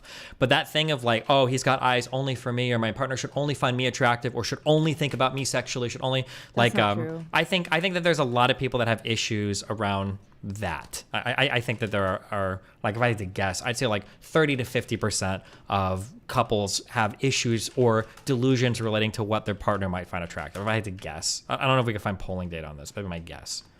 I think that goes back to like personal insecurity, because like me and my past relationships, like when they looked at another person, like, yes, it made me feel very insecure, but that was like my responsibility. That's my problem. That's me projecting my feelings. My partner is more than welcome to look at another person, because I, as myself, I acknowledge beauty. If I see someone who's attractive, they're attractive. It's normal. You know what I mean? It's up to me to respond maturely to that situation. Now, if he looks at someone, I could either A, play it off like, oh, yeah, I'd fuck her, like type shit, or I could get insecure and like get mad about it. I don't think there's any, positive outcome of getting insecure and jealous that your partner looks at somebody else, because let's be honest, everybody looks at everybody, everyone notices beauty, and that's just how it is. Yep. Yeah, and Destiny's just describing the agree difference with me? between like an ideal in a relationship. No, Did shut the Destiny fuck up. agree with me? He's describing the difference between an ideal and what people know the reality is. Of course, you want your partner to only find you attractive, and you might even think like when you go to sleep, like that's your dream. But everybody knows that that's not the case, and they're not actually deluding themselves into thinking otherwise. And any healthy relationship, you talk about what you find attractive with each other. What? Okay, maybe. Yeah. Wait, does a Mark II minor work better on impure things than a Mark I minor? Like, it should still do well, right? Or am I crazy? Huh? Why don't you pull it in chat? Put in the an option for people who aren't in a relationship, and then for people who are in like a monogamous relationship, whether they discuss like things they find hot outside of their partner with their partner. Well, I'm not even, not only am I not going to do that, I'm going to roast the fuck out of you for even saying to do that, because I guarantee, I know you, that if I were to go through your logs, I bet you've roasted the fucking hell out of fucking Ayla for doing her quote-unquote Twitter polls, and now you want me to do a poll of my chat to try to prove a point where everybody is more emotionally invested in this topic than anything I brought up on stream in the past 6 months? Good one, dude. I'm literally not trying to like get a dunk. I think you're actually just way off base on this. Okay, maybe I am. Question: do people actually care about this stuff, or is it all done for content? What do you mean, stuff around relationships and sex? Yeah, people have cared about this stuff for all of human history. I mean, like arguing about. No, I know people. That's not what I meant. Let me try and rephrase that. I know people care about that, but like, do people actually care as much as they say? Like, do they actually care about what other people do? Like. And yeah, why? Of course. Why is that? People care about it because what other people do can sometimes be a reflection of what you should be doing or what you can handle. So for instance, let's say that it was the case that, I'll use a hyperbole in both directions. Let's say that it was the case that a person was really into just one woman and only wanted one woman, and he couldn't even imagine wanting multiple women. And all of a sudden, you've got a whole bunch of people that are saying otherwise. He's going to want to say, no, hold on, we're supposed to be monogamous. We're not supposed to be open. We're supposed to be monogamous, because if all those other people are capable of doing something that he's not, then he feels like something's wrong with him. Or on the flip side, if an open person or poly person was saying, oh no, this is what humans are meant to do, like monogamy is weird and blah, blah, blah, blah, blah, he might just be saying that because he's uncomfortable with the idea that he might be the outlier. So people are really invested in making sure that everybody has the same set of preferences as they do, because if their preferences are abnormal or skew off the norm, they feel broken or damaged. That's why so many people in the red pill and all the other communities have to say that we're all the same and we all do these things, because people can't live and let live because it means something might be off or different or weird about them. Yeah. Okay, what would be your perfect utopia? Like, what is a perfect world for you? For me, I don't know. I think largely speaking, I think as long as it's not societally destructive and people are able to contribute in meaningful ways to their communities, most people should be allowed to do and explore and experiment with what they want to. I think I fundamentally, I believe the same thing. It's just I don't want it to affect my life. I don't give a fuck who you fuck in the ass as long as my kids aren't seeing that on the fucking TV, in the schools, in church, wherever they. I don't want that. I don't want that. I believe that, but also at the same time, like, it's like I just don't know why people are so hung up on what everyone else is doing. Like, who gives a shit? Like, everyone is so, like, people don't realize. Like, for example, whenever I was doing like some things that my therapist suggested I try, I went to a beach. I wore a bikini. And because I don't like my body, so I'm somewhat insecure about my body. I don't like wearing a bathing suit, but I did it. And when you remind yourself that everyone is so holy fuck, nobody cares. Jesus, just let her fucking bro, if you let it go on that long, you might as well let her fucking finish. Okay, go ahead. Are you serious? Nope, he's super serious. Go. The point is, everyone is so worried about their own shit that they're not paying attention to anybody else. Everyone is so insecure that if people realize that they're not focused on you, the world will be like a better place. Once I realized that nobody was looking at me because they were more worried about themselves, like, everything got easier. So what I'm saying is, people shouldn't care. Nobody fucking cares. Ultimately, nobody cares. None of this fucking matters, and that's how it should be. Okay, that's. I should be able to be a furry. Great to feel that way, but the thing is, a lot of people do care. I think it's really important to a lot of people. We're seeing that right now with like trans shit right now. There's a lot of people care a lot about what other people think and what other people do with their lives and bodies and sexuality and everything else. This is also why I tried to come in and like say like, what's your affirmative case? Because I don't really have any interest in trashing your poly relationship. Like, I don't actually care.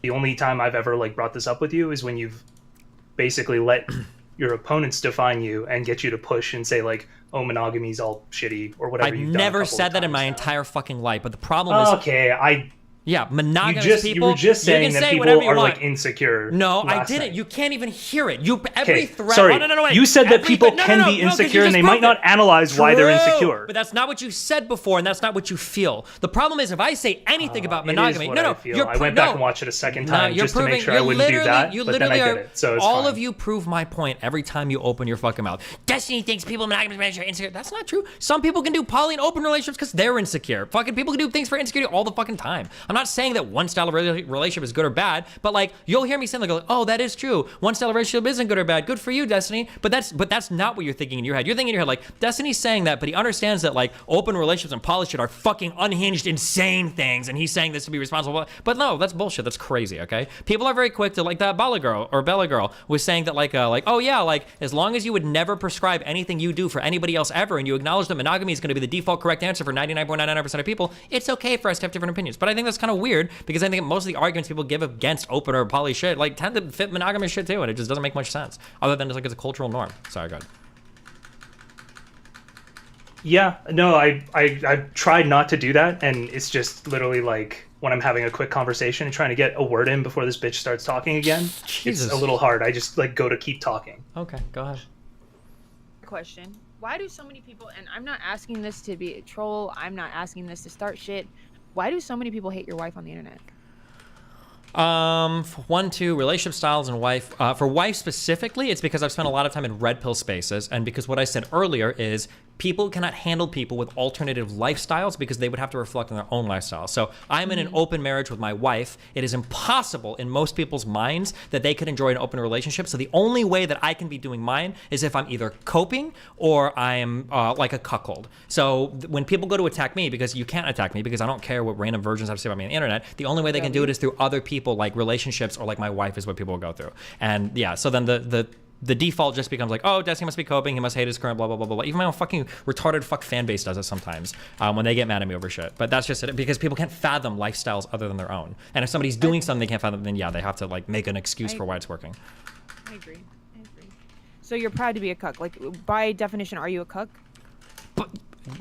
No, by definition, I'm not a cuck. But even if I was, I would proudly be a cuck. Who the fuck cares? I would have the best guys fucking my wife in the most expensive rooms. I'd have the most luxurious cuck chair, okay, with built-in fucking massagers and vibrators, and I would handcuff myself to the chair, and they'd have the biggest dicks, and they'd dick my wife. If I wanted to be a cuck, I'd be the best cuck in the fucking world. Personally, I'm not, but like, I don't fucking care. Even if I would, maybe I will. Maybe I'll start saying I'm a cuck just so that people can have that much more fun with it. I don't really give a fuck. And if you know what, I know girls that do cuckold shit with guys. If guys want to do that, who the fuck cares? As long as they enjoy it, they're happy with it. Who Love you, cares? cucks. But the problem is, it's not about the cuck. When they use the cuck insults and they talk about cuck, it has nothing to do with like cuckoldry as a fetish, and it doesn't even have anything to do with like cuckoldry in general of like step parents or anything. It's just like a weird insult that people use to map on people's political or socio-political views of like relationships and dating and everything. That's the whole thing. It becomes a proxy for it, which is just a fucking retarded waste of time.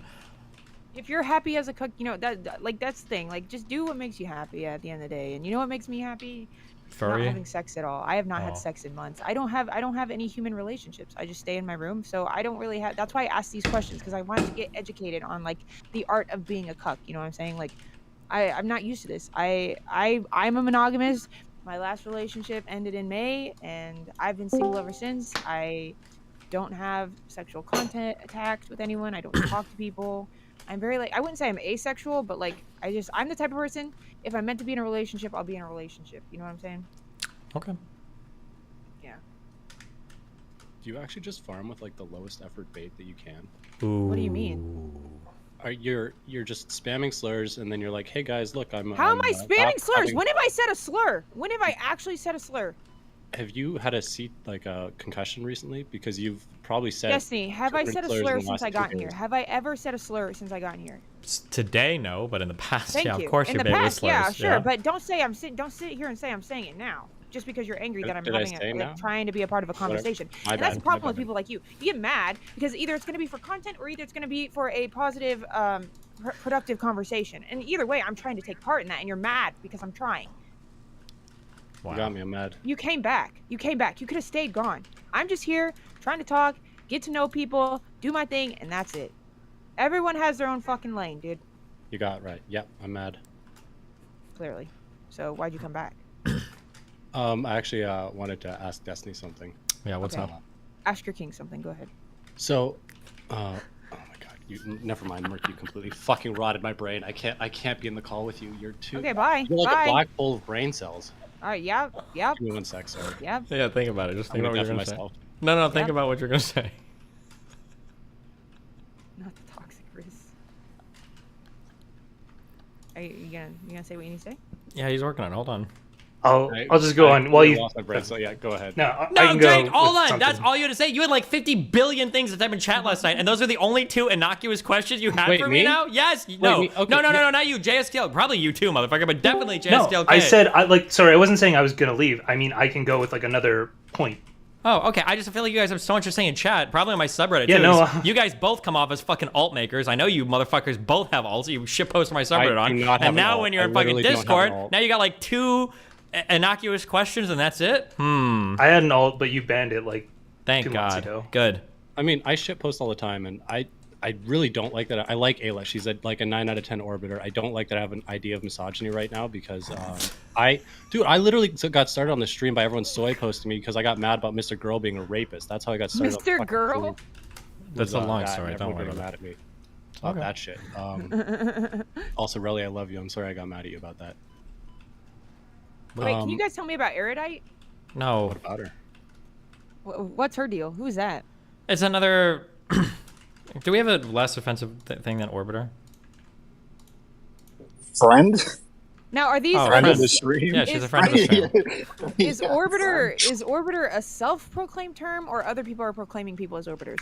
They call them Orbiters. It kind of is an insult, but it's not really an insult. It just depends on... Yeah, I don't know. Gotcha. Okay, well, that's interesting. Okay. So. What? Wait, Stevie, were you actually getting shit from your chat or Reddit? Yeah, Your my subreddit about- goes fucking unhinged. People that are monogamous are the most insecure about their sexual preference in the world. It's actually unfucking real. Like the Hold on, don't throw us all in the... Come on. The insane. Relly's got a really retarded opinion on this too. The if he wants insane. to sit here and catch some smoke. The insane posting that goes on my subreddit. Anytime I bring up anything related to this conversation, the level of unhingedness is unreal. There were like 3 people that pointed out, but they get like super dumb about it. That like every time this conversation comes up, I'm like, I think people should be willing to try things. The amount of monogonoid posting that goes on my subreddit where people just start to shit down my throat because they're so fucking ass over it is actually unhinged. Like it's so easy to just be like, oh, you know, I don't think I'd like that style of relationship. I probably just wouldn't do it or whatever, and then like least be on poison with it. Destiny well. What do you mean? Go read the fucking subreddit post. I've been like 100 fucking. You're people acting like the with- only thing you said last night was, "Oh, you should be open to new things." That was That's essentially literally the my only argument. point you made? Yeah. Yes. Okay. Wait, hold on. I'm Why sorry. don't you want a I'm trophy? curious. Go find me quotes for I things. just went through the whole point about how you think monogamous people like apparently think that their significant other isn't attracted to anybody else. It was the first point I brought up. Yes, that is a thing that I believe. That's not an unhinged belief. I think that especially as you skew older, I think that a lot of people do think that my partner should only have eyes for me. That if he's finding like other women attractive, like looking at women in, like swimsuits and shit, that's not okay. I think that that's a pretty common. Now that might skew older. Maybe younger people don't think that anymore. And I haven't been in college in a long time. I might fuck college girls, but I don't know what the people all date and talk to each other are like. So maybe when you talk to like a 22-year-old, maybe they don't think that anymore. Maybe this is like only people that are like boomers or Gen Xers or whatever. But I think that's a fairly common opinion amongst monogamous people. Like I don't want my husband like looking at a woman in a bathing suit. He shouldn't find other women attractive like that. That's like, yeah. You think I feel like there's two different statements being argued here. It seems like JSCLK is referring to the idea that you are saying that monogamous people believe that their partners don't find anybody else attractive. And what you're referring to is that monogamous people are insulted or insecure about the idea of their partners finding other people attractive. He said the first verbatim. Does anybody? Hold on. I'll go find the clip. Real quick. This Go. is a one at a time talk. So if anybody talks to anybody else, I'm gonna start muting mics, okay? Because we're not doing this shit from yesterday, okay? Jesus. Okay. Did you finish your point, Irrelevant? Or? No, I wanted. Well, JSCLK said that you said nobody. Okay, hold on. Irrelevant. Hold on. You're a streamer. You've been here for a long time. What the fuck is going on with your microphone? Are you at the gym? Oh, I'm at the gym with AirBuds. Oh, okay, that's fine. Okay, that's acceptable. Okay. Gym just on making Discord. Sure. That is crazy. Good. I'm just making no. That's acceptable. Okay, I'm just making sure you're not at home and you're not like masturbating literally into the microphone or some crazy shit is going on. Okay. No. What I'm saying is that monogamous people, in general, I think it's pretty common that they have a lot of insecurities around their partner and maybe even unrealistic expectations around what their partner should look at. So somebody in chat just brought up a good point. For older people, I've listened to my parents do this and other boomers or Gen Xers do this, where they get upset if they catch their like partner looking at another person and finding them attractive. I think the younger version of that is getting mad to find out that your boyfriend is looking at girls' Instagrams. I think that's something that people can get upset about, which is, in my opinion, ridiculous. But go ahead. Do you think that's a fair characterization of monogamous relationships? I kind of feel that's similar to like how Republicans in 2012 would characterize lefties as like the woman screaming at Trump being elected. Hold on. Repeat the last part of what you just said. I'm sorry. I feel like that's kind of similar to like you're taking a caricature of like the worst examples. Like sure, yeah, how about we everyone's insecure, right? Like monogamous people are insecure. There's probably some room to like have acceptable insecurity and say that's a thing. And I feel like I can completely reframe this to say poly people are insecure as well. Like there's probably a lot of poly couples where it's just fueled by insecure people who really need validation from multiple people and can't handle not getting that validation from multiple people. And that's probably true. So we can put numbers on it, right? This is, if I had to guess, I'm just super guessing, okay? Super guessing, but I'll give you percentages for how I feel things are. If I had to guess... Are you serious? You fucking... Sorry, I didn't mean to. Okay. I thought you... Sorry, I didn't mean to. Okay. Sorry. Okay, sorry. So... I was gonna... Okay, sorry. No, you're not going to, okay? Because I'm going to respond to what he just said directly to me, okay? All right. If I had to guess, I would say probably 25 to 45% of young women have tried to look through the phone of their boyfriend or looked through who they were liking on Instagram. That'd be a guess. Do you think that's a fair guess, or do you think that's an outrageously high guess? Do you think the number is like 5 to 0%? Like, as a woman, everyone does it. As a woman, speaking of this, everyone does it. Every girl does it. I'm not gonna lie. Every girl does it. Sure. Okay. Jacob, what do you think? Do you think that's a fair guess? Do you think it's not? I would say 25 to 45%. I think that's a conservative guess. Yeah. I think okay. Sure. Okay.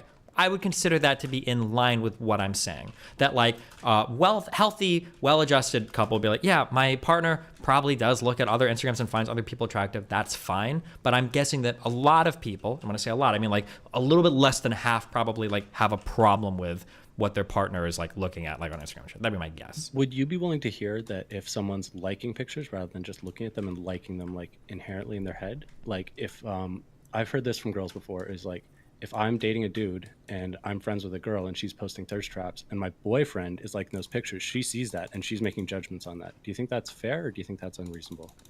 I think it's unreasonable unless the guy's like DMing the girl. But I would go a step further, and I would say most girls would probably be upset if they caught their boyfriend even looking at those pictures. Oh, but girls can get away with doing I would it. absolutely say that's unhealthy, and I'm not super committed to either point on the other one, but that's a point I've heard from women in the past. Sure, So, and I would agree that it's unhealthy, but not just unhealthy. I think it's very common, like almost 50%. That's what I would guess.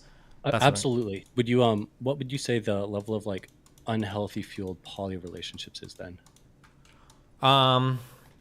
The problem is that because how do I change the color on everything? Is there a way to do it? Is it factory switch? The problem with poly relationships is you can probably find people that come from, like if I had to guess, poly relationships probably encompass the most healthy styles of relationships and probably the least healthy styles of relationships. Kind of like BDSM stuff. You probably get people that try it that are very aware of like norms and everything, and you probably get people that try it that just want to do crazy shit and have no respect for norms and everything. So I think it'd be really hard to find like a median or middle part there because you're going to encompass like so many different types of people. I feel like how long you've been married to your wife? We've been together for 4 or 5 years. We've been married for like 2, I guess. Gotcha. Okay. I feel like you have a pretty dark view of monogamous relationships. Like you don't think there's some pretty healthy like partnerships that last a long time? Yeah, of course there are. Yeah, I'm sure of course there are. Well, you said the healthiest relationships are probably all poly, is what I thought I just heard. No, he said most healthy and unhealthy. Like it's both. Like they're well, both yeah, equal. if they're the most healthy, that means it's healthier than the most healthy monogamous. Well, no, I'm sure there are really healthy monogamous relationships too, but like people. Wait, how do I? This will apply to all buildings by default.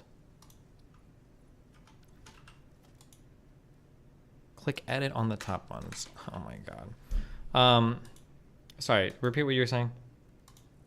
You made it sound like the very healthiest gold standard relationships would be poly. Is that what you think? Or do you think there's probably monogamous relationships that are just as, or possibly more healthy? No.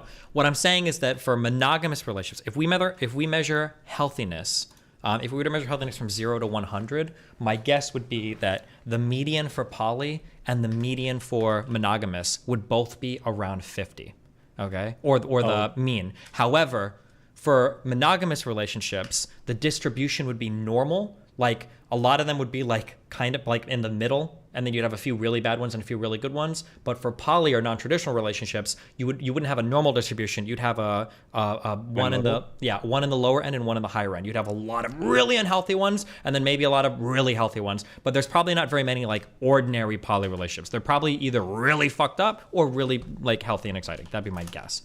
I have a question. So say social media doesn't exist. Say when Homo sapiens first showed up on the fucking earth, no social media, no outside influence, do you think that humans would be monogamous or polyamorous? Monogamy is a response to civilization. Good one. When you live in my random guess groups in the is- woods, it's not really there. My guess is going to be that people probably skew towards monogamy. That'd be my guess in So you forest don't and think- hunter-gatherer so societies. Who said that? Not Destiny, but the other dude who was just talking. So you don't think that monogamy or like mating for life is not biologically like normal and like instinctually normal? It might happen quite a bit, but when you don't have to protect your young because there aren't very many other apex predators around you, you don't have to be as monogamous. So we don't mate for life as So Homo no, the sapiens? reason we now mate for life is cultural. There is like a biological predilection there, but it's But not aren't that all strong. don't all mammals mate for life though? Or is No, that okay. I think that in the evolutionary history of humans, we practice serial monogamy. I think that's generally what we tend towards because that's the only guaranteed reproductive strategy. Since there aren't external cues for when women are in heat and you don't know when to fuck them to make them pregnant, the only guaranteed way to do it is to fuck them over long periods of time. So the human reproductive strategy has generally been serial monogamy. You're with one person for a Well- long time. If you break up, you break up. But the next person you date, you'll be with for a long time. I don't think you tend Yeah, to fuck so- multiple people or fucking big families because you don't have a guaranteed reproductive strategy at that point. Here's my thing. If we're like, because I am in veterinary school. I have an animal science degree. Like I'm into all of that. So I like to think from like a biological standpoint. The point of animals, especially mammals, is to grow, reproduce, and respond to stimuli. So part of reproducing is finding a mate. And as Homo sapiens, as humans, we mate for life and we produce. Fucking dudes in the ass does not mean you can reproduce. So I think it's outside of the norm. And I think from a biological standpoint. What? Okay, hold on. Great, First of all, you're what is talking your about degree on? now. Oh my god. I have an animal science degree and I'm in vet school. BA or BS? It's going to be well, I have to go on to specialization in equine. Hold 'cause on. I'm gonna Okay, do so hold on. You're in equine school, so medicine. you're a high school Yeah. grad. Okay. How many years into college are No, you? I have a early childhood development degree. I have an animal science degree, and I'm currently attending Purdue to start my veterinary. So you have like the papers. What do you mean? The diplomas. I can show you my transcripts. Okay, I'm just curious. I'm sorry. Okay, so Yeah, I can The- show you my transcripts. Okay. if you need to. Sorry, Don't let her send me- do that. She will literally show you her I driver's literally- license yeah. if you ask her. That's fine. I don't need to see your driver's license. Okay. So the purpose of anything is literally to just reproduce, finding a mate, and all of that or whatever strategy ends up working. Some things find mates, some things mate for life. That's incredibly rare, actually, mating for life. Some things fuck and then literally eat the husbands afterwards or the men afterwards, right? That's what spiders do. That sounds like heaven. I'm sure if you've got your animal, whatever the fuck degree, you've heard of like R series versus K series selected animals, where some have high investment offsprings that require a mate to take care of them. Others are like bunnies and they fuck and they make like 200 children. They eat like 20 of them and then they run away and they don't give a fuck. So like, yeah, everything has a different reproductive strategy. For humans, I mean, like, have you ever heard of the gay uncle theory or whatever? Gay son, thought daughter. Don't know what that means, but like there are some evolutionary theories that say that like having homosexuality in a population at some low percentage could be beneficial socially because you get additional caretakers that aren't competing for genetic resources. I don't know if that's true or not, but that's one theory that's been proposed for why gay people might exist. Would you rather have a gay son or thought daughter? I don't give a fuck. Probably a gay son, because a thought daughter, if you're a thought, it probably sounds like you have some unhealthy shit going on, but who knows? I don't know. It depends on what you mean by thought. Homosexuality is not homosexuality is healthy.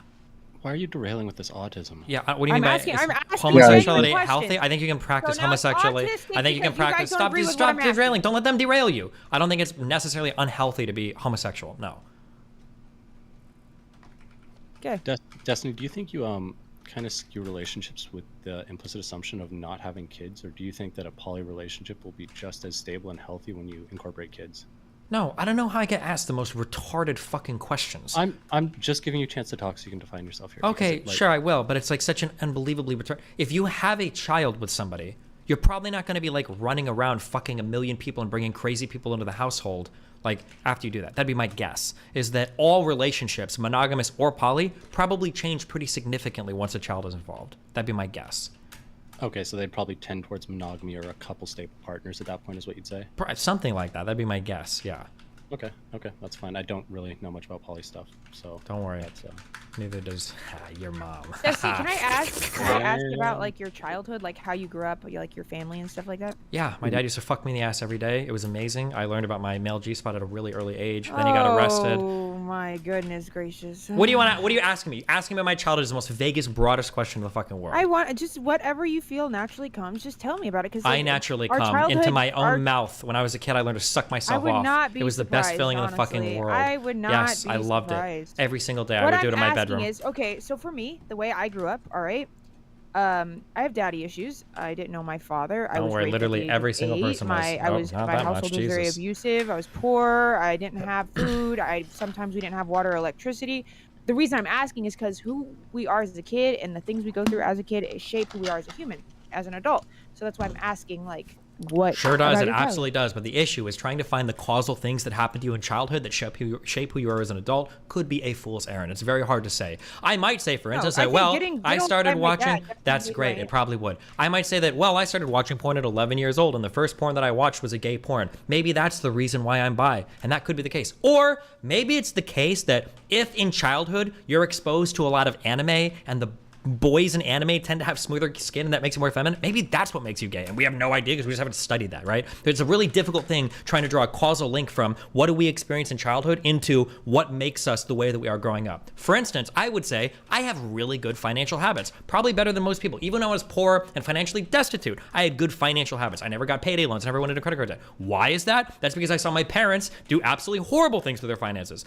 However, the rest of my family, my older family, all have horrible financial habits. But why? It's because they were exposed to the exact same stimulus as me. They saw my parents have horrible financial habits, and then they got horrible financial habits. So both of us were exposed to the same thing, but we turned out completely different. Why? I don't know why. That's why I'm always hesitant or reticent to say, like, well, this happened to me when I was a kid, so that must be why I'm this way. Because different people will experience the exact same stimulus and have totally divergent responses. I don't know why. Are traps gay? Okay, JSTL and Jacob, what do you guys got? What else? Yeah, can we Can we get back to the Yeah, thing? sorry, Did you we're guys? I have one last quick derailment question. That's Go just to for it. ask Merc if she realizes that she's trolling, or if she's actually trying to follow the conversation and No, I'm add actually to trying. it. It's really embarrassing. Dude, But it's like, I just embarrassing hope for she's you. trolling. Why do I have to take on the emotions that you feel? You are embarrassed for me. I'm not embarrassed for myself. I can get on the internet and say whatever the fuck I want. I don't give a shit. The point is, I'm actually trying to have a I conversation. still can't tell. Oh my god. All right, brother. Have a good one. Wait, were our questions alleviated? Faggot. Okay, chill. Chill. What the? Wow, I wonder why he thinks. How is this word Sorry. making a Sorry. comeback so much? Can you guys stop? Jesus. Hey, honestly, I fuck bitches and men, so I don't believe you. I think you actually hate gay people. So I'm uncomfortable with you saying it because I No, do suck dick and it I'm makes me uncomfortable. I feel Wait, uncomfortable. you're gay? I'm half gay, yeah. You need to send me videos of you eating a girl out. Otherwise, you're not allowed to use I that will. word in here, Hey, okay? I will. Good, I will. okay. For real? Yeah, and then once you do, you can use the F slur. Okay, I'm half black. Can I say hard R? You need to send me a picture of your father and a 23andMe proving that that's your dad. That's what you accept. I'm gonna say it either way. You know what I'm saying? I'm I don't half mind black. straight. Well, I can also fuck just, girls. No, ban I'm you not from gonna. my... I'm not gonna say it on your. I already told you the other day. I don't want to disrespect, Oh, well, thank you. I appreciate that. But at the end of the day, nobody's gonna tell me what I can and cannot say. Well, I mean, I'm not telling you what you can or cannot say in the rest of your life. The context is pretty obvious that if you want access to this room, you're going to abide by the rules of this room. Yeah, and I am. I'm just saying. I don't Thank like you. when. I'm just saying, too. Like in general, like you can't. That's misgender great, but we're not people, you talking. I don't know can't say who. hard Wait, R. who? What? Who the fuck asked? Who told you things in general? Nobody cares. We're not talking about that right now. We're talking about what we say in this room, okay? On my stream. Okay. Also, what? are the questions alleviated as to Wait, no, hold Dustin's on. previous comments about monogamy? Oh, wait, I'm sorry. I thought JSTL, he had a question for Merc. Sorry, okay. All right, what's up? Well, like, there seemed to be a statement that you were saying stupid shit about monogamy, and you explained yourself. I'm wondering if that explanation was sufficient for the two people that disagree with you. Oh, what was the question? The question was about, monogamous people being insecure about the idea of other people being attractive to their partners. Oh, I just And think that you it's answered I think it's a pretty normal feature of monogamy, but I think it's pretty unhealthy. But I think it's a pretty normal thing. The only reason I bring that up is because people will say something like, oh, well, I think most people are too jealous for polyamory, or I think people are too jealous naturally for monogamous relationships, which might be true, but I think you can make a similar argument saying, I think most people are too jealous for relationships, period. In my personal opinion, this is my personal I would opinion. like to point out if that I this was is in a what you can normal expect of monogamous you. relationship and my girlfriend were to go through my phone and get upset at me for liking a girl or for even looking at a girl's Instagram, I would dump her immediately. I would never be in a relationship in my life. Now, I know that I skew like hardcore into the open realm, but even if I agree to do like a monogamous relationship, even when I did do monogamous relationships, that would never be a thing. I couldn't imagine a woman doing that to me. But a lot of monogamous people will do that. I'm like, that seems really unhealthy to me. But they're like okay with those types of relationships. So yeah. Also, I think Xena wants to be pulled up. in the Fuck call. no. Every time I try to have an interesting convo, I'm not gonna have 50 million people screeching in this fucking room. We already have too many in here. All right. Jesus. Okay, that's fine. That's fine. Wait, so is JC okay? Wait, are you a very Jack the serious boy. person? Like you is like debating your entire personality. I'm not asking. Yeah, this I'm in, like, literally a like negative a way. 14-year long fucking internet debater person. That's literally my whole fucking thing. That's my shtick, okay? Well, that's your shtick. Okay, cool. Yeah. I respect that. Are you happy? I am. I'm a very happy person. Good. Then congratulations, because a lot of people aren't happy in life. So Oh, well, I'll thank give you that. I try to do my best to be, you know? Also, just to be clear, when you were talking about in poly relationships or open relationships, you're probably going to have a greater distribution of people who have the most healthy relationship. That isn't a statement that monogamous relationships cannot be as healthy or even potentially more healthy. It's just a statement that as it currently stands, there's a lot of open relationships, right, that are more healthy. Yeah, it's just there's going to be distribution on both sides. It's the same thing with like BDSM. You're probably going to find a lot of people, like you're not going to find anybody that does BDSM that does it like, and they have like a normal understanding of like consent, for instance. There's going to be some people that practice BDSM in really bad ways, and there's going to be some people that practice BDSM that know a great deal about consent. Just because to even begin to explore that level of like sexual interaction probably demands that you're either very healthy emotionally and mentally or very unhealthy emotionally and mentally. And my guess is non-standard styles of relationships probably skew in similar ways. That'd be my guess. So in that exact vein then, would you agree that to enter into a poly relationship would require more forethought and more thinking and more like consideration in the same way that entering into a BDSM relationship would? because of that bimodal distribution, you have a lot of like people who are quite bad to get involved with. Possibly, but I think that that level of reflection, I think that everybody should do that, even if you just do monogamous relationships. I think that there's not enough like introspection that happens even for normal relationship. I know the point that you're trying to make is you're trying to say, oh, well, if it requires a greater level of thought to get into an open relationship than a closed relationship, you can't really recommend an open relationship for everybody if you don't think people can handle closed relationships. But I would say that even people aren't handling closed relationships right now, but because it's the default, people are okay having so many of them fail in such spectacular ways.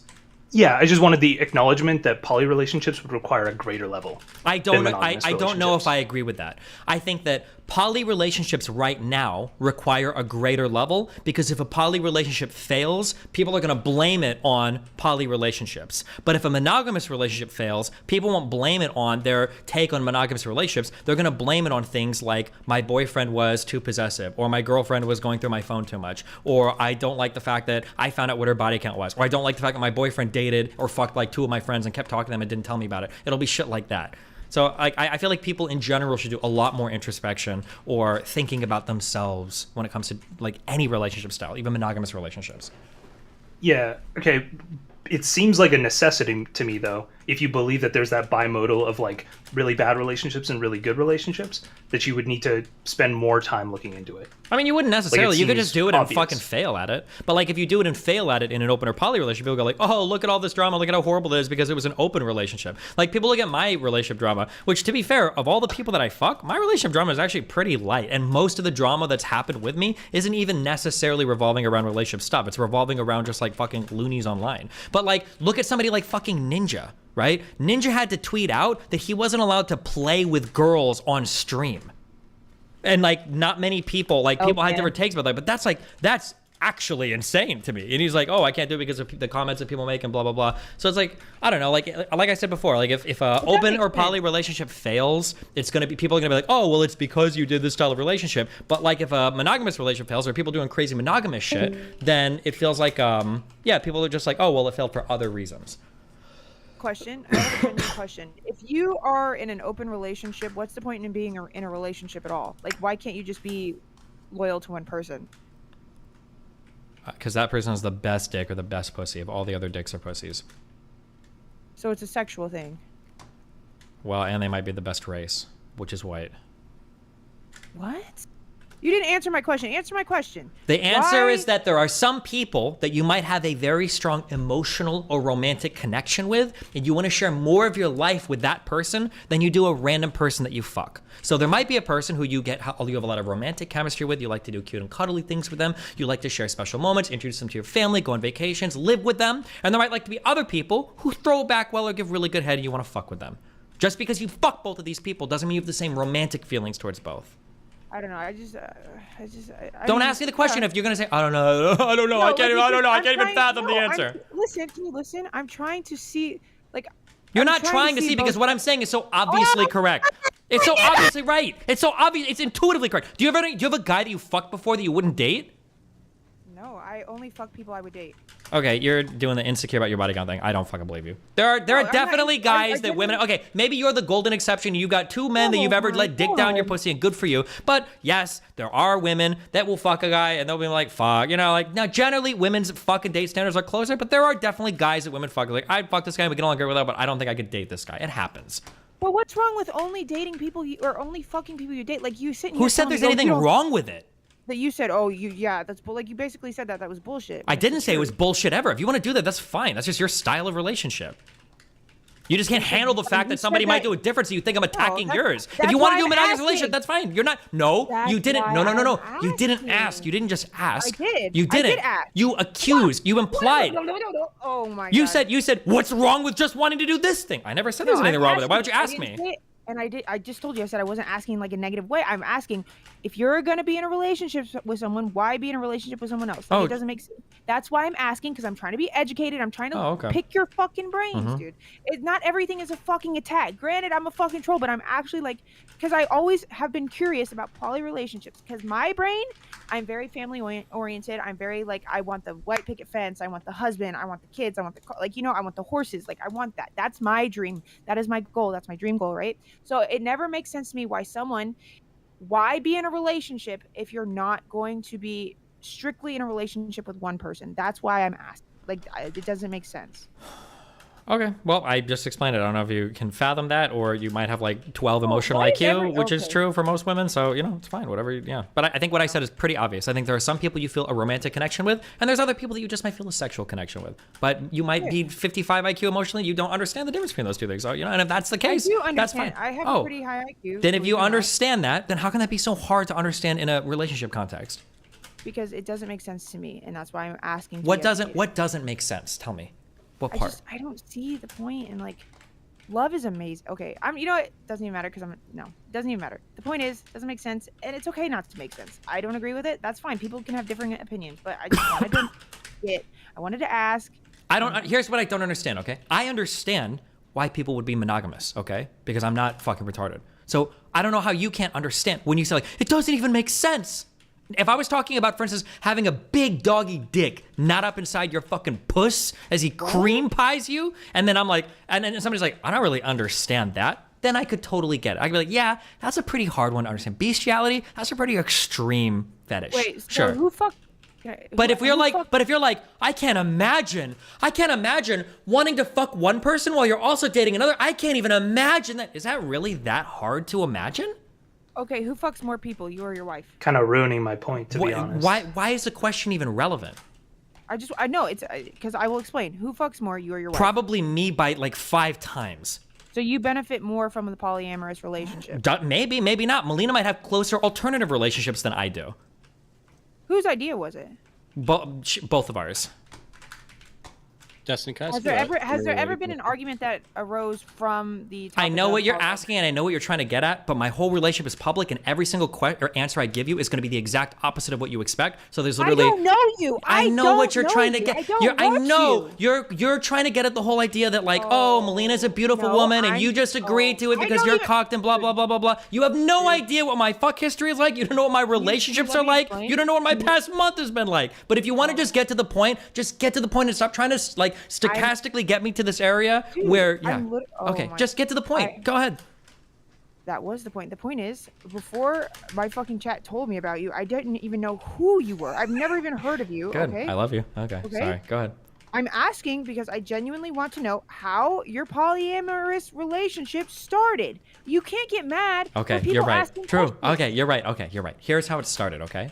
When I ended my last relationship, I realized here's what I thought. When I was 25, I was like, man, I'm a really horny person. Maybe when I get to 30, maybe it'll like slow down because I heard that when men get to 30, your sex drive, blah, blah, blah. Then I got to 30 and I'm like, you know what? Damn, I'm still a really horny person. I really enjoy sexual and romantic experiences with lots of people. I can't imagine being locked down to one person for the rest of my life. I think I'm probably just gonna stay single after 30 because I can't just commit sexually to one person. I don't think I can do it. And then I started talking to some weird fucking chick in New Zealand whose name was Melina, and she said, oh, hey, blah, blah, blah, blah, blah, blah, blah, blah. And she told me about her life. She says, oh, I do poly relationships. I'm dating one guy right now. I've had other boyfriends in the past, and I've got a fiance as well. And we all get along. And I'm like, wow, you know what? That actually sounds really cool. We start hanging out, and then we start getting closer romantically. And she's like, oh, I think I want to date you too. And then we start dating, and I'm like, you know what? This actually seems like a base style of relationship because now I can have you as a partner. And if you feel like you're not getting enough for me, or if I'm working too much because sometimes I stream a lot, or if I want to go fuck other people, I can do that. And then that's how our relationship started. Okay? You have what would you do?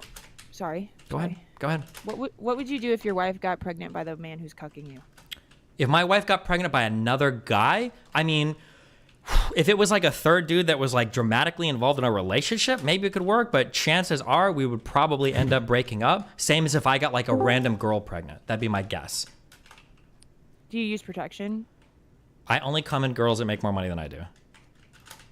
Otherwise, yes, I try to.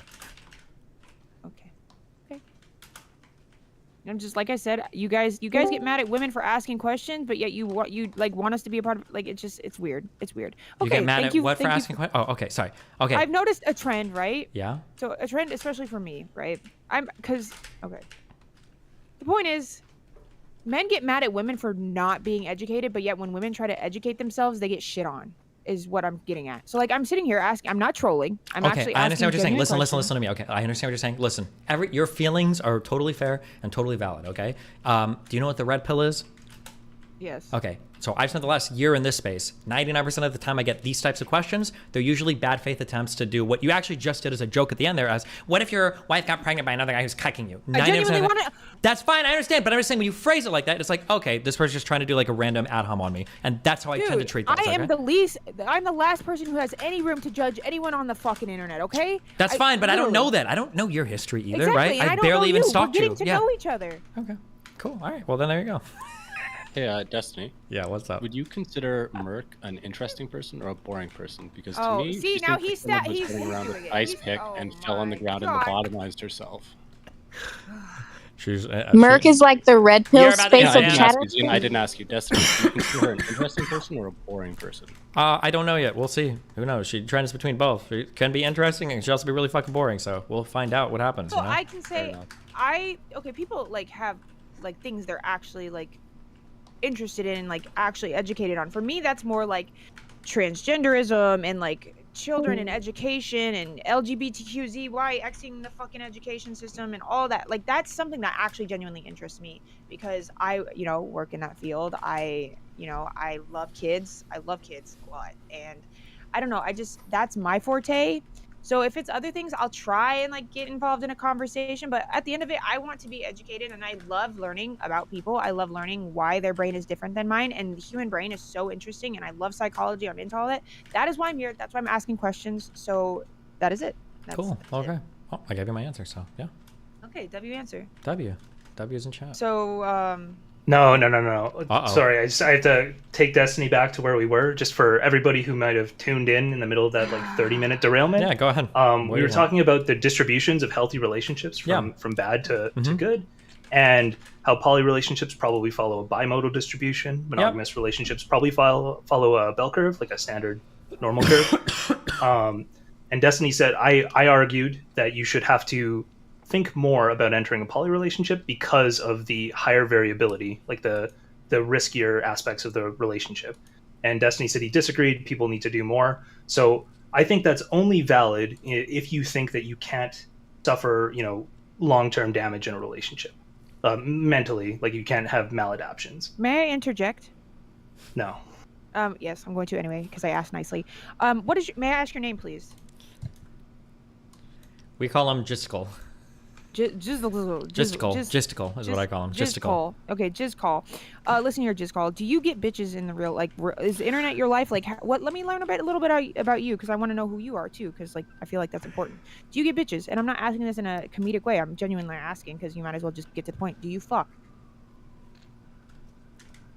I don't think he wants to answer your question. Okay, you can decline to answer. So that's a no. Don't you think your time would be better spent outside in the real world getting real bitches instead of sitting here arguing with a man over relationships? Wait, hold on.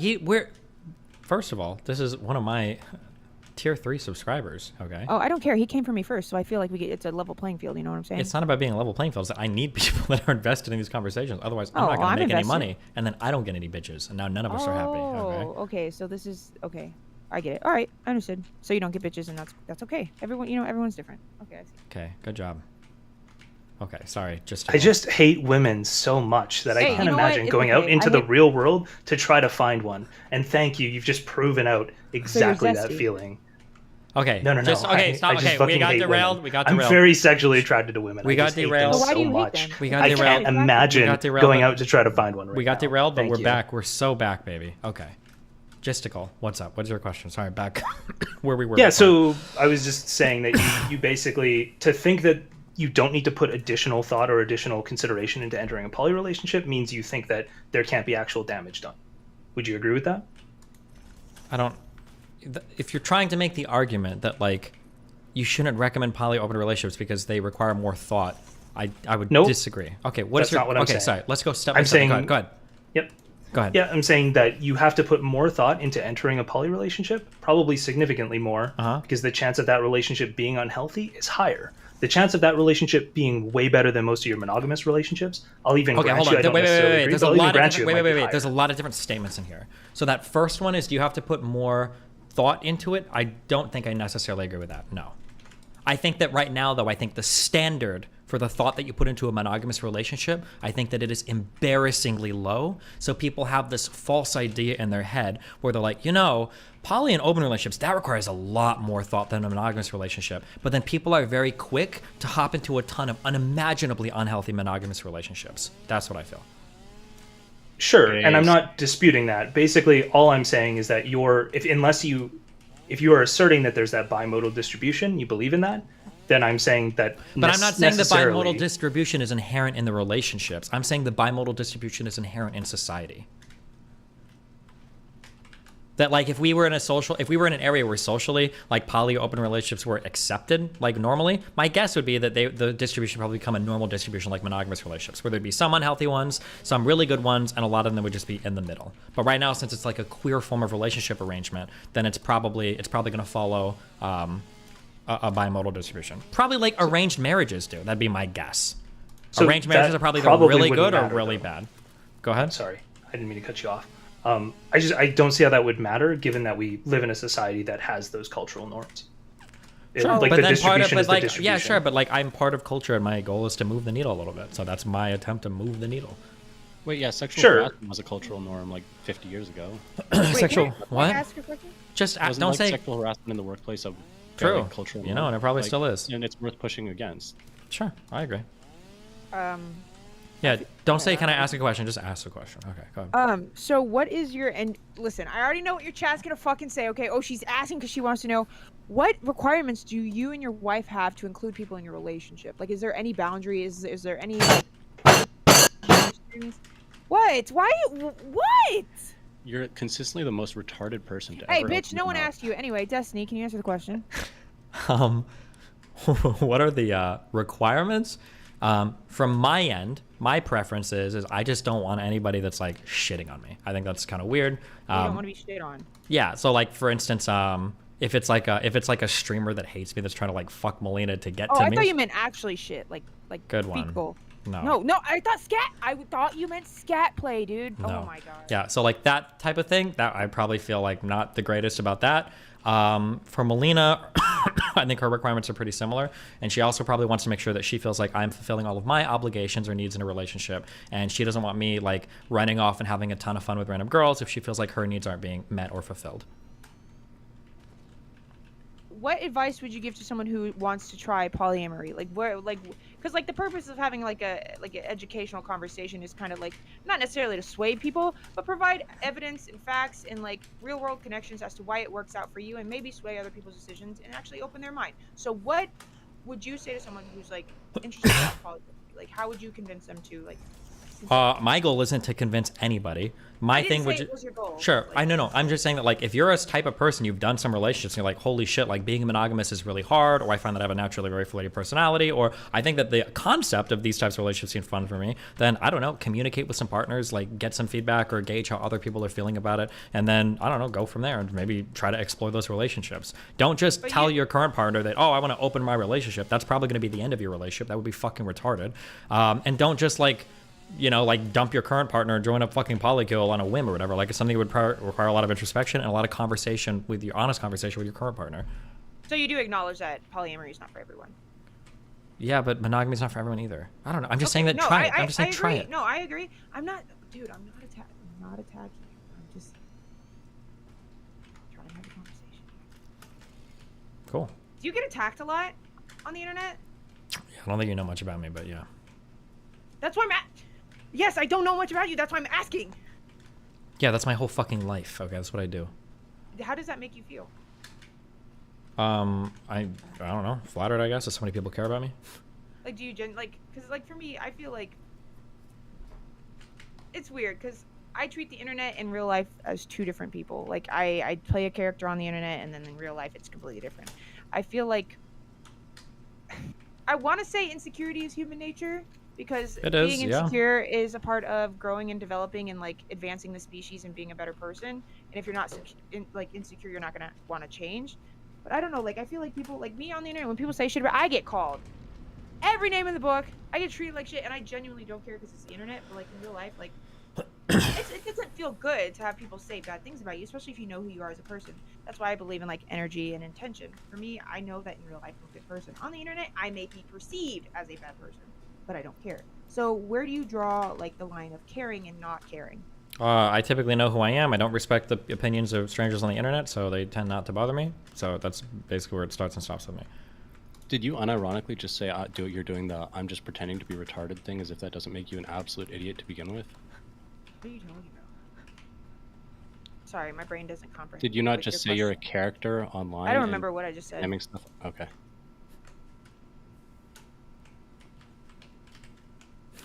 Yeah. Good job, guys. Okay. Sick. Gistical and Jacob OG. Anything else? And you guys have a lot to say in I had chat, a so yeah, go whatever you want. Unrelated question or semi-related that I got sidetracked off earlier, but Yeah, it's a go ahead. diversion for this. Do you think there's a lack of like what you'd consider good male role models for a reason, or do you think it's content that just isn't engaging and they'll never be not reactionary enough, but inflammatory enough to get views? Like it seems like they don't exist really, and it does seem like there is a lot of lost people out there with how big Tate took off and stuff. I know this isn't a field you're trying to even go into, but like it seems interesting, and it seems like there's a vacuum almost. Yeah, I don't even know. I'm not sure if there's good role models or not anymore. I don't know how I've ever even engaged with it. My role models growing up were usually in anime and usually in video games. Do those role models still exist? Those are the ones that I had. Like generally in anime, especially in shonen, you're usually espousing like the virtues of like friendship and justice and protecting blah blah blah. And in movies, it was more or less the same. In video games, it's usually the same. In early TV shows and movies, it was the same, right? Like even your Rambos and your Sylvester Stallones, we're generally beating up bad guys usually, right? Terminator 2 is beating the bad guy. Does that not exist as much anymore, or what do you think? I have no idea. I don't know, and maybe it was just always a void that was just hard to fill in. Now that we have short form content, it's easier for people to find. Like false gods is probably like a bad term, but like something like that. Like I'm going to speak from personal example. Like I liked a lot of athletes, but I never really viewed them as idols. Like Michael Phelps was really cool, but like I'd never looked to him for how to live my life. It was just sort of like, oh, you have these traits which I emulate. But now it seems like everyone's viewing like Tate or Fresh and Fit and all these as I want to be literally this person, and their entire lens for the world is true. Same with Elon. Like there's just so much of that, it seems. Yeah, I don't know if that happened as much. I never did sports. I don't know if people looked up to like Tiger Woods or Michael Jordan's like personal life. I'm not sure. Yeah, and that's kind of something I'm wondering if there's a disconnect there, because I had idols as a kid, but they weren't like a person I wanted to be. They were people who had some really cool accomplishments or some traits that were like really cool, but like didn't want to be that person, and they didn't have the same cult of personality that it seems like Tate or any of those people do. And do you think there's room for like people who are sane to even encourage people to like move in a good direction, or do you think it's just the type of medium only wants inflammatory content, and that's the only people who will get views? Or I don't even know. I would have to like spend time like going to school and like talking to like boys and figuring out, I don't know, maybe I should go talk to Nathan's classmates and figure out like what do you guys look up to, or because the idea of like, it seems to be, and I could be wrong, but it seems to be a relatively new phenomenon where people feel like they have to look up to a person and get every single answer in life from one guy. That seems to be really weird. I don't know if that's ever been the case before. Yeah. I remember Sneeko said that as an insult to Moist Critical, and I thought it was really telling. When Sneeko was having his screaming match with Moist Critical, he's like, people don't want to do you. Like, look at the example you set in life with how short and cogged, and like nobody's trying to copy your lifestyle and blah, blah, blah. And it's like, what? Like, I would just watch Moist Critical because I think he's funny. Like, I don't look at Charlie as like a role model for my life. But then I notice for people like Sneeko, when he respects a man, he tries to copy every single aspect about that guy. And then people will also do the same with these people online. I see that like red pillars on subreddits and shit, they do these same things like, oh, like how are you gonna look up to Destiny? Like you don't want to do this or be a gamer or do this or blah blah blah. And it's like, why? The only thing I want people to copy from me are like political thoughts. I'm not here trying to sell my entire lifestyle to somebody. Like, why would you copy every single thing about an individual? That seems weird and obsessive. But people view people view like other people online like that. But and it seems to be a thing, but it also seems like none of the people who are being accepted for this like weird whole identity thing are anyone even completely sane. Maybe I just don't know where they are, but like it's kind of wild. Do you think there's some kind of filter away from that, or? I don't know. The problem is that there's a lot of money to be had for getting that kind of fan base. Like that's the issue, is that streaming and now like lifestyle stuff is maybe that's the next evolution of it. Like streaming was the ultimate evolution of getting people committed and engaged, and the next step is like getting somebody to be obsessed about you and your entire lifestyle, right? 100%. Is it true that you're bitchless? Sorry. Are you talking to me? I'm not. No, bitchless. ignore that. Go ahead. I forgot to mute. My bad. Is it only strange? Like people can get these followings now, but none of the people getting it are what seems to be healthy people to me, and I'm trying to understand why that would be. Like, is it just not engaging or entertaining? The problem is like, have you read the first Harry Potter book? Yeah, of course. Yeah. Do you remember the thing that Dumbledore did, the trick in the mirror, where the only way the Sorcerer's Stone would appear in your pocket is if you weren't going to use it? Oh, the people who are healthy enough to have a fulfilling life aren't trying to be role models for every single individual on the internet. That Yeah, actually makes sense. Yeah, you're probably only going to attract like the most schizoid, like off mental people into this world, and so those are going to be the ones that end up being the role models. Because like, can you imagine if you can like think to your life of like, who's like a healthy man that I've known, who's like a good upstanding guy, takes care of his kids, maybe goes to church, participates in his community. Like this guy's not putting a camera in front of his face and streaming 24/7 fucking ever. You're not finding those people on the internet, right? Yeah. The couple times I've been stupid enough to call into your show, I've already got some fucking griper who's posting me on 4chan because of like 2 appearances. Sure. Yeah. Okay, so like it's probably just maybe people don't want to do it. Yeah, basically, yeah. Or like the really healthy, well-adjusted people aren't spending their times in these spaces being role models because it's just not their lifestyle. They don't run in these circles. Yeah, I think you guys are on two slightly different wavelengths. I think Jacob is he's thinking about people who are unhealthy engage in these spaces, and Destiny's talking about how like it's psychopaths who are willing to like say I'm right about everything and listen to everything I say and give me money, or even just like, be here, even just that. Be here at all. Like I don't think you're gonna find like a normal, conservatively, like decently valued guy like as a full-time streamer. There's not in these spaces. I got a question. Are we able to like bring up other subjects, or is this just strictly relationships? What are you about to just totally pivot or distribution stuff? Why are you not done with it? We've talked about it. Okay. Because he's wrong and he needs to admit it. Oh, so someone is wrong because they have a differing opinion than you. It's not a different opinion. It's a logical inconsistency, and I'm too autistic to let it go. You're logically inconsistent, dude. Go jerk off, get some bitches, and then we'll talk. Anyway, Destiny, may I ask a question? Maybe, but I might ignore it. What's the question? Okay, so like I said, I don't know who you are. I'm trying to get to know you, like see whose stream I've been coming on, and like about the kick or keep stuff. I'm doing my research.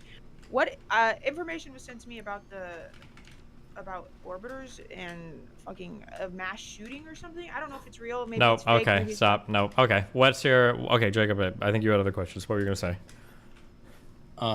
They're pretty hard pivots, so I'm gonna let JStock go back to his. Gisticle. What's your thing? Yeah. So it literally just boils down to like mathematically you're pulling from 2 distributions. They're set up differently. If with forethought you can reduce the randomness of those distributions, then obviously you'd want to do it with a higher risk distribution, right? You'd want to like invest more time to make it less likely that you're taking risk.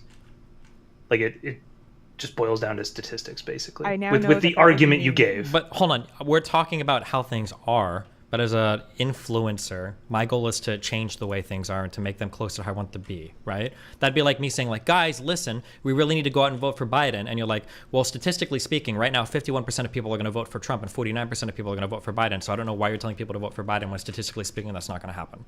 Like, that doesn't make sense. No. That's not quite right. You're saying you give people advice. And you might think the advice is better, but you could say that and you could say, it wouldn't matter with regards to like investing time and doing more things to prepare. It's just like I don't even know what the influencer point means. Like you're not going to tell people what the truth is because you're an influencer. I know that's not what you're saying, but that's what I'm hearing. What I'm saying is that if you think that an alternative relationship exploration might be interesting to explore, then you should try it. Don't let cultural norms hold you back. It might be worth like introspecting on that and giving it a shot. Same thing I say with drugs. If you think that trying LSD or mushrooms and you could do it in a responsible environment setting might be an interesting thing to try, like it's worth considering. Okay, and I totally agree with that. And I'm gonna let it go after this because I think we've stopped. But to me, it's like if you think so. If we go back to the BDSM relationship, which was the example you brought up, those have a higher chance of being like, oh, that's what you're really into, so they could be really good. But they also probably have like in that case, a higher chance of predators being there. So they have a higher chance of being really, really bad. Another bimodal distribution. Yeah, but that'd be another thing where the distribution is bimodal because of the pushes for who goes into it. But if I tell somebody, like, I could probably say something like, I think everybody should like look up and try a BDSM thing, just because the education that you would get and need to even entertain something like that, I think would probably be good for most people. I would say that too. Wow, I'm okay. Punch. Thanks for gifting 50 subs. Yeah, it's fine. I still have some other stuff, but Jacob can go. What? Oh, Jacob, go. No, finish off. Wait, do these things connect to each other? They must, right? Are you talking to me? Like, He's do you think talking about these, his video game. Do you think these fluid buffers connect to each other? Sorry, go ahead. For the guy, Jacob Baba. Oh, go to JStock. Okay, JStock. Okay. So I was gonna bring up a point where I think this could be partially an explanation for why there's a bimodal distribution there, because that's my intuition as well. And that's that it's like quite a bit more difficult to make a poly relationship work. And so advising, like I would say, if you were advising it to people, it's like I would tell them you should probably know how a regular relationship works already. Like you probably shouldn't just be jumping into one with no experience. Because I think people who jump in with no experience will tend to have like, you're taking something that's already really difficult and just like, you know, exponentially raising the difficulty, managing multiple partners and that jealousy. So you should probably have a regular relationship first. It's something that requires more experience, in my opinion. What do you think? I don't know if that's the case. It might be, maybe it's not. I'm not sure. I don't know. Like, it's probably true, but like your first even relationship is going to be really hard. You don't always know like how your first relationship is going until you start doing one, right? Like if you've never been in a relationship ever, should your first relationship be like an open or poly relationship? Probably not. But if you've done 2 or 3 normal relationships and they don't work because you like lose sexual interest, or because you feel like you want something more, or you feel like some needs not being met by one partner, or your partner's getting jealous because you've got too many close friends that are of the opposite sex, then maybe it's something to consider. That's all I'm saying. Just depends. Like, I think everybody should maybe try anal if you want, or try like oral sex, but like, should that be the very first sexual experience you have? Maybe not. I don't know. Probably not. You probably want to do traditional normal sex first. Everybody should try like crazy sexual positions. I think just doing missionary is boring, but should your very first time be missionary? Probably, sure. Okay. Good.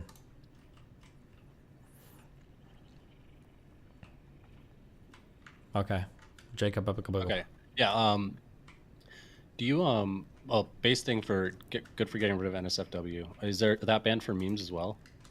What do you mean banned for memes? Can you post like not safe for work memes if it's like not about like Kuma shit? Can you post? Probably not, because I think if I say you can, I think people are gonna abuse it just to boast porn. Okay, based. Yeah, having porn of people on stream was kind of weird. What was I gonna say? For you're pushing back against misogyny in the chat, right? I guess. Again, yeah, misogyny arc 2.0. Let's go. Do you would you be willing to accept that some of that might be fueled by some of the people we have on? There's some really based, intelligent women on here. That's awesome, and Ayla is one of them. Yeah, it's possible, but like having crazy or silly or dumb women on stream shouldn't feel misogyny. I think that's kind of a misogynistic thing in and of itself, right? That's part of the problem. Probably, yeah. But like, I guess I've gotten nuked before for shit posting about Ayla, but like I'll shit post about vegan gains all the time as well. And I know for me at least, it's not different. Is it just you have trouble sometimes selecting in a broad field, and it's hard? Yeah, there are some crazy, retarded, insane women that come on the stream. That's true, and that's fine. There are also some crazy, retarded, insane men that come on too. Like right, like vegan gains yesterday was saying some ridiculous. I summoned him. I'm sorry. Careful. Yeah, I'll whisper. Okay, that's fine. Do you think it's kind of actually, let's do it. Do you think it's kind of weird that Bella showed up after the Quiznos salary leaked and then wanted her own show and wants to change the show after she got kicked out in 2 rounds? What does that have to do with you, though? I think having ideas, I think, is fine if she wants to. I mean, I'm always open for ideas, and wanting to do another show, I don't know. Everybody wants to now that Q has kind of like followed through and made one work. But like, I think for Bella, I don't think it's that weird because she doesn't really have a big history with me. She just like sees something work. Wait, what just happened? Merc left. Angel Merc just left. Wait. I love you. Wait. Did she leave? I mean, I have no way to check the mod log.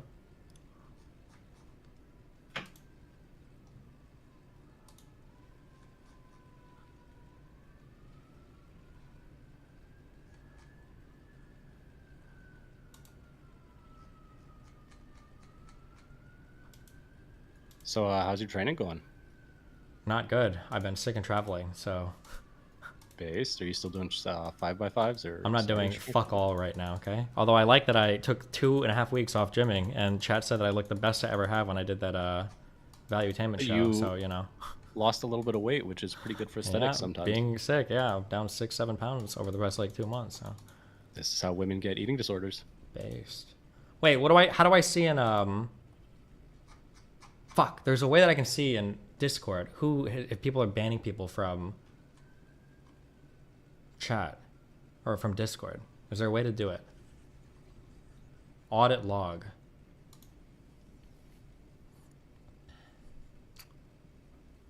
Server settings. Is it under server settings or what? Oh, audit log. Are you talking to us? We're both retarded.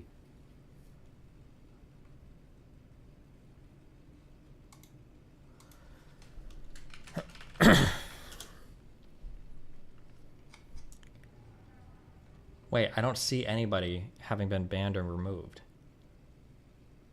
Very possible she just left. She probably just left. Okay.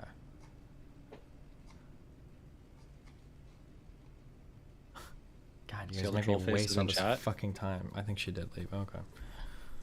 Does audit log show Discord kicks, including kicks and bans? Okay, you're lucky, forethought. Okay, sorry. Go ahead. Sorry, what were you saying? I got lost and I don't think I have anything else. I got distracted. I thought I had something, but oh. No, I'm pretty sure I'm volume pilled. That's what I was doing before I started traveling again. So. Based, actually, are you cardio pilled yet? Yeah, I was doing cardio, yeah, for my running and shit, yeah. Cardio. I made a whole heckin' run at the airport, and it was just because of my cardio training. I got in right before they closed the door, and as soon as I made it in, I'm like, God, I'm so glad that I'm landing on the middle of my foot and running exactly as I'm supposed to make this flight, and I didn't hurt myself. You remember that one? Wow, yeah, absolutely. You know, I was thinking of Jacob, the runner, the whole time. I don't care about landing on your midfoot. I'm the one who says. Oh, I mean, I wasn't overstriding. I mean, yeah, you know. Based. That's what I meant. That's what I meant. Yeah.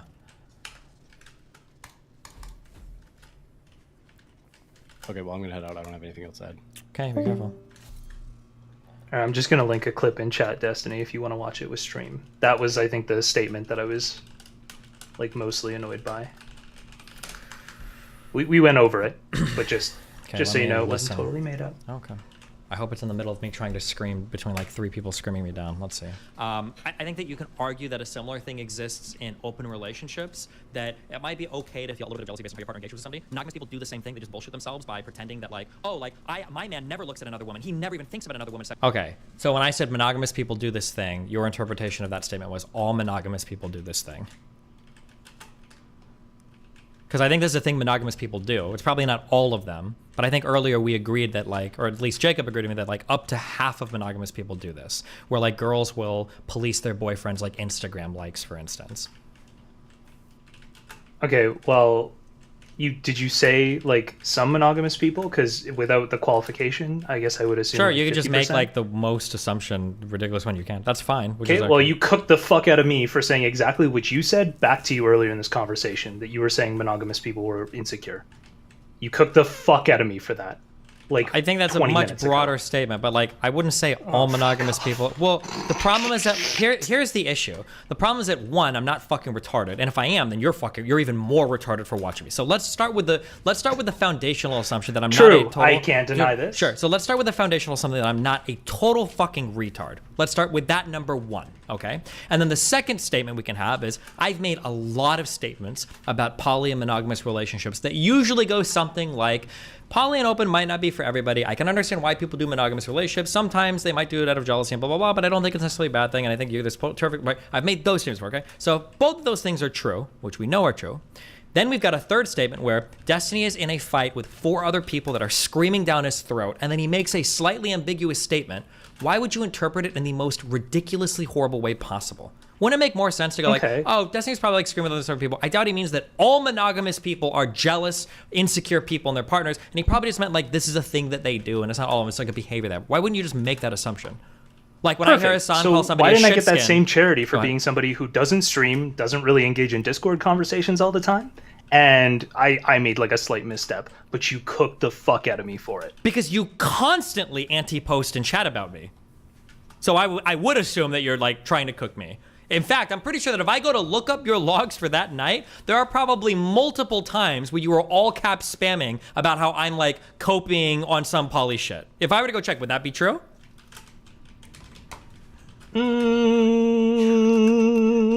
Yeah, so of course you get a little bit less credibility from me because I think you personally think, I think you do think poly or open relationships are probably fucking degenerate. I think you are slightly socially conservative, at least a little bit. I think you do, okay? Or at the very least, you type that way and you act that way online constantly, okay? Is he done I think talking? you bait me into thinking that because you're so fucking abrasive sometimes, and I do the thing you do where I let you define what I think. Base. I'm Because glad. Well, you that's seem good. so fucking ridiculous sometimes that I'm Good. just like naturally. I'm Good, gonna then push we can back just against trigger that. each other into retarded positions, which is what that's a microcosm of the entire political landscape in the United States right now, so based. There you go. I got a question. What's up, my good friend, Merc? Where's that pussy eating video? I don't have it yet. Go ahead. Oh, no, because I don't disrespect my partners by recording me eating their vaginas out. Cringe. They're just women, but go ahead. I mean, that's somewhat inaccurate and accurate at the same time.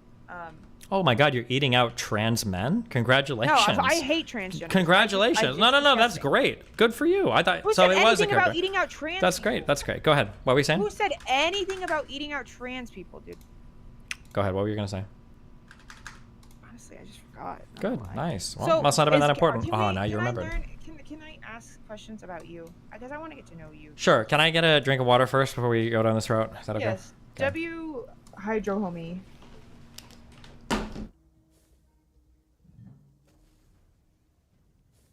W Hydro Homie. Director of Racism, you're dismissed.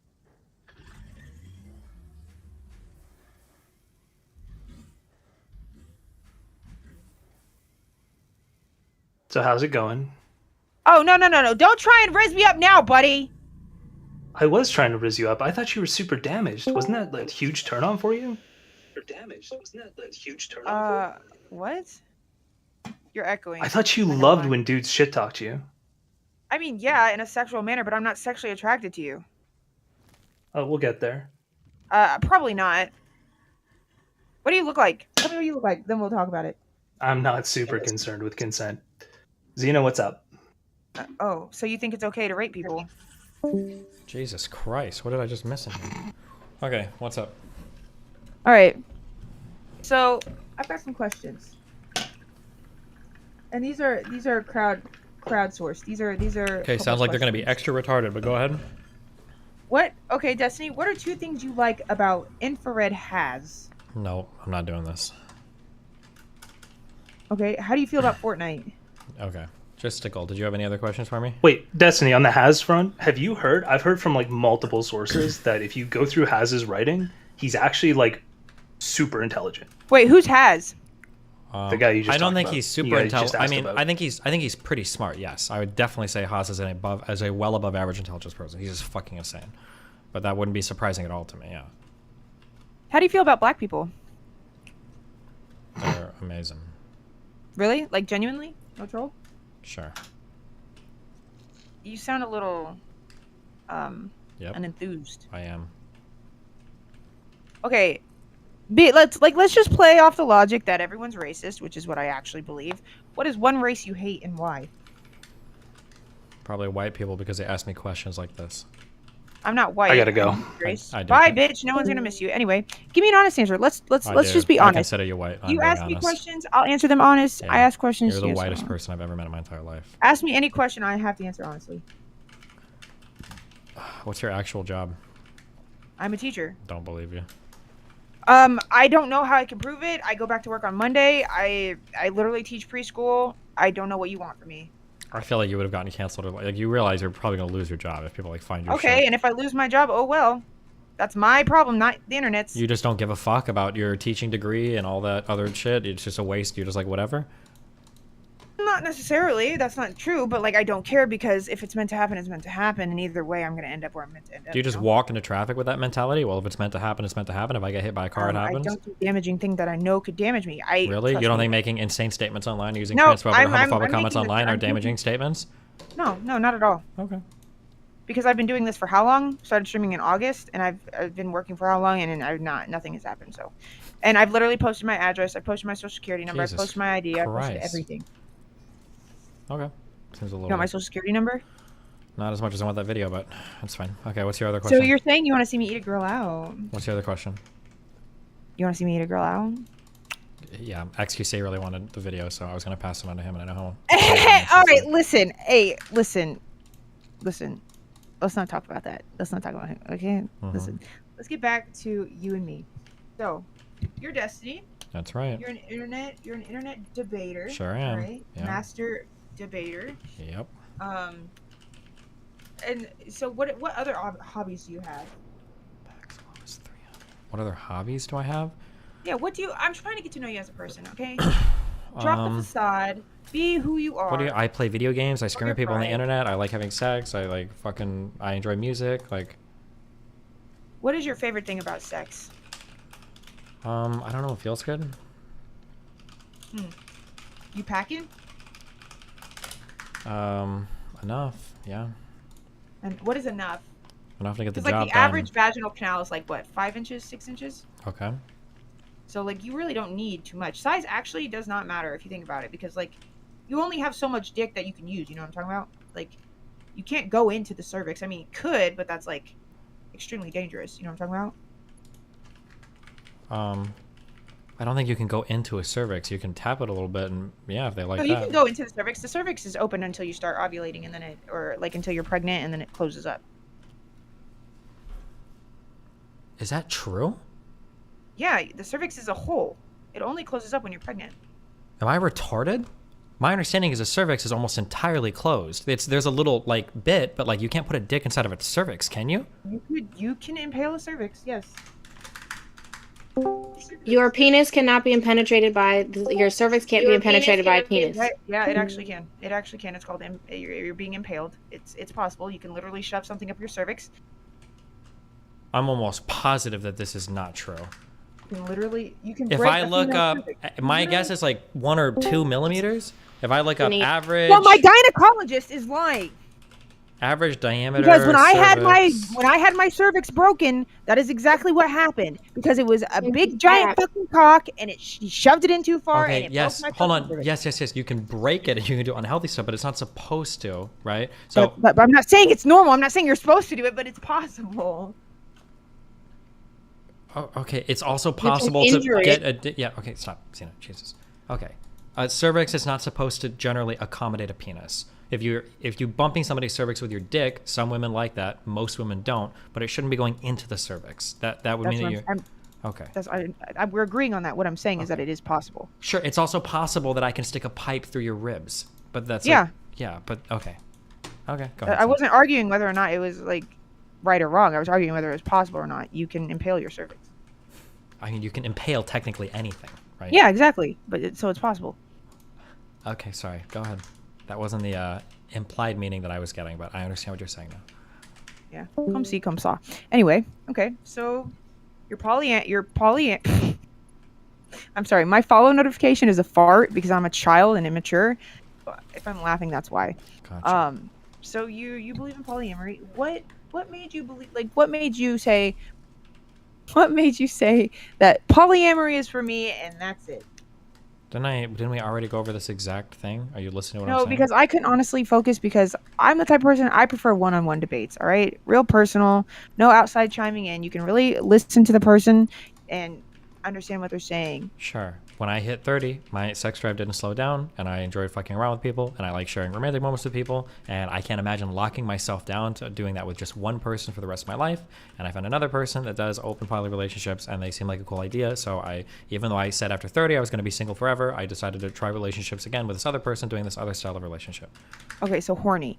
Now, you can acknowledge that as you grow and mature, your ideals, your morals, your mindset changes, correct? It's possible, yeah. Do you think that there will ever be a point where you're like, dang, maybe monogamy is for me? Like when you grow up, when you're no longer horny, when your testosterone plummets, can you acknowledge that maybe there is a possibility that monogamy will be for you? Probably not, but it's possible. Okay. And why do you think your mind won't change? Because I'm 35 almost, and I'm probably relatively set on my relationship style. If I was 20 or 22, I think there's probably a much higher chance that it'll change. But I think at this age, I'm probably relatively set in terms of what I want. So you don't think that? So you think that once you reach a certain age, you're done learning and growing and developing? Is that what I said? No, I'm asking. Like I didn't say, dude.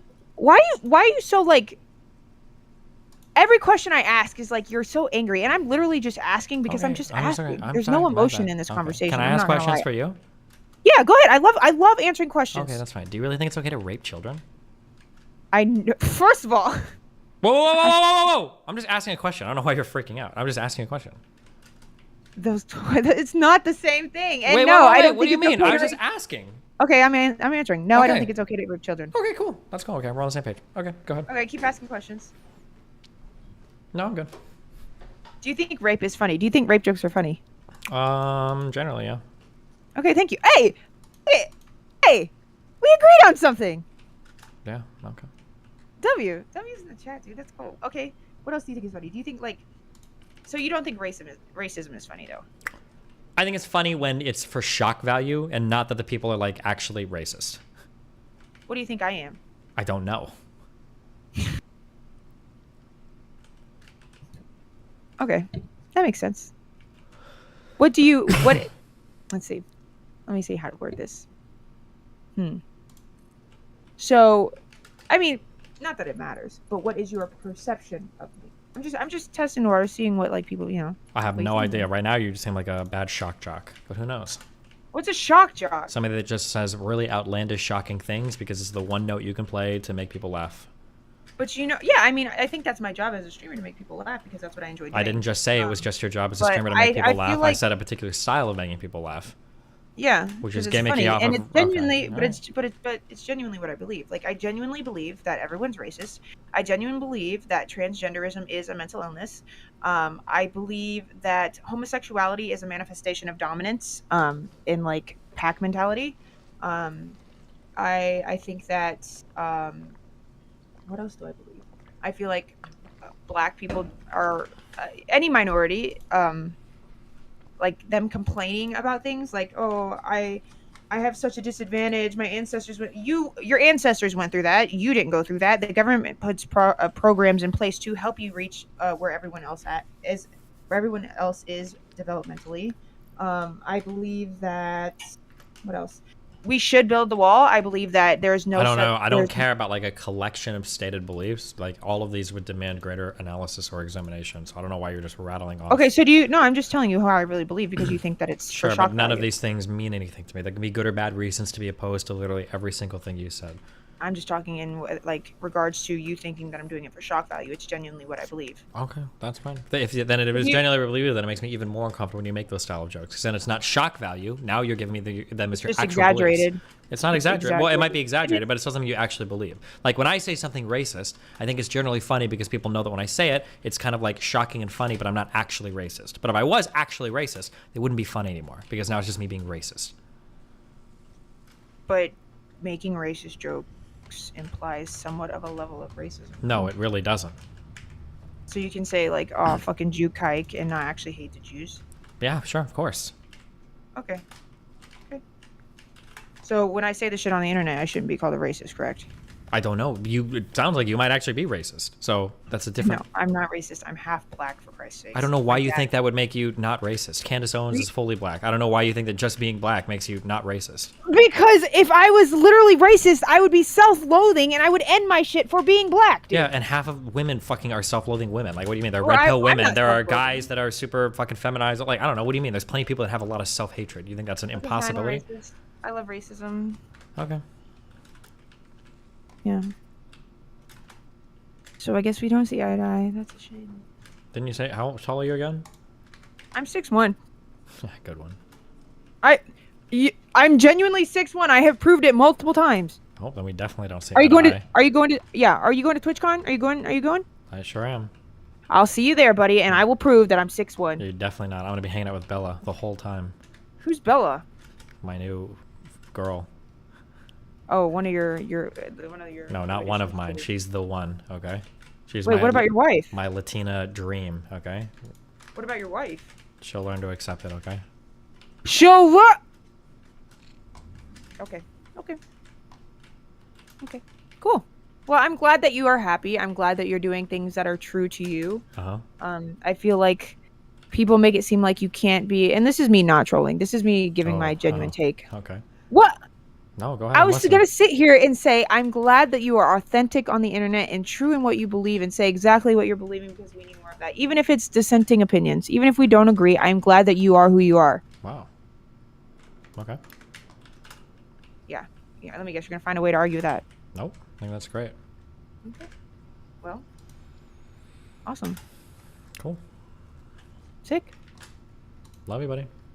I love you too.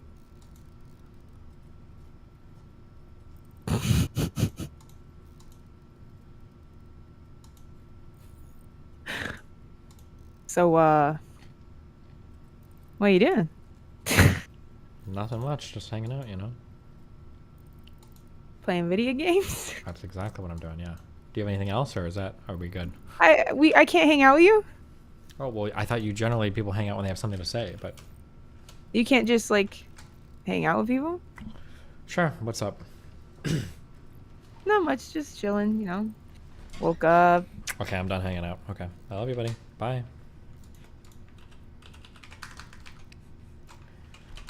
You're so hurtful. You are so hurtful. Not over like being right or anything, but that was kind of my priority, is being entertaining, because I'm trying to get eyes on my channel.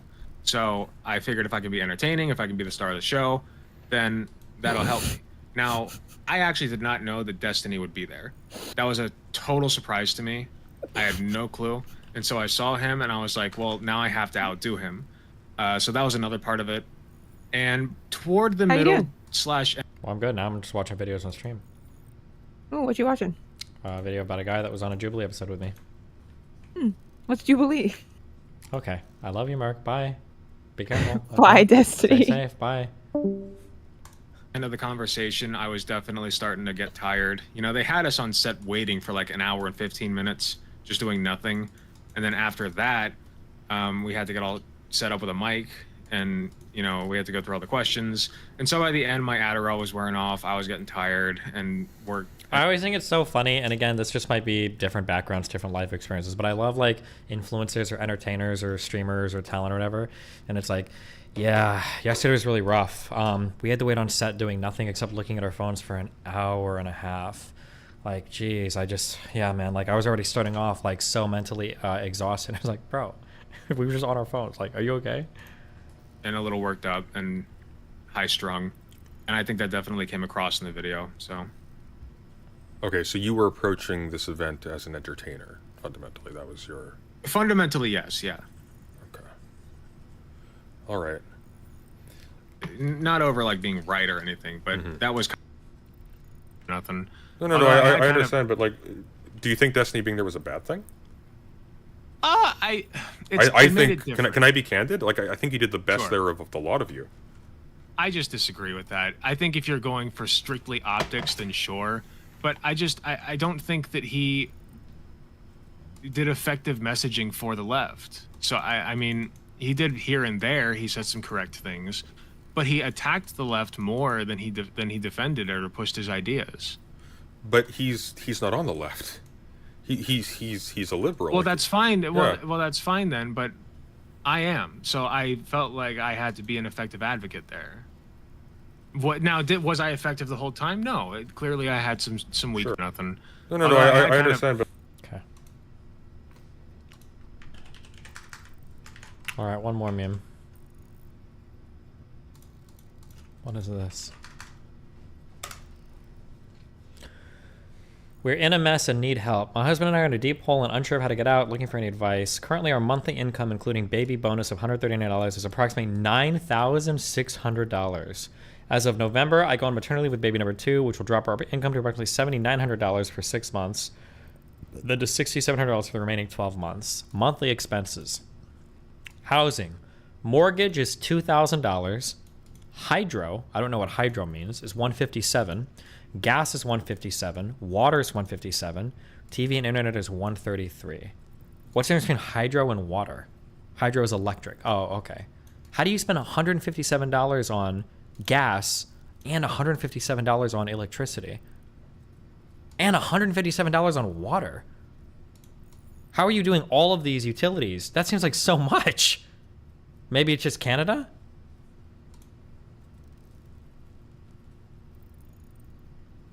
Their house must be massive? I guess. Whatever. Insurance. Home plus auto is $437. Dog insurance? Maybe people get dog insurance. I'm not laughing. Sorry, that might be normal. Is $104. Other dog wellness plans, $136. A dog wellness plan for everybody asking is all of dogs' annual vaccines / blood work added up and divided by 12, plus unlimited vet visits so you don't get charged $100 every time you receive it. Groceries, $600 a month, including diapers and wet wipes. That's not too bad. You're eating pretty well. Okay, $600 a month, I think, for 2 people. No, it's probably.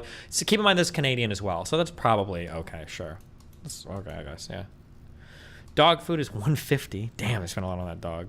Gas is $400. $400 a month in gas? Maybe if they commute, I guess. Cell phone is $340. Are they making payments on a phone? I guess. Or that's not included in TV and internet. Miscellaneous is $400. Daycare is $888.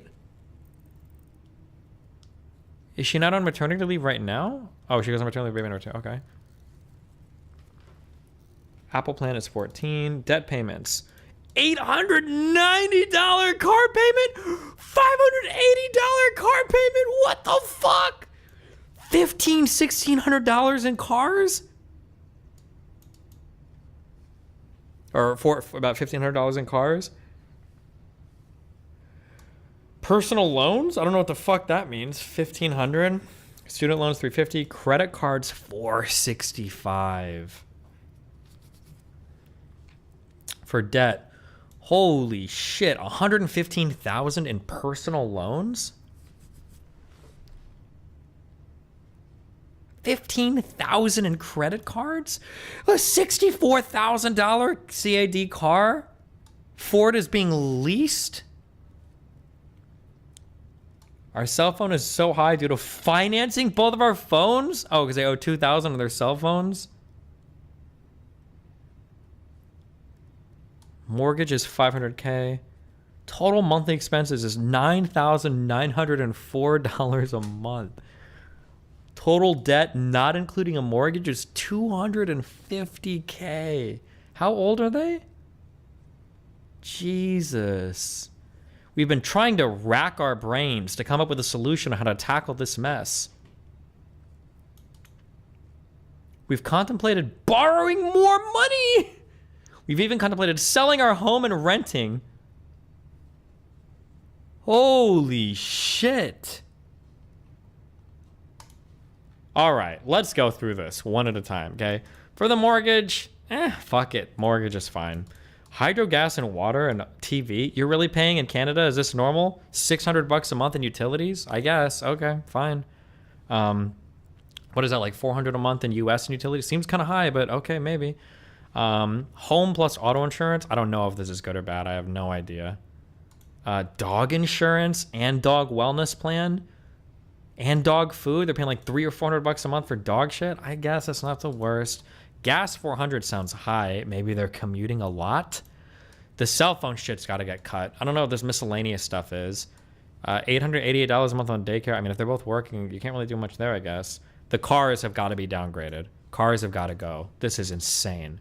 The cars are killing you. Stop doing personal loans. Stop spending on your fucking credit cards. These are your huge like payments right here that could be cut dramatically. Jesus. Stop financing fucking cell phones. Don't finance a phone. Christ.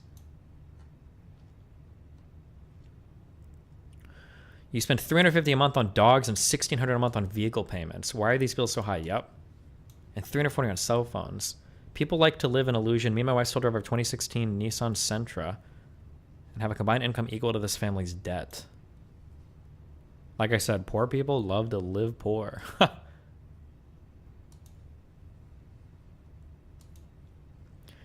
Stop living beyond your means. Either up your income so you can afford such an extravagant lifestyle or cut your expenses.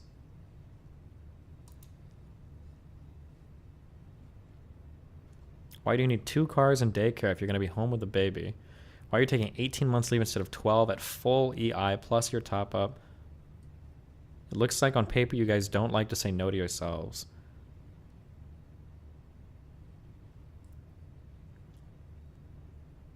$250,000 in consumer debt while earning $10,000 a month. Is this my parents?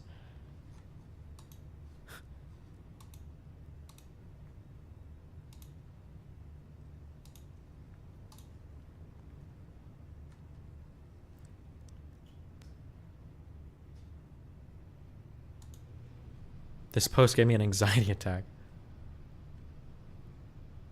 2 financed vehicles. That's wild. Jesus. Wellness plans for your dogs. Oh my God. Jesus.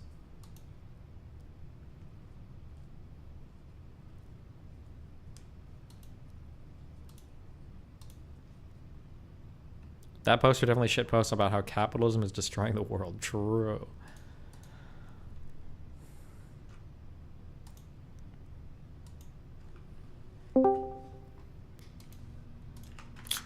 Hello? Yo. Yeah. I wanted to ask you a question real quick. What's up, bro? I've been getting invited on a bunch of podcasts to talk about populism lately and like the dangers of it.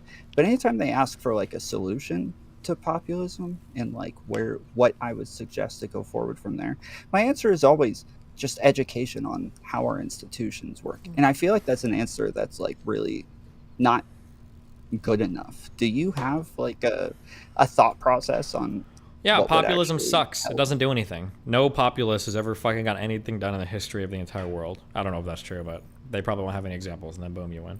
Trump was a populist. He came in, he didn't get shit done. I don't know. Populists seem like they always like want to sell you the sky, and then when they get into office, they're like, this shit's actually way more complicated than I thought. I can't actually do fuck all here, and then that's it. I don't know. I think populists Sure, suck. but that's what I'm asking is like, what is the solution to that? Like, obviously, populist rhetoric is appealing to a lot of people, even on the right and the left, and it's obviously becoming more and more popular. So, like, if there was a solution to that, what could it possibly be outside of like just education on how our institutions work? I mean, that's basically all you can do. The answer is boring, but nothing is going to be as sexy as populism. You can't compete that way. Like, populism is so, it's just so attractive that, like, you have to fight on boring points, I guess. Okay. Yeah. Yeah, that feels like that sucks. So I hate it when other people give the answer of like, yeah, just educate them, and then they won't believe those things anymore. And so I hate giving an answer like that. But I mean, you can't say just educate them. You have to give them points. Like, populism isn't effective. It's not a healthy engagement with our institutions. It doesn't actually work on paper or in real life. Like, I don't know. Like, it's tiring, but like, populists don't get shit done. Trump didn't get shit done. Like, what are the excuses for Trump's failures? Trump was the ultimate populist. He had the whole world at his feet. People don't give enough credit to how easy Donald Trump's job was. He had one of the... He had both House of Congress. He got all the court on his side. He had the presidency. He had a mandate to rule in like every part of government, and he did exactly fuck all. He couldn't even repeal and replace Obamacare, which was like the one thing Republicans were harping on for 8 fucking years, right? So, like, if you have a leader that's that populist and that ineffective and failed on so many different levels, I mean, like, Jesus Christ, it seems like it's a big blow to your credibility. But I don't know, that's but I don't know. Do you think, are there populists who have done well in other countries, or is it like really our institutions that make it to My where understanding is that populists populists tend to suck ass everywhere they go. They generally make big promises, and then I had a history guy email me a bunch of examples at one point, but so I don't have it offhand. Maybe it would do well to actually have this offhand, but like generally populists make a ton of promises. They want to do a bunch of things, but then when they come into office, it's never really as easy as they had thought it was, and then nothing really happens. So. Sorry, well, I Zonia, think what were you saying? I think Duterte is like probably the prime example of a populist who did a lot of things, but he did it through like sheer power and mandates. But I find the answer, like the response to people, who buy into populism, is to say, okay, well, how would you implement this? Because they always want like big, massive, sudden changes, right? Like just make you this just have to thing be go careful away. because like some people will give you honest answers and their answers are just unhinged. They'll say shit like, Yeah, "Oh, but we then should you just can abolish push- the FBI." Yeah, but then you can push back on that and say, okay, then how would you actually, what would you do with that? This is what the FBI does. Here are the rules of the FBI. What's going to replace that? What do you do with that? And you can press on those things and you can get them to actually go and explore these things and try to actually reason through them. And they'll find that it's actually very irrational and just unrealistic. Yeah, see, well, that's what I normally do. Is if like I'm normally just talking about the dangers of populism, why it doesn't work, like what the issues are with it. But I had a podcast reach out to me this week where like their whole motto is like, we just want to talk about solution-based politics, and we're not talking about problems, we're just talking about solutions. And I sat there thinking, I don't know that I have solutions to this outside of just education, and I don't know that there is a real solution outside. Yeah, just like suggesting that people educate themselves on how the institutions work, that they actually work better than they think they do, that like what people believe about lobbying and about like the democratic process and most of these things, like it's not nearly as bad as they think, or they just don't understand how the checks and balances work in the first place that are supposed to disincentivize these like people being corrupt in the first place. So that's I don't have a real solution there, and that's kind of I feel like that sucks. Yeah, it's like big fantastical or utopian based kind of like answers that, those who are not as astute or educated in politics and processes buy into really easily, because it's like, oh man, that would be great, wouldn't it? Oh, if we could just get rid of capitalism, that would be awesome. All right, it plays on people's desires to want to see things change that never really do change, that they feel are holding them back in one way or another. So I don't know. The way I push back on it is I say that, hey, well, how would you implement it, right? And then you start dismantling it from there. And I think that's the only real way to push back on that kind of thing. And then, of course, is you're saying like education, but that's like sort of, that's a bigger problem. That's yet another bigger problem. Like, how do you get to the point of educating the populace to the point where they actually understand these things and are more realistic about who it is that they choose to represent them and bring solutions to them. Okay. Well, I think it's similar with people like Andrew Tate. Yeah, go ahead. Sorry. Or I was just saying, yeah, I don't want to do like a whole. I just did a whole fucking Yeah, talk. no- My no fucking problem. brain rotted. So if you guys want to talk about this on your stream, you can do it. But I'm about to fucking go to sleep. No so. problem. Appreciate it. Yeah. Later. Take care. Be careful. I love you guys. Okay. Oh. All right. I love you guys. It's been fun. Stay safe. Be careful. Watch Gone Girl tonight. I'm gonna watch your mom. I said 70% less. I'm just gonna love you all. I love you all so much. Okay. Be careful. Ripping cappuccino, cappuccino, my Deuterinos. A glitter vampire? Jesus Christ. Like I suck vampire? That I suck glitter? These are the big boys. There you go. Go watch these guys.